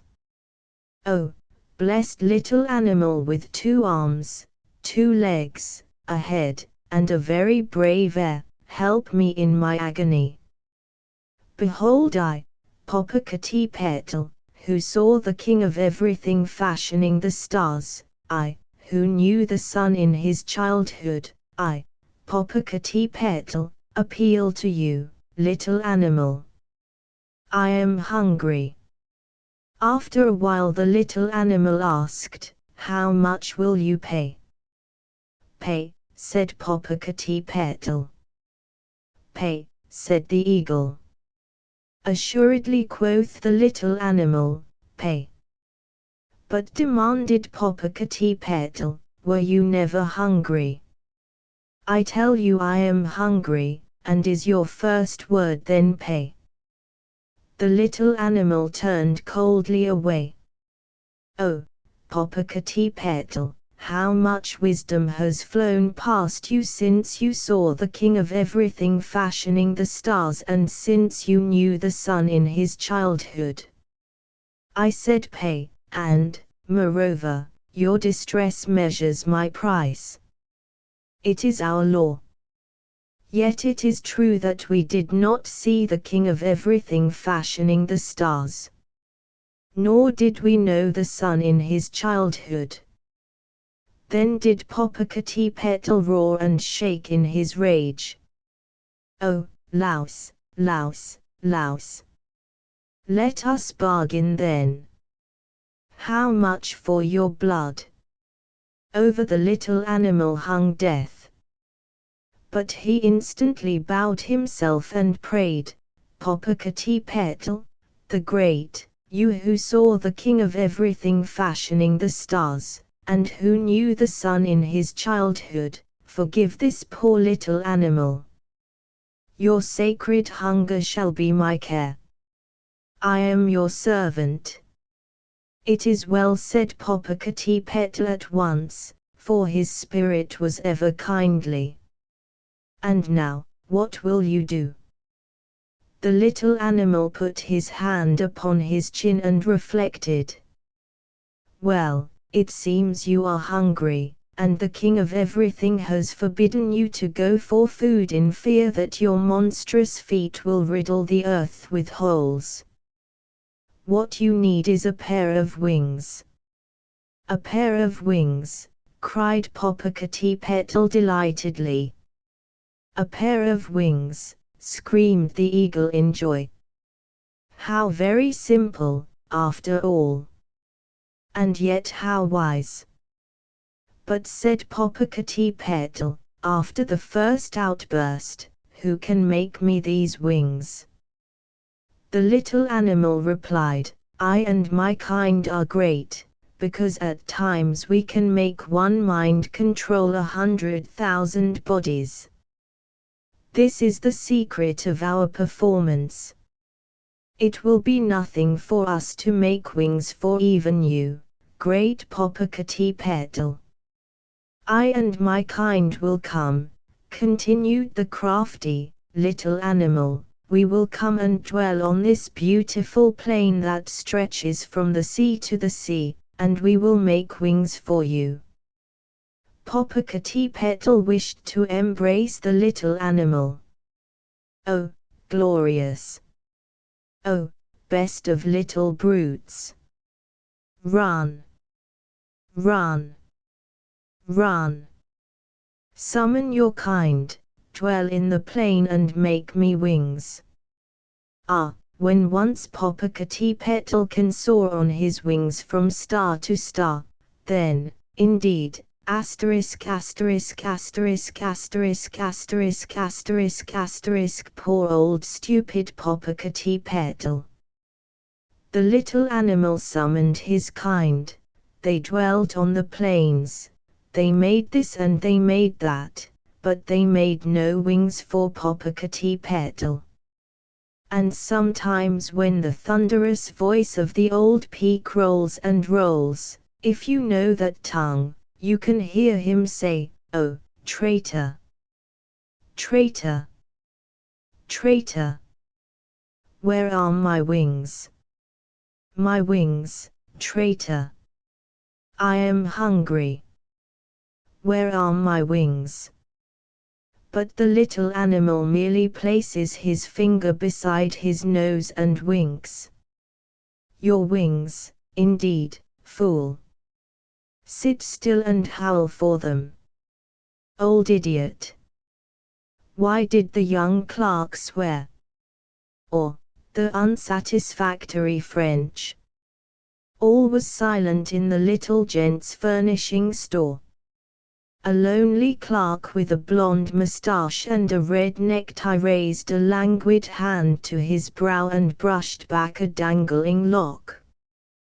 He yawned and gazed gloomily at the blurred panes of the windows.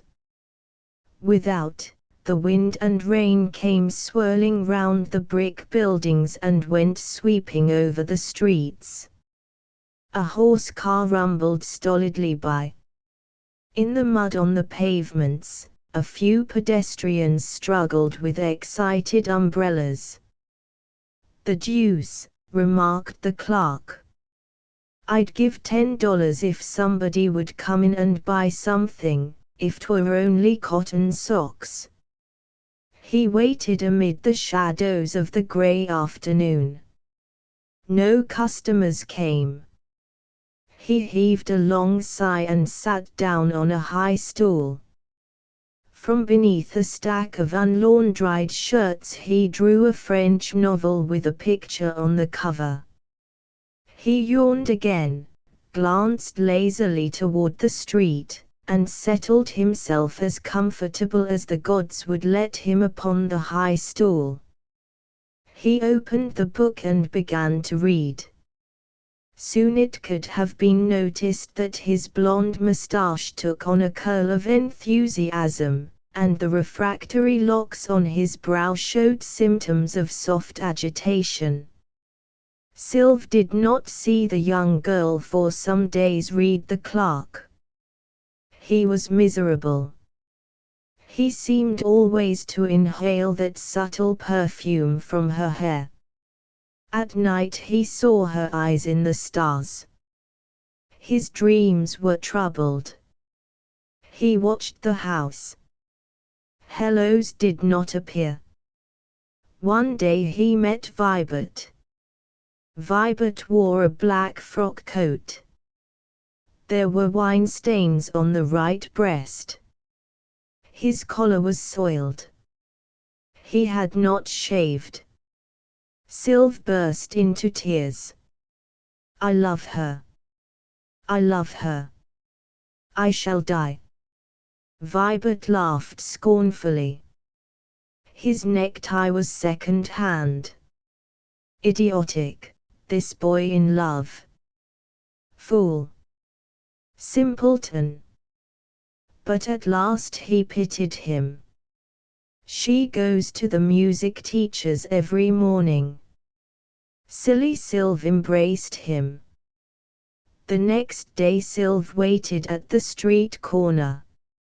A vendor was selling chestnuts. Two gamins were fighting in an alley. A woman was scrubbing some steps. This great Paris throbbed with life. Hellos came. She did not perceive Sylve. She passed with a happy smile on her face. She looked fresh, fair, innocent. Sylve felt himself swooning. Ah, my God! She crossed the street. The young man received a shock that sent the warm blood to his brain. It had been raining. There was mud. With one slender hand Hellos lifted her skirts.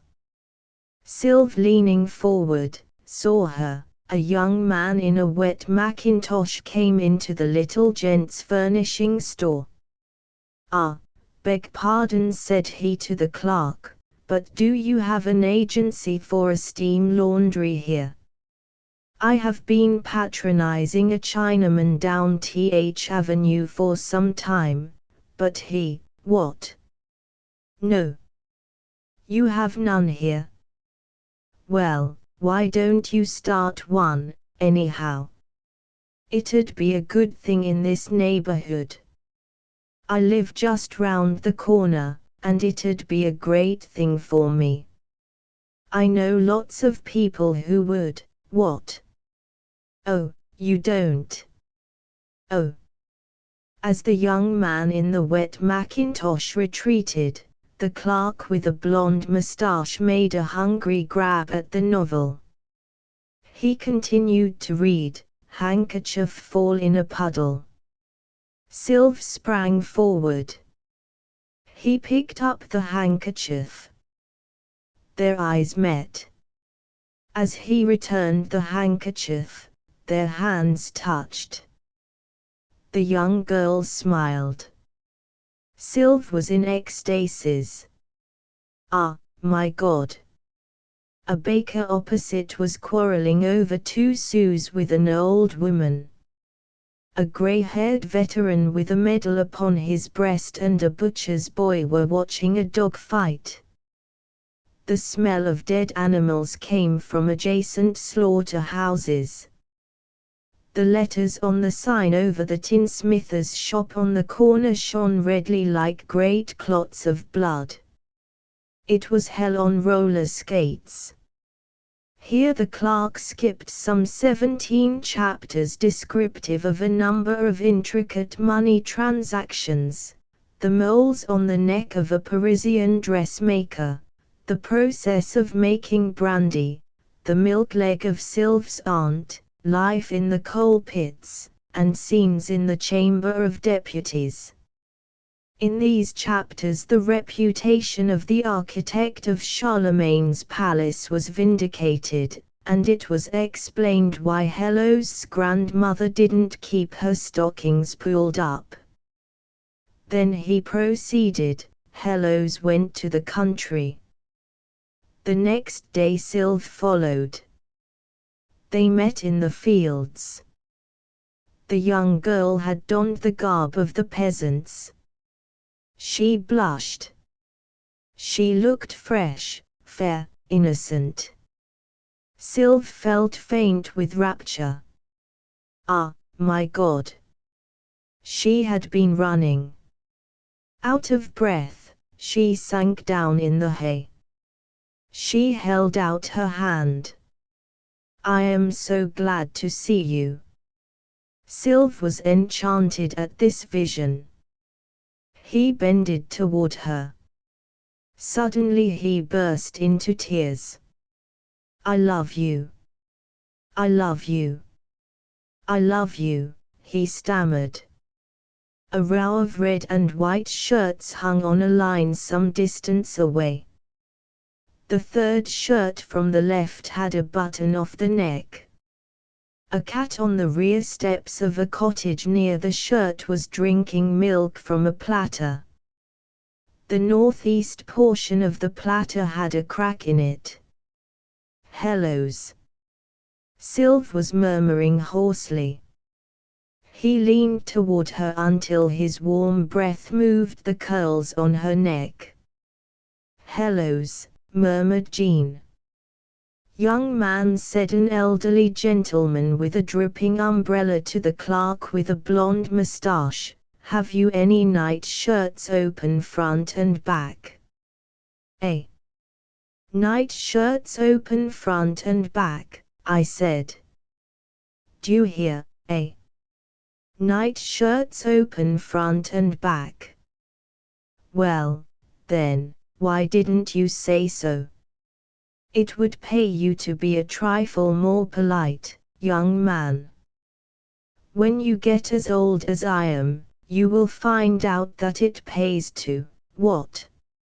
I didn't see you adding any column of figures. In that case I am sorry. You have no night shirts open front and back, eh? Well, good day." As the elderly gentleman vanished, the clerk with a blonde moustache grasped the novel like some famished animal. He read on. A peasant stood before the two children. He wrung his hands. "Have you seen a stray cow?" "No," cried the children in the same breath. The peasant wept. He wrung his hands. It was a supreme moment. "She loves me," cried Sylv to himself, as he changed his clothes for dinner. It was evening. The children sat by the fireplace.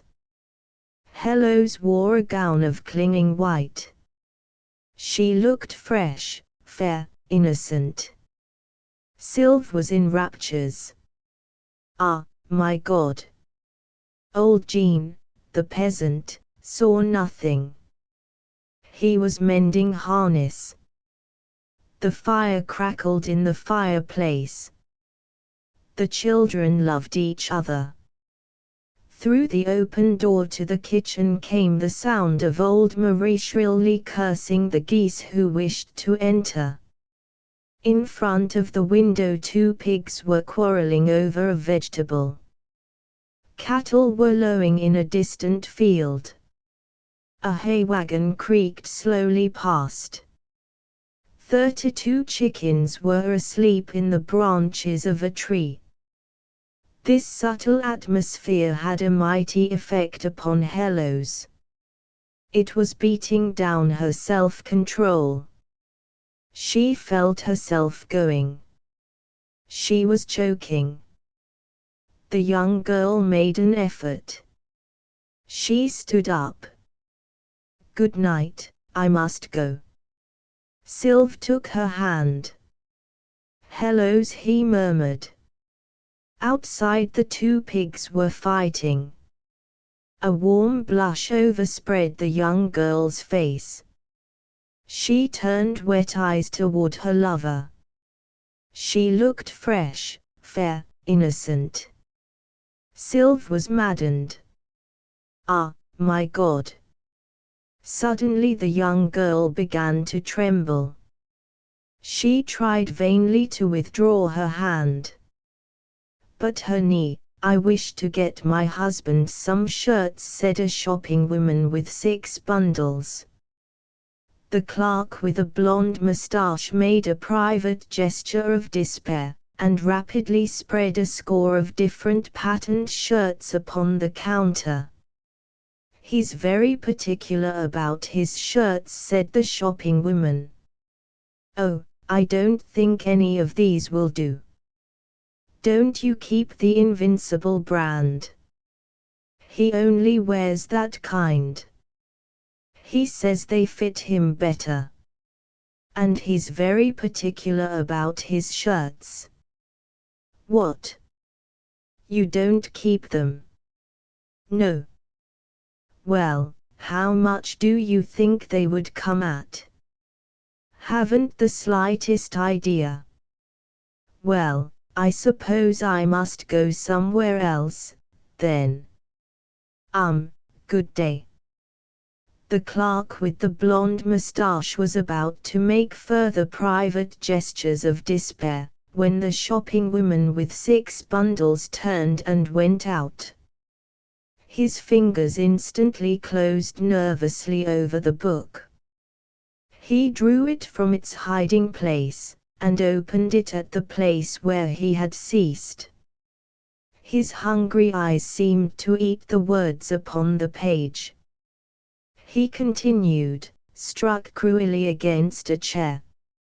It seemed to awaken her. She started. She burst from the young man's arms. Outside the 2 pigs were grunting amiably. Sylve took his candle. He went toward his room.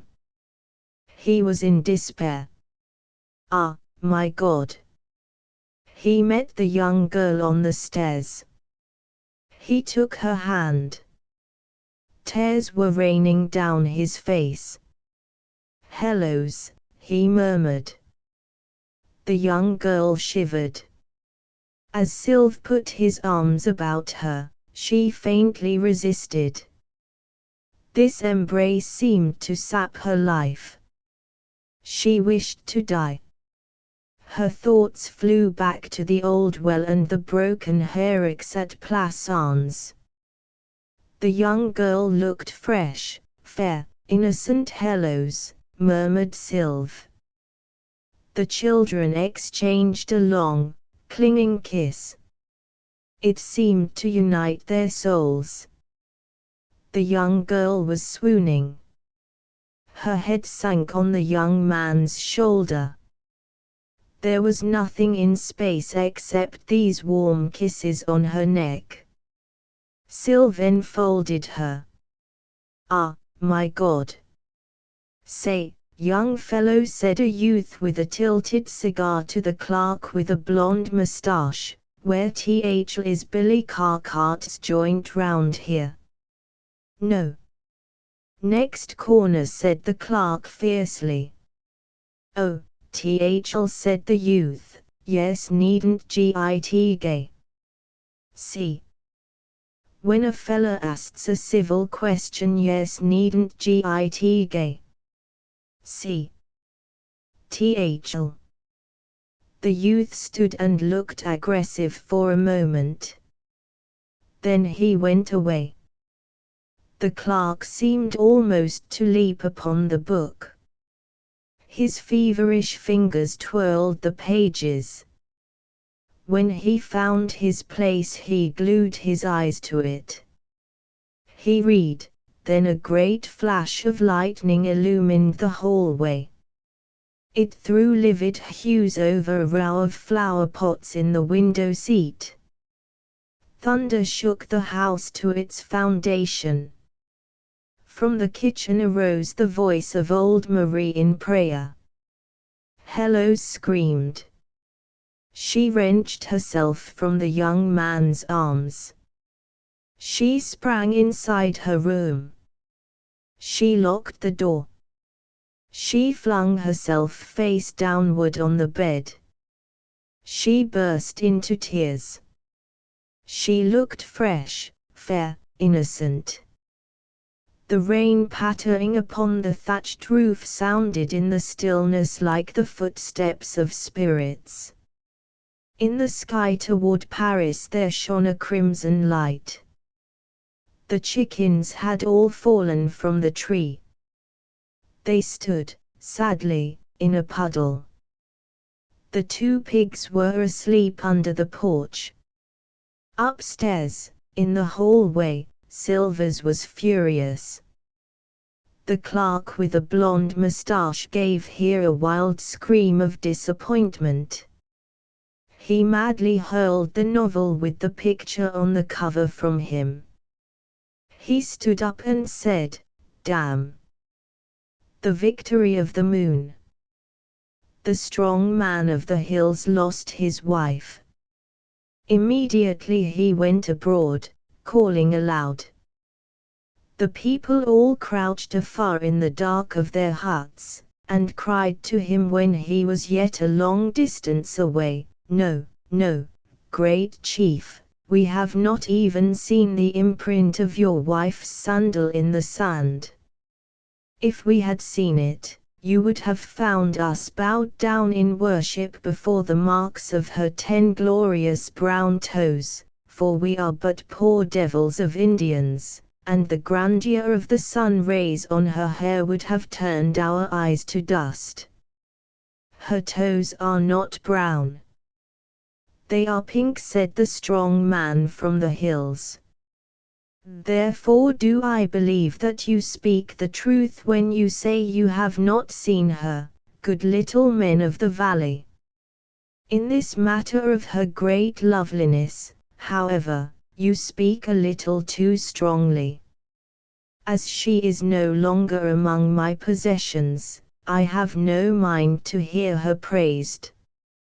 Whereabouts is the best man of you?" None of them had stomach for this honor at the time.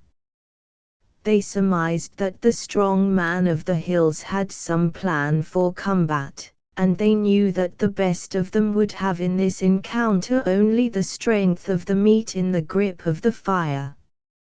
"Great king," they said, in one voice, "there is no best man here." "How is this?" roared the strong man. "There must be one who excels. It is a law. Let him step forward then." But they solemnly shook their heads. "There is no best man here." The strong man turned upon them so furiously that many fell to the ground. "There must be one. Let him step forward." Shivering, they huddled together and tried, in their fear, to thrust each other toward the strong man. At this time a young philosopher approached the throng slowly. The philosophers of that age were all young men in the full heat of life. The old greybeards were, for the most part, very stupid, and were so accounted. "Strong man from the hills," said the young philosopher, "go to yonder brook and bathe. Then come and eat of this fruit. Then gaze for a time at the blue sky and the green earth. Afterward I have something to say to you." "You are not so wise that I am obliged to bathe before listening to you?" demanded the strong man, insolently. "No," said the young philosopher. All the people thought this reply very strange. "Why, then, must I bathe and eat of fruit and gaze at the earth and the sky? Because they are pleasant things to do. Have I, do you think, any thirst at this time for pleasant things?" "Bathe, eat, gaze," said the young philosopher with a gesture. The strong man did, indeed, whirl his bronzed and terrible limbs in the silver water. Then he lay in the shadow of a tree and ate the cool fruit and gazed at the sky and the earth. "This is a fine comfort," he said. After a time he suddenly struck his forehead with his finger. "By the way, did I tell you that my wife had fled from me?" "I know it," said the young philosopher. Later the strong man slept peacefully. The young philosopher smiled. But in the night the little men of the valley came clamoring, "Oh, strong man of the hills, the moon derides you." The philosopher went to them in the darkness. "Be still, little people. It is nothing. The derision of the moon is nothing." But the little men of the valley would not cease their uproar. "Oh, strong man! Strong man, awake! Awake! The moon derides you." Then the strong man aroused and shook his locks away from his eyes. "What is it, good little men of the valley?" "Oh, strong man, the moon derides you." "Oh, strong man."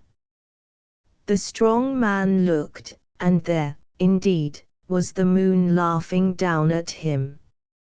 He sprang to his feet and roared, "Ah, old, fat, lump of moon, you laugh. Have you seen my wife?" The moon said no word, but merely smiled in a way that was like a flash of silver bars.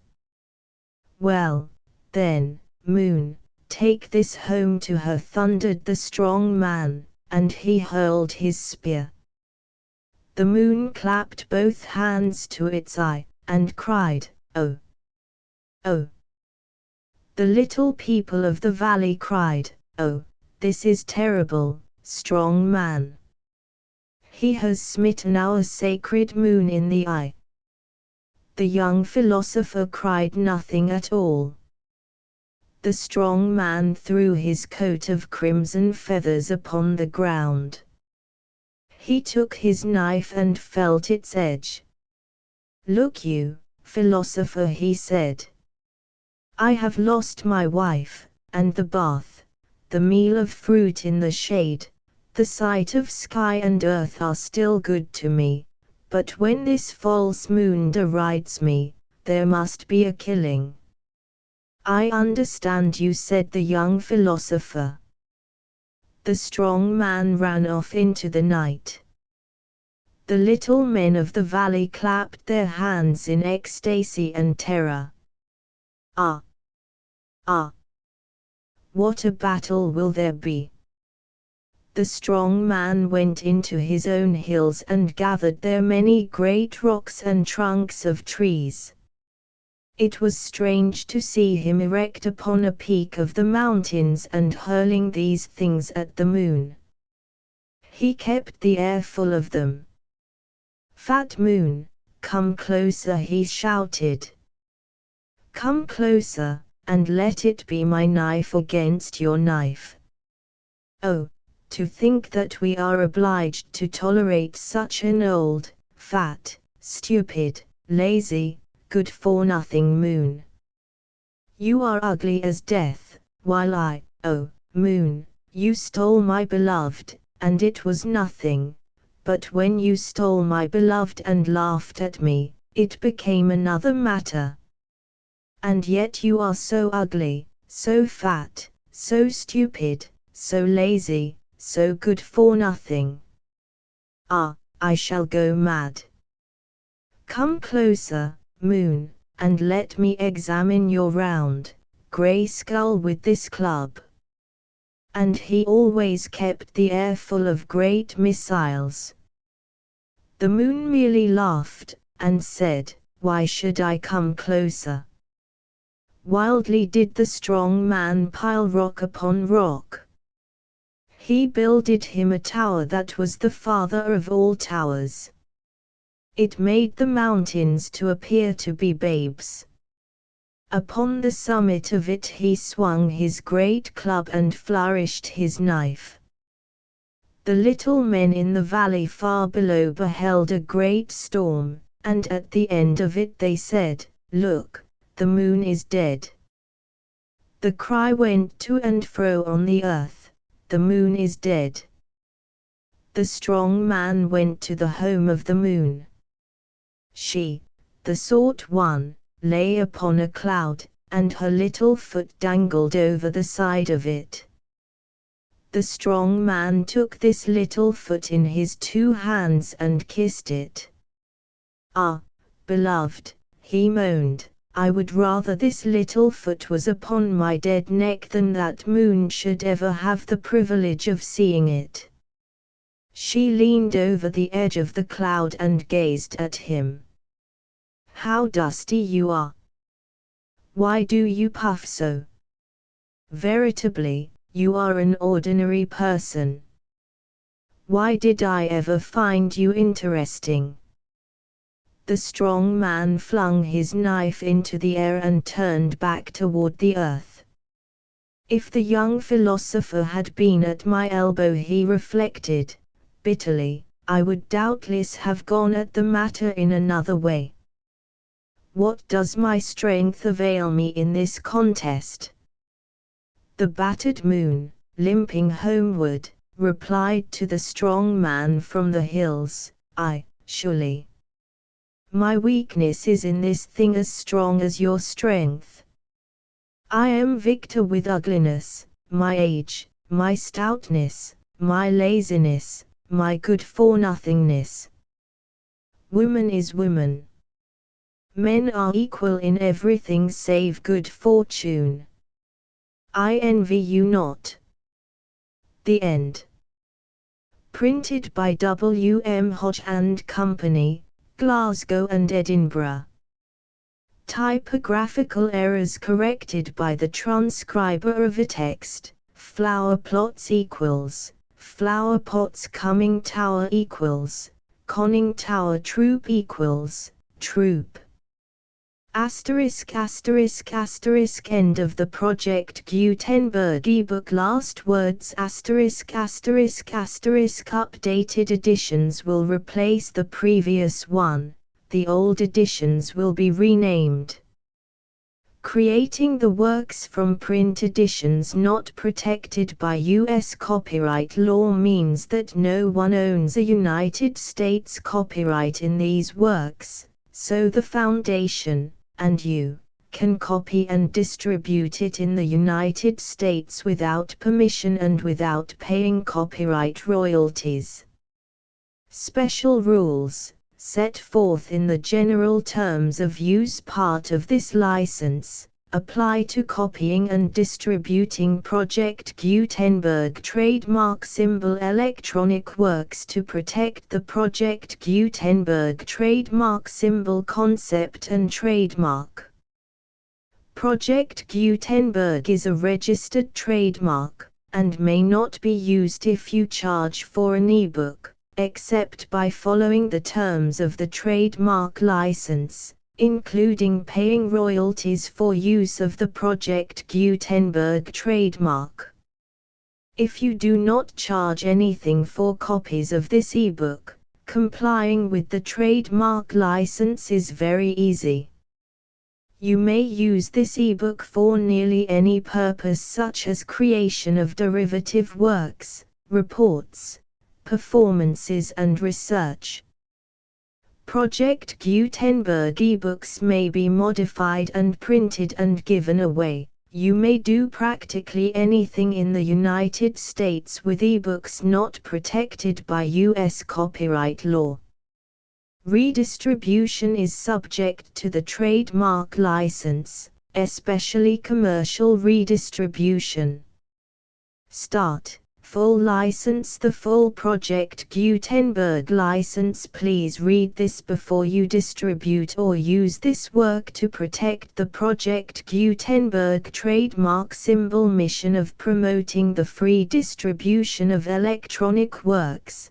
By using or distributing this work, or any other work associated in any way with the phrase Project Gutenberg, you agree to comply with all the terms of the full Project Gutenberg trademark symbol license available with this file or online at www.gutenberg.org/license.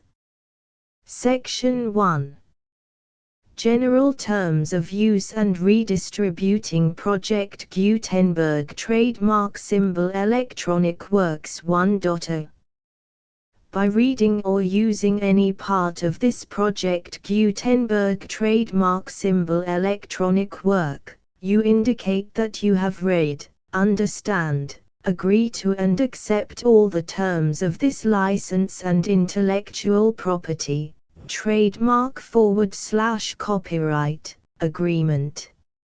If you do not agree to abide by all the terms of this agreement, you must cease using and return or destroy all copies of Project Gutenberg trademark symbol electronic works in your possession. If you paid a fee for obtaining a copy of or access to a Project Gutenberg trademark symbol electronic work and you do not agree to be bound by the terms of this agreement, you may obtain a refund from the person or entity to whom you paid the fee as set forth in paragraph 1.e.8. 1.b Project Gutenberg is a registered trademark. It may only be used on or associated in any way with an electronic work by people who agree to be bound by the terms of this agreement. There are a few things that you can do with most Project Gutenberg trademark symbol electronic works even without complying with the full terms of this agreement. See paragraph 1.c below. There are a lot of things you can do with Project Gutenberg trademark symbol electronic works if you follow the terms of this agreement and help preserve free future access to Project Gutenberg trademark symbol electronic works. See paragraph 1.e below. 1.c The Project Gutenberg Literary Archive Foundation, the Foundation or PGLAF, owns a compilation copyright in the collection of Project Gutenberg trademark symbol electronic works. Nearly all the individual works in the collection are in the public domain in the United States. If an individual work is unprotected by copyright law in the United States and you are located in the United States, we do not claim a right to prevent you from copying, distributing, performing, displaying or creating derivative works based on the work as long as all references to Project Gutenberg are removed. Of course, we hope that you will support the Project Gutenberg trademark symbol mission of promoting free access to electronic works by freely sharing Project Gutenberg trademark symbol works in compliance with the terms of this agreement for keeping the Project Gutenberg trademark symbol name associated with the work. You can easily comply with the terms of this agreement by keeping this work in the same format with its attached full Project Gutenberg trademark symbol license when you share it without charge with others. 1.d The copyright laws of the place where you are located also govern what you can do with this work. Copyright laws in most countries are in a constant state of change. If you are outside the United States, check the laws of your country in addition to the terms of this agreement before downloading, copying, displaying, performing, distributing or creating derivative works based on this work or any other Project Gutenberg trademark symbol work. The Foundation makes no representations concerning the copyright status of any work in any country other than the United States.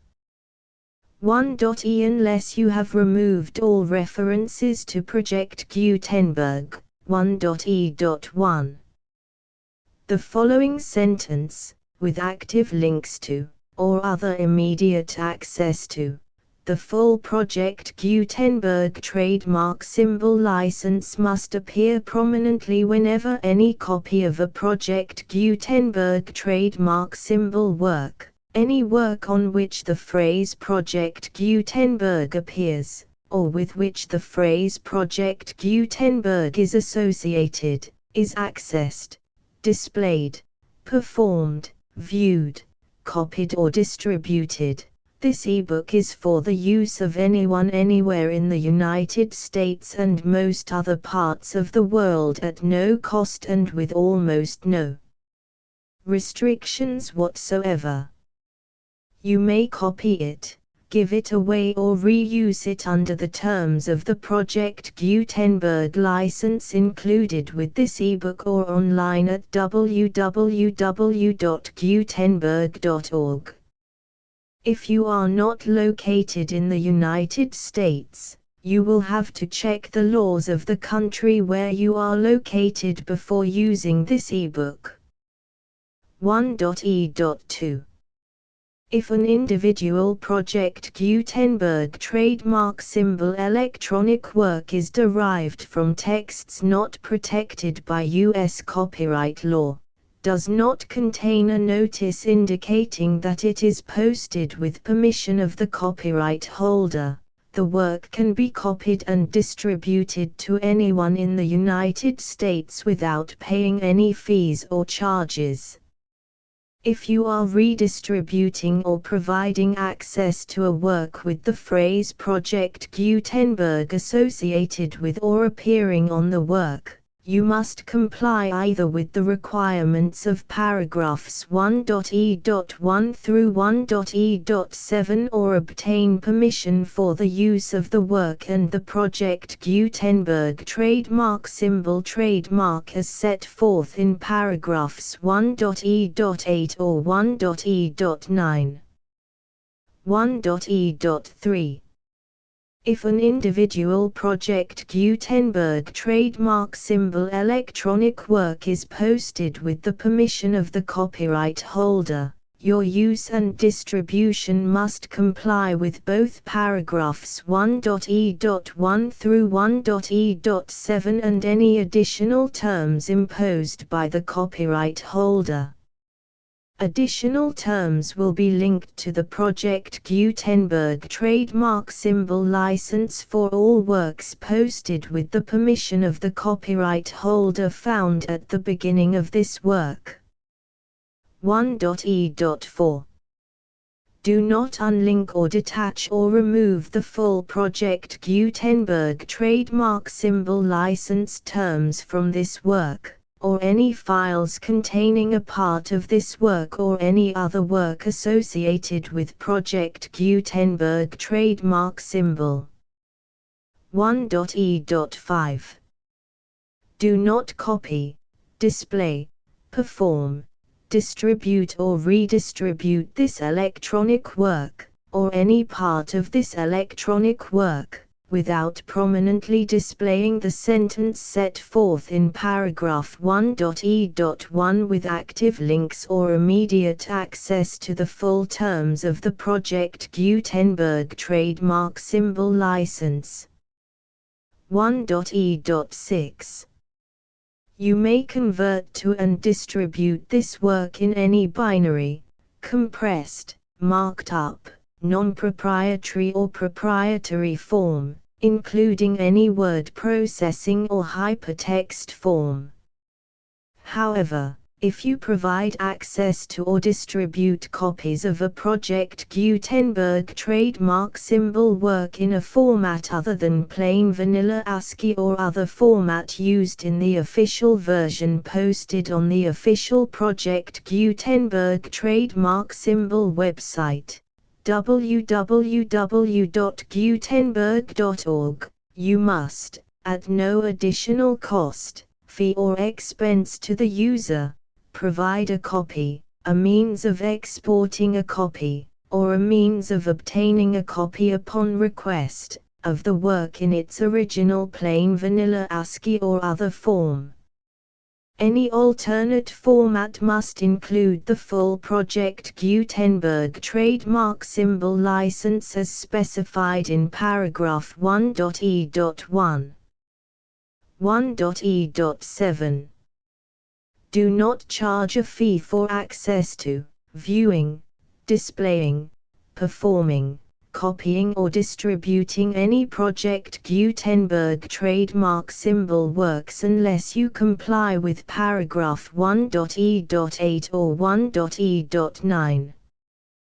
1.e.8 You may charge a reasonable fee for copies of or providing access to or distributing Project Gutenberg trademark symbol electronic works provided that You pay a royalty fee of 20% of the gross profits you derive from the use of Project Gutenberg trademark symbol works calculated using the method you already use to calculate your applicable taxes. The fee is owed to the owner of the Project Gutenberg trademark symbol trademark, but he has agreed to donate royalties under this paragraph to the Project Gutenberg Literary Archive Foundation. Royalty payments must be paid within 60 days following each date on which you prepare, or are legally required to prepare, your periodic tax returns. Royalty payments should be clearly marked as such and sent to the Project Gutenberg Literary Archive Foundation at the address specified in Section 4, Information about donations to the Project Gutenberg Literary Archive Foundation. You provide a full refund of any money paid by a user who notifies you in writing, or by email, within 30 days of receipt that he does not agree to the terms of the full Project Gutenberg trademark symbol license. You must require such a user to return or destroy all copies of the works possessed in a physical medium and discontinue all use of and all access to other copies of Project Gutenberg trademark symbol works. You provide, in accordance with paragraph 1.f.3, a full refund of any money paid for a work or a replacement copy, if a defect in the electronic work is discovered and reported to you within 90 days of receipt of the work. You comply with all other terms of this agreement for free distribution of Project Gutenberg trademark symbol works. 1.e.9. If you wish to charge a fee or distribute a Project Gutenberg trademark symbol electronic work or group of works on different terms than are set forth in this agreement, you must obtain permission in writing from the Project Gutenberg Literary Archive Foundation, the manager of the Project Gutenberg trademark symbol trademark. Contact the Foundation as set forth in Section 3 below. 1.f1.f.1 Project Gutenberg volunteers and employees expend considerable effort to identify, do copyright research on, transcribe and proofread works not protected by U.S. copyright law in creating the Project Gutenberg trademark symbol collection.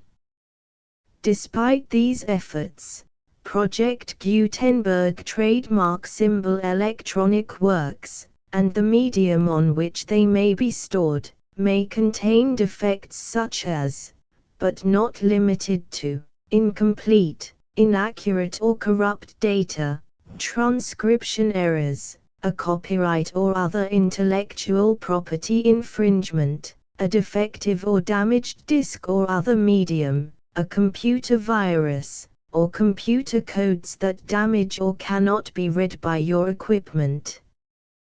1.f.2 Limited warranty, disclaimer of damages, except for the right of replacement or refund described in paragraph 1.f.3, the Project Gutenberg Literary Archive Foundation, the owner of the Project Gutenberg trademark symbol trademark, and any other party distributing a Project Gutenberg trademark symbol electronic work under this agreement, disclaim all liability to you for damages, costs and expenses, including legal fees. You agree that you have no remedies for negligence, strict liability, breach of warranty or breach of contract except those provided in paragraph 1.f.3. You agree that the Foundation, the trademark owner, and any distributor under this agreement will not be liable to you for actual, direct, indirect, consequential, punitive or incidental damages even if you give notice of the possibility of such damage.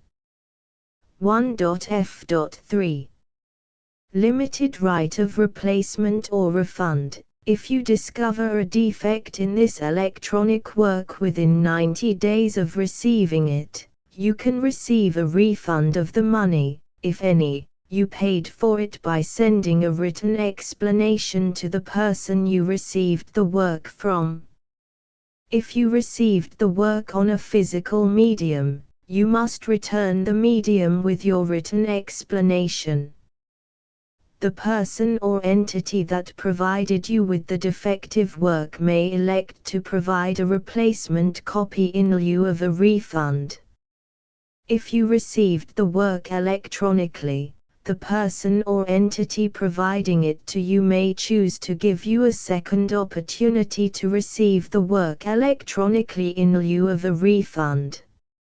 If the second copy is also defective, you may demand a refund in writing without further opportunities to fix the problem. 1.f.4 Except for the limited right of replacement or refund set forth in paragraph 1.f.3, this work is provided to you as is, with no other warranties of any kind, express or implied, including but not limited to warranties of merchantability or fitness for any purpose. 1.f.5 Some states do not allow disclaimers of certain implied warranties or the exclusion or limitation of certain types of damages. If any disclaimer or limitation set forth in this agreement violates the law of the state applicable to this agreement, the agreement shall be interpreted to make the maximum disclaimer or limitation permitted by the applicable state law. The invalidity or unenforceability of any provision of this agreement shall not void the remaining provisions. 1.f.6 Indemnity. You agree to indemnify and hold the foundation, the trademark owner, any agent or employee of the foundation, anyone providing copies of Project Gutenberg trademark symbol electronic works in accordance with this agreement, and any volunteers associated with the production, promotion and distribution of Project Gutenberg trademark symbol electronic works, harmless from all liability, costs and expenses, including legal fees, that arise directly or indirectly from any of the following which you do or cause to occur. A. Distribution of this or any Project Gutenberg trademark symbol work. B. Alteration, modification, or additions or deletions to any Project Gutenberg trademark symbol work, and c. Any defect you cause. Section 2. Information about the mission of Project Gutenberg trademark symbol. Project Gutenberg trademark symbol is synonymous with the free distribution of electronic works in formats readable by the widest variety of computers, including obsolete, old, middle-aged and new computers. It exists because of the efforts of hundreds of volunteers and donations from people in all walks of life. Volunteers and financial support to provide volunteers with the assistance they need are critical to reaching Project Gutenberg trademark symbol's goals and ensuring that the Project Gutenberg trademark symbol collection will remain freely available for generations to come. In 2001, The Project Gutenberg Literary Archive Foundation was created to provide a secure and permanent future for Project Gutenberg trademark symbol and future generations. To learn more about the Project Gutenberg Literary Archive Foundation and how your efforts and donations can help, see sections 3 and 4 and the Foundation information page at www.gutenberg.org. Section 3. Information about the Project Gutenberg Literary Archive Foundation. The Project Gutenberg Literary Archive Foundation is a non-profit 501(c)(3) educational corporation organized under the laws of the state of Mississippi and granted tax-exempt status by the Internal Revenue Service. The Foundation's IN or Federal Tax Identification Number is 64-6221541. Contributions to the Project Gutenberg Literary Archive Foundation are tax-deductible to the full extent permitted by U.S. federal laws and your state's laws. The Foundation's business office is located at 809 North 1500 West, Salt Lake City, UT 84116, 801-596-1887. Email contact links and up-to-date contact information can be found at the Foundation's website and official page at www.gutenberg.org/contact section 4. Information about donations to the Project Gutenberg Literary Archive Foundation. Project Gutenberg trademark symbol depends upon and cannot survive without widespread public support and donations to carry out its mission of increasing the number of public domain and licensed works that can be freely distributed in machine-readable form accessible by the widest array of equipment including outdated equipment. Many small donations, $1 to $5,000, are particularly important to maintaining tax-exempt status with the IRS. The Foundation is committed to complying with the laws regulating charities and charitable donations in all 50 states of the United States. Compliance requirements are not uniform and it takes a considerable effort, much paperwork and many fees to meet and keep up with these requirements. We do not solicit donations in locations where we have not received written confirmation of compliance. To send donations or determine the status of compliance for any particular state, visit www.gutenberg.org/donate. While we cannot and do not solicit contributions from states where we have not met the solicitation requirements, we know of no prohibition against accepting unsolicited donations from donors in such states who approach us with offers to donate. International donations are gratefully accepted, but we cannot make any statements concerning tax treatment of donations received from outside the United States. U.S. laws alone swamp our small staff. Please check the Project Gutenberg web pages for current donation methods and addresses. Donations are accepted in a number of other ways including checks, online payments and credit card donations. To donate, please visit www.gutenberg.org/donate. Section 5. General information about Project Gutenberg trademark symbol Electronic Works. Professor Michael S. Hart was the originator of the Project Gutenberg trademark symbol concept of a library of electronic works that could be freely shared with anyone. For 40 years, he produced and distributed Project Gutenberg trademark symbol ebooks with only a loose network of volunteer support. Project Gutenberg trademark symbol ebooks are often created from several printed editions, all of which are confirmed as not protected by copyright in the US unless a copyright notice is included.